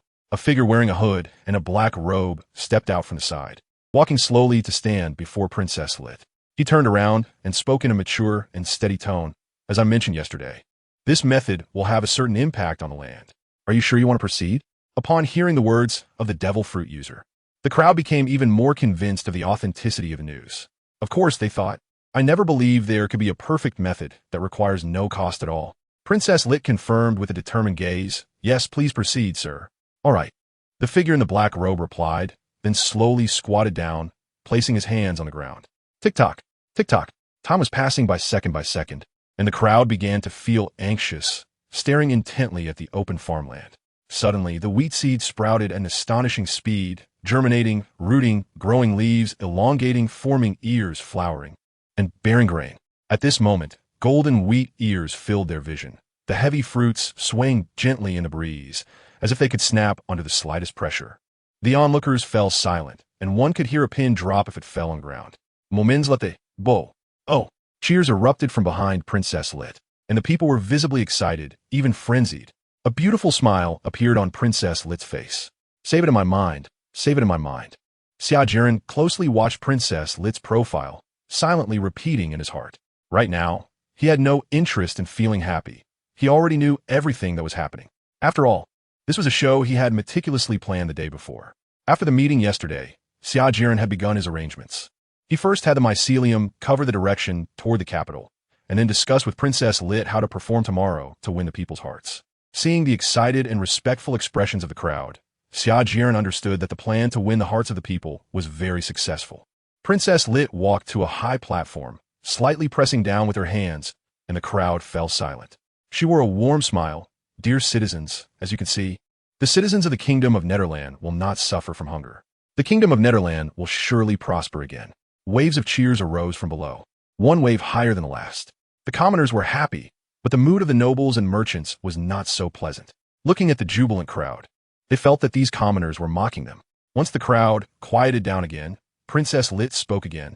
"Although this method of drinking poison to quench thirst will cause great harm to the land, we can work harder in the future to compensate. I now command, begin the harvest." The prepared jumping insects revealed their sharp claws, running forward as they quickly harvested the wheat. The crowd was stunned by the speed of the jumping insects and the sharpness of their claws. It turns out that having jumping insects farm was not a bad idea after all. Xia Jieren stroked his chin. Those with ulterior motives in the crowd quickly hid their expressions or put on fake smiles again. In less than a minute, the 400 acres of wheat had been spread out on the ground. The royal guards, along with some commoners, began to collect the wheat. With the help of the jumping insects, 10 minutes later, the 400 acres of farmland was once again sown with wheat seeds. Under the expectant gaze of the crowd, the figure in the black robe slowly squatted down again, pressing his hands on the ground. The same scene unfolded before the crowd once more. Although the spectacle remained grand, the crowd, now prepared, no longer felt the shock they had earlier. This process continued back and forth for more than 20 times. And food for 100,000 people was secured. At Xia Jieren's signal, the figure in the black robe slowly stood up, saying, "Princess Lit. The land can no longer be overdrawn." Princess Lit nodded and then bowed to the figure in black, thanking him.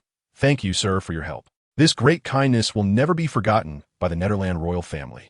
The figure in black waved his hand, elegantly leaping onto the back of a flying dragon, then flew away towards the horizon without looking back. The crowd watched the departing figure in black with deep respect, feeling a sense of loss. Many excited commoners knelt down in gratitude. With a clatter, the crowd fell to their knees, but there were still many who stood out awkwardly among the crowd. These individuals were either nobles or merchants, or simply ungrateful people, commonly known as ungrateful wolves. Princess Lit seized the moment to step forward. "Please help the royal guards transport the food to the granary." The crowd quickly got up to help. As they were mostly tenant farmers of the royal family and would not hoard the food, the onlookers began to leave. But they were still fervently discussing what they had seen and heard today.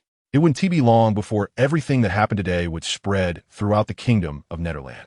Looking at the granary that had been filled again, both Princess Lit and her attendant could not stop smiling. At this moment, Princess Lit could finally relax. Lord Xia Jieren truly did not deceive me.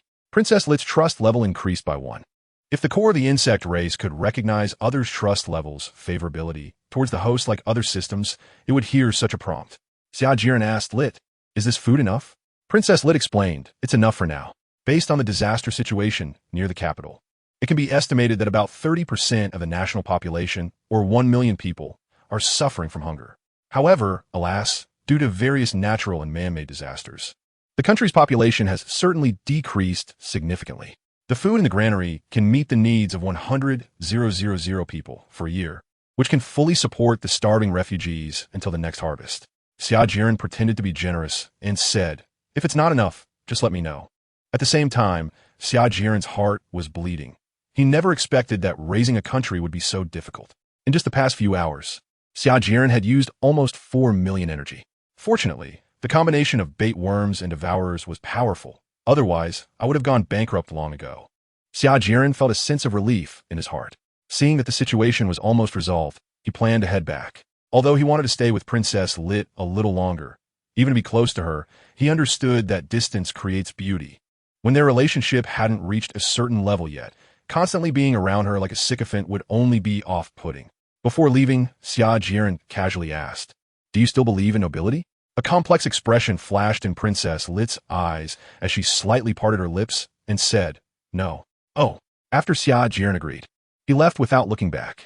Princess Lit stood in place, slightly dazed. Xia Jieren just tested her attitude towards the nobles. "Now it's good I can reap those plump pigs. A person can't get rich without unexpected wealth, and a horse can't get fat without night grass." Xia Jieren was looking forward to becoming rich overnight, and he firmly believed that once the noble powers were dealt with, he could easily pay for the gold in the sky, and even have plenty left over. Soon, a piece of news began to spread through the streets and alleys. As the sun set, everyone returned home to share this good news with their families. Tonight was destined to be a sleepless night, as the long-standing grain issue had finally been resolved. The grain prices should return to normal tomorrow. They would definitely be able to have a hearty meal.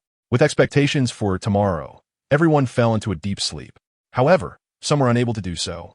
They were dressed in black, hidden in the night, evading the patrols of soldiers as they stealthily made their way toward the granary. It was easy to guess that these people were definitely up to no good. Their identities were also easy to deduce. Who would benefit the most from the disappearance of the grain? They were the culprits. Indeed, the powerful nobles and wealthy merchants whose interests were harmed would not sit idly by. The thought of only earning meager profits tomorrow felt like a painful cut to their flesh. So, they decided to join forces and use violent means to stop Princess Lit. This was just an appetizer. If tonight's operation succeeded, they would unite with other nobles tomorrow, mobilize their armies, and either force a coup or install a more obedient person on the throne. The idea was beautiful, but reality was cruel.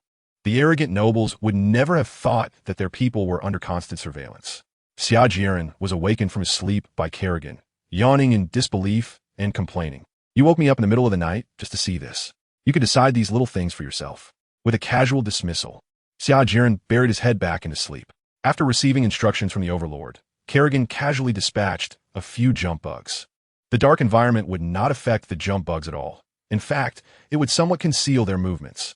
The jump bugs transformed into hunters of the night, mercilessly reaping lives until all were dead, not even a single scream escaping their lips. Ignoring the blood on the ground, the jump bugs vanished back into the darkness. The next morning, someone discovered bloodstains by the roadside, but he paid them no mind, as such occurrences had become too frequent lately, leaving him somewhat numb. Moreover, there were more important matters awaiting him. He hurriedly carried a large bag towards the newly opened Royal Grain Store. At that moment, all the Royal Grain Stores in the capital were packed with people. If it weren't for the Royal Guard maintaining basic order, a tragic stampede would surely have occurred. Even so, there were still a few minor injuries. The residents of the capital rushed to transport grain back home, and the rapidly depleting supplies drove people to push even harder, causing greater chaos. Reluctantly, all Royal Grain Stores posted purchase limit notices, yet they could not quell the enthusiasm of the capital's residents.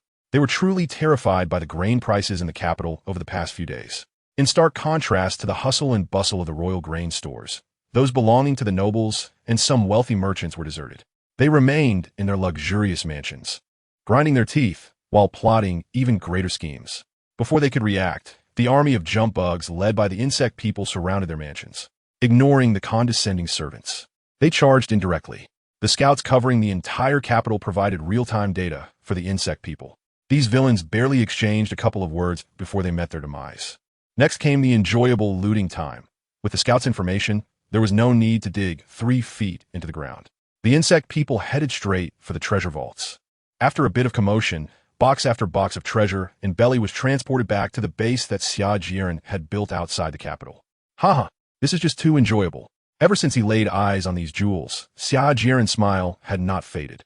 However, when he thought about how these things needed to be submitted to the celestial dragons, an impulse to attack Meriahwar rose. There must be even more rare treasures there. Xia Jieren suppressed this impulse and comforted himself. Sooner or later, I will get everything I want. He firmly believed that with the help of the Zerg, he could enjoy most of the wonderful things in life, whether it was food, treasures, or women. Even if he couldn't enjoy a small portion of them, he wouldn't feel regretful. People are afraid of comparison.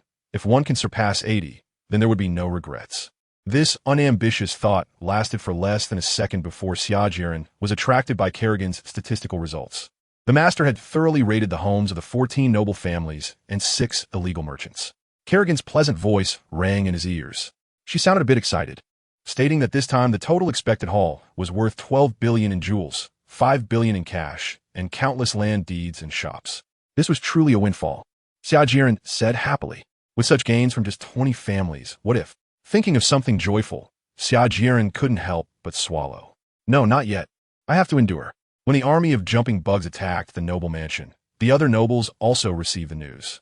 They all started to curse the royal family for being untrustworthy.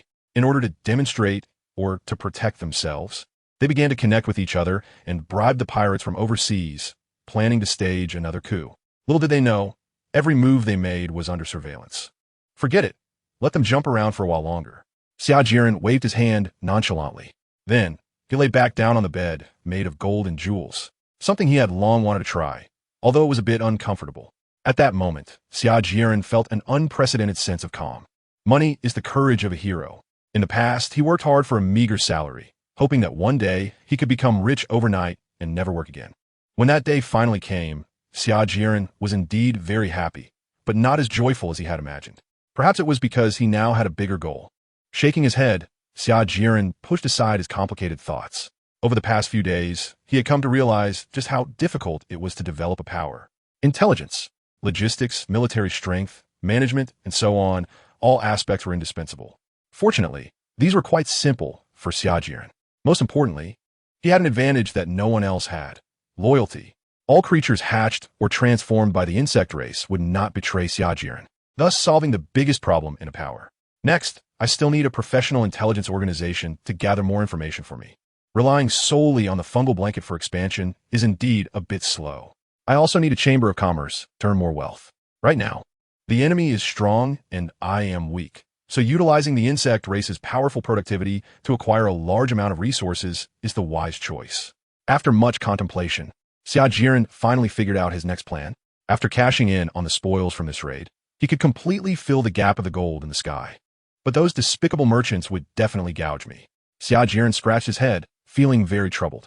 After thinking for a moment, he made up his mind. It was definitely not possible to cash in the treasure in a short time.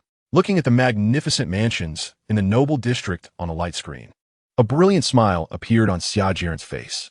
Just wait a little longer. I will come to save you soon, my lovely treasures. Exiting the heart network, Xia Jieren went straight to the palace, where the guards respectfully led the way. As he stepped into the palace hall, he immediately saw Princess Lit's exquisite face.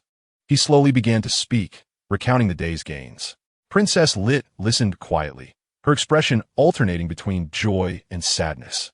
After Xia Jieren finished speaking, Princess Light sighed, alas, the greed of the nobles is beyond my imagination.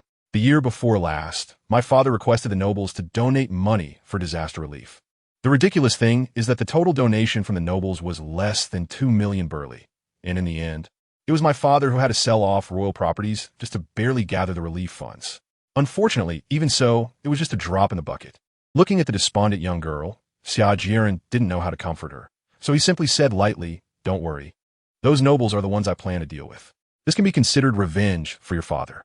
Upon hearing this, Princess Light broke into a bright smile. Well, thank you very much. Feeling a bit embarrassed under the beautiful girl's gaze, Xia Jieren quickly changed the subject. By the way, how many talented people have you found now? Princess Light replied dejectedly, not many usable talents. Oh, Xia Jieren responded faintly. Then he confidently assured, don't worry, in a couple of days. There will be so many talents that you won't be able to use them all. Princess Lit did not know where Xia Jieren's confidence came from. However, after the events of the past few days, she had completely come to trust him, so she did not ask further. Now, thousands of insect people were integrating into various villages and towns in the Kingdom of Nederland, gradually replacing important positions within these communities. With the Heart Network, they could communicate seamlessly, support each other, and stabilize the local situation quickly. In no more than 2 days, once the fungal blanket covered the entire island of Nederland, the kingdom would be completely stabilized. At that point, the nobles would no longer be able to manipulate the common people to incite riots or rebellions. By the afternoon, a 30-kilometer radius around the royal capital of Nederland had already been covered by the fungal blanket, and a comprehensive monitoring network was being deployed simultaneously. The time has come, Xia Jieren whispered softly. Then, he murmured, what a pity I didn't expect to take you down so quickly. Looking at the nobles frequently moving in the light curtain, Xia Jieren waved his hand and ordered the jumping insects to begin their attack. Ever since the 16 noble families were raided in the morning, the more than 100 remaining nobles in the noble district were busy nonstop. They moved around frequently, loudly conspiring on how to make the royal family pay and how to distribute the spoils of war. Little did they know that their every move was under Xia Jieren's surveillance. Since he was already prepared, Xia Jieren had no intention of being lenient with them anymore. He needed to use the blood and flesh of the nobles to accelerate his own development. Count Osmani, how many people do you think we should send? A portly, greasy noble asked with a flattering expression, respectfully looking at the old man seated at the top. Over 50 years old, Osmani stroked his graying beard, his expression calm as he slowly replied, all of this will be decided by Duke Sad Lindemann. Yes, yes. I will closely follow the steps of Count Osmani and Duke Sad. Baron Jerome nodded and bowed. Just as the two were talking, a commotion came from outside. Count Osmani's expression darkened, his brows furrowed. His good upbringing prevented him from exploding in anger. Instead, he waited for a nearby servant to go out and see what was happening. The servant accepted the order and was about to open the door when bang. The servant spurted blood and flew out, crashing heavily in front of Count Osmani. Looking at the dead servant, Count Osmani raised his eyes towards the doorway, his mind blank. Baron Jerome let out a piercing scream, frightened by the scene before him. The chilling scream brought Count Osmani back to his senses. Watching the jumping insects rushing towards him, he exclaimed in terror, is it our turn next? Count Osmani, seated at the top, was cut in half, blood splattering and staining the ground. Baron Jerome fared no better, beheaded by a jumping insect. After taking down the two nobles, the jumping insects did not linger and hurried towards the resting area of the mansion. Meanwhile, The same scene was unfolding continuously in all the mansions within the noble district. However, some noble mansions were heavily guarded, making them difficult to take down for the time being. Fighting in a confined space was indeed unfavorable for the jumping insects. Xia Jieren. Watching the nobles and their families being slaughtered in the light curtain, Xia Jieren secretly felt it was a pity. While he could despise the actions of the nobles, he could not disdain their aesthetics. In Xia Jieren's view, apart from a few rather peculiar ones, the remaining family members of the nobles were all beautiful women. Watching the beauties fall one after another, Xia Jieren felt quite uncomfortable. However, there was nothing he could do. Xia Jieren would not underestimate anyone, and he did not want to be the subject of saying, 30 years in the East River, 30 years in the West River. To avoid future troubles, the only option was to have you all die. Xia Jieren strengthened his resolve. The continuously withering lives made his mood quite subtle. At first, he thought he would feel a twinge of guilt. However, now he felt a lack of emotion, as if he were just grinding monsters in a game, without any boring sympathy arising. Realizing his mindset, Xia Jieren decided that in the future, he would have to take action himself when the opportunity arose, so he could quickly adapt to this cruel world and prevent being taken advantage of in battle later on. The slaughter lasted only half an hour, and the noble district was cleared. In addition, he did not spare individual nobles located within or outside the capital. At this point, the entire capital was completely sealed off, allowing no entry or exit. The residents of the capital, smelling the strong scent of blood in the air, trembled in their homes. They continually prayed in their hearts, hoping that this turmoil would not affect them. Once everything settled, the insect people quickly entered to clean up the battlefield and, under Kerrigan's guidance, began to secure the area. An hour later, as Xia Jieren looked at the mountain of treasures, he felt both joy and a hint of disappointment. As expected, the devil fruit was not so easily obtained, Xia Jieren thought. However, the boxes of treasures before him also provided him with some consolation. The treasure amounted to 130 billion, with 60 billion berries, countless antiques, shops, and land. Kerrigan quickly reported the gains from this operation. Xia Jieren was stunned for a moment, then grinned and burst into laughter. This is great. The wealth he currently possessed was enough to pay off 3 heavenly golds. How ironic. Just the nobles in the royal capital held such immense wealth, and these nobles only accounted for about 1/3 of the country's nobility. Of course, it was unlikely that nobles from other places were wealthier than those in the royal capital. If they were only half as wealthy, Xia Jieren would be content. After celebrating for a while, Xia Jieren went straight to the palace to meet Princess Lit in her study. The heavenly gold was gathered. Xia Jieren got straight to the point and shared this good news with Princess Lit and her servant. Sure enough, the next second, Princess Lit excitedly asked, "Really?" Xia Jieren smiled and nodded gently. "That's great," Princess Lit exclaimed joyfully. The old butler beside them also showed a smile on his aged face. After they were happy for a while, he began to inquire about the source of the funds. Xia Jieren briefly recounted the nobles' conspiracy and how he took the initiative. In the end, he did not hide the spoils from the raid and candidly shared them with Princess Lit. After hearing the whole story, both Lit and her servant looked rather grim. Not because they found Xia Jieren's actions problematic, but because they thought the nobles were truly ridiculous.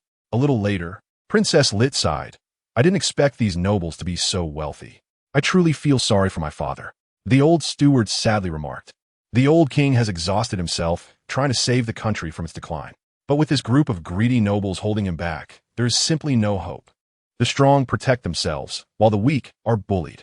Xia Jieren said calmly, "Humans are a very despicable species. If you are too weak, others will trample on you. If you are too strong, others will distance themselves from you. If you are too good, others will suppress or distance themselves from you. If you are too bad, others will eliminate you." Xia Jieren's words made Princess Lit and her servant fall into deep thought. After a moment, Princess Lit raised her head, looked directly at Xia Jieren, and praised. "Lord Xia Jieren's words are truly golden advice. These are all things I heard from others." Xia Jieren scratched his head awkwardly and said, in short, "Your father's behavior is too different from the other nobles, and they will not accept him as one of their own, unless your father becomes more like them." Princess Lit nodded with a heavy expression. The atmosphere was still somewhat tense, so Xia Jieren changed the subject. Now that the situation in the sky has been resolved, the remaining nobles of the Kingdom of Nederland won't last much longer. "What are your plans next?" Princess Lit shook her head and said, "I just hope that the people of the Kingdom of Nederland can live a stable and prosperous life." "All right, I promise to fulfill your wish," Xia Jieren said firmly, assuring Princess Lit once again. Princess Lit slowly lowered her head, a rosy hue quickly spreading across her cheeks, while her small hands fidgeted at her abdomen. Really? Why do you have to emphasize fulfilling my wish? The girl's heart was a bit flustered at this moment, as she immersed herself in her own thoughts, gradually losing track of the words around her. At this time, Xia Jieren had finished what he wanted to say, and seeing Princess Lit lost in thought, he did not disturb her further. He gently pushed open the half-closed door and slowly exited the room. The old butler, with a gentle smile, also slowly withdrew. Just as the capital fell into calm again, disturbances began to rise in the various villages and towns from the western port of Netherland Island, and then spread towards the eastern part of the island. With the close cooperation of the jumping worms and the bug people, the disturbances were still under control. According to Xia Jieren's plan, the nobles, bullies, illegal merchants, and mafia in the villages and towns were all within the cleaning scope. Utilizing tens of thousands of scouts and the mine network, under the leadership of the bug people, targeted eliminations of these dark forces were carried out. The efficiency and speed of the cleanup were so high that even Xia Jieren was taken aback. This is the importance of having intelligence. Everything happened quietly without a sound. Some residents had already noticed the anomalies in the villages and towns. However, out of fear and other emotions, no one dared to speak up. They simply hoped that this turmoil would not affect them. Some merchants who had close cooperation with the nobles of the Kingdom of Netherland, or nobles from other countries, also noticed some abnormalities. They were unable to contact their partners. At first, they did not pay much attention. However, some merchants with a high demand for food could not wait any longer and directly sailed their cargo ships towards Eastport. By this time, Eastport had long been controlled by the bug people. Ignoring the merchants' outcries, the bug people insisted on making them wait for a couple of days under the pretext of martial law in the kingdom. Of course, if they couldn't wait, they could return the way they came, and no one would stop them. Merchants who had spent years sailing the seas were not fools. Seeing their tactics were ineffective, they began to wait patiently, except for a few merchants who were not clear-headed and tried to give orders to the bug people based on their background, only to be made examples of. No other unexpected situations occurred. Time flowed like water, swiftly passing by. On July 5, 1506, in front of the royal palace of Netherland, in the presence of numerous residents of the capital, Lit of Netherland was crowned as the new queen of the Kingdom of Netherland. As Lit donned the crown, symbolizing her kingship, a wave of enthusiastic cheers erupted from below. The actions of Queen Lit over the past 2 days had been fully observed by them, so they wholeheartedly supported this queen who could bring benefits to the people. The coronation ceremony was very simple, without nobles or dignitaries from various countries in attendance. Furthermore, the ceremony had almost no extra expenses, making it extremely modest. Even before the coronation, news had spread throughout the streets and alleys of the capital that Queen Lit had simplified the coronation process to save more funds for disaster relief. Some were skeptical, some questioned, and some praised. However, once the coronation ceremony began, all doubts and disbelief vanished, turning into praise for the new queen. The citizens of the Kingdom of Netherland hoped that Queen Lit could bring them a better life. Looking at the still, somewhat youthful girl on the stage, Xia Jieren felt a sense of accomplishment. This felt a bit like a nurturing game. Setting aside his mixed thoughts, Xia Jieren returned to the palace, quietly waiting for the arrival of Queen Lit. The mycelium blanket had now covered the entire island and was expanding towards the surrounding islands of the Kingdom of Netherland. A total of 10,000 bug people were gradually taking control of the entire territory of the Kingdom of Netherland, except for the northern region of the Kingdom of Netherland. Other places had gradually stabilized. The stable order allowed the residents of the Kingdom of Netherland to feel a tangible sense of security. The displaced people had also been gathered, receiving small amounts of food daily. Data on the population, land, and other aspects of the Kingdom of Netherland had also been compiled into the mine network. Creak. The old butler pushed open the door to the study, and Lit stepped towards Xia Jieren. Looking at Lit, who was dressed splendidly and wearing a crown, Xia Jieren joked, "Oh, isn't this our Queen Lit? How does it feel to be a queen? Please don't tease me, Lord Xia Jieren." Queen Lit pouted. All right. Xia Jieren quickly smiled apologetically. After Lit took her seat, he began to discuss serious matters. The noble families and criminal forces in the northern region could be completely eradicated by noon today, and the next step would be to revitalize the entire country. I plan to first implement a labor for relief program, allowing all the displaced people or citizens lacking food to obtain enough food through work. Then, we would restore production, build various factories, resume food exports, and develop overseas trade. Lit and her servant listened quietly to Xia Jieren's account, occasionally nodding in agreement. Xia Jieren picked up the cup on the table and took a big gulp. After putting down the cup, he curiously asked, "Don't you have anything you want to ask?" Liu was taken aback for a moment, then smiled and replied, "No, I trust Lord Xia Jieren." Ah! After exchanging glances with Lit, Xia Jieren allowed the insect people to take action. Now, Xia Jieren held 80% of the production resources of the Kingdom of Netherland in his hands. One has to say, the greed of the nobles is truly endless. To better understand the knowledge related to the world of One Piece, Xia Jieren focused on having the insect people collect books from the Kingdom of Netherland, but the results were disappointing. After seeing all the collections of the royal family and the nobles, Xia Jieren was left speechless. The entire country had less than 20,000 books, Sai. He couldn't hold back any longer and cursed loudly without any image. Damn it, these despicable nobles deserve to be wiped out. Collecting useless books. Can someone tell me how some adventure and romance novels can enhance personal cultivation and govern a country? Xia Jieren also doesn't like reading, but that doesn't prevent him from understanding the importance of knowledge. In the end, there were barely 100 books that met the criteria for inclusion in the Mind Network. At this point, Xia Jieren was very eager to see O'Hara, but alas, the damn world government had destroyed O'Hara. Fortunately, the current situation was manageable with Xia Jieren's shallow knowledge from before. The condition for stabilizing the country was very simple: keep everyone busy. So, Xia Jieren gathered all the able-bodied young men, offering daily food as wages, and organized them to build roads, toilets, parks, and other public facilities. Normally, it would be easier to have worker bees or insect people from the insect race construct public facilities. But the main goal now was to give the citizens of the Netherlands Kingdom something to do. Soon, a wide avenue stretching east to west across the Netherlands islands began construction. This avenue was also called the Avenue of Revival, symbolizing the revival of the Netherlands Kingdom. The Avenue of Revival is 120 meters wide, has 16 lanes, and spans approximately 316 kilometers. This infrastructure project could create over 200,000 jobs. As for the materials used to construct the Avenue of Revival, they were all a new type of cement produced by the insect race. This cement, once hardened, is extremely tough and won't easily crack, whether exposed to sunlight or heavy rain. Even if the surface is hit by shells, there will be no significant damage. The most crucial factor is its low cost and simple production process. This is the dream building material for the construction industry on Blue Star.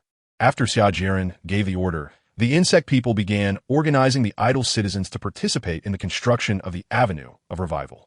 With over 10,000 people, it became a sea of faces. The construction site was bustling with activity.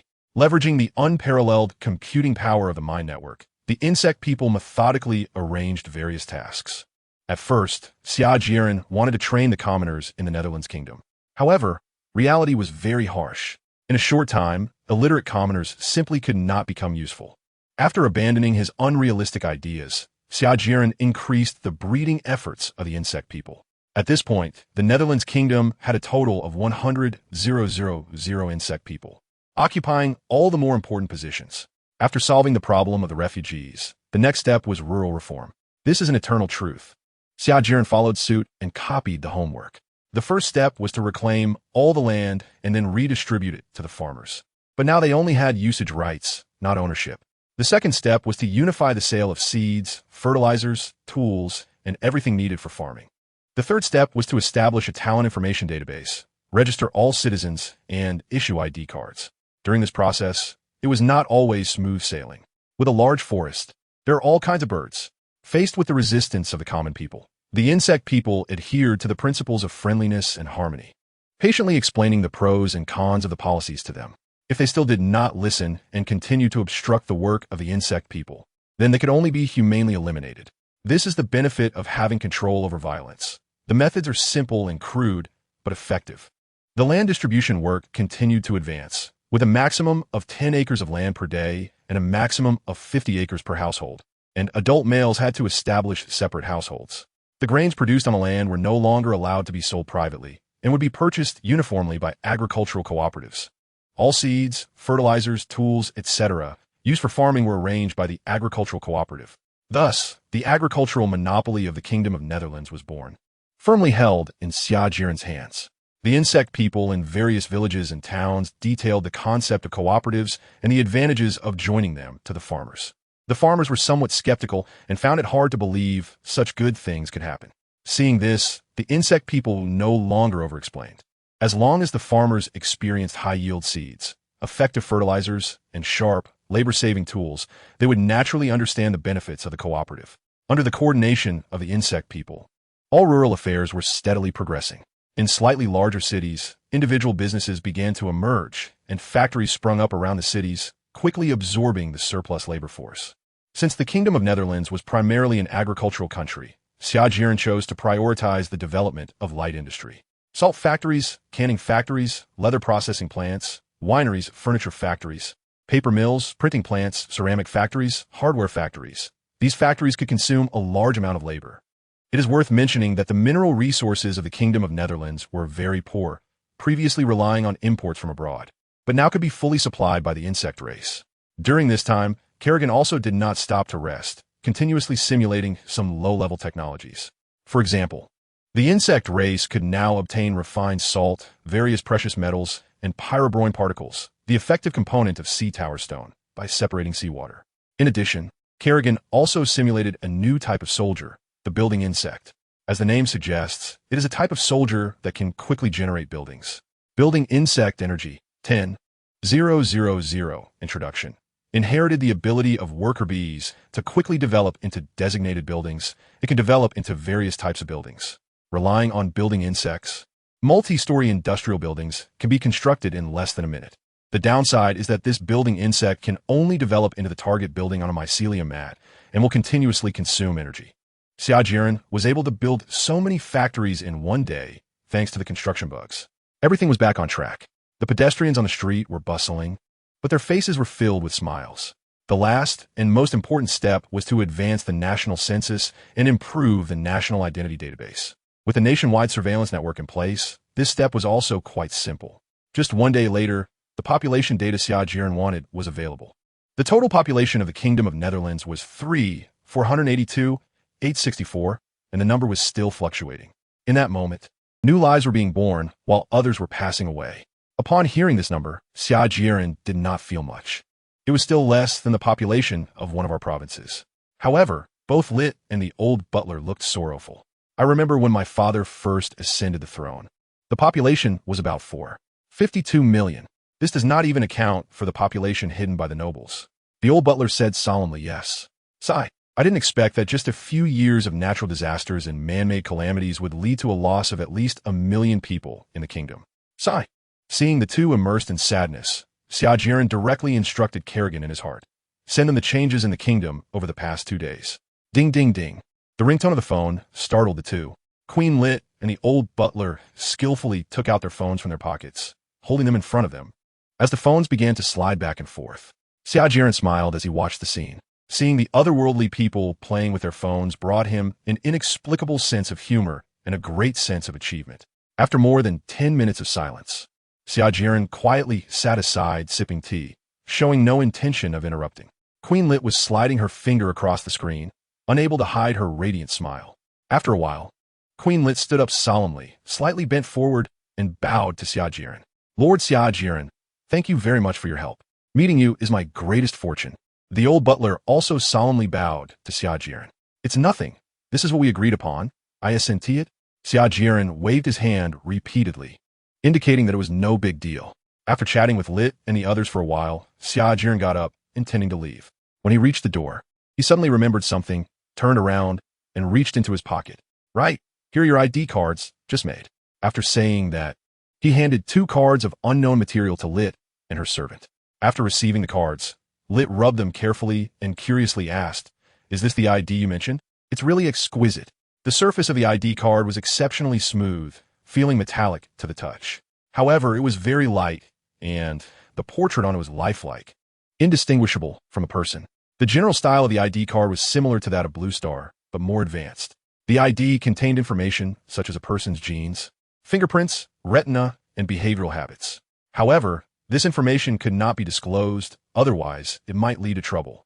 With the ID cards, we can manage the citizens of the kingdom better, Xia Jieren explained. Moreover, you can use the phone I gave you to look up information about any citizen of the Kingdom of the Netherlands. Lit was amazed and immediately began to operate it. Wow. Looking at the detailed information that was retrieved, Lit's mouth dropped open in surprise. Name, Xia Jieren. Age, 62. Blood type, a date of birth, October 21st. 1444 of the Ocean Calendar. Marital status: unmarried. Background: Chief Steward of the Royal Family of the Netherlands. Personality: calm and composed, attentive to details. Appearance: hair somewhat grayed. Experience: entered the palace at 6 years old for royal training. At 16 years old, the information was comprehensive, almost encompassing the entire life of the old steward. Lit came back to her senses and handed the phone to the old steward who was serving beside her. This. Upon seeing his detailed information on the phone, his hand holding the phone trembled slightly. Taking a deep breath, the old steward sighed. Lord Xia Jieren is truly amazing. He can even find out the minutiae of small matters. Under the astonished gazes of the two, Xia Jieren felt his body begin to feel light. But he humbly said, "Oh, it's nothing."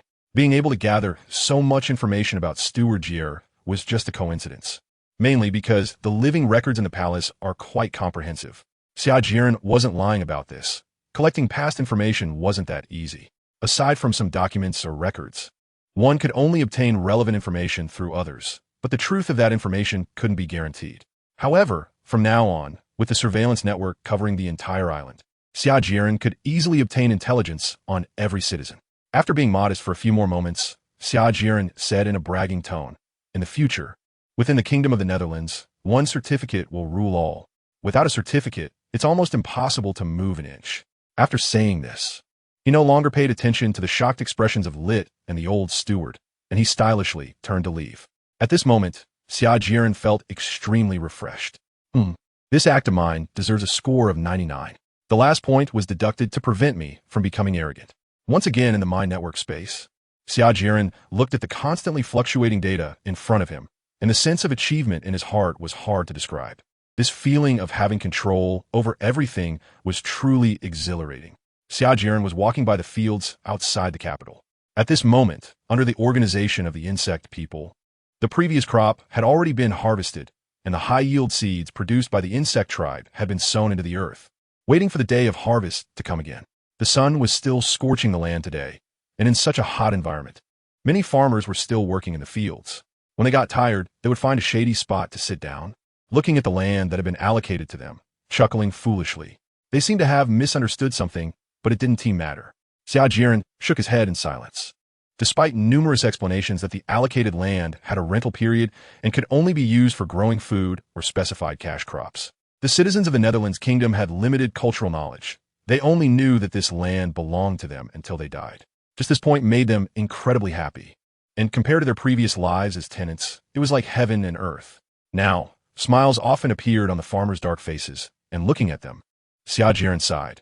No matter when or where, farmers are a group of people who are very easy to satisfy.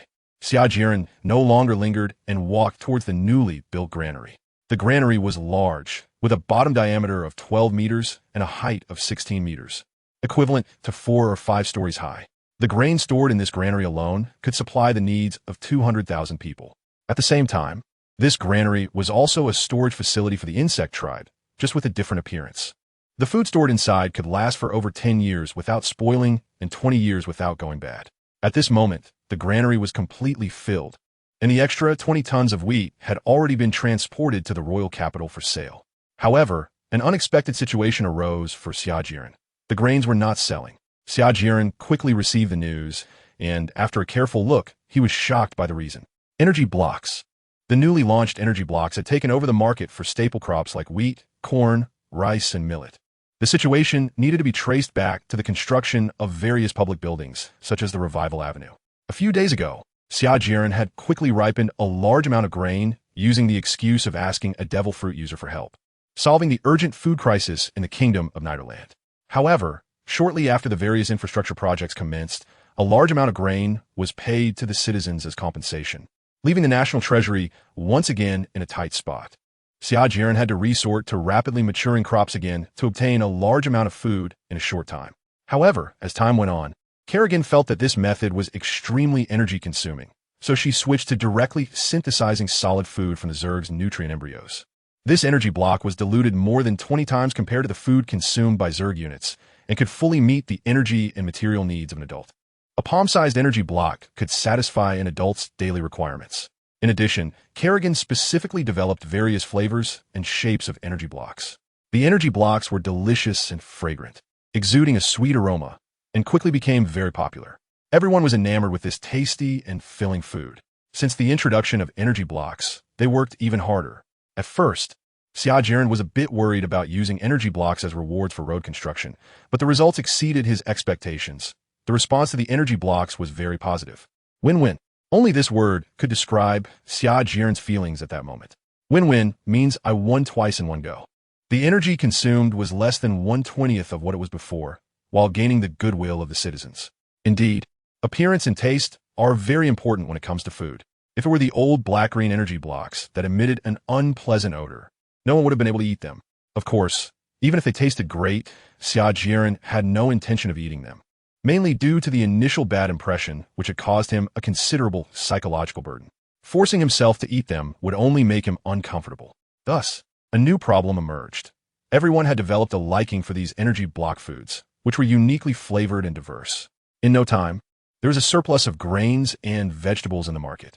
Xia Jieren certainly couldn't allow them to rot in the hands of the people or in the fields, so he could only accept it all.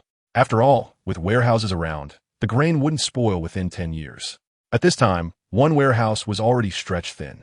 Xia Jieren urgently hatched more than a dozen warehouses spread across the entire island of Nidolan. At this moment, Xia Jieren looked again at the filled granaries.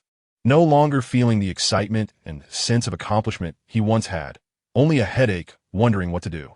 It was no wonder Xia Jieren felt this way.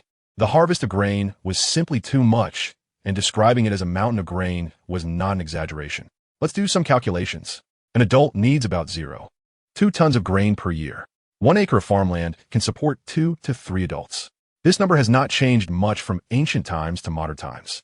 In ancient times, productivity was low, there were no fertilizers or high-yield seeds, and land yield were extremely low, barely able to provide for 2 to 3 adults, often leaving them hungry. At that time, 1 acre of farmland could produce about 0.5 tons of grain. In modern times, due to advancements in productivity, 1 acre of farmland can fully satisfy the food needs of 2 to 3 adults, producing about 0.8 tons of grain. The climate in the Kingdom of Nidolan is suitable, allowing for 2 crops of staple grains like wheat each year. However, due to the lack of human-selected seeds, the overall grain yield is much lower than that of Blue Star, with 1 acre producing about 0.6 to 0.7 tons of grain.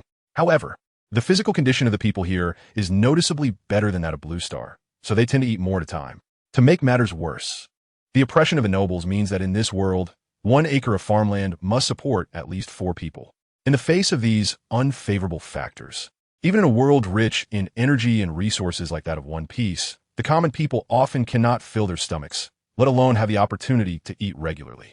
As for going out to fish or hunt sea kings, if they had that strength or courage, why would they remain commoners? Wouldn't it be better to go out to sea and pursue freedom?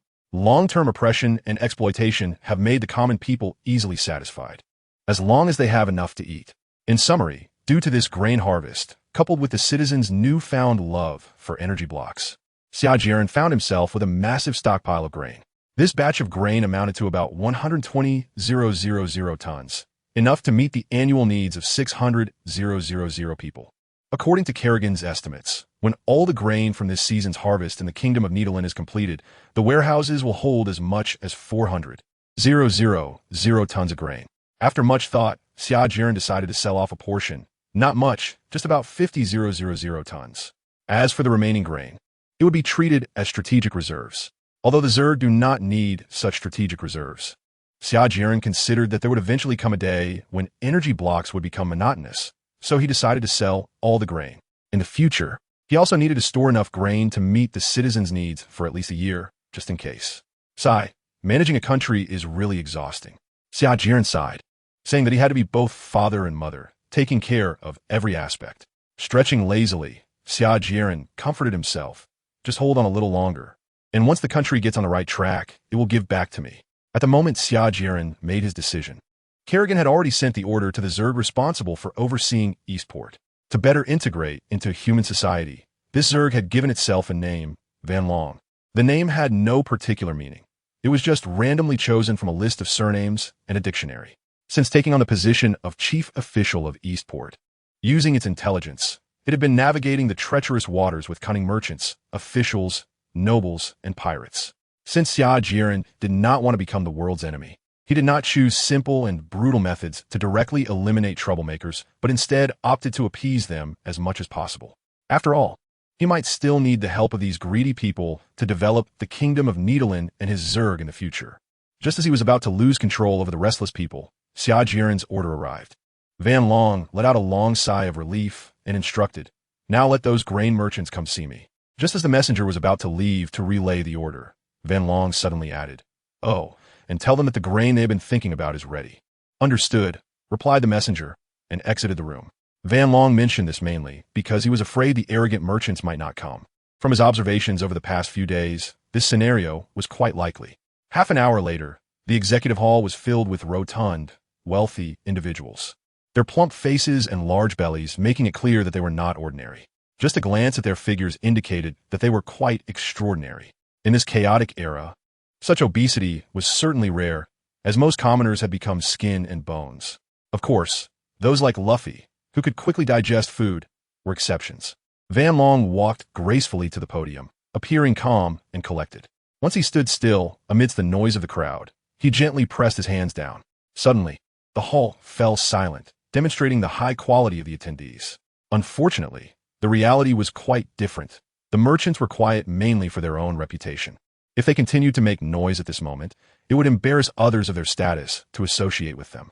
Looking around with a smile, Van Long said, "Esteemed gentlemen, I believe you all already know the purpose of today's gathering, so I won't waste words. Recently, the kingdom of Nidalee has just harvested a batch of grain, and under the leadership of our great Queen Lit of Nidalee, the common people are once again living happy lives. This time, Her Majesty Queen Lit has learned that there are many people overseas in need of grain, and out of compassion, she has decided to sell 50,000 tons of grain." Listening to Van Long speak eloquently from the podium, the wealthy merchants showed disdainful expressions while secretly scoffing. All a bunch of ancient foxes. What kind of nonsense are they spouting? Compassion for the suffering of the common people? Regardless of their internal disdain or mockery, once Van Long finished speaking, they all applauded and praised Queen Lit's greatness. The clever merchants began to flatter Queen Lit, saying, "Queen Lit is indeed the rightful ruler of the kingdom of Nidalee. Truly wise." Flattering words flowed one after another. After all, verbal praise costs nothing. Van Long pressed his hands down again, and the noise from the audience gradually quieted. "Thank you all for your support. I believe Queen Lit will be very pleased." Van Long nodded, acknowledging their compliments. Ahem. Van Long lightly cleared his throat, drawing the attention of the entire hall. "Next, for the sake of fairness, I will divide this batch of grain into 100 portions for auction, hoping everyone present can gain something." As soon as Van Long's words fell, the hall erupted in an uproar. "Governor Van Long, this is different from before." Yes. I hope we can use the previous method, directly purchasing the grain from farmers or nobles." At this moment, the atmosphere in the hall was even more lively than a market.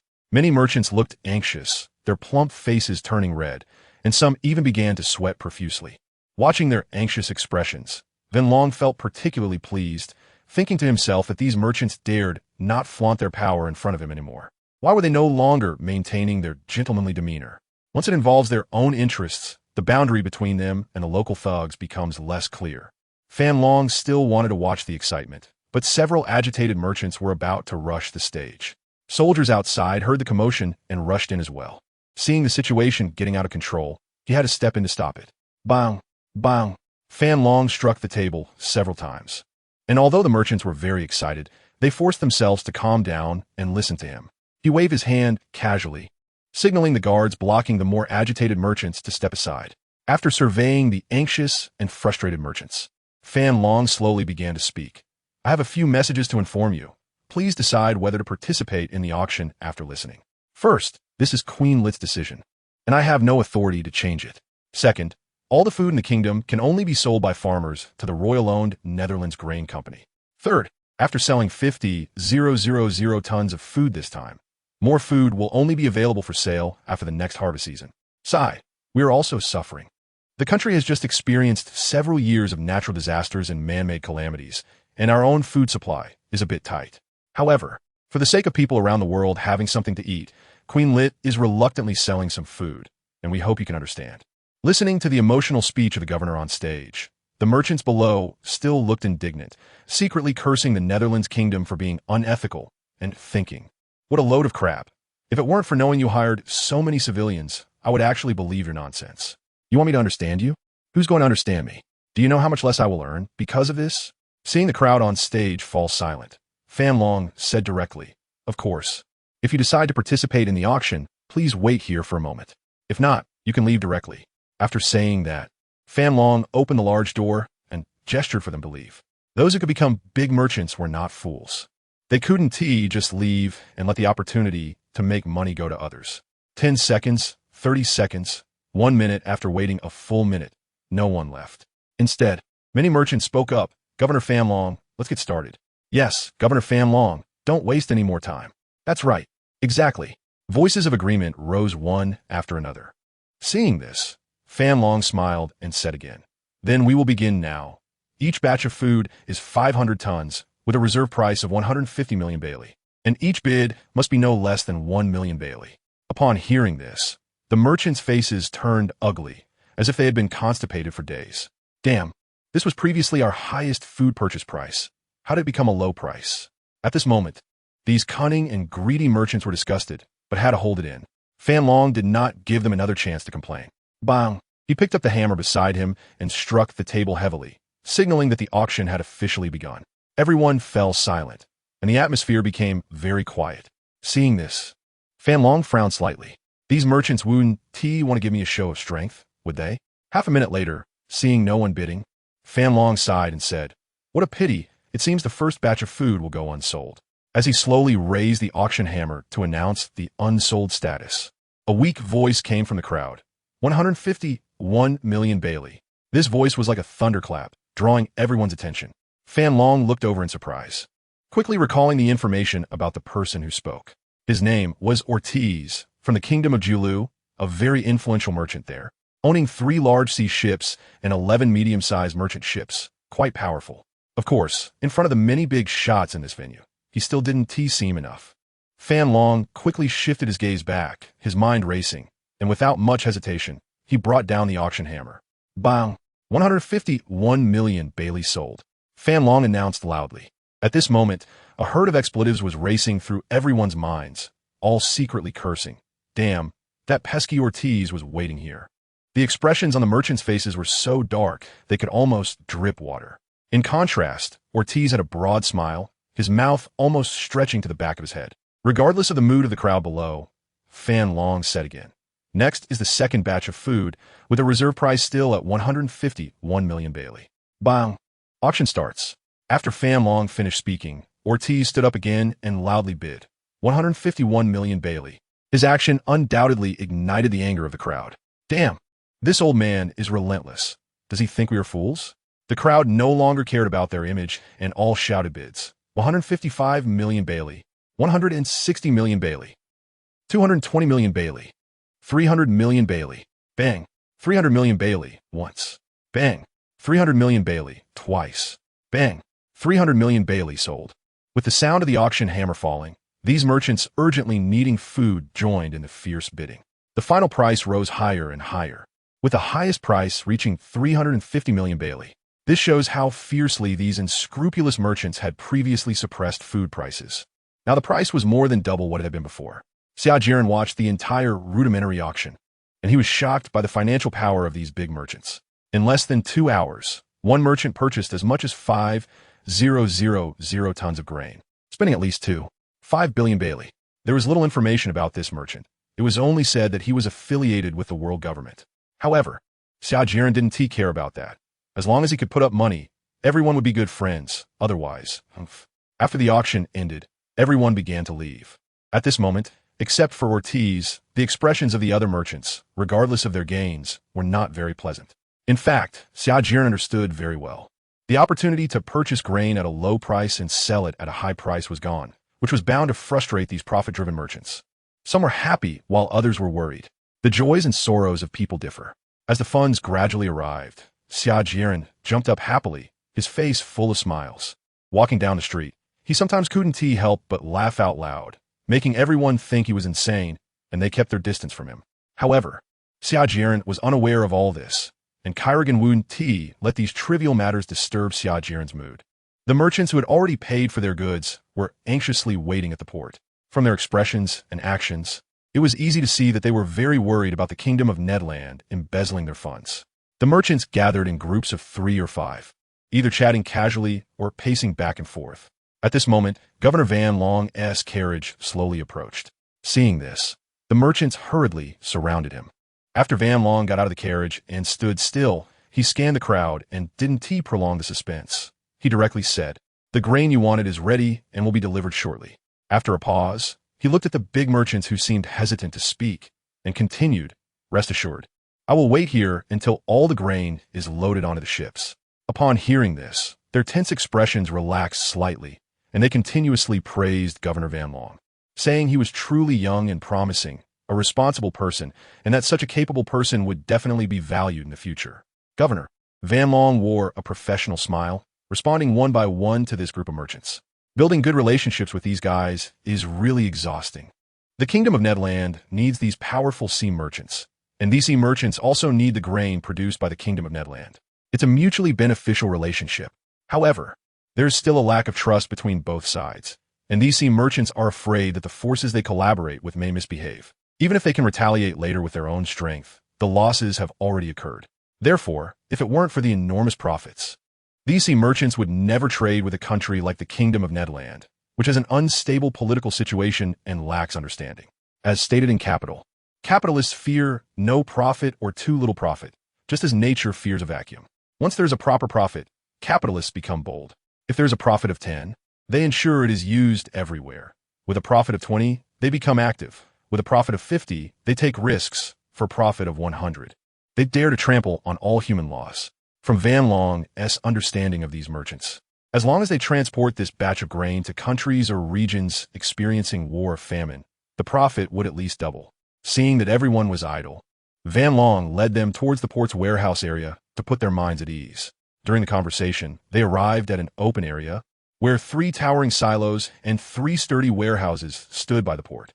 Observing the greatly changed environment around, many merchants who had been here before expressed their astonishment, not expecting such a huge project to be completed in such a short time. Van Long humbly acknowledged their praises and led everyone to a silo. At this point, about 100 strong laborers had already gathered here. Upon seeing Van Long approach, they greeted him respectfully. As they got closer, they exclaimed, "Wow, this silo is really huge." Such warehouses are rare in the West Sea. Indeed, the crowd discussed excitedly, and the atmosphere was very lively. Van Long nodded to a foreman, signaling them to start loading. "Let us begin." Under the curious gazes of everyone, the foreman approached the silo entrance. With a thud, a bag of wheat was ejected from the silo. The merchants gasped in surprise. Ignoring their astonishment, Van Long took the bag from the foreman and gestured to the crowd, indicating that they could take a look. This bag of wheat weighed exactly 200 Jieren. The crowd moved closer to inspect the bag of wheat. Through the transparent packaging, they could see the glossy, light brown grains, which were plump, whole, uniform in size, tightly packed, and free of pests and impurities, indicating that it was very high-quality wheat. Everyone looked on with satisfaction, praising its value. However, what they truly thought remained unknown. All the merchants present were very satisfied with the beautifully packaged bags of grain. Seeing that there were no objections from the crowd, Van Long immediately instructed, "Start loading the ships." Bags of grain were packed and ejected. The carts and hand carts that had long been waiting on the side moved forward. Dock workers began to load bag after bag of grain onto the carts, and soon one cart was filled and headed towards the target ships. Following the auction order, carts of grain were systematically transported to the buyer's ships. As they saw the grain being transported to their ships, the merchants visibly relaxed, and satisfied smiles began to appear on their faces. This was a good start. The efficient and smooth unloading and loading would undoubtedly leave a great impression on the merchants. In the mind space, Xia Jieren had been monitoring the situation here. When he saw everything progressing in an orderly manner, he let out a sigh of relief. This was an important step in external maritime trade. There could be no accidents. Suddenly, Xia Jieren frowned. The efficiency of the loading and unloading is still too low. Relying solely on human power is a bit slow. After much deliberation, Xia Jieren could not come up with a better solution. Currently, the ships here are mostly wooden sailboats. Taking the merchant ships as an example, their cargo holds have huge storage capacities, but the entrances are too small to accommodate containerized transport, so goods can only be moved into the cargo hold manually. bit by bit. Moreover, the maximum load capacity of a ship is quite limited. A large merchant ship is about 50 meters long and has a maximum load of 500 tons. Therefore, to carry more goods, ship owners try to minimize the weight of other items. Unless absolutely necessary, heavier outer packaging, such as wooden boxes and barrels, will definitely not be used, let alone containers of such tonnage. Grain is a bulk commodity that relies on volume for profit, so there is even less emphasis on packaging. It just needs to be ensured that it doesn't spoil before being sold. Soon, the time came to afternoon. The merchants who had finished loading their goods left in high spirits. Before leaving, they all expressed that they would definitely come back to purchase again. They were quite surprised by the efficiency of Eastport, and the feeling of being exploited was somewhat alleviated. They left their contact numbers and did not linger, immediately urging the crew to set sail towards the Blue Sea. Time is money. The merchants in the back began to feel anxious as they watched the departing ships. They stood aside, constantly urging the dock workers to hurry up. Faster, faster. Fan Long could only try to reassure them, promising that they would set sail smoothly before tonight. Finally, unable to resist this group of fat sheep, Fan Long directly called in a team of strong insect workers, whose strength increased the efficiency by 4 times. As the sun set, it painted the evening sky with a red glow, the clouds resembling flames, so vibrant and colorful. Unfortunately, the remaining merchant had no mood to admire this beautiful scene. After the last bag of grain was moved into the hold, he urged the crew to prepare for departure without delay. Fan Long, understanding the situation, said nothing more and politely saw them off. The next day, in the morning, Fan Long returned to the governing hall, but this time the people sitting below had changed. The people below were now some medium-sized merchants with limited strength, owning only a few ships, relying on shuttling between various islands to trade in local specialties for a living. It was obvious why they were called in. With the insect race's somewhat unscientific technology, Kerrigan had developed various high-quality products, such as royal jelly, fine salt, liquor, various types of sugar, porcelain, silk, cosmetics, perfumes, and so on. These violent products could bring immense wealth to the Kingdom of Nederland. In addition, there were also some more ordinary products, such as fruits, sea fish, canned meats, flour, rice, and other semi-processed products. Backed by the insect race, the products produced are undoubtedly overwhelming in this world. This is just what Xia Jieren could think of. Many more products are still in the development stage. When Xia Jieren first saw the royal jelly directly produced by the Zerg factory, he was also surprised and opened his mouth wide. This was completely different from the royal jelly he knew. Royal jelly is a thick, creamy substance with a golden color and a sweet aroma. However, seeing the golden, jelly-like substance in front of him, Xia Jieren momentarily doubted whether he had walked into the wrong set and entered the world of food captives. Speaking of which, One Piece and Food Wars had collaborated before. Could the two worlds really be merging? Unable to make sense of it, Xia Jieren decided not to think about it anymore. Being able to obtain a local specialty was undoubtedly better than anything else. Xia Jieren now needs to start thinking about how to harvest that group of piglets on the sea, as the nobles will definitely have a fondness for such luxury goods. Let's produce 10 tons a month to test the waters. Charging 1 million berries for half a pound of royal jelly isn't too much, right? Xia Jieren calculated in his heart. That group of piglets would surely pay for it. He was very certain and confident.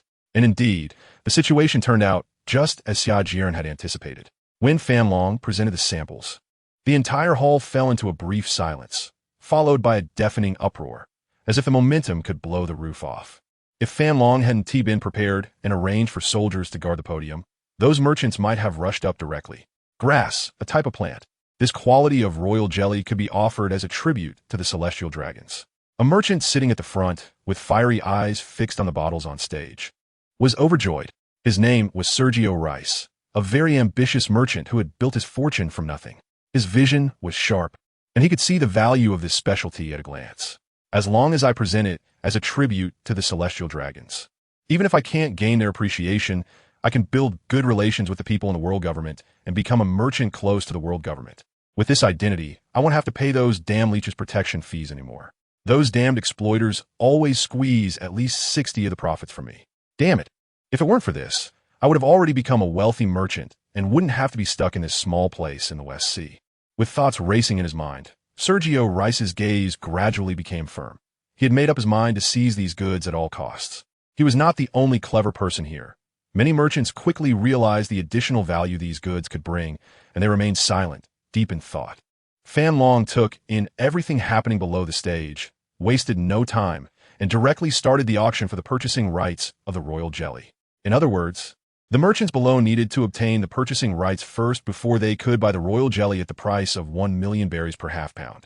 Since these merchants were not too strong, Fan Long divided the 10 tons of royal jelly into 100 portions for auction. Originally, Xia Jieren wanted to sell these products directly to those big merchants, so they could take a larger quantity at once. After careful consideration, Xia Jieren decided not to do that for now, mainly fearing they would drive the price down. Secondly, he wanted to first build the product's reputation and then auction off the agency rights. By doing so, he could not only expand his network, but also secure more stable profits. As Fan Long struck the auction hammer, the fierce bidding officially began. The crowd below competed fiercely, their faces flushed, as they were also a group of people with limited choices. Therefore, they cherished every opportunity. By noon, several items had already been auctioned off, and once they paid for the goods, they could go directly to the dock warehouse to pick them up. Thus, a scene unfolded on the street. A group of merchants rushed out of the governing hall and ran wildly towards the port. However, their physique was evident. They were panting heavily, but their speed was not fast. At this moment, some evenly built young merchants took full advantage. Passers-by on the street looked on in astonishment, not understanding what had gotten into these elegantly dressed merchants. Turning off the light screen before him, Xia Jieren once again lamented the oddities of the pirate world. Even with the existence of robots and such advanced technology, it was surprising that the technique for salting fish was not widespread. When he first heard that salt was expensive here, Xia Jieren found it hard to believe.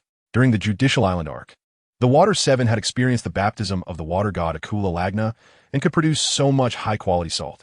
How could the world of One Piece possibly lack salt? But the reality dealt Xia Jieren a harsh slap. Xia Jieren found a specialized salt-selling place while wandering in the capital. He carefully observed the coarse salt that the common people usually consumed. It was very rough. It hadn't been refined at all. It was simply sun-dried and sold after removing the visible impurities. After gaining a detailed understanding, he learned that some regions truly did not know the process of making sea salt.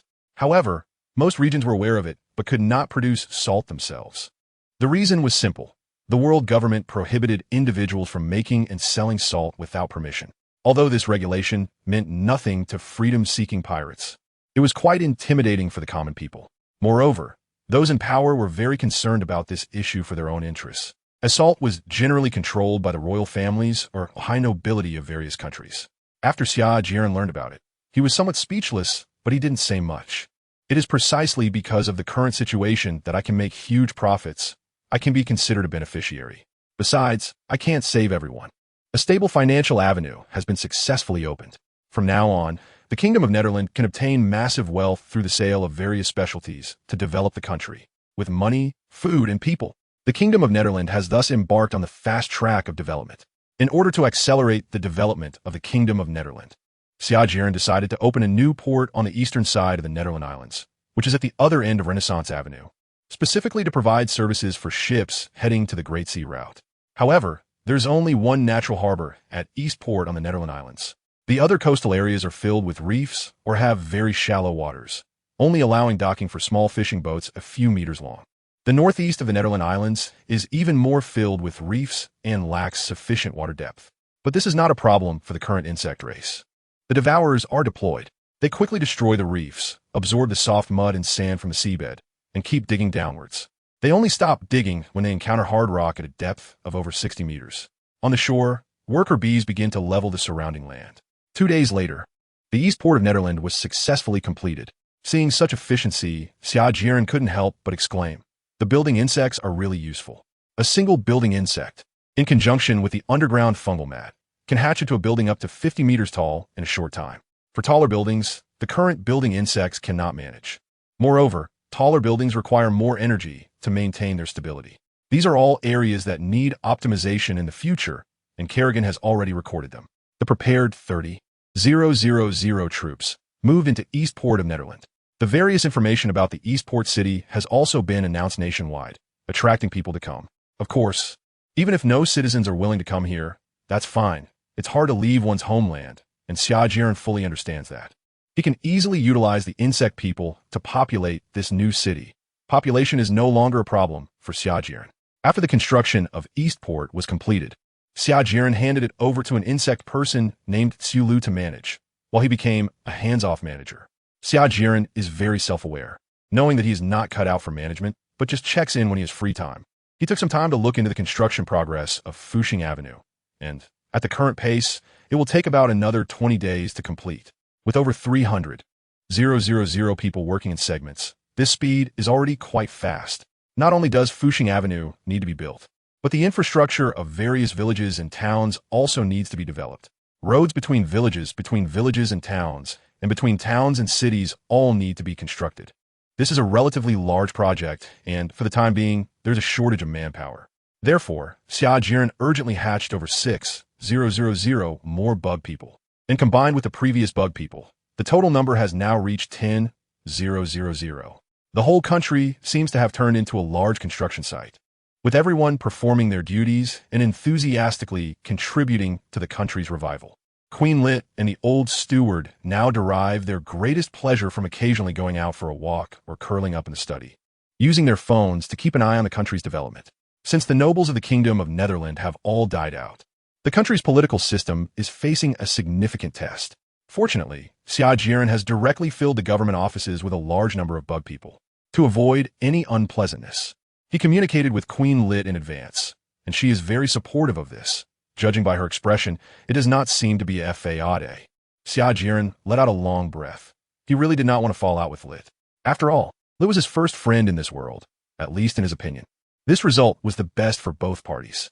Considering this, Xia Jieren could now go all out. First, he would fill the government departments nationwide with insect people from top to bottom, dismissing all unqualified and inactive officials without any dissent allowed. In the future, insect people would serve as the main leaders of government departments, while the remaining government personnel would be recruited as much as possible from the citizens of the Kingdom of Netherland. Capable individuals could also be appointed to important positions, but everything needed to remain within Xia Jieren's control. With a nationwide surveillance network, any betrayal could be detected and punished immediately, generally avoiding significant losses. Next, he would establish the Nederland Group, which would encompass various industries such as Nederland Grain Company, Nederland Pharmaceuticals, and Nederland Canning Factory, forming a national monopoly. Fortunately, there were no antitrust laws here. Xia Jieren was the biggest rule, and he would not bind himself with shackles to show how great he was, as that did not align with his interests. He aimed to acquire wealth through relatively gentle means, which was more in line with his interests. Lastly, and most importantly, was the military reform. With the insect race as the largest and strongest weapon of war, Xia Jieren looked down on the useless soldiers. However, he could not simply disband the army entirely, as that would be unreasonable. A country without military protection would be seen as easy prey. After much contemplation, Xia Jieren decided to retain around 100,000 troops. Among them, 30,000 would be stationed at Eastport, 30,000 at Dongport, 20,000 defending the royal capital, and the remaining 20,000 distributed across key cities nationwide. In addition, each village and town would need to maintain a certain number of reserves as backup for the army. The high-ranking officers of the military would undoubtedly be insect people. If there were outstanding soldiers, they could also be promoted. Xia Jieren would not impose too many restrictions, as long as he maintained control over the army. After resolving the various development matters of the Kingdom of Netherland, Xia Jieren summoned more than 100 insect people. In a large conference hall of the palace, after scanning the room, Xia Jieren commanded loudly, "Family, I order you to establish the White Tiger Chamber of Commerce and lead the crew present here to set sail." Family respectfully stood up and replied loudly, "Yes, my lord." Xia Jieren nodded and casually instructed, "You should prioritize gathering various kinds of information, and then focus on collecting rare items, especially devil fruits." Family nodded heavily in agreement.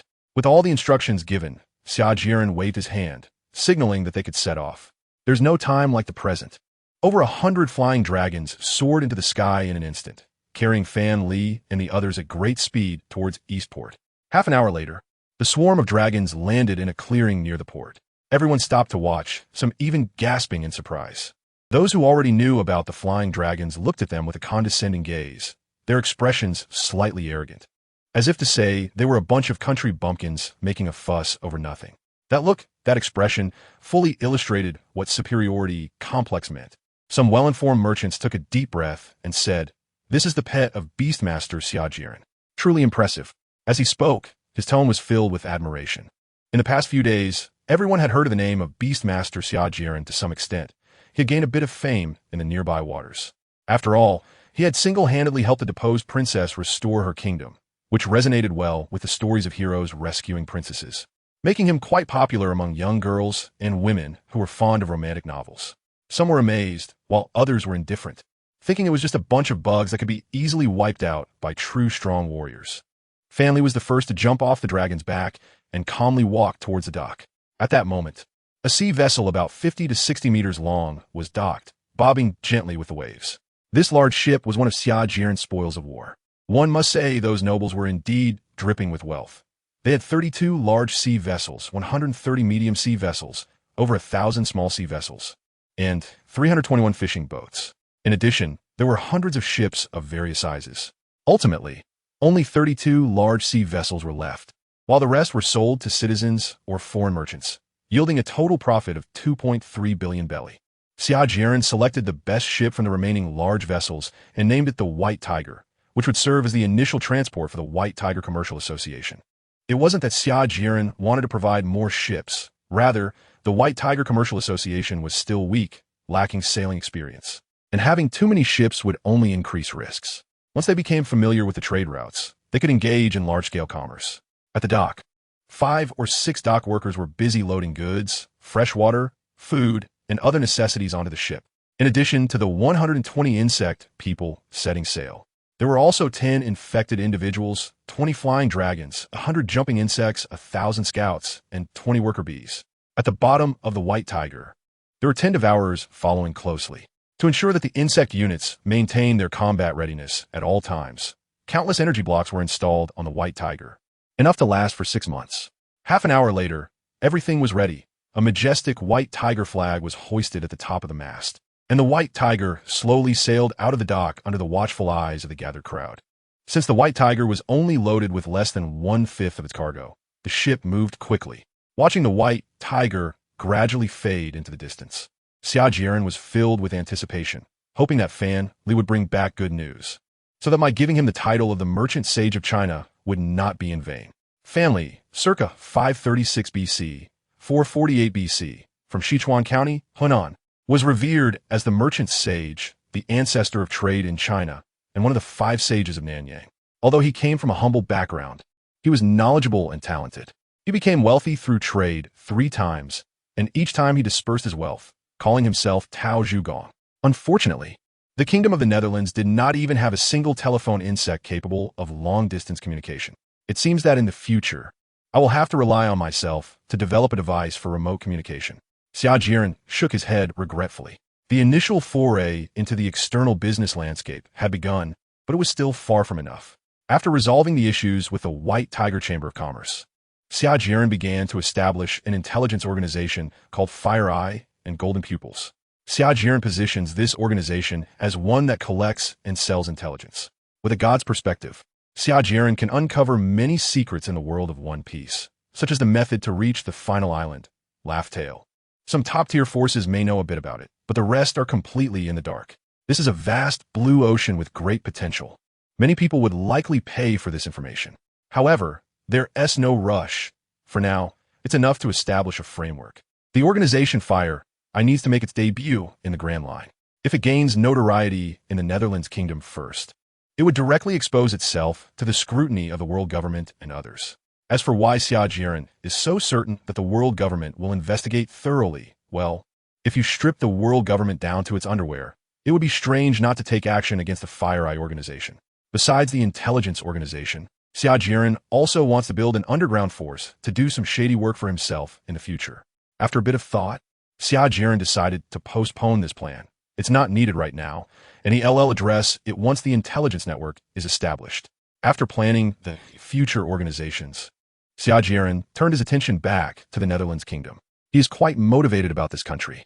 Creating a strong nation with his own hands is a highly fulfilling endeavor. Currently, the light industry and agriculture in the Netherlands Kingdom are progressing steadily, and in 4 months, there will be another wave of growth. Sigh, it's really a headache.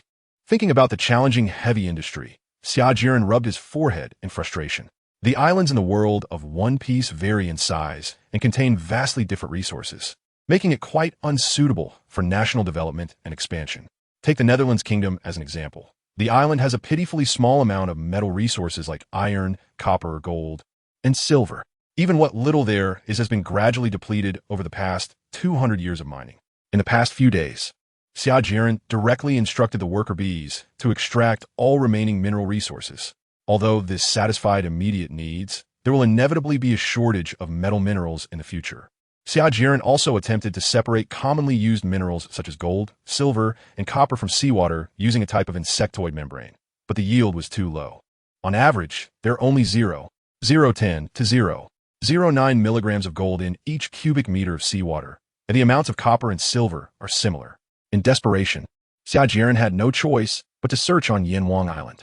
To his surprise, he found quite a few mineral deposits. Statistics show that there are a total of 2 coal mines on Yanhuang Island, located at the foot of Hushan and Jiaoshan, with a total reserve of about 100 million tons. The gold mine is located between the Jinghu Base and Hushan, with a total reserve of approximately 5.8 million tons, mostly consisting of gold and silver or copper ores. The copper mine is in the northern part of Yanhuang Island, adjacent to the sea, with a total reserve of about 4.7 million tons. There is less iron ore located between the southern part of Yanhuang Island and the Jinghu Base, where Xia Jieren's first highway runs across, with a total reserve of about 4.7 million tons. What surprised Xia Jieren the most was that he also discovered oil and natural gas. The oil reserve is over 300 million liters, and the natural gas reserve is about 10.7 billion cubic meters, mainly distributed in the western parts of Hushan and Jiaoshan, as well as near the northern part of the island. As soon as Xia Jieren heard the news, he was ecstatic. After calming down a bit, he found it rather dull. Damn, what good is oil and gas to me right now? Coming back to his senses, Xia Jieren muttered under his breath. Then, he consoled himself. Well, I guess I'm now a wealthy dog lord. He chuckled to himself a couple of times to ease his mood, and then he began to consider a very practical issue: how to transport the minerals to the Kingdom of Netherlands. By ship? Don't be ridiculous. A large sea vessel can only carry about 500 tons at a time. Even if the metals were smelted on Yanhuang Island, the transportation efficiency would still be quite pitiful. Not to mention, this could expose the location of Yanhuang Island and attract malicious attention, which goes against Xia Jieren's desire for secrecy. After pondering for a while, Xia Jieren had a flash of inspiration. Kerrigan, do you think the mycelium blanket could be used to transport these metals? Before Kerrigan could respond, Xia Jieren continued to mutter to himself. It must be possible. The mycelium blanket can transport energy liquid, so it stands to reason it can transport metals too. Kerrigan was also surprised for a moment, a stream of data flashing in her eyes, and then with a playful smile, she replied, "No, it can't." Xia Jieren became dejected upon hearing this. Unexpectedly, Kerrigan hadn't finished her sentence. The current fungal blanket is not acceptable. Xia Jieren looked up at Kerrigan's phantom speechlessly and said with a, "Can you not play around next time? My mood is easily affected by external things, which is really bad for my health." Kerrigan chuckled softly, neither agreeing nor refusing, and shifted the topic, saying, "I will immediately start working on the optimization plan for the spore blanket. Results are expected soon." Boom! Kerrigan's phantom suddenly exploded, startling Xia Jieren, who looked towards the direction where Kerrigan had disappeared. He shook his head helplessly. Kerrigan was becoming increasingly mischievous, truly in need of some discipline. Once she has her true form, I must. As he thought about this, Xia Jieren revealed a foolish smile reminiscent of a lovesick fool. In summary, after so much effort, the metal raw materials finally had a lead. Currently, the demand for metals in the Kingdom of Netherlands is relatively low, and the existing stock can fully meet the short-term needs. However, for the development of heavy industry, this is merely a drop in the bucket, and it can only support the development of the hardware industry. Moreover, even with sufficient metal materials, heavy industry is not so easy to develop. It requires a large number of talented individuals. Given the current talent pool in the Kingdom of Netherlands, this is even more challenging. Speaking of which, if we really count, industries like oil and gas extraction, coal mining, metal or mining, non-metallic mining, and timber harvesting all belong to the category of heavy industry. However, this type of heavy industry has already been completely handled by the worker bees, and a consideration for returning a portion in the future can be made. Thanks to Xia Jieren's efforts in promoting education during this period, a wave of learning enthusiasm has swept across the Kingdom of Netherlands. All school-age children have been sent to school, whether they want to or not. Similarly, adults also engage in literacy activities during their spare time. This was something that couldn't even be imagined before, but now that there's an opportunity, most people are very enthusiastic about learning. Knowledge changes fate. Most people recognize this, while a small portion of others Xia Jieren chose not to bother with. After all, everyone has the right to choose their own way of life. As long as they do not affect Xia Jieren's overall plan, he couldn't be bothered with them. After all, to Xia Jieren, they were just a group of unrelated people, not his compatriots. Xia Jieren was so nice to them, asking for nothing in return, just that after training, they could produce a few capable research talents. Temporarily setting aside the headache of developing heavy industry, Xia Jieren began to work on reforms for the commerce of the Kingdom of the Netherlands. No matter how large a monopoly group is, it is impossible to cover all aspects, and, of course, it cannot completely monopolize a country. Xia Jieren established the Netherlands Group, which has not been founded for a week and is already facing another major adjustment. The main purpose this time is to open up the small and miscellaneous projects to merchants of all sizes in the Kingdom of the Netherlands. When a whale falls, everything thrives. With so many top dignitaries in the Kingdom of the Netherlands having fallen, it should theoretically strengthen the power of the lower and middle classes. However, after Xia Jieren seized power, he adopted a controlling approach to stabilize the domestic situation quickly, which has benefited those at the very bottom of society, but has caused some harm to the interests of the other classes. Currently, the Netherlands Group controls 98 of the commercial activities in the Kingdom of the Netherlands, with the remaining small portion consisting of struggling merchants and street vendors. This model is not perfect. The reason there are no problems in the Kingdom of the Netherlands now is that the vast majority of commercial activities are controlled directly or indirectly by the insect people.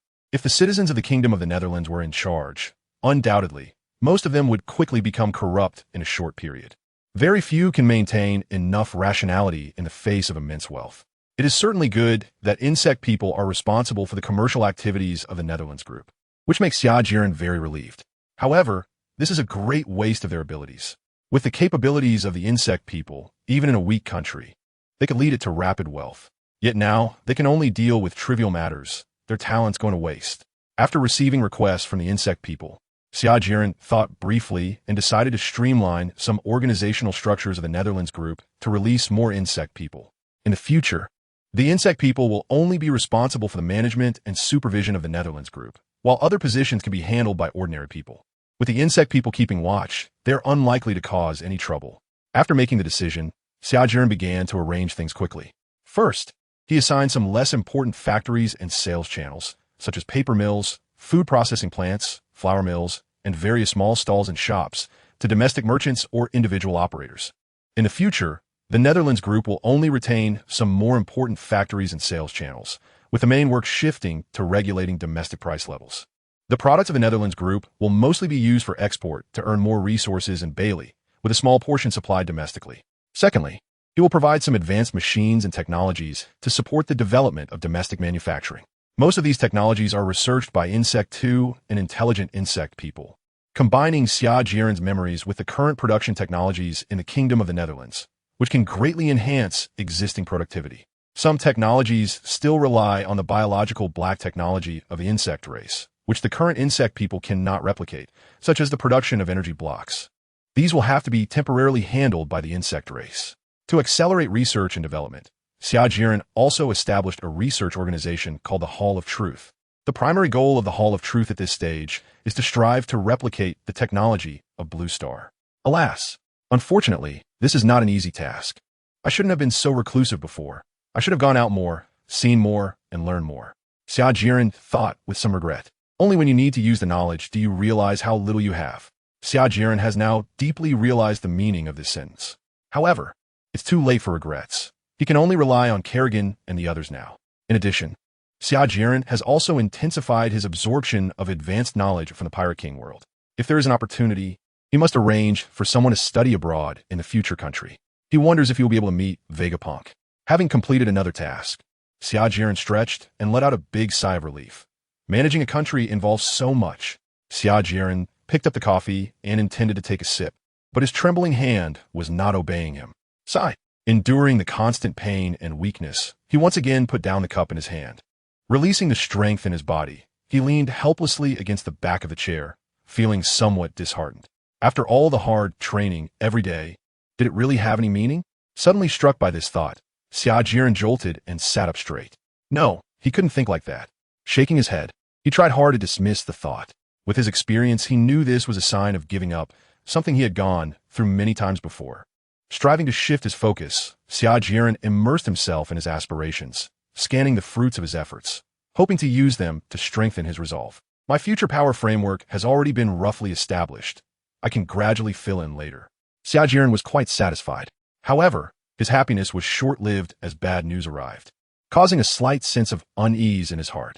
This afternoon, an unexpected guest arrived in Bluefish Village, and the news of his intrusion reached the nearest police station immediately. The station's chief, a strength-type bugman named Jiren, assessed his strength and quickly brought 10 jumping bugs to the scene, expecting to easily subdue the intruder. However, the result was unexpected. Bang! One jumping bug was directly sent flying 4 to 5 meters away, crashing heavily to the ground. A burly man over 2 meters tall stood in place, his muscles bulging. Powerful and imposing, a grin plastered on his face, his eyes filled with excitement. Huh! He shouted, charging directly at the downed jumping bug, intending to deliver a finishing blow. The surrounding jumping bugs would not give him this opportunity, closing in to fend off his attack.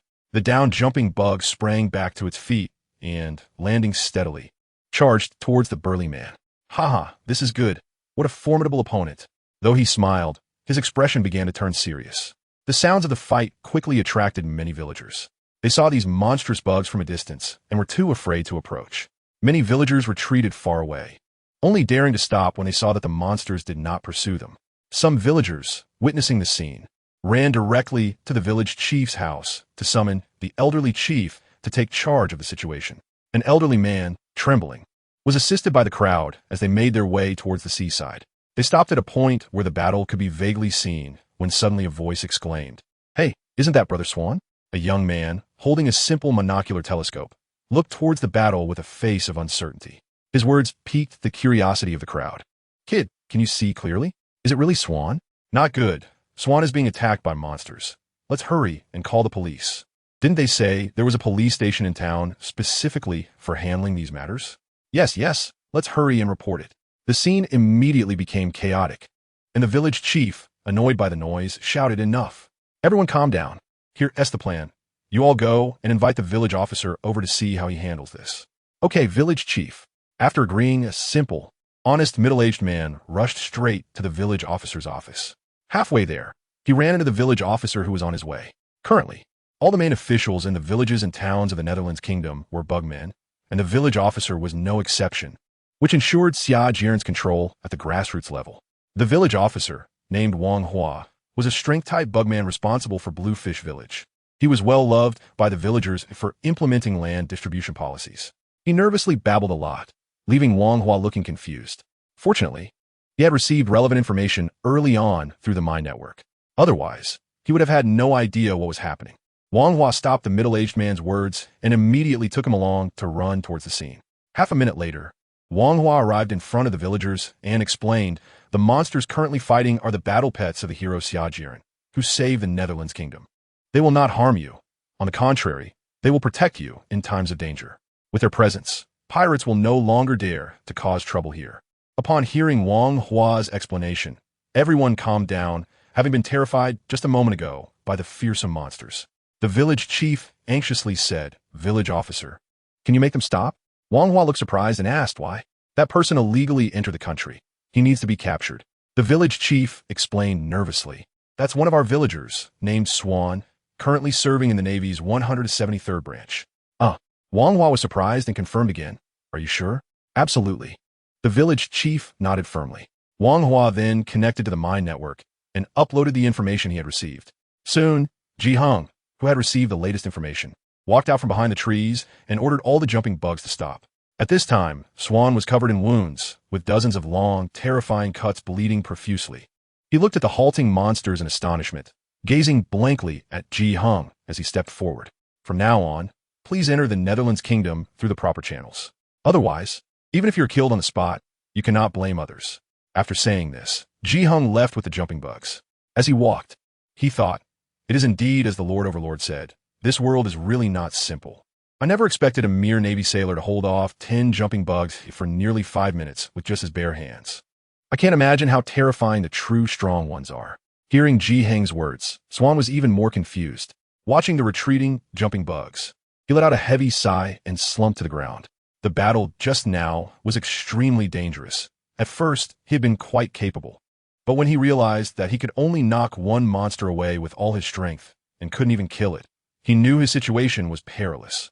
Just as he thought, even with all his might, he could only repel the monsters attacking him, sometimes getting injured by their sharp claws.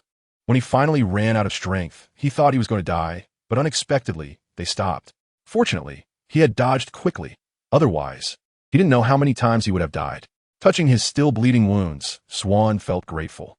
After watching the fight abruptly stop, the village chief, assisted by the crowd, slowly walked towards Swan's location.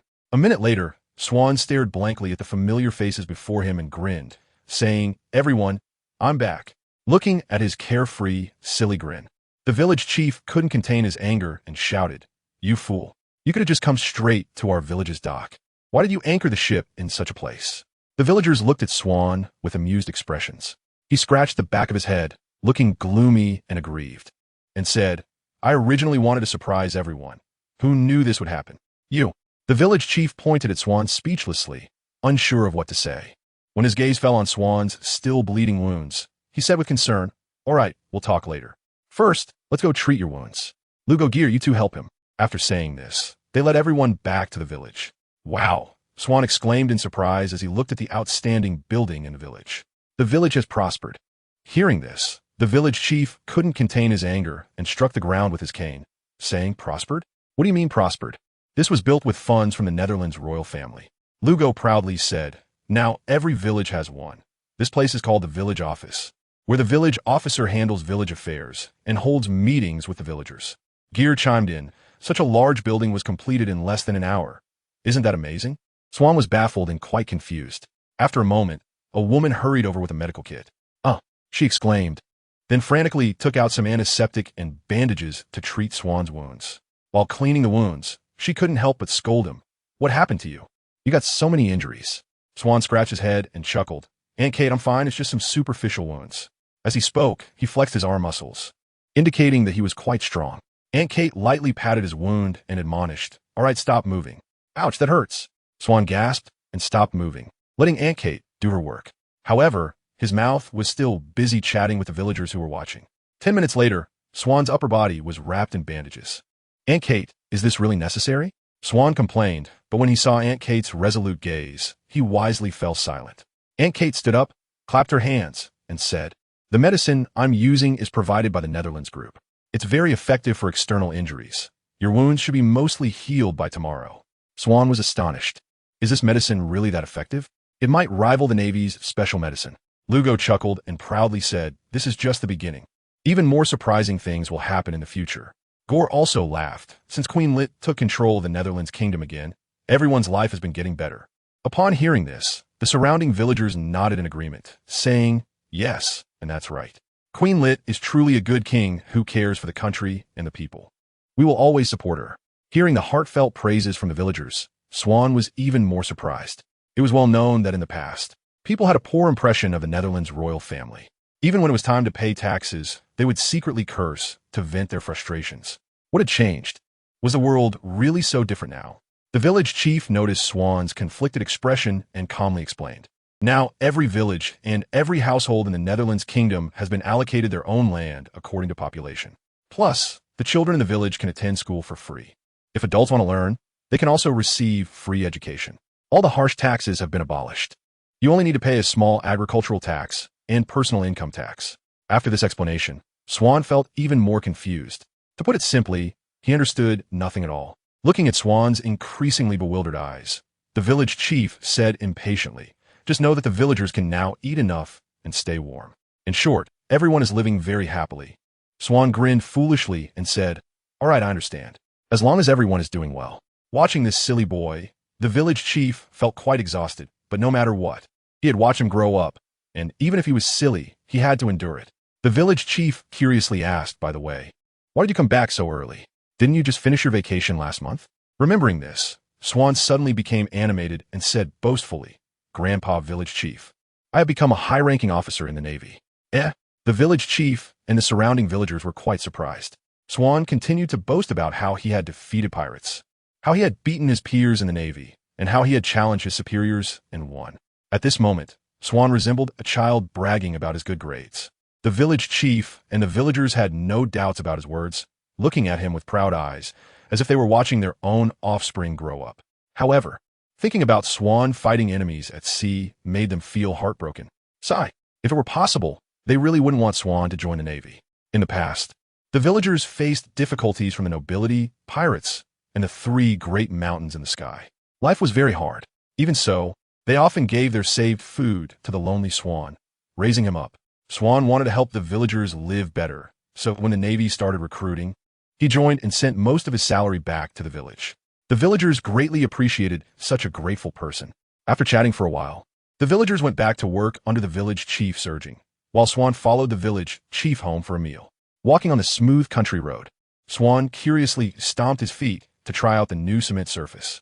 Seeing Swan's childlike behavior, the village chief said nothing, as he and the villagers had done similar things before. However, he still explained, the roads in the village were funded by the Netherlands group, using a new material called cement. They even hired many villagers to help out during the construction. They not only provided meals, but also delicious food called energy blocks, which can fill you up for a whole day with just a small piece. Very amazing. The village chief smiled as he rambled on about the changes in the village during Swan's absence. Swan listened quietly, occasionally gasping in surprise. In less than 2 weeks, the villagers' lives had improved more than in the past several decades combined. After about 10 minutes, the village chief brought Swan to stand in front of a newly built house. A typical large bungalow of the countryside, with a total area of over 200 square meters, equipped with everything despite its small size. Gently pushing open the heavy wooden doors, the village chief invited Swan inside. Swan exclaimed, "What a nice house. It seems the villagers are really doing well." Hearing this, the village chief smiled. Yes, the villagers are indeed living well now. He added, the village is building some modern farms, and once they're finished, we should be able to eat meat regularly by this time next year. Really? Swan asked in surprise. In this era, eating meat was a very luxurious thing. While pirates, the navy, and nobility feasted on meat and drank wine, it was unimaginable for farmers who struggled to make ends meet. Really, the village chief replied firmly, his tone filled with confidence from the changes in the village. He believed that under Queen Lit's leadership, the country would continue to improve. Seemingly recalling something, the village chief asked seriously, Swan, would you like to leave the Navy and come back to the village? You've seen that the village is getting better and better, and you don't need to help the village like before. Swan was taken aback for a moment, then lowered his head in thought. After a while, he looked up, his gaze resolute as he said, No, Grandpa Village Chief. I actually quite like life in the Navy. Compared to life in the village, I prefer the feeling of sailing on the sea. Swan's response left the village chief somewhat disappointed, but he ultimately respected Swan's choice. The village chief shook his head in disappointment and said, All right. He then asked with concern, Have you found a woman you like in the Navy? You're not young anymore. It's time to get married and have children. As soon as this topic came up, Swan, in his early 20s, turned red. He stammered, No. Ahem. There are very few women in our Navy branch, just a few aunties in the logistics department. Swan felt uneasy, fearing that the village chief would continue to inquire about his lifelong affairs. So he casually changed the subject. Just as they were enjoying their conversation, Wang Hua came to visit. Earlier, Wang Hua felt embarrassed to interrupt their reunion, so he estimated that he would visit them after they finished reminiscing. This was a great opportunity to learn about the Navy's 173rd branch. Knock, knock. After lightly tapping on the big door twice, Wang Hua patiently waited. Creak. When the door was pushed open, the village chief was initially taken aback upon seeing the visitor, but immediately ushered him into the room. Wang Hua politely greeted, Village Chief. I hope you don't mind my sudden visit today. The village chief waved his hand politely, shaking his head repeatedly, and immediately pulled Wang Hua into the living room, showing that he still held a lot of respect for him. Once inside, both parties took their seats. Wang Hua didn't beat around the bush and directly stated the purpose of his visit. I have 2 things today. First, to register this Navy personnel's identity information, and second, to ask him a few questions. Upon hearing Wang Hua's intentions, the village chief nodded and then looked at Swan, urging him to answer seriously. Okay, Grandpa Village Chief. After understanding Wang Hua's purpose, Swan replied earnestly. Since learning about the current life of the villagers, he had become very friendly towards the Kingdom of Netherland.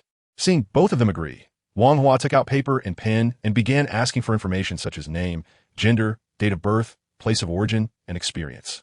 Swish! Swish! A few minutes later, Wang Hua looked up and said, "Thank you for your cooperation. I've recorded everything." After putting away the registration form, Wang Hua opened his notebook and asked, "We'd like to understand more about the Navy's 173rd branch. Can you share some information?" Swan hesitated, starting to stammer. Seeing this, Wang Hua added, "Ahem, don't worry. You don't have to disclose any naval secrets. We mainly want to know the Navy's attitude towards our Kingdom of Netherland." He continued, Queen Lit just ascended the throne. She's been busy dealing with domestic issues lately, and the relations with neighboring powers aren't very good. We hope to find some allies to ensure that the Kingdom of Netherland is not invaded by external forces. The village chief also stepped in at the right moment to assist, saying, "Swan, just share what you can." "All right," Swan replied helplessly, feeling quite resigned. But since the village chief had said so, what could he do? Wang Hua first asked, "Who is the head of the Navy's 173rd branch?" "It's Lord Neil Taylor." "What is his position?" "Navy Colonel." "What is his personality like?" "Is he easy to get along with?" "He's very easygoing and gets along well with others." Wang Hua then proceeded to ask about some trivial matters within the Navy branch. Closing his notebook, Wang Hua said, "That's all for now." Swan was taken aback and blurted out, "Is that it?" Wang Hua casually replied, "Yes, that's it. As it stands, the Navy's 173rd branch seems very easy to get along with. Thank you for your support." With that, he stood up, politely shook hands with Swan, and prepared to say goodbye. Just as he turned to leave, Wang Hua asked with concern, "By the way, your injury is all right, right?" "The incident this morning was our mistake." Swan patted his chest, indicating that he was completely fine, signaling that Wang Hua need not worry. "This minor injury is nothing for us in the Navy." Wang Hua smiled and nonchalantly asked, "By the way, where do you rank in strength among the Navy?" Swan grinned and proudly said, "Don't be fooled by me being just a small captain. My strength is among the top among all officers." "Oh," Wang Hua responded suspiciously. Seeing that he seemed skeptical, Swan became anxious. "I'm not lying. Even my direct superior can't defeat me. In the entire Navy branch, apart from Colonel Neil Taylor and Lieutenant Colonel Eco Arias, no one else is my match." Wang Hua pretended to be confused and asked, "Your direct superior is a major, right? They can't defeat you either?" Swan confidently replied, "Of course.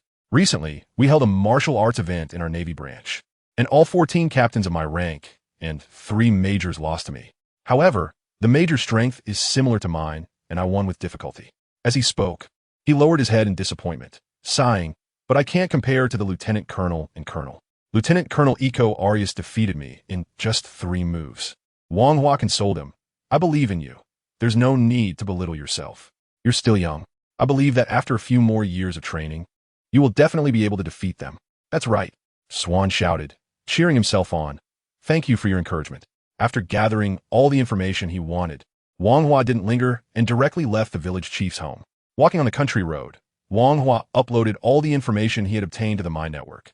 In less than a second, Xia Jieren had already seen the detailed information about the Navy's 173rd branch. After comparing it with the information obtained from the scouts, Xia Jieren realized that Neil Taylor was quite an extraordinary person. In Xia Jieren's view, he resembled a character from an anime, specifically Sosuke Aizen from Bleach. Although he disguised himself well in front of his subordinates, he was still too naive in the face of all-seeing scouts. On the surface, Neil Taylor appeared gentle and elegant, treating others very amicably, and was supported by almost all the soldiers in the Navy branch. However, behind the scenes, he was a deeply scheming person with great ambition. According to the information feedback from the scouts, this person had connections with the world government and also ties to the underground world, and he was considering using bribery to quickly rise in rank. After reviewing Neil Taylor's profile, Xia Jieren felt that he could make use of him. Since he wanted to climb the ranks, I could offer him some assistance. After he leaves, it would also benefit my control over the Navy's 173rd branch.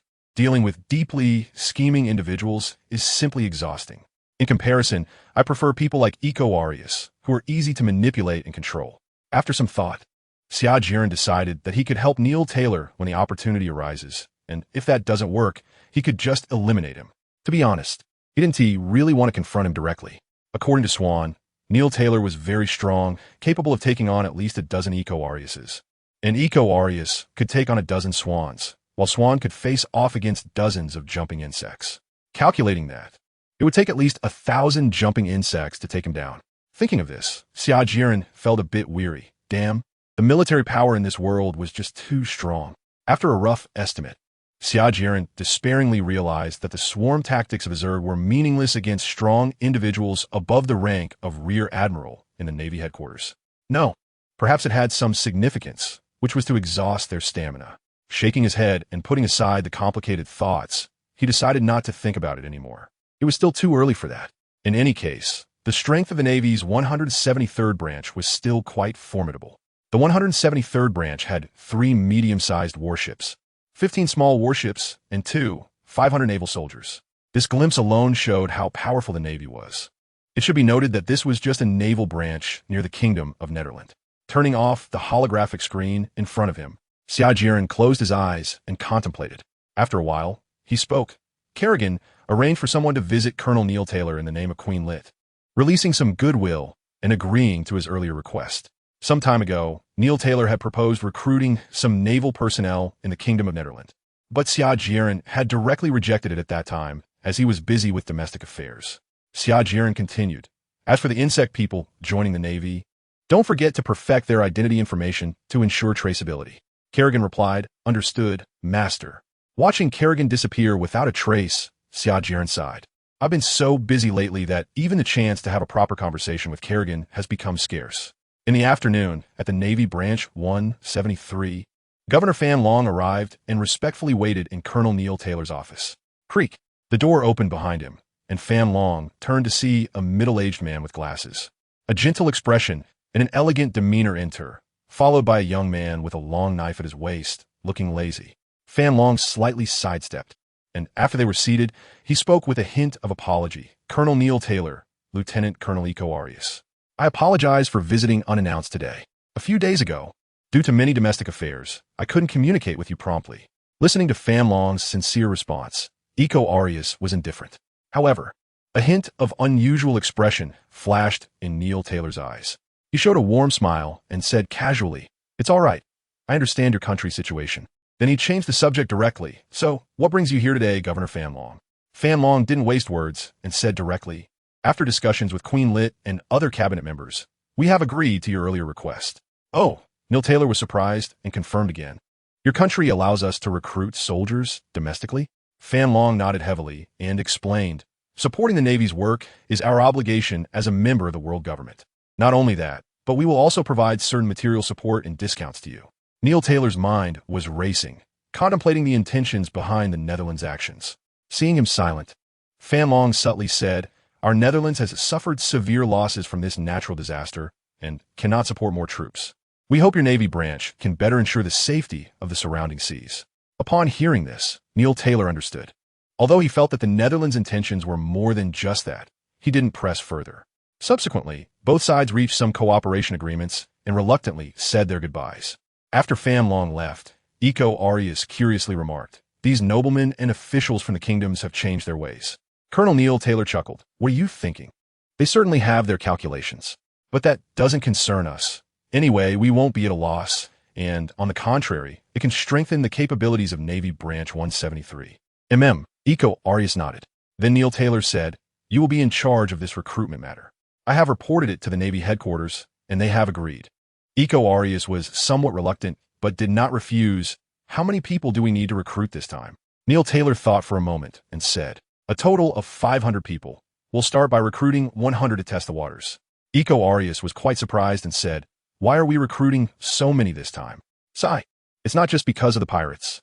There are more and more pirates, and the Navy needs to expand. Neil Taylor sighed. After saying this, the meeting room fell into a long silence. 2 days later, more than 30 insect people successfully infiltrated Navy Branch 173 and became glorious auxiliary soldiers. After completing a period of training, they could successfully be promoted to third-class soldiers. On the second day of training, the instructor found that the quality of this batch of recruits far surpassed previous ones and quickly reported this good news. Colonel Neil Taylor was busy handling affairs at his desk when he heard a knock on the door. Without lifting his head, he said, Come in. Creak. Instructor Aji pushed the door open and happily shouted, Colonel, where did you recruit this batch of soldiers? Seeing his reckless behavior, a flicker of displeasure crossed Neil Taylor's eyes. But he patiently asked, "What's wrong with them? This batch of soldiers has excellent physical quality. About 1/3 of them have very high potential," Instructor Aji said joyfully, dancing with excitement. Oh, a glint of light flashed in Neil Taylor's eyes. They were recruited from the Netherlands. They might be retired soldiers from regular troops. Instructor Aji anxiously said, "Then we should take the opportunity to recruit more. What if they are all recruited?" Neil Taylor pondered for a moment and nodded in agreement. "All right. You go find Eco Arias and have him recruit another 400 people." As soon as he finished speaking, Instructor Aji rushed out of the office without closing the door. Neil Taylor was left with a forehead full of black lines, thinking this guy. With Instructor Aji's assistance, 200 insect people successfully infiltrated the Navy's ranks. Xia Jieren and Colonel Neil Taylor were both grinning widely. A win-win. After arranging matters for the Kingdom of the Netherlands, Xia Jieren found himself with some free time. Now, besides his daily exercise, he just wandered around. With the reopening of Eastport, news related to the Kingdom of the Netherlands began to spread. Upon learning that another coup had erupted in the Kingdom of the Netherlands, arms dealers from the underground world lamented their misfortune. They had missed the last civil revolt, and now they hadn't received any advance warning for this one either. What were these useless people doing? A mafia boss was angrily scolding his subordinates, who hung their heads, shivering in fear, not daring to retort. On a secret island, a group of oddly dressed individuals in white was handling piles of documents. At that moment, a chubby middle-aged man was sitting in a chair, leisurely sipping coffee, with a constant grin on his round face and a prominent brown goatee beneath his nose. This man was Panda Hala, the head of CP5's West Sea branch, and he didn't look like a good person. One subordinate approached him to report, "Director Hala, the branch in the Kingdom of the Netherlands has not sent back any intelligence for 2 weeks. It is presumed to have been destroyed." Slurp. Panda Hala continued to savor his coffee, waving his hand for the subordinate to continue. Based on the intelligence gathered during this time, it was believed that the branch's head had been purged due to being too close to the nobles. The possibility of their identities being exposed had been initially ruled out. Panda Hala put down his cup, a mocking expression on his face, surprised that the newly appointed Queen of the Netherlands was quite capable, openly taking action against the nobles in her country. Did she feel invincible? However, in doing so, she had offended the nobles of other countries at sea. It was uncertain how long the Kingdom of the Netherlands could hold out. Saying this, he lifted his coffee cup again and took a graceful sip. As if recalling something, he paused his actions, looked up at the subordinate, and asked, "By the way, have there been any updates on that ability user who appeared next to Queen Lid of the Netherlands? I believe his name is Xia Jieren, right?" The subordinate, feeling ashamed, replied, "No. According to the information released by the royal family of the Netherlands, he was saved by Queen Lit while she was fleeing on a deserted island. Since he had nowhere to go, he used his powers to help her reclaim the country as a way to repay her life-saving grace." Oh, Panda Hala nodded lightly, indicating that he understood. He then said, "Go check on the Flower Kingdom. If there is still no news, just give up." The subordinate hesitated, saying, "Isn't that against the rules?" Panda Hala scoffed, "He's just a devil fruit user. There are plenty of people like him in the Grand Line. He only seems rare in a small place like the Four Seas." The subordinate looked at his superior with admiration, thinking to himself, truly worthy of someone from the Grand Line. After the subordinate left, Panda Hala didn't even glance at the intelligence on the table. To him, the Kingdom of the Netherlands was merely a larger ant. If it weren't for CP5's responsibilities, he wouldn't bother collecting intelligence on the Kingdom of the Netherlands at all. After all, for the world government, these member states were merely tools to stabilize the world. If they wished, they could easily destroy them. At the same time that CP5 received news about the Kingdom of the Netherlands, other forces in the West Sea also received almost identical information. Aside from a few neighboring countries or mafias that were concerned, the other forces, such as the 5 major mafia families and the powerful Flower Kingdom in the West Sea, didn't pay much attention. Their formidable strength was their greatest guarantee. A mere rookie devil fruit user did not concern them at all. There were countless prodigies at sea, and only those who survived fierce competition could be valued by others. As for Xia Jieren, if possible, he did not want to attract attention at all. But in the world of intrigue, who could avoid being stabbed? Xia Jieren could only go with the flow in this chaotic era until the day he became strong enough to overturn the current of the times. The Navy's 173rd branch sent relevant information about the Kingdom of Netherland back to the Navy headquarters, but it did not attract the headquarters' attention. In the increasingly chaotic sea, the news of a mere weak country was completely insignificant. A naval intelligence officer wearing headphones briefly skimmed through the intelligence report, pausing slightly when his gaze swept over the devil fruit ability section, making a quick mark before filing it away without any further reaction. These naval intelligence personnel had worked at the headquarters for so many years. They had seen all kinds of major events, and a mere devil fruit user was not worth their attention. As the saying goes, the strong or talented individuals on this sea are as numerous as cattle. However, only the geniuses who survive are the true geniuses, the real strong ones. The others are merely supporting characters. Today was another peaceful day. How relaxing. A naval intelligence officer stretched lazily and cheerfully said, "Hey, brother, after the shift, want to grab a drink? A new tavern just opened, and they say the owner is really beautiful." "Shut up, you idiot." Another naval intelligence officer hurriedly interrupted him, speaking urgently. "You can't say things like relax here, otherwise." Before he could finish his sentence, a frantic alarm sounded in the intelligence room. See, he glanced helplessly at his colleague, truly a useless teammate. Answering the phone bug that triggered the alarm, an anxious voice immediately came through. "This is Major General Catalu's ship from the G2 branch. We are under attack by the Sun Pirates. Requesting support." The intelligence officer quickly recorded the situation, then rushed out to report to his superiors. Over an hour ago, on the sea, the Sun Pirates had already engaged in battle with the Navy led by Major General Catalu, perhaps due to overconfidence in his strength. Major General Catalu charged forward immediately instead of choosing to retreat temporarily. However, at the moment of contact, the Navy fell into a disadvantage, and the battlefield was shifted to the Navy's warships. The fishmen had strong mobility in the sea and immediately began to damage the Navy's warships. With their physical abilities far surpassing those of humans, the Navy's swords and guns had minimal effect on them. Seeing this, Major General Catalu shouted, "What are you doing? Quickly take Tiger's head." But by this time, the Navy had already been thrown into disarray. "Damn it!" Major General Catalu cursed under his breath, and simultaneously drew his long knife, threatening, "You damned fishmen, hand over those who were once slaves. If you do that, your crimes can be." Before he could finish, there was a loud bang as a large hole was blown in the bottom and deck of the warship, causing it to start shaking violently. "Major General, they're attacking from the bottom of the ship." A naval soldier shouted in despair. "What?" Major General Catalu exclaimed in surprise. At this moment, the battle at the bottom of the ship was extremely intense, with Octopus Xiaoba holding off over a dozen naval soldiers. Below the ship, many fishmen were swimming around, ready to attack at any moment. A disheveled naval colonel, holding a long knife with both hands, pointed at Jinbi and threatened, "You guys, return the slaves to us obediently. Your actions are grave sin, daring to resist humans, just mere fishmen." The last sentence completely enraged Jinbi. His face darkened, fists clenched. He questioned, "What did you say?" "Say it again." Then, with one punch, he sent the colonel's head into the ship's cabin. The previously arrogant naval colonel now rolled his eyes back, whispering for help. "Help." Jinbi ignored him, gripping his head and lifting it in front of him, letting slave traders run rampant while liberating slaves became a crime. Even so, should we love humans? Princess Odoheim. It was as if he were asking Princess Odoheim, but more like he was asking himself. He then tossed the naval colonel aside and joined other battle groups. Fisher Tiger was already rampaging on the deck, and no one could withstand his punch. Many naval soldiers were knocked into the sea. Major General Catalu brought out the cannons from the warehouse, aimed at Fisher Tiger, and kept shouting, "We have received news that you are harboring those slaves." Upon hearing this, Fisher Tiger's face turned furious as he walked up to the cannon, lifting it with one hand and crushing it. "You say slaves?"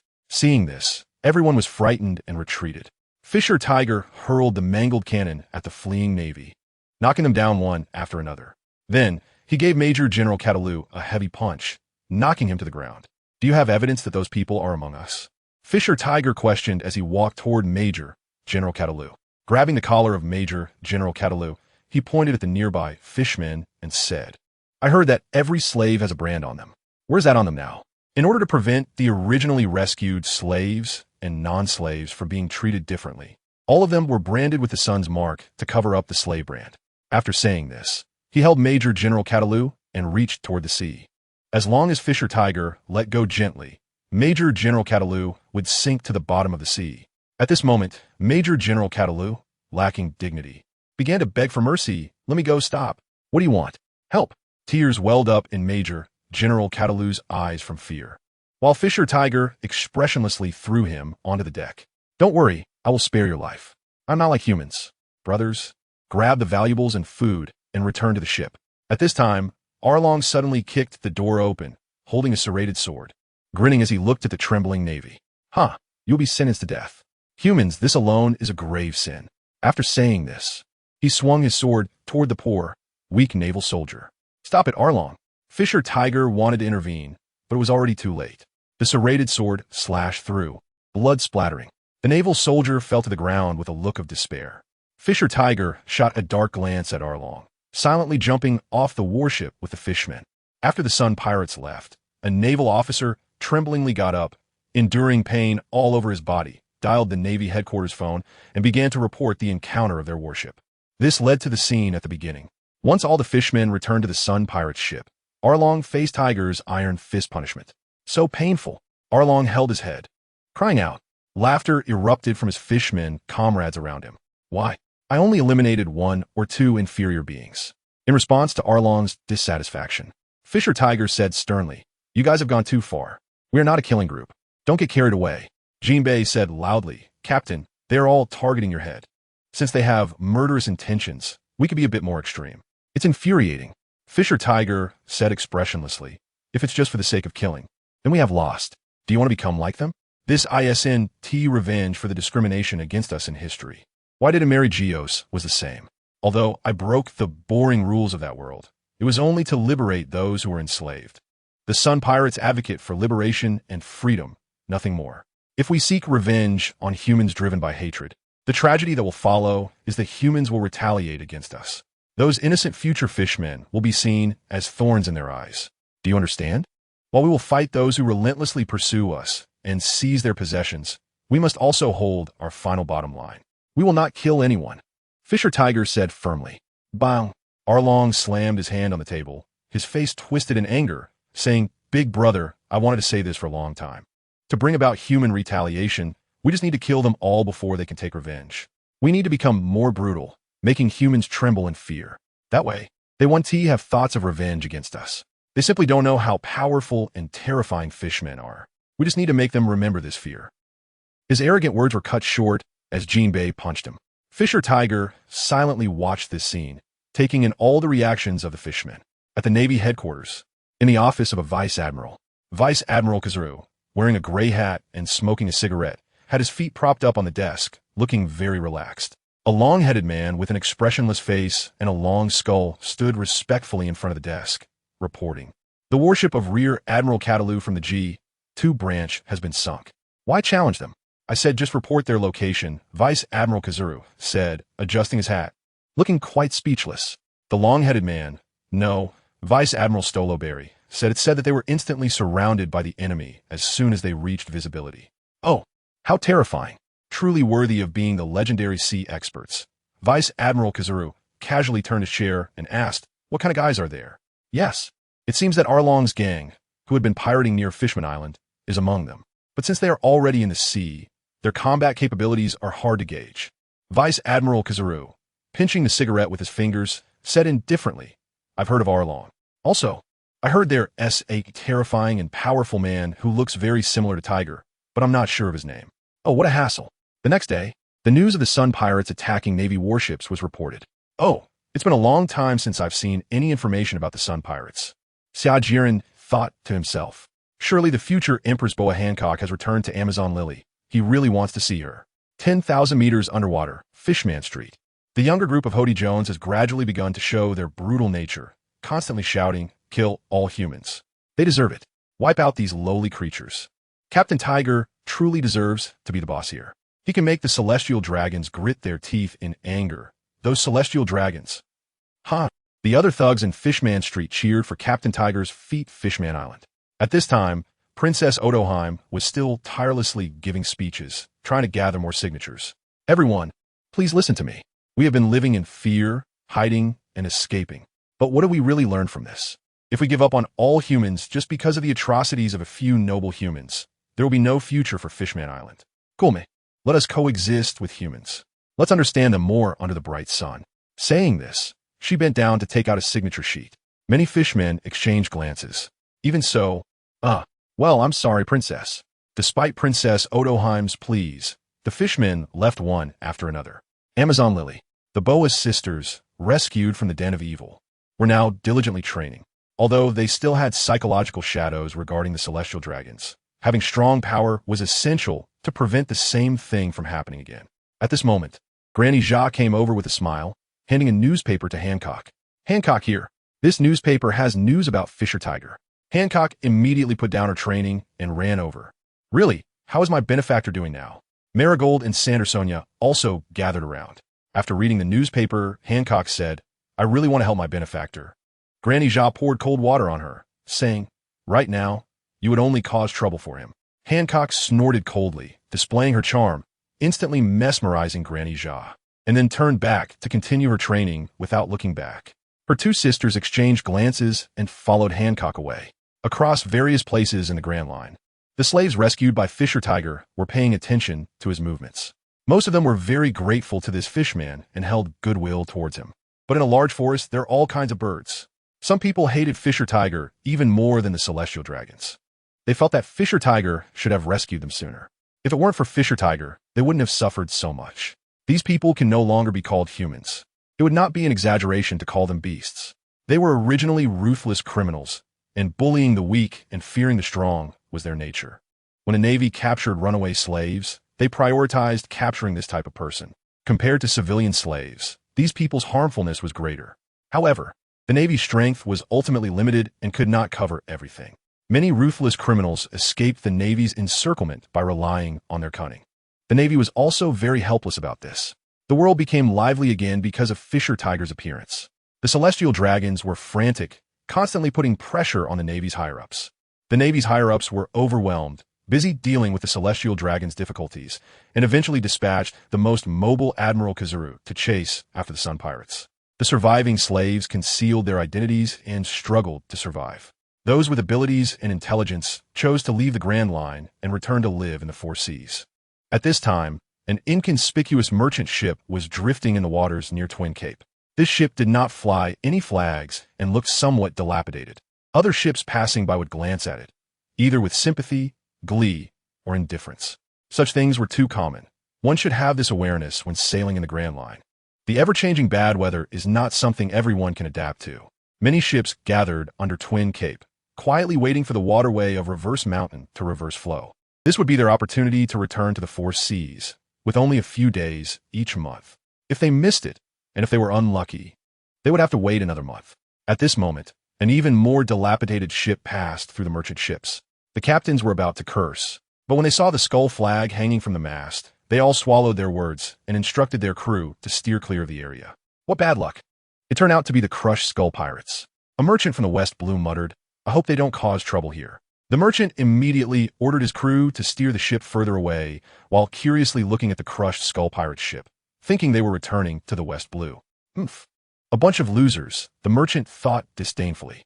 On the crushed skull, a pirate henchman happily said, Captain, we can finally return to the West Blue.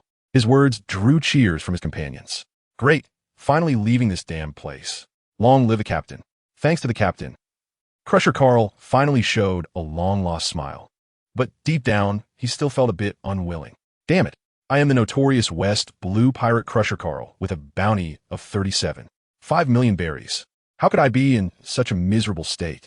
I will definitely come back. Once upon a time, he harbored the dream of becoming the pirate king, ambitiously crossing Reverse Mountain and entering the Grand Line. However, the journey to conquer the Grand Line had just begun when he suffered a major setback.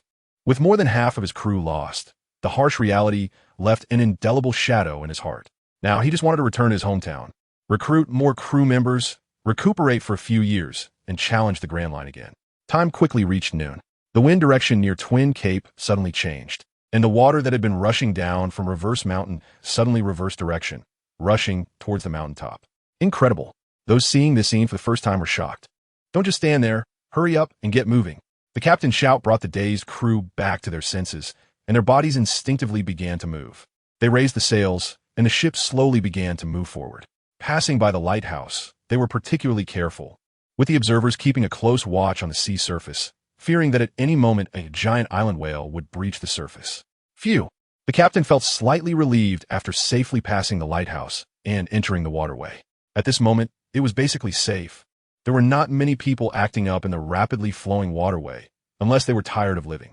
Under the radar, a dilapidated small boat also quietly entered the waterway. Upon reaching the top of Levis Mountain, it turned towards the waterway leading to the West Blue. After many ships entered the West Blue, one of the merchant ships immediately raised all its sails and fled at full speed. Bang! The sound of cannon fire erupted as the Skull Crusher pirates launched their attack. Shells fell into the sea and then exploded, splashing water everywhere. The merchant ship, while fleeing, fired back with its cannons. However, due to the crew's limited skills, neither side inflicted any effective casualties. Nevertheless, the captains of the merchant ships were quite satisfied, as they had begun to distance themselves from the Skull Crusher pirates. Due to severe damage to their ship, the Skull Crusher pirates found it difficult to pursue, leaving them frustrated on their pirate ship. "Hey, there's still a merchant ship here that hasn't left," a small henchman exclaimed, then shouted, "Captain Carl, there's a merchant ship here that's coming toward us."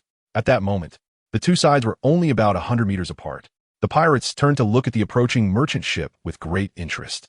Is it because their ship is badly damaged that they want to surrender? One henchman guessed happily. "Haha, then we should treat them well," another henchman said, licking his lips with greed and madness in his eyes. "Come on, boys, let's get closer." Captain Carl laughed heartily, completely unaware that his doom was approaching. The distance between the two sides continued to close. 50 meters, 30 meters, 20 meters, 10 meters, 5 meters. In the final 3 meters, both sides could clearly see each other. The damaged merchant ship was filled with ragged people, all of whom had fierce expressions and were armed. Captain Carl furrowed his brow and thought, not good. Before he could react, countless hooks flew from the merchant ship, latching onto the pirate ship. In the next moment, over 20 grinning individuals slid directly onto the pirate ship. In the midst of the pirates' confusion, a massacre began. In an instant, the pirates were caught off guard. Wait, are we the pirates? Or are you the pirates? This isn't right. Screams of horror erupted. Captain Carl shouted, enemy attack, fight back." But before he could finish, he felt a sharp pain in his neck and blood gushed out. He clutched his neck, letting out choking sounds, and moments later, he fell to the deck, unwilling to accept his fate. "Captain Carl," the pirates cried out in disbelief. In the next instant, their morale shattered completely. Some fought back desperately. Some knelt and begged for mercy, while others jumped overboard to survive. Regardless of their pleas, the unexpected guests had no intention of letting them go.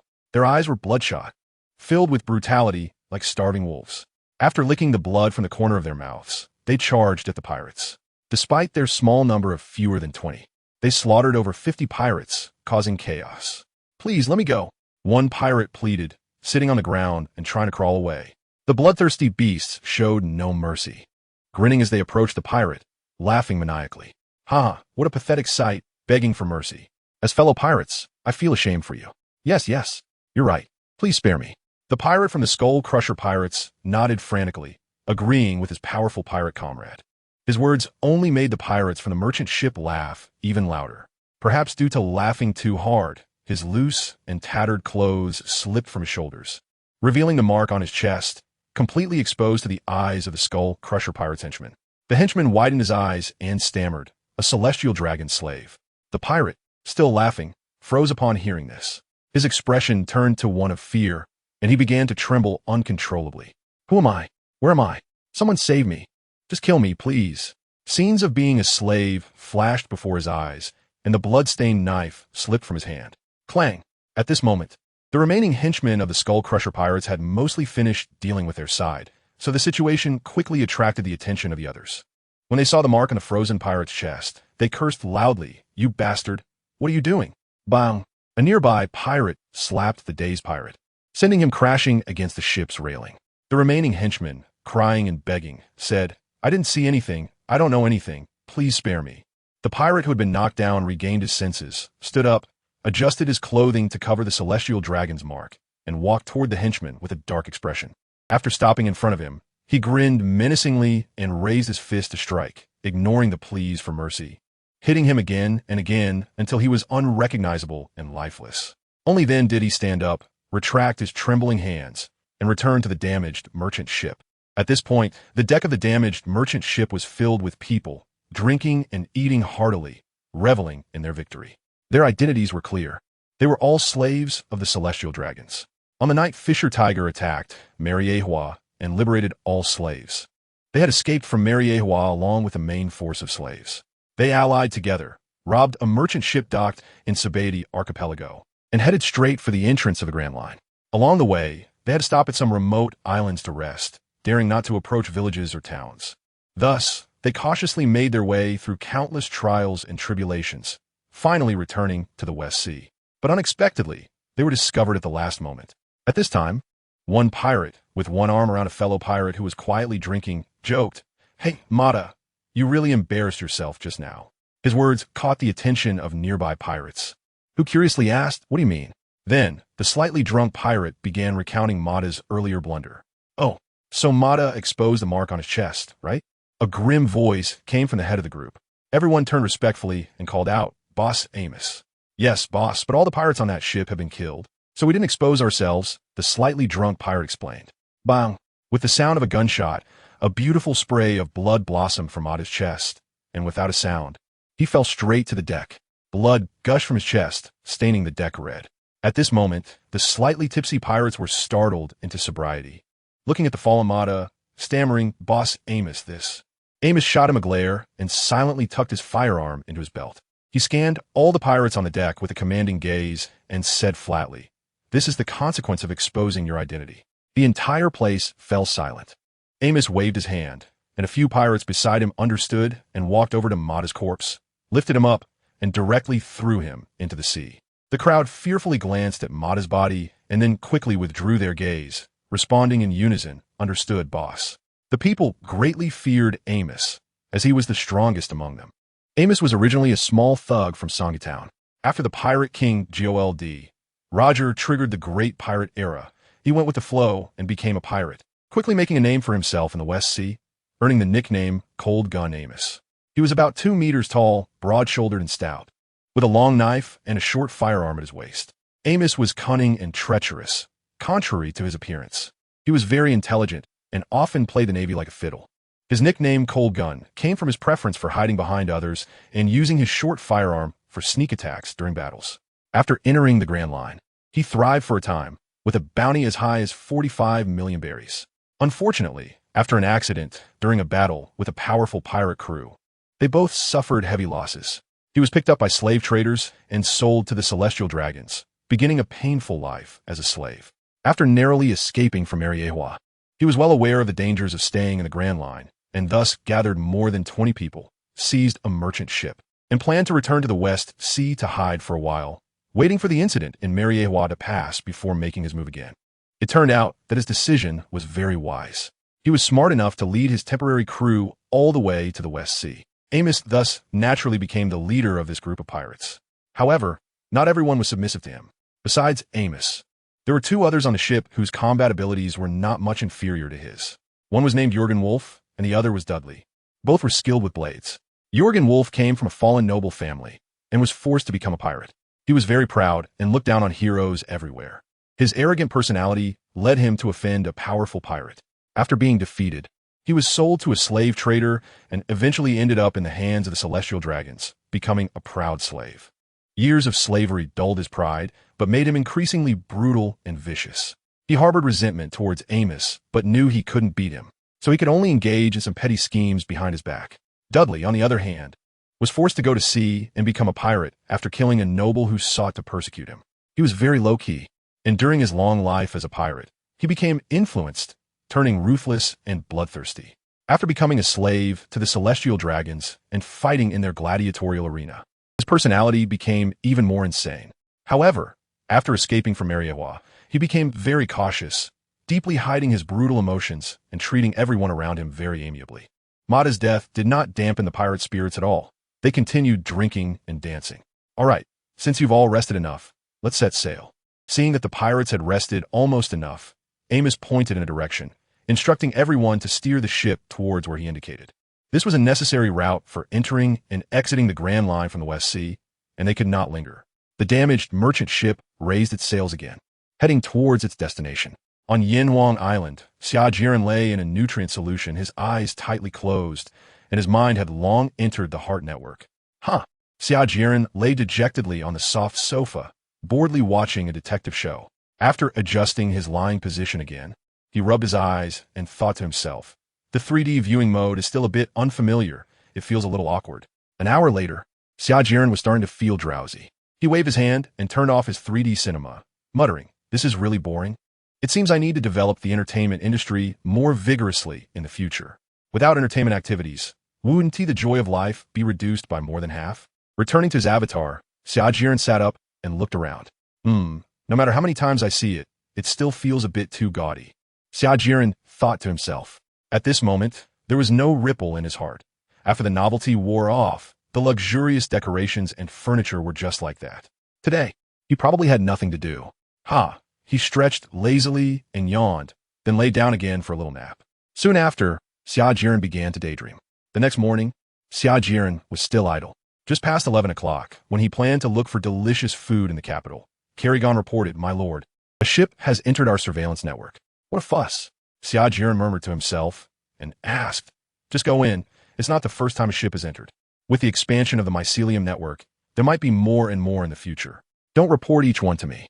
However, it seems that the destination of that ship is Yanhuang Island." Xia Jieren had nothing to say and felt very awkward, especially when he saw Kerrigan's speechless expression. After pondering for a while, Xia Jieren said, "Let's go take a look." With that, he returned to his bedroom and closed his eyes. In the blink of an eye, Xia Jieren arrived at the mine network, which quickly switched to viewing mode. This was his favorite mode, as watching surveillance videos in this way was very immersive and gave a sense of being on the scene. In the footage, a damaged merchant ship was battling the waves on the sea. Seeing the plight of the merchant ship, Xia Jieren asked, has it encountered a maritime disaster?" Kerrigan did not answer and continued reporting. "This merchant ship appeared in our monitoring network around 10 o'clock in the morning. Based on its direction of approach, it is predicted to be coming from the Great Sea route." Xia Jieren curiously leaned forward, stroking his chin, and asked Kerrigan, "Do you think we could?" He only got halfway through his sentence when Kerrigan already understood what Xia Jieren meant. She waved her hand, and the scene on the merchant ship's deck appeared. The image was very blurry and severely dropped in frames, making it uncomfortable for Xia Jieren to watch. "Kerrigan, can't you think of a way to fix this?" Xia Jieren asked painfully. Kerrigan explained helplessly, "In about an hour, we will be able to see a clear image. The number of reconnaissance spores is currently too low to gather enough information. It will take some time to reproduce to a sufficient quantity." "All right." Xia Jieren rubbed his eyes and asked Kerrigan to temporarily turn off the light screen in front of him. "Kerrigan, how much longer do we expect to arrive at Yanhuang Island?" A stream of data flashed in Kerrigan's eyes. Based on the ship's speed, nearby ocean currents, and wind speed and direction, it was estimated that it would take another 3 hours, 28 minutes, and 51 seconds. Is it really necessary to be that precise?" Xia Jieren was speechless. It was just a small problem, just a casual calculation. It was enough to show some meaning. "It's necessary." Kerrigan nodded seriously. "I am a responsible person." Xia Jieren chuckled twice, then said to Kerrigan, "Call me when they arrive." "All right, my lord." Xia Jieren was currently exercising his main body, and since there was nothing happening with his clone, he simply stayed in the mine network to ponder what the next story should be about. As for the damaged ship approaching, Xia Jieren was not worried at all. He was no longer the weakling he used to be. Now he had the strength to protect himself. Power had brought Xia Jieren ample confidence. More importantly, he did not sense any powerful presence on that merchant ship. Presence is a very mysterious thing, and the aura of a strong person is hard to disguise. Just like when he saw Kaido from a distance, thousands of meters away. The deep, abyss-like, and brutal aura left a lasting impression on Xia Jieren. Looking back now, he still felt a bit uneasy in his heart. In contrast, this group of guys was world apart, one in the sky and the other underground. Ants. Suddenly, the word popped into Xia Jieren's mind. He shook his head, casting away the arrogant thought. He felt he wasn't yet qualified to say that word. An hour and a half later, all the information on the merchant ship was compiled. Vehicle: severely damaged small ship. Crew: 27 people. Combat power: 1 Navy Colonel-level powerhouse, 2 Navy Lieutenant Colonel-level powerhouses, 10 Navy Lieutenant-level powerhouses, 8 Navy Ensign-level powerhouses, 6 Navy Sergeant-level powerhouses. Treasure: 3 boxes of gold, silver, and jewels, estimated at 13 million berries, 1 devil fruit. Supplies: 16 barrels of fresh water, 5 barrels of wine. Food. Xia Jieren casually glanced around and, seeing only 3 people who posed a threat, secretly thought, as expected, As he continued to look down, his eyes widened. His Adam's apple moved up and down, and the sound of him swallowing was clearly audible. Devil fruit. I've finally waited for this. Huh. Heaven has finally favored its devout follower. Xia Jieren was overjoyed and could hardly contain his desire to share. Kerrigan, once we obtain the devil fruit, you must study it carefully to see if it can be replicated. Yes, my lord. Kerrigan was also very interested in the devil fruit. Once we have the devil fruit, the other treasures become less important. It's just 13 million berries after all. At this moment, Xia Jieren felt fortunate and said, fortunately, the people on the ship are a group of ruthless villains. Otherwise, this devil fruit would have slipped through my fingers. Xia Jieren considers himself not a good person, but he cannot harm innocent people. If someone deserves their fate, then Xia Jieren can act on behalf of justice and eliminate harm for the people. And this does not burden his conscience. As for how to determine whether they are good people, is there even a question? Of course, it relies on the reconnaissance spores. The reconnaissance spores are spread all over the merchant ships, even on the bodies of those pirates, although they have been cleaned once. The residual blood and smell of blood can still be easily detected by the reconnaissance spores. When reopening the images transmitted by the reconnaissance spores, they have become very clear this time. The capabilities of the reconnaissance spores still need improvement. The limitations of the reconnaissance spores are too great. They can only gather information such as air, temperature, humidity, sound, and light, and their reconnaissance range is limited. Xia Jieren focused his attention again on the light screen in front of him. His gaze slightly shifted downwards, and he couldn't help but shake his head at the mess on the deck. Pirates really do love to throw parties, but this is just too dirty. They don't clean up at all. Xia Jieren silently complained. As the camera shifted, he finally saw the devil fruit he had been thinking about. At this moment, the figure of the devil fruit in the video was quite blurry, and there were some nearby black short hairs. It seems the devil fruit was placed in a dark place, but what about the nearby black short hairs? Xia Jieren made the image on the screen shrink. In the next second, the corners of his mouth couldn't help but twitch. Wow, this guy actually carries a devil fruit with him. An ugly big face occupied the entire screen. The camera zoomed out again, revealing a tall man over 2 meters high in the center of the frame. He wore tattered clothes, had a thick beard, an ugly face, and a naval standard long knife at his waist, while playing with a short-barreled pistol in his right hand. This person is called Amos, right? Xia Jieren asked. Kerrigan? Yes, my lord, replied Kerrigan. The next moment, Xia Jieren suddenly cursed, damn it. How could that bastard put the devil fruit in such a dirty place? Can't anyone eat it? What a jerk. Now, Xia Jieren was very worried that something might happen to the devil fruit. He was afraid that in a moment of impulse, someone might pick it up and put it in their mouth, and that would leave him in tears. The merchant ship was slowly moving forward, carrying many pirates. At this moment, all the pirates were on the deck, chatting, drinking, and boasting. Boss Amos, are we there yet? A weak middle-aged man looked at Amos, who was sitting and drinking with flattery. Strong people are always the center of attention, no matter where they are. The commotion quickly attracted the others, who all turned their gazes over. Not yet, Amos said casually, then took another swig of his drink. Perhaps noticing the crowd's attention, he casually explained, our destination is a deserted island with no human presence. It's close to the doldrums, so there usually aren't any ships passing by.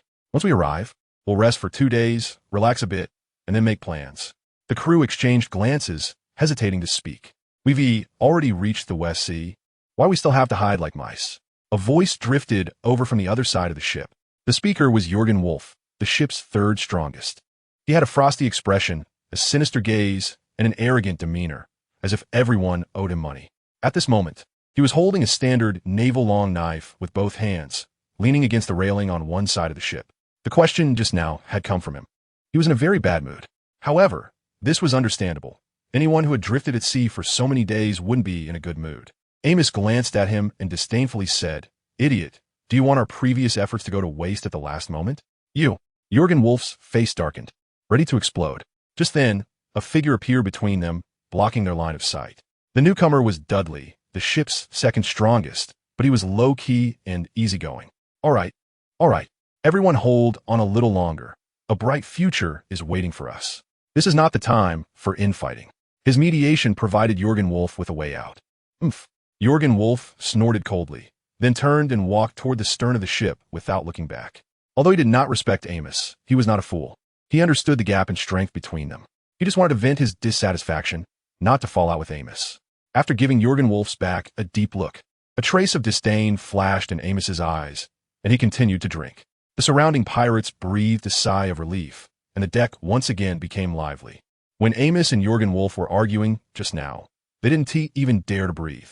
Xia Jieren watched the live broadcast with great interest. It seems that these pirates are not a team. This makes things easier. Xia Jieren was very curious about the identity of this group of pirates. Why were they obviously not companions? Yet they came out together from the Grand Line. He switched perspectives casually. Stop. Suddenly, Xia Jieren shouted, then stared intently at the back of one pirate. This is... Xia Jieren adjusted his perspective and looked carefully for a while. Oh, so that's how it is. As expected, these people should be the slaves of the celestial dragons. It seems they were rescued from Mariehua by Fisher Tiger. Even knowing their identity, Xia Jieren felt no sympathy or disdain. In his view, these pirates were incorrigible and not worth saving. They might as well be tortured to death.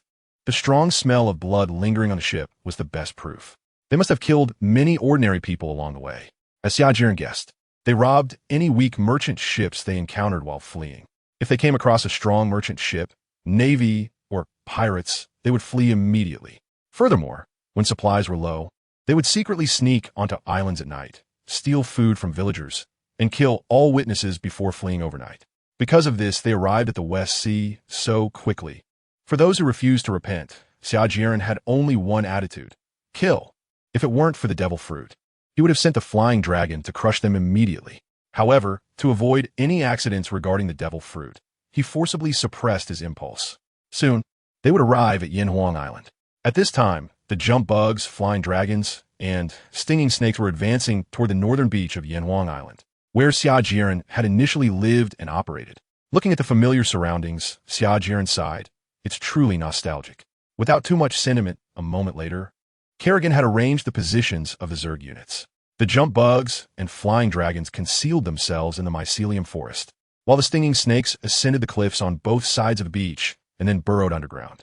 Everything was ready. Anticipation. Over an hour later, the dilapidated merchant ship appeared in the scout's line of sight. A scout bird calmly flew to the mast, not attracting the attention of the pirates. However, when the scout bird's gaze swept over Amos, he frowned and let out a soft hum. Amos first scanned the surroundings and then slowly raised his head. It turned out to be a bird, but why do I have a bad premonition? Bang! The sudden gunshot shattered the cheerful atmosphere on the ship. The pirates were startled by the noise, and a henchman stammered, "Boss." Amos glanced at him, reholstered his pistol, and explained, "It's nothing. That bird just made me uncomfortable." The pirates felt speechless. They wanted to complain, but had to swallow it, due to Amos's strength. At that moment, Jorgen Wolf, who had been silent, chuckled lightly and said, "Ha, I didn't expect the mighty cold gun Amos to have this side, actually holding a grudge against a bird." Amos directly ignored him, not even glancing at Jorgen Wolf. His dismissive attitude left Jorgen Wolf feeling frustrated. Damn. Xia Jieren was very surprised. He didn't expect Amos to suddenly draw his gun. This guy was way too neurotic. At that moment, on the merchant ship, a small minion waddled over to the mast, lifting the body of a reconnaissance bird, and said with a smile, "Boss Amos, I'll make it into a roasted bird right away." Seeing that Boss Amos didn't respond, he headed towards the ship's kitchen. Better to eat a little bird than half a pound of beast. Once the merchant ship entered the harbor of Yinhuang Island, the fragrant roasted bird was ready. The minion quickly ran up to the deck and respectfully handed it to Amos. Amos didn't take it. His attention was completely captured. A few birds flew by in the sky from time to time, and Amos looked up, his brow slightly furrowed.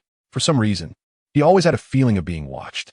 Lowering his head, he saw an expanse of open beach, glimmering with golden reflections under the sunlight. Moving his gaze away from the beach, he looked deeper into the island. A wide, flat road stretched across the forest, dividing it into two halves. Not good, someone. This thought suddenly popped into Amos's mind. Stay alert. There is a high possibility that there are other people on the island. Amos shouted, attracting everyone's attention. The pirates were startled and instinctively tightened their grip on their weapons, focusing intently on the island. At that moment, they were right in the middle of the harbor, already within the attack range of the stingrays. Dudley walked over to Amos and quietly asked, "What's wrong?" Amos frowned deeply and said firmly, "There are other people on this island." He then pointed to Highway 1, saying, "Look at that road. Its flatness is definitely man-made, and the opposing force should not be weak." Then he pointed to the forest beside the road. "When I came here over a decade ago, the trees on the island were all tangled roots, and the ground was uneven, nothing like it is now. Look at those trees. The spacing between them is about the same, and the vegetation under them is perfectly distributed. Listening to Amos's explanation, the crew exchanged glances. At this moment, they unconsciously observed the distant forest again. The sunlight shone on the leaves, sparkling. It illuminated the grass, which was lush and green. Between the gaps in the trees, flowers and shrubs swayed gently in the breeze, creating a beautiful scene. However, Amos and the pirates had no mood to appreciate this beauty. After staring at the distant forest for a few seconds, Dudley turned to Amos and asked, "What should we do next?" Amos closed his eyes in contemplation and slowly spoke. "Let's find a place underground first. Today, let's avoid the forest." "Oh, Amos, are you scared?" Jurgen Wolf mocked. Amos ignored the idiot, which only fueled Jurgen's enthusiasm. He stepped in front of everyone and said loudly, "If you ask me, there is really no danger here. Why be so cautious?" The crew looked towards the forest. The situation inside was clear at a glance. Even if there were dangers, they could detect them in time. Yeah, that's right. I think Lord Wolf is right. Boss Amos is being too cautious. Caution is correct. If it weren't for Boss Amos's caution, we would have been in trouble long ago. Everyone debated. Some agreed with Boss Amos's opinion, while others held different views. Seeing his words taking effect, Jurgen Wolf proudly said, "Moreover, I seriously doubt Amos's words. The situation he described is completely unrelated to what is happening now. How could such a big change occur in just over a decade? Amos, could it be that you remembered wrong?" As he said this, Jurgen tilted his body and glanced at Amos. "Yeah, boss, did you remember wrong?" A clueless minion asked. Amos shot him a glare, frightening him so much that his face turned pale. He forced a couple of laughs and then shut his mouth. Facing the crowd's doubts, Amos stood up and said calmly, "Everyone is a pirate. How to act is up to you." After saying this, he turned and walked towards the cabin without looking back. The crew exchanged glances, unsure of what to say. Splash! The anchor sank into the water, and the sails were furled. Seeing this, the pin-up pirates could no longer hold back and jumped into the sea, swimming towards the beach. The clear water was stirred up, becoming particularly murky because of them. Once on the beach, they paid no heed to their wet clothes, running back and forth and having fun, just like a bunch of excited huskies. After releasing some excess energy, led by Jurgen Wolf, several pirates decided to venture into the forest, hoping to find some wild game. Just a few steps in, with a thud, one person crashed heavily to the ground. Ugh, ugh. After a few painful groans, he bled from all 7 orifices and died. The pirate closest to him was so shocked by this scene that he froze, then let out a piercing scream. The others rushed over to surround the dead pirate's body. Seeing the corpse on the ground, the pirates were also startled. One pirate looked at the screaming person and asked, "What happened to him? Did you kill him?" The accused pirate came to his senses, waved his hands repeatedly, and stammered, "It wasn't me." When I heard the sound of something heavy falling and turned to look, he was already down. At this moment, another pirate walked over to the corpse, turned it over, and examined it closely. He noticed that blood was flowing from the eyes, nose, and mouth of the corpse. After a moment, he uncertainly said he probably died from poisoning. "Are you sure?" The surrounding pirates questioned. "Not sure, but the symptoms are very similar. When I was a pirate before, I saw a similar situation. One of my shipmates ate a poisonous fish, and his death was similar to this guy's." Upon hearing this, the crowd nodded in agreement with his statement. This guy probably ate something unclean. "We've been eating food he prepared during this time. Could we also be in danger?" One pirate said in fear, "Idiot, if something were going to happen, it would have happened long ago. Why wait until now?" A pirate sneered. This guy wouldn't have secretly eaten something, would he? The crowd nodded in agreement. It really is possible. At this moment, Amos and Dudley also walked over. Amos looked at the corpse on the ground, expressionless, and asked, "What happened?" The crowd began to chatter, telling Amos about the situation and their analyses. After thinking for a moment, Amos's eyes flashed with a cold light, and he agreed, He must have been poisoned, and I already have a clue about what poisoned him." Everyone looked curiously at Amos, waiting for his answer. "Just now, I had shot a bird, which he took to make roasted bird, and everyone knew that." "You mean?" At this moment, everyone began to react. "I see." Amos was filled with rage. "Damn it. If I had eaten it earlier, then I would be the one collapsing now. What on earth is happening on this island? How could even an ordinary little bird be so toxic?" Xia Jieren quietly watched Amos solve the case, suddenly feeling a sense of déjà vu, as if watching Conan. If one ignores Amos's physique and adds a pair of glasses that reflect light when he looks down, it would be even more similar. "Alas, what a pity." Xia Jieren suddenly sighed. "Yes, what a pity indeed," Kerrigan echoed.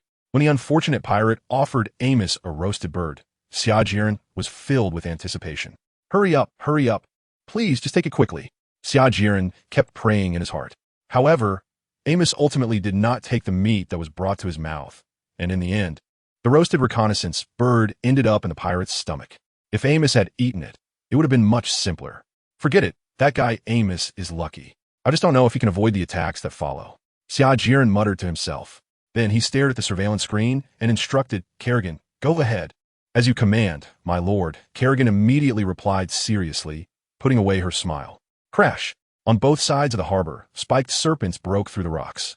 This scene was seen by a pirate who was looking around. What is that? A terrified scream quickly attracted everyone's attention. Over 1,000 spiked serpents shook their long bodies, rapidly contracting their muscle tissues to charge for the launch of their spines. 5 seconds before launch, everyone looked up at the rocky walls on both sides, instantly stunned in place. Fear, pure fear. The menacing monsters stared at them, and their sheer number left no possibility of escape. Despair. 3 seconds before launch, Amos reacted and shouted, run. He then used all his strength to escape into the forest. He could only hope that the forest could shield them from the monster's sight. 2 seconds before launch, Jürgen Wolf and Dudley also reacted, stepping back from the crowd and closely following Amos. 1 second before launch, the remaining pirates either sat on the ground, despairingly awaiting death, or turned to follow behind Amos and the others. Whoosh, whoosh. The sound of piercing air rang out continuously, and under the terrified and desperate gazes of the pirates, the thick spines instantly pierced into the crowd in that merchant ship. How could the already severely damaged merchant ship withstand such devastation? It sank into the sea with a gurgling sound, having already turned into a beehive. The pirates had no way out. After the rain of spines, only Amos and the other two were unharmed, while the rest of the pirates all fell. Among the fallen pirates, 2 or 3 did not die immediately, but seeing the spines piercing through their bellies or chests, it was clear they wouldn't survive much longer. Perhaps not dying right away was not their luck, but their misfortune. Sure enough, they gasped in pain and died within half a minute. Seeing the severed limbs, Xia Jieren shook his head and thought, how cruel. Then, he shifted the scene to Amos and the others. Wow, the people in the Pirate King world run too fast, right? In Blue Star, they could rival 2 world sprint champions. Xia Jieren said in surprise. In less than 5 seconds, they ran over 100 meters. Indeed, the High Martial world cannot be measured by common sense. Amos and the other 2 ignored the screams of their companions behind them and continued to rush into the forest. Once they entered the forest, the 3 of them leaned against a tree, panting heavily. Are we safe for now? Jürgen Wolf asked breathlessly. Probably not, Dudley replied. Amos remained silent, his expression grim. Through the gaps in the trees, he had already seen the ship they were on sinking, meaning they were now trapped on the island. There was no more dangerous situation than this. His expression fluctuated, thoughts racing in his mind, while his right hand reached into his chest. After feeling the object in his chest, Amos's rising emotions gradually calmed down. Flap! A reconnaissance bird flapped its wings and quickly soared into the air, startling them. Amos decisively drew the gun from his waist and fired twice before stopping. What was that? It turned out to be a bird, Jürgen Wolf said, slightly relaxing his tense body and pretending to be casual. Swish! Swish! The sounds of animals brushing against the bushes rang out continuously, taking advantage of the cover of the trees. It wasn't until they were about 100 meters away that they realized with horror that they were surrounded. Damn it! Amos cursed loudly, holding his gun in his right hand, pulling the trigger and firing into the depths of the forest. Dudley and Jürgen Wolf were also terrified, their faces pale. Jürgen Wolf stammered, with so many monsters, how can we possibly win? At this moment, his right hand, holding the knife, trembled slightly. Dudley was no better off. He tightened his grip on the knife handle. Amos shouted, don't be afraid. There's still hope. Use the trees to maneuver, if necessary. We can jump into trees to hide. Get ready. They're coming. Clang. The jumping insect's teeth clashed heavily, and Jürgen Wolf narrowly dodged a jumping insect's bite. He instinctively thrust his knife upward. Clang. The blade struck the shell of the jumping insect, producing a violent metallic sound. However, thanks to his skills, Jürgen Wolf managed to knock the jumping insect away. At this moment, another jumping insect appeared to his right, pouncing at him from an awkward angle. Perhaps having knocked away the first jumping insect gave him some confidence. This time, he responded with great composure. Dudley was facing a similar situation, with 2 to 3 jumping insects attacking him in succession. Dudley, with his rich combat experience, was even more composed than Wolf. Amos, however, was not so lucky. He was the one Xia Jieren was particularly focused on, so he faced the situation of having 8 or 9 jumping insects attacking him at once. The narrow environment affected the jumping insect's performance, as well as Amos's ability to escape. Damn it, why are these monsters targeting me? Leaning against a big tree, Amos glanced at the jumping insects in front of him, then looked in the direction of Wolf and Dudley. The jumping insects would not allow Amos any time to rest and surge forward again. Amos's strength was indeed not weak. He moved nimbly and had keen observation skills, quickly discovering the jumping insect's weaknesses. Bang! A bullet struck heavily at the jumping insect's forejoint. Bang! The jumping insect immediately fell to the ground. But just 2 or 3 seconds later, it stood back up. A mere bullet. How could it possibly injure a jumping insect? Xia Jieren thought confidently. Undeterred, Amos fired 2 more shots, one hitting the jumping insect's eye and the other hitting its mouth. The result was obvious. It was still useless. Amos's expression turned grim as he directly discarded the short-barreled pistol in his hand, transferring the knife from his left hand to his right. His eyes fixed on the group of jumping insects in front of him. Damn it! Amos's face was as dark as ink. He rolled to avoid an attack from a jumping insect on his left. However, this also brought him into the attack range of another jumping insect. There was no other choice. He had to fight back. Amos thought, his gaze hardening as his left hand reached into his jacket. Seeing this action, Xia Jieren's heart suddenly tightened, thinking to himself, this is bad. At all costs, kill him. In an instant, Xia Jieren's order echoed in the mind network. The next second, all the jumping insects went berserk, and the trees behind Amos grew at an unbelievable speed. Bang! The sound of wood colliding with flesh rang out, and Amos was directly knocked in front of the jumping insects. Feeling the intense pain in his back and his body soaring through the air, Amos's eyes filled with despair. After despair came reckless madness. Despite the excruciating pain, Amos forced himself to bring the devil fruit to his mouth and bit down. As he swallowed, the devil fruit entered his stomach. Grass, an animal. Damn it, my devil fruit. In the mind network, Xia Jieren witnessed this scene, his mindset completely collapsing as he spat out beautiful phrases.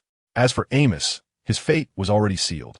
Just as he finished eating the devil fruit and revealed a look of disgust, the furious jumping insects had already rushed in front of him and bit off his neck. The frustrated Amos, having not yet adapted to the power he gained, died just like that. He was probably the most unfortunate devil fruit user. Xia Jieren never expected such an accident to occur, and he felt a bit regretful. Did I push Amos too hard? Otherwise, why would he take such a desperate gamble to eat the devil fruit? Xia Jieren reflected. At this moment, he felt empty inside. Sigh. The feeling of loss is truly painful. Not only did Xia Jieren not expect this, but even Amos himself did not anticipate it. When Fisher Tiger attacked Mary Geos, he took advantage of the chaos to steal a devil fruit from the Celestial Dragon's palace. However, he was uncertain about the function of this devil fruit, so he dared not eat it recklessly. What if this devil fruit was meant for the amusement of the Celestial Dragons? He would regret it deeply. Of course, if it was a collectible for the Celestial Dragons, then he would have struck it rich. A powerful devil fruit would be enough to turn him into a formidable warrior. With this in mind, he originally planned to wait until he was safe before looking for a devil fruit encyclopedia to check it out. If it was a powerful devil fruit, he would eat it without hesitation. If it was a useless one, he could at least exchange it for 100 million berries. He would be at a loss. However, unforeseen circumstances arose, and misfortune struck. Amos could not have imagined that he was being targeted. Truly, the world is unpredictable, and life is full of twists and turns. After losing a devil fruit, Xia Jieren became dejected, muttering to himself, how could this happen? How could I be so unlucky? Sigh, sigh. Kerrigan could no longer watch and reminded, my lord, what should we do next? Xia Jieren weakly waved his hand and said, you clean up the aftermath, Sai. Kerrigan shook his head, said nothing, and silently directed the Zerglings and workers to tidy up. First, all the corpses of the pirates and that useless devil fruit needed to be moved back to the extraction room for decomposition. Unfortunately, nothing was found. The ineffective devil fruit had no value. It is worth mentioning that the genetic sequence of that devil fruit was very similar to that of an apple. Next, they needed to recover the treasure brought by the pirates. This was simple, just dispatch a devourer to collect them. Finally, to be on the safe side, Kerrigan quickly scanned the information of Yanhuang Island and the surrounding waters. When Kerrigan scanned the planning area of the Mirror Lake base, she suddenly exclaimed in surprise. After focusing on scanning the planting area, Kerrigan called out with a strange expression, "Master, master." Xia Jieren leaned against the sofa, striking a classic Gu slouch position. He stared blankly at the starry heart network space, mumbling, "What's going on? Look at this." Seeing this situation, Kerrigan didn't waste any words and directly opened a light screen in front of him. Glancing casually, Xia Jieren said indifferently, "Isn't this the planning area in the base? What's so interesting about it? Take a closer look." Xia Jieren helplessly shifted his gaze again, and Kerrigan cooperatively enlarged the content on the screen. The camera quickly zoomed in on a fruit tree. At that moment, the tree was laden with fruit, its branches hanging heavy with bright red apples. However, upon closer inspection, one fruit stood out from the rest, making it look unique among the apples. This fruit was irregularly oval-shaped, resembling a cantaloupe, and was covered in mysterious spiral patterns. When he saw it, Xia Jieren rubbed his eyes in disbelief. Then, suddenly jolted, he jumped up from the sofa. "This is..." Just as Xia Jieren's words came out, he lost his balance and fell directly off the sofa. He tightly closed his eyes, bracing for the impending pain. Moments later, when he opened his eyes, he awkwardly realized that he was now in the mind network space. Xia Jieren stood up nonchalantly, his gaze fixed motionlessly on the devil fruit on the screen. "Ha ha!" Xia Jieren laughed wildly. After his excitement, he left his gaming chair, put on his shoes, and hurried downstairs, running eagerly toward the planning area.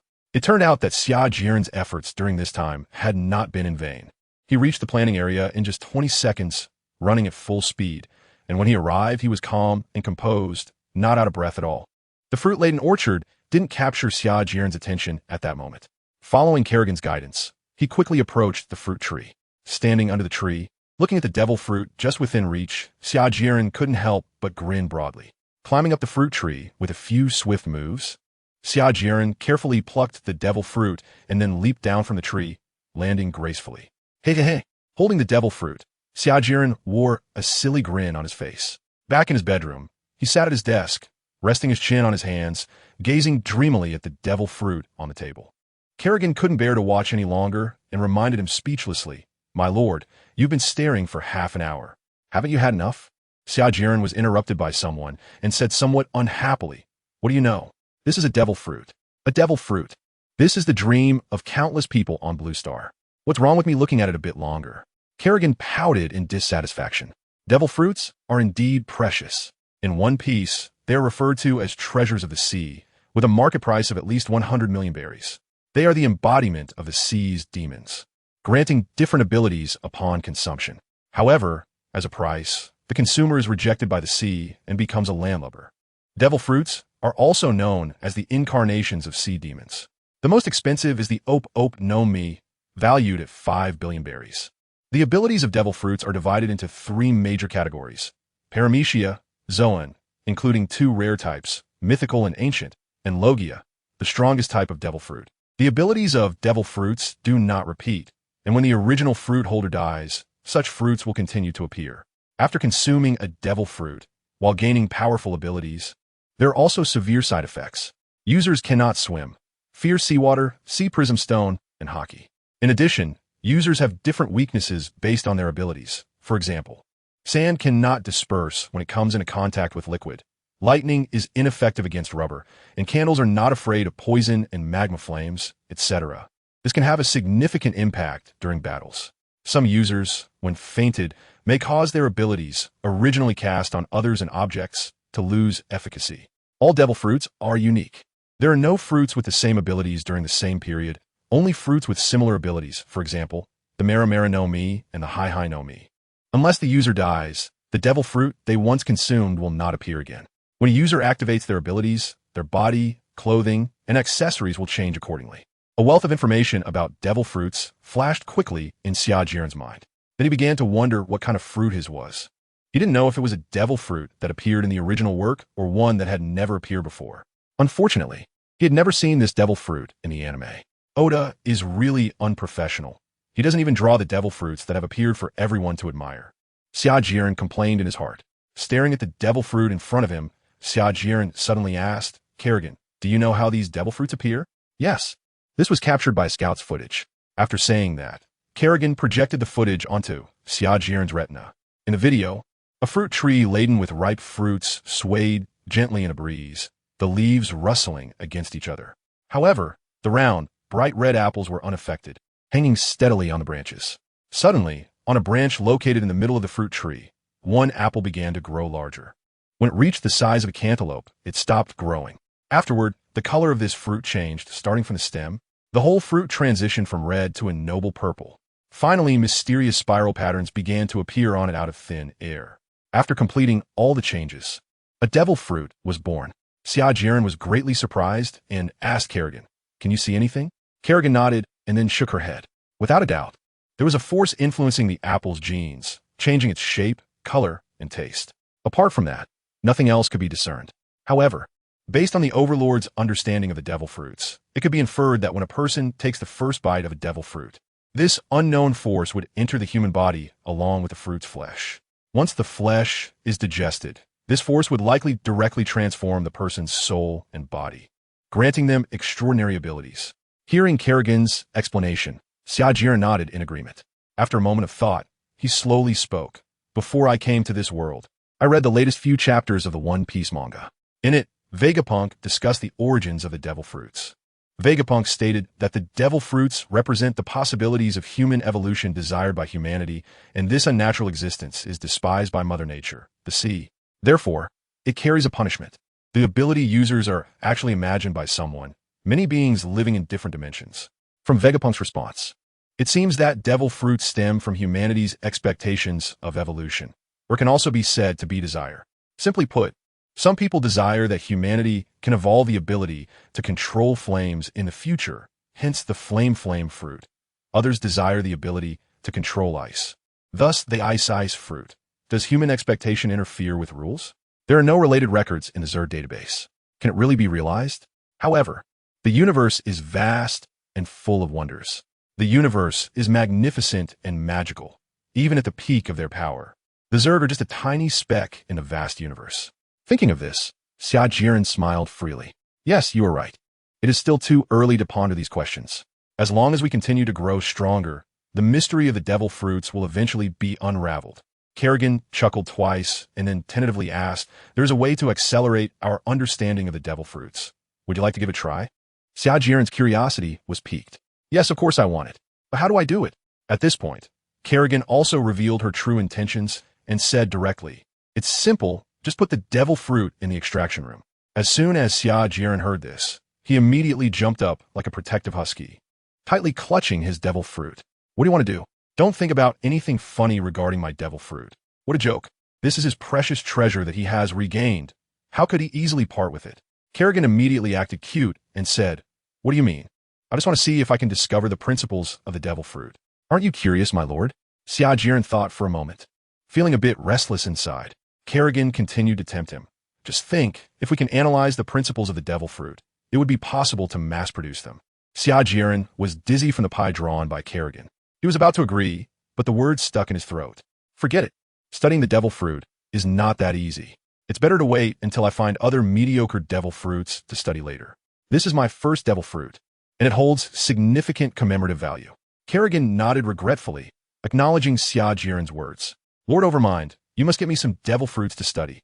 Xia Jieren patted his chest and guaranteed that he would not go back on his word. At that moment, Xia Jieren found himself in a dilemma. Should he eat this devil fruit or not? If he didn't eat it, he wouldn't know what kind of ability it had. What if it turned out to be a terrible ability? That would be the end. If he did eat it, after all, it was a devil fruit. There are no useless devil fruits, only useless devil fruit users. While this statement isn't entirely accurate, it does hold some truth. As long as it is developed well, it can still be powerful. If he didn't eat it, the origins of the devil fruit were unclear. What if there was some hidden trick within it? Just like many netizens speculated, if there was a devil fruit tree, it could control all devil fruits and thereby manipulate all users. Eating it could very well be just the netizens' conjectures. Vegapunk also said that devil fruits are born from people's desires. Not eating it presents too many disadvantages: fearing the sea, fearing sea prism stone, and also fearing hockey. Isn't that just adding weaknesses to himself? Eating it means he is already weak. As long as he can become stronger, what does it matter if he adds a little weakness? In Xia Jieren's mind, two little devils were constantly battling against each other. Shaking his head, Xia Jieren shook off the chaotic thoughts in his mind and decided not to eat it after all. Xia Jieren does not trust his luck. The goddess of luck rarely favors him, and whenever it comes to relying on luck, he is sure to lose 9 out of 10 times. He solemnly places the devil fruit into a square glass container. These glass containers were specially crafted by Chong Air at Xia Jieren's request, and a total of 16 were made, mainly for storing the devil fruits. Xia Jieren carefully placed the glass container on the shelf next to the desk. Approaching the bed, he gazed at the devil fruit on the shelf, his heart filled with joy. Decorating the bedroom with gold, jewels, and jade was simply too low. The rare items like the devil fruit looked much more comfortable. In the kingdom of Nedland, in the palace conference room, at a round conference table, Queen Lit sat at the head, with the old butler dutifully standing behind her. To her right sat Xia Jieren, followed by Bug 1, Bug 2, and Rinzo Miles.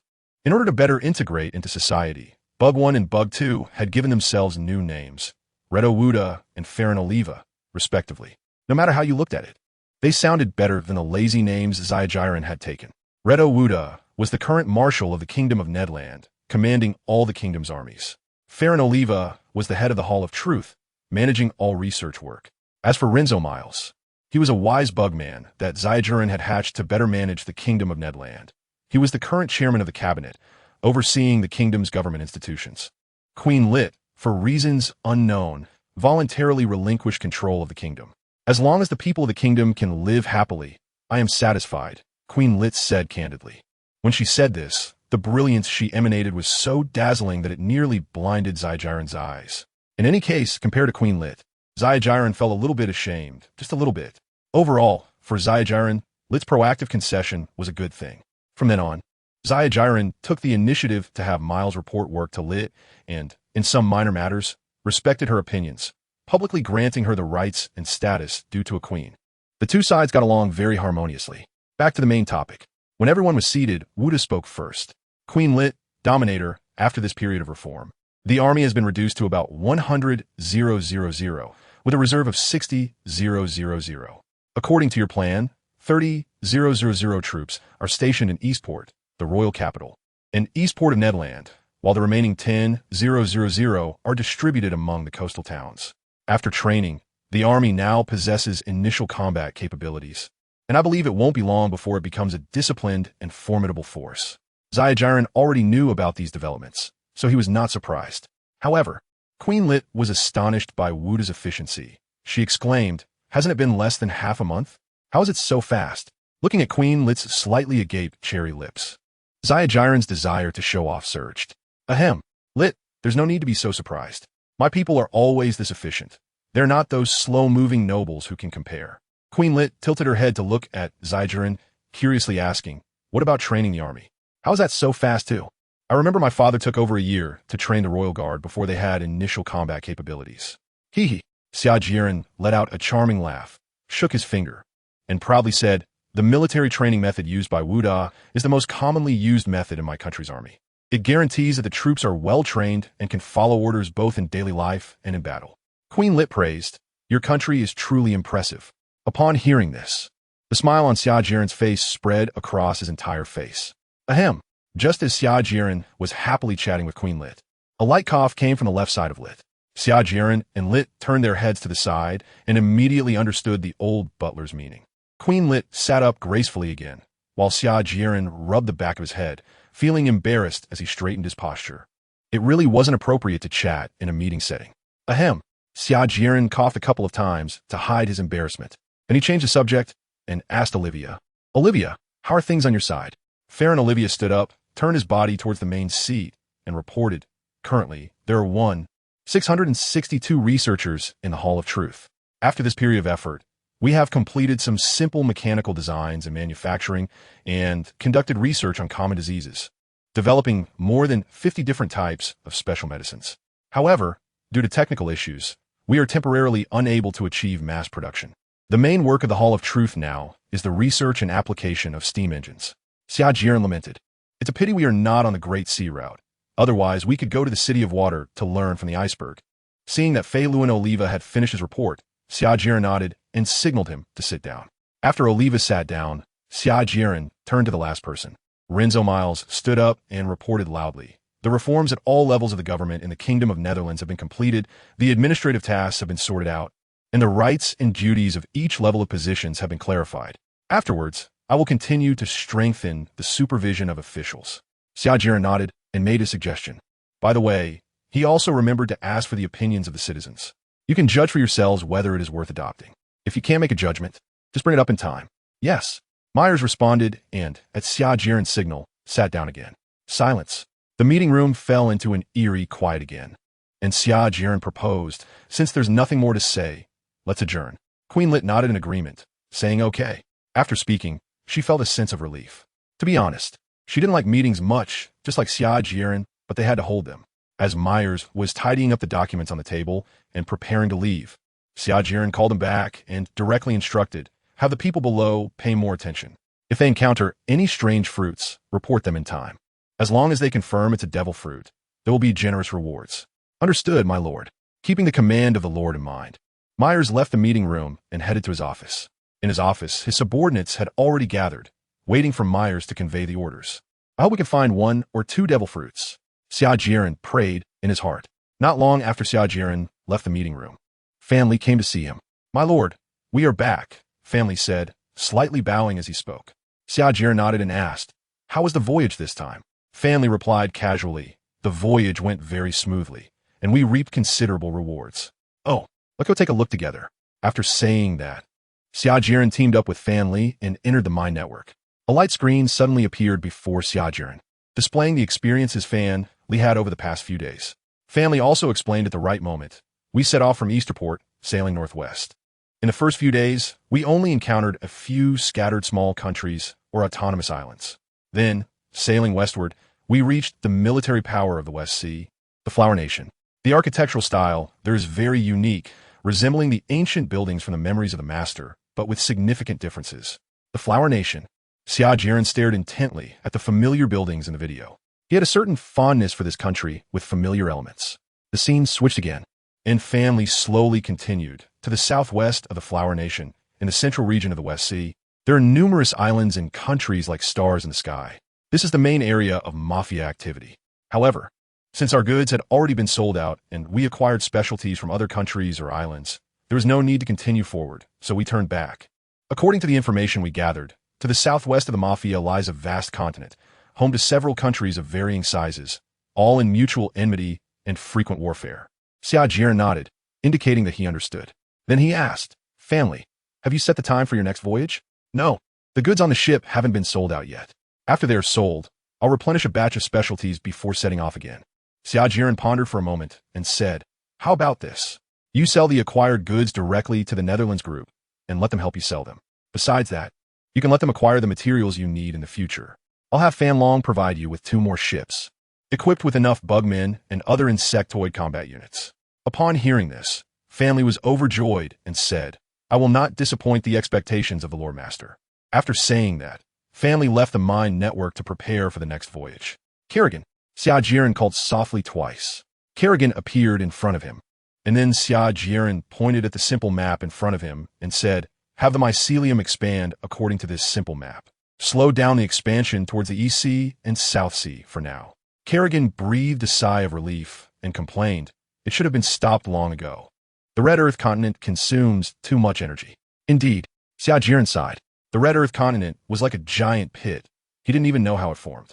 The geological structure beneath the Red Earth continent was exceptionally hard, comparable to or even surpassing diamonds. This meant that the energy required for the mycelium to expand by 1 kilometer was thousands or even tens of thousands of times more than usual. Even though Xia Jieren was not short of energy at the moment and could easily unleash millions or tens of millions of insect armies if he wanted, no matter how much energy he had, it couldn't withstand such waste. Spending 300 to 400 million points of energy only to expand by less than 5 kilometers was unbearable for Xia Jieren. Watching the energy being consumed like a flow, even Kerrigan felt a bit pained. Fortunately, it was paused now. Everything was developing in an orderly manner. 3 days later, at the Eastern Port, the White Tiger Chamber of Commerce set sail again. This time, 3 large merchant ships, fully loaded with goods, slowly left the port, heading towards the vast sea. This time, the White Tiger Chamber of Commerce had added a new task, to cooperate with the Fire-Eyed Golden Eye and open a shop in an important town. On the surface, this shop would conduct transactions of bulk items or rare goods, but secretly it would serve as an intelligence station. For this purpose, They also brought along the newly hatched electric bug from the mother nest. The telephone bug is a fascinating creature in the pirate world. Not only can it convert human voices into the sound of the telephone bug, but can also vividly mimic the speaker's facial expressions. The telephone bug resembles a snail, with spots or stripes or a solid color, and has a walkie-talkie or buttons on top of its shell. It sleeps when not connected and wakes up when connected, making a beep-beep sound. Its working principle is to convert human voices into telephone bug sounds for long-distance communication, using biological electric waves as the transmission medium. There are many types of telephone bugs, such as ordinary telephone bugs, black telephone bugs, golden telephone bugs, silver telephone bugs, large telephone bugs, and more than 10 varieties in total. However, the type most commonly encountered by ordinary people is the ordinary telephone bug. The other types are controlled by major powers led by the world government. Ordinary telephone bugs are portable, have strong signals, can communicate over islands, and can make international calls. With special parts, they can also send faxes. However, their drawbacks are quite obvious. The communication range is only about 300 to 400 kilometers. If in the Great Route with abnormal magnetic fields, the transmission distance may be farther.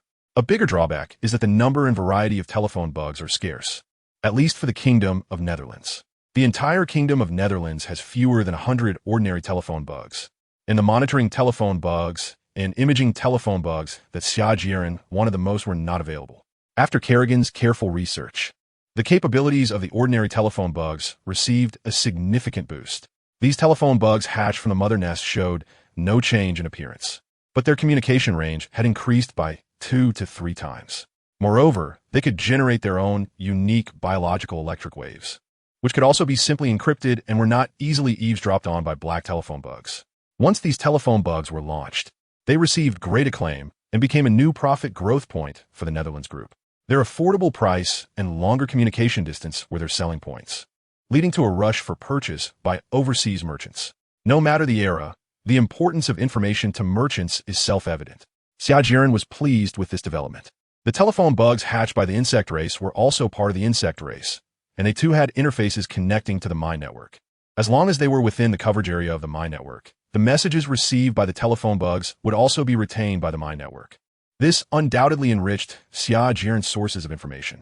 After the White Tiger Chamber of Commerce set sail again, Xia Jieren found himself with nothing to do. Every day was a monotonous routine of exercising, lounging around, and idling, devoid of any fun. No, if one had to say, there was still a bit of joy that was going to chat with Lit every day to deepen their relationship. One day, as usual, Xia Jieren went straight to Queen Lit's study. Just as he reached the door, he was stopped by the old steward, who politely said, "Lord Xia Jieren, Queen Lit is studying, and it is inconvenient to disturb her." Seeing the old steward's slightly disdainful gaze, Xia Jieren swallowed back what he wanted to say. Xia Jieren never expected the old butler to be so straightforward. During these days, Lit and the old butler had come to understand Xia Jieren's personality, knowing that he was someone without much pretense but with great ability. So their conversations became much more casual. This was also what Xia Jieren hoped to see.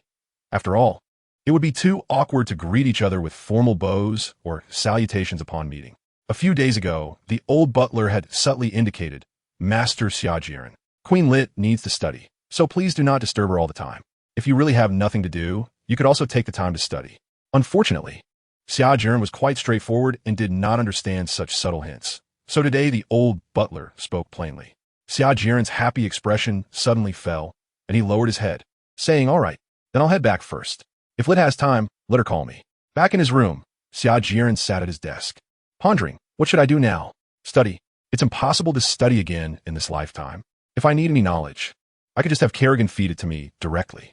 After thinking for a long time, Xia Jieren decided to return to his old profession and write a new short story. Now that Xia Jieren is not lacking in money, he insists on writing mainly for the sake of entertaining the public. With this in mind, Xia Jieren entered the Heart Network. The protagonist of my last story was a Navy officer, so this time, the protagonist will be a pirate. It wouldn't be ethical to keep targeting the Navy. After determining his goal, Xia Jieren began searching for a prototype for his protagonist. There are so many pirates. I must find someone famous. Writing about a nobody one to attract fans. After much contemplation, Xia Jieren waved his hands and exclaimed happily, "Got it. Roger, you're the next victim, the next protagonist." After briefly analyzing Roger's relationships, Xia Jieren, influenced by the internet, was suddenly flooded with ideas. In less than half an hour, the short story The Secret Night of the Captain and the First Mate was freshly completed. Looking at the finished draft on the screen, Xia Jieren nodded in satisfaction. This time, it will definitely attract a lot of female fans. Kerrigan silently watched the self-satisfied Dominator and softly said, "Dominator, is this really okay?" Xia Jieren said matter-of-factly, "What's wrong with that? I haven't done anything wrong. My intentions are very pure. I mainly want to entertain the public and enrich the spiritual life of the people in the One Piece world. I'm sure Roger and the others know what's good and won't blame me." Kerrigan shot him a glance and thought, "They wouldn't blame you? That's strange. You've practically made them socially dead. They would love to kill you." Suddenly, Xia Jieren scratched his head in distress and said, "By the way, how should I send a manuscript to the World Economic News Agency this time? I can't always send it from Huang Island. That's too unsafe." Kerrigan chuckled a couple of times. "Didn't you say they wouldn't blame you? Why are you still hiding?" This is mainly for safety, okay? It's not that I'm afraid of them," Xia Jieren replied calmly. "What if I just use a din mushy to fax it over?" Xia Jieren mutut. However, the more he thought about it, the more he felt this method could work. "Kerrigan, can you make the din mushy transmit signals one way?" Kerrigan replied instantly, "Of course, that's very simple." Xia Jieren was overjoyed upon hearing this and immediately exited the Mind Network space. He first went to the Research Institute of the Hall of Truth and set up a fax machine connected to the telephone bug. Then, he inserted the pre-prepared paper into the fax machine. Turning the dial on the telephone bug shell, he entered the number for the World Economic News Agency. With a series of squeaks and the sound of paper being fed, the fax was resent. Seeing this, a bright smile spread across Xia Jieren's face, and a hint of anticipation flickered in his eyes, hoping to see it in the newspaper the next day. On an unnamed island, the new headquarters of the World Economic News Agency. Morgan, the seasoned veteran, understood the principle of having multiple safe havens. He had many backup headquarters around the world, even a flying airship. There was no helping it. His sharp tongue and pen had offended too many people, and he often needed to make a quick escape. Today was another beautiful day, and after just finishing a grand plan for his employees, Morgan leisurely sat in his chair sipping coffee. How pleasant. At this moment, in the editorial department, the editors were working energetically, not knowing how much motivation Morgan had infused in them. Creak, creak, accompanied by a rhythmic sound. The fax machine ejected a manuscript. A short, middle-aged editor wearing an artist's hat skillfully took the manuscript and glanced at it. At first, he was indifferent, but when he saw the explosive title, his expression froze. "Hey, this writing style is so familiar." Soon, he noticed the author's signature next to the title. He immediately got up and hurried to the president's office. "President, the writer you asked us to focus on has sent a new piece." Before he even arrived, his voice had already reached. The office door was pushed open forcefully, and Morgan frowned, displeased, saying, "Calm down." "Yes." The editor immediately straightened up and handed over the manuscript. After taking a sip of coffee, Morgan casually took the manuscript. The coffee sprayed out of his mouth, and Morgan immediately began to cough violently. "What a talent. If possible, we must find this person." Wiping the liquid from the corner of his mouth, Morgan praised. At this moment, an editor beside him cautiously reminded, "President, these articles of his." After the reminder, Morgan suddenly realized, grass, a type of plant. This guy has offended both the underworld and the upper echelons terribly. Bringing him into his company would be asking for trouble. Cough, cough. After a few dry coughs, Morgan concealed his embarrassment. Then, he casually began to review the manuscript. 2 minutes later, Morgan frowned tightly. "Very novel subject matter, very creative, but I wonder if anyone will like it." After the editor took the manuscript and read through it, beads of sweat began to form on his forehead, and he trembled as he spoke. "President, why don't we not publish it? Why not publish it? Are we going to face retaliation from the Pirate King's crew?" The editor wiped the sweat from his forehead. Morgan waved his hand dismissively. "It seems they have reached some agreement with the world government and have already retired. They won't go to sea again." Seeing that the editor wanted to say something else, Morgan directly waved his hand, stopping him from speaking. "Publish it, still in the old place. This is also an attempt." Seeing that the president had made a decision, the editor stopped speaking. "By the way, check if you can lock down the sending address of the manuscript," Morgan said. "Okay." After a short while, the editor returned to the president's office, shaking his head regretfully. "President, we cannot lock down the sending address." After dismissing the editor, Morgan stood by the window, stroking his chin in thought. "I am increasingly curious about the true identity of I am not Hawkeye. According to my intelligence, it shouldn't be my hawk. But why use his name? The next day, the story The Secret Night of the Captain and the First Mate ignited the sea. Everyone was moved by the sincere friendship between men. Hey, men can play like this too. I've learned something new. Nobility, how filthy. Women, ugh, how vulgar. Men who only like women, after fermenting, found that this story had created many invisible victims on the sea. On the red-haired pirate ship, red-haired Shanks had already gained some fame and was a very powerful pirate. Today, everyone was happily holding a banquet. When a newsbird passed by, as usual, Locky Road bought a newspaper. Flipping through a couple of pages casually, he saw The Secret Night of the Captain and the First Mate, and out of curiosity, he continued reading. What secret could there be between the captain and the first mate? 2 minutes later, he put away the newspaper with a strange expression, took a big bite of chicken leg, and tried to calm down. Holy crap, this is too explosive. Then, he looked at the laughing Captain Shanks and the first mate Ben Beckman sitting beside him with an odd gaze. Surely, our ship doesn't he do that too? He was startled by his own thoughts and quickly shook his head. No way. It mustn't be. At this moment, the slightly tipsy Jesus Berg noticed the silent Locky Road. He came over, holding a wine glass and swaying. Hey, Locky Road, what are you doing? Come drink. Seeing Locky Road still silent, Jesus directly snatched the newspaper from his hand and began to read aloud, word by word. The soft moonlight illuminated the sea, and the ocean was quiet. The ship Orjexen swayed gently with the waves. GOLD. Roger stood at the bow, gazing into the distance. As Silver's Rayleigh walked up from behind and slowly embraced Roger's slender waist, Jesus' loud reading immediately attracted everyone's attention. Everyone stopped talking and quietly listened to Jesus read the content of the newspaper.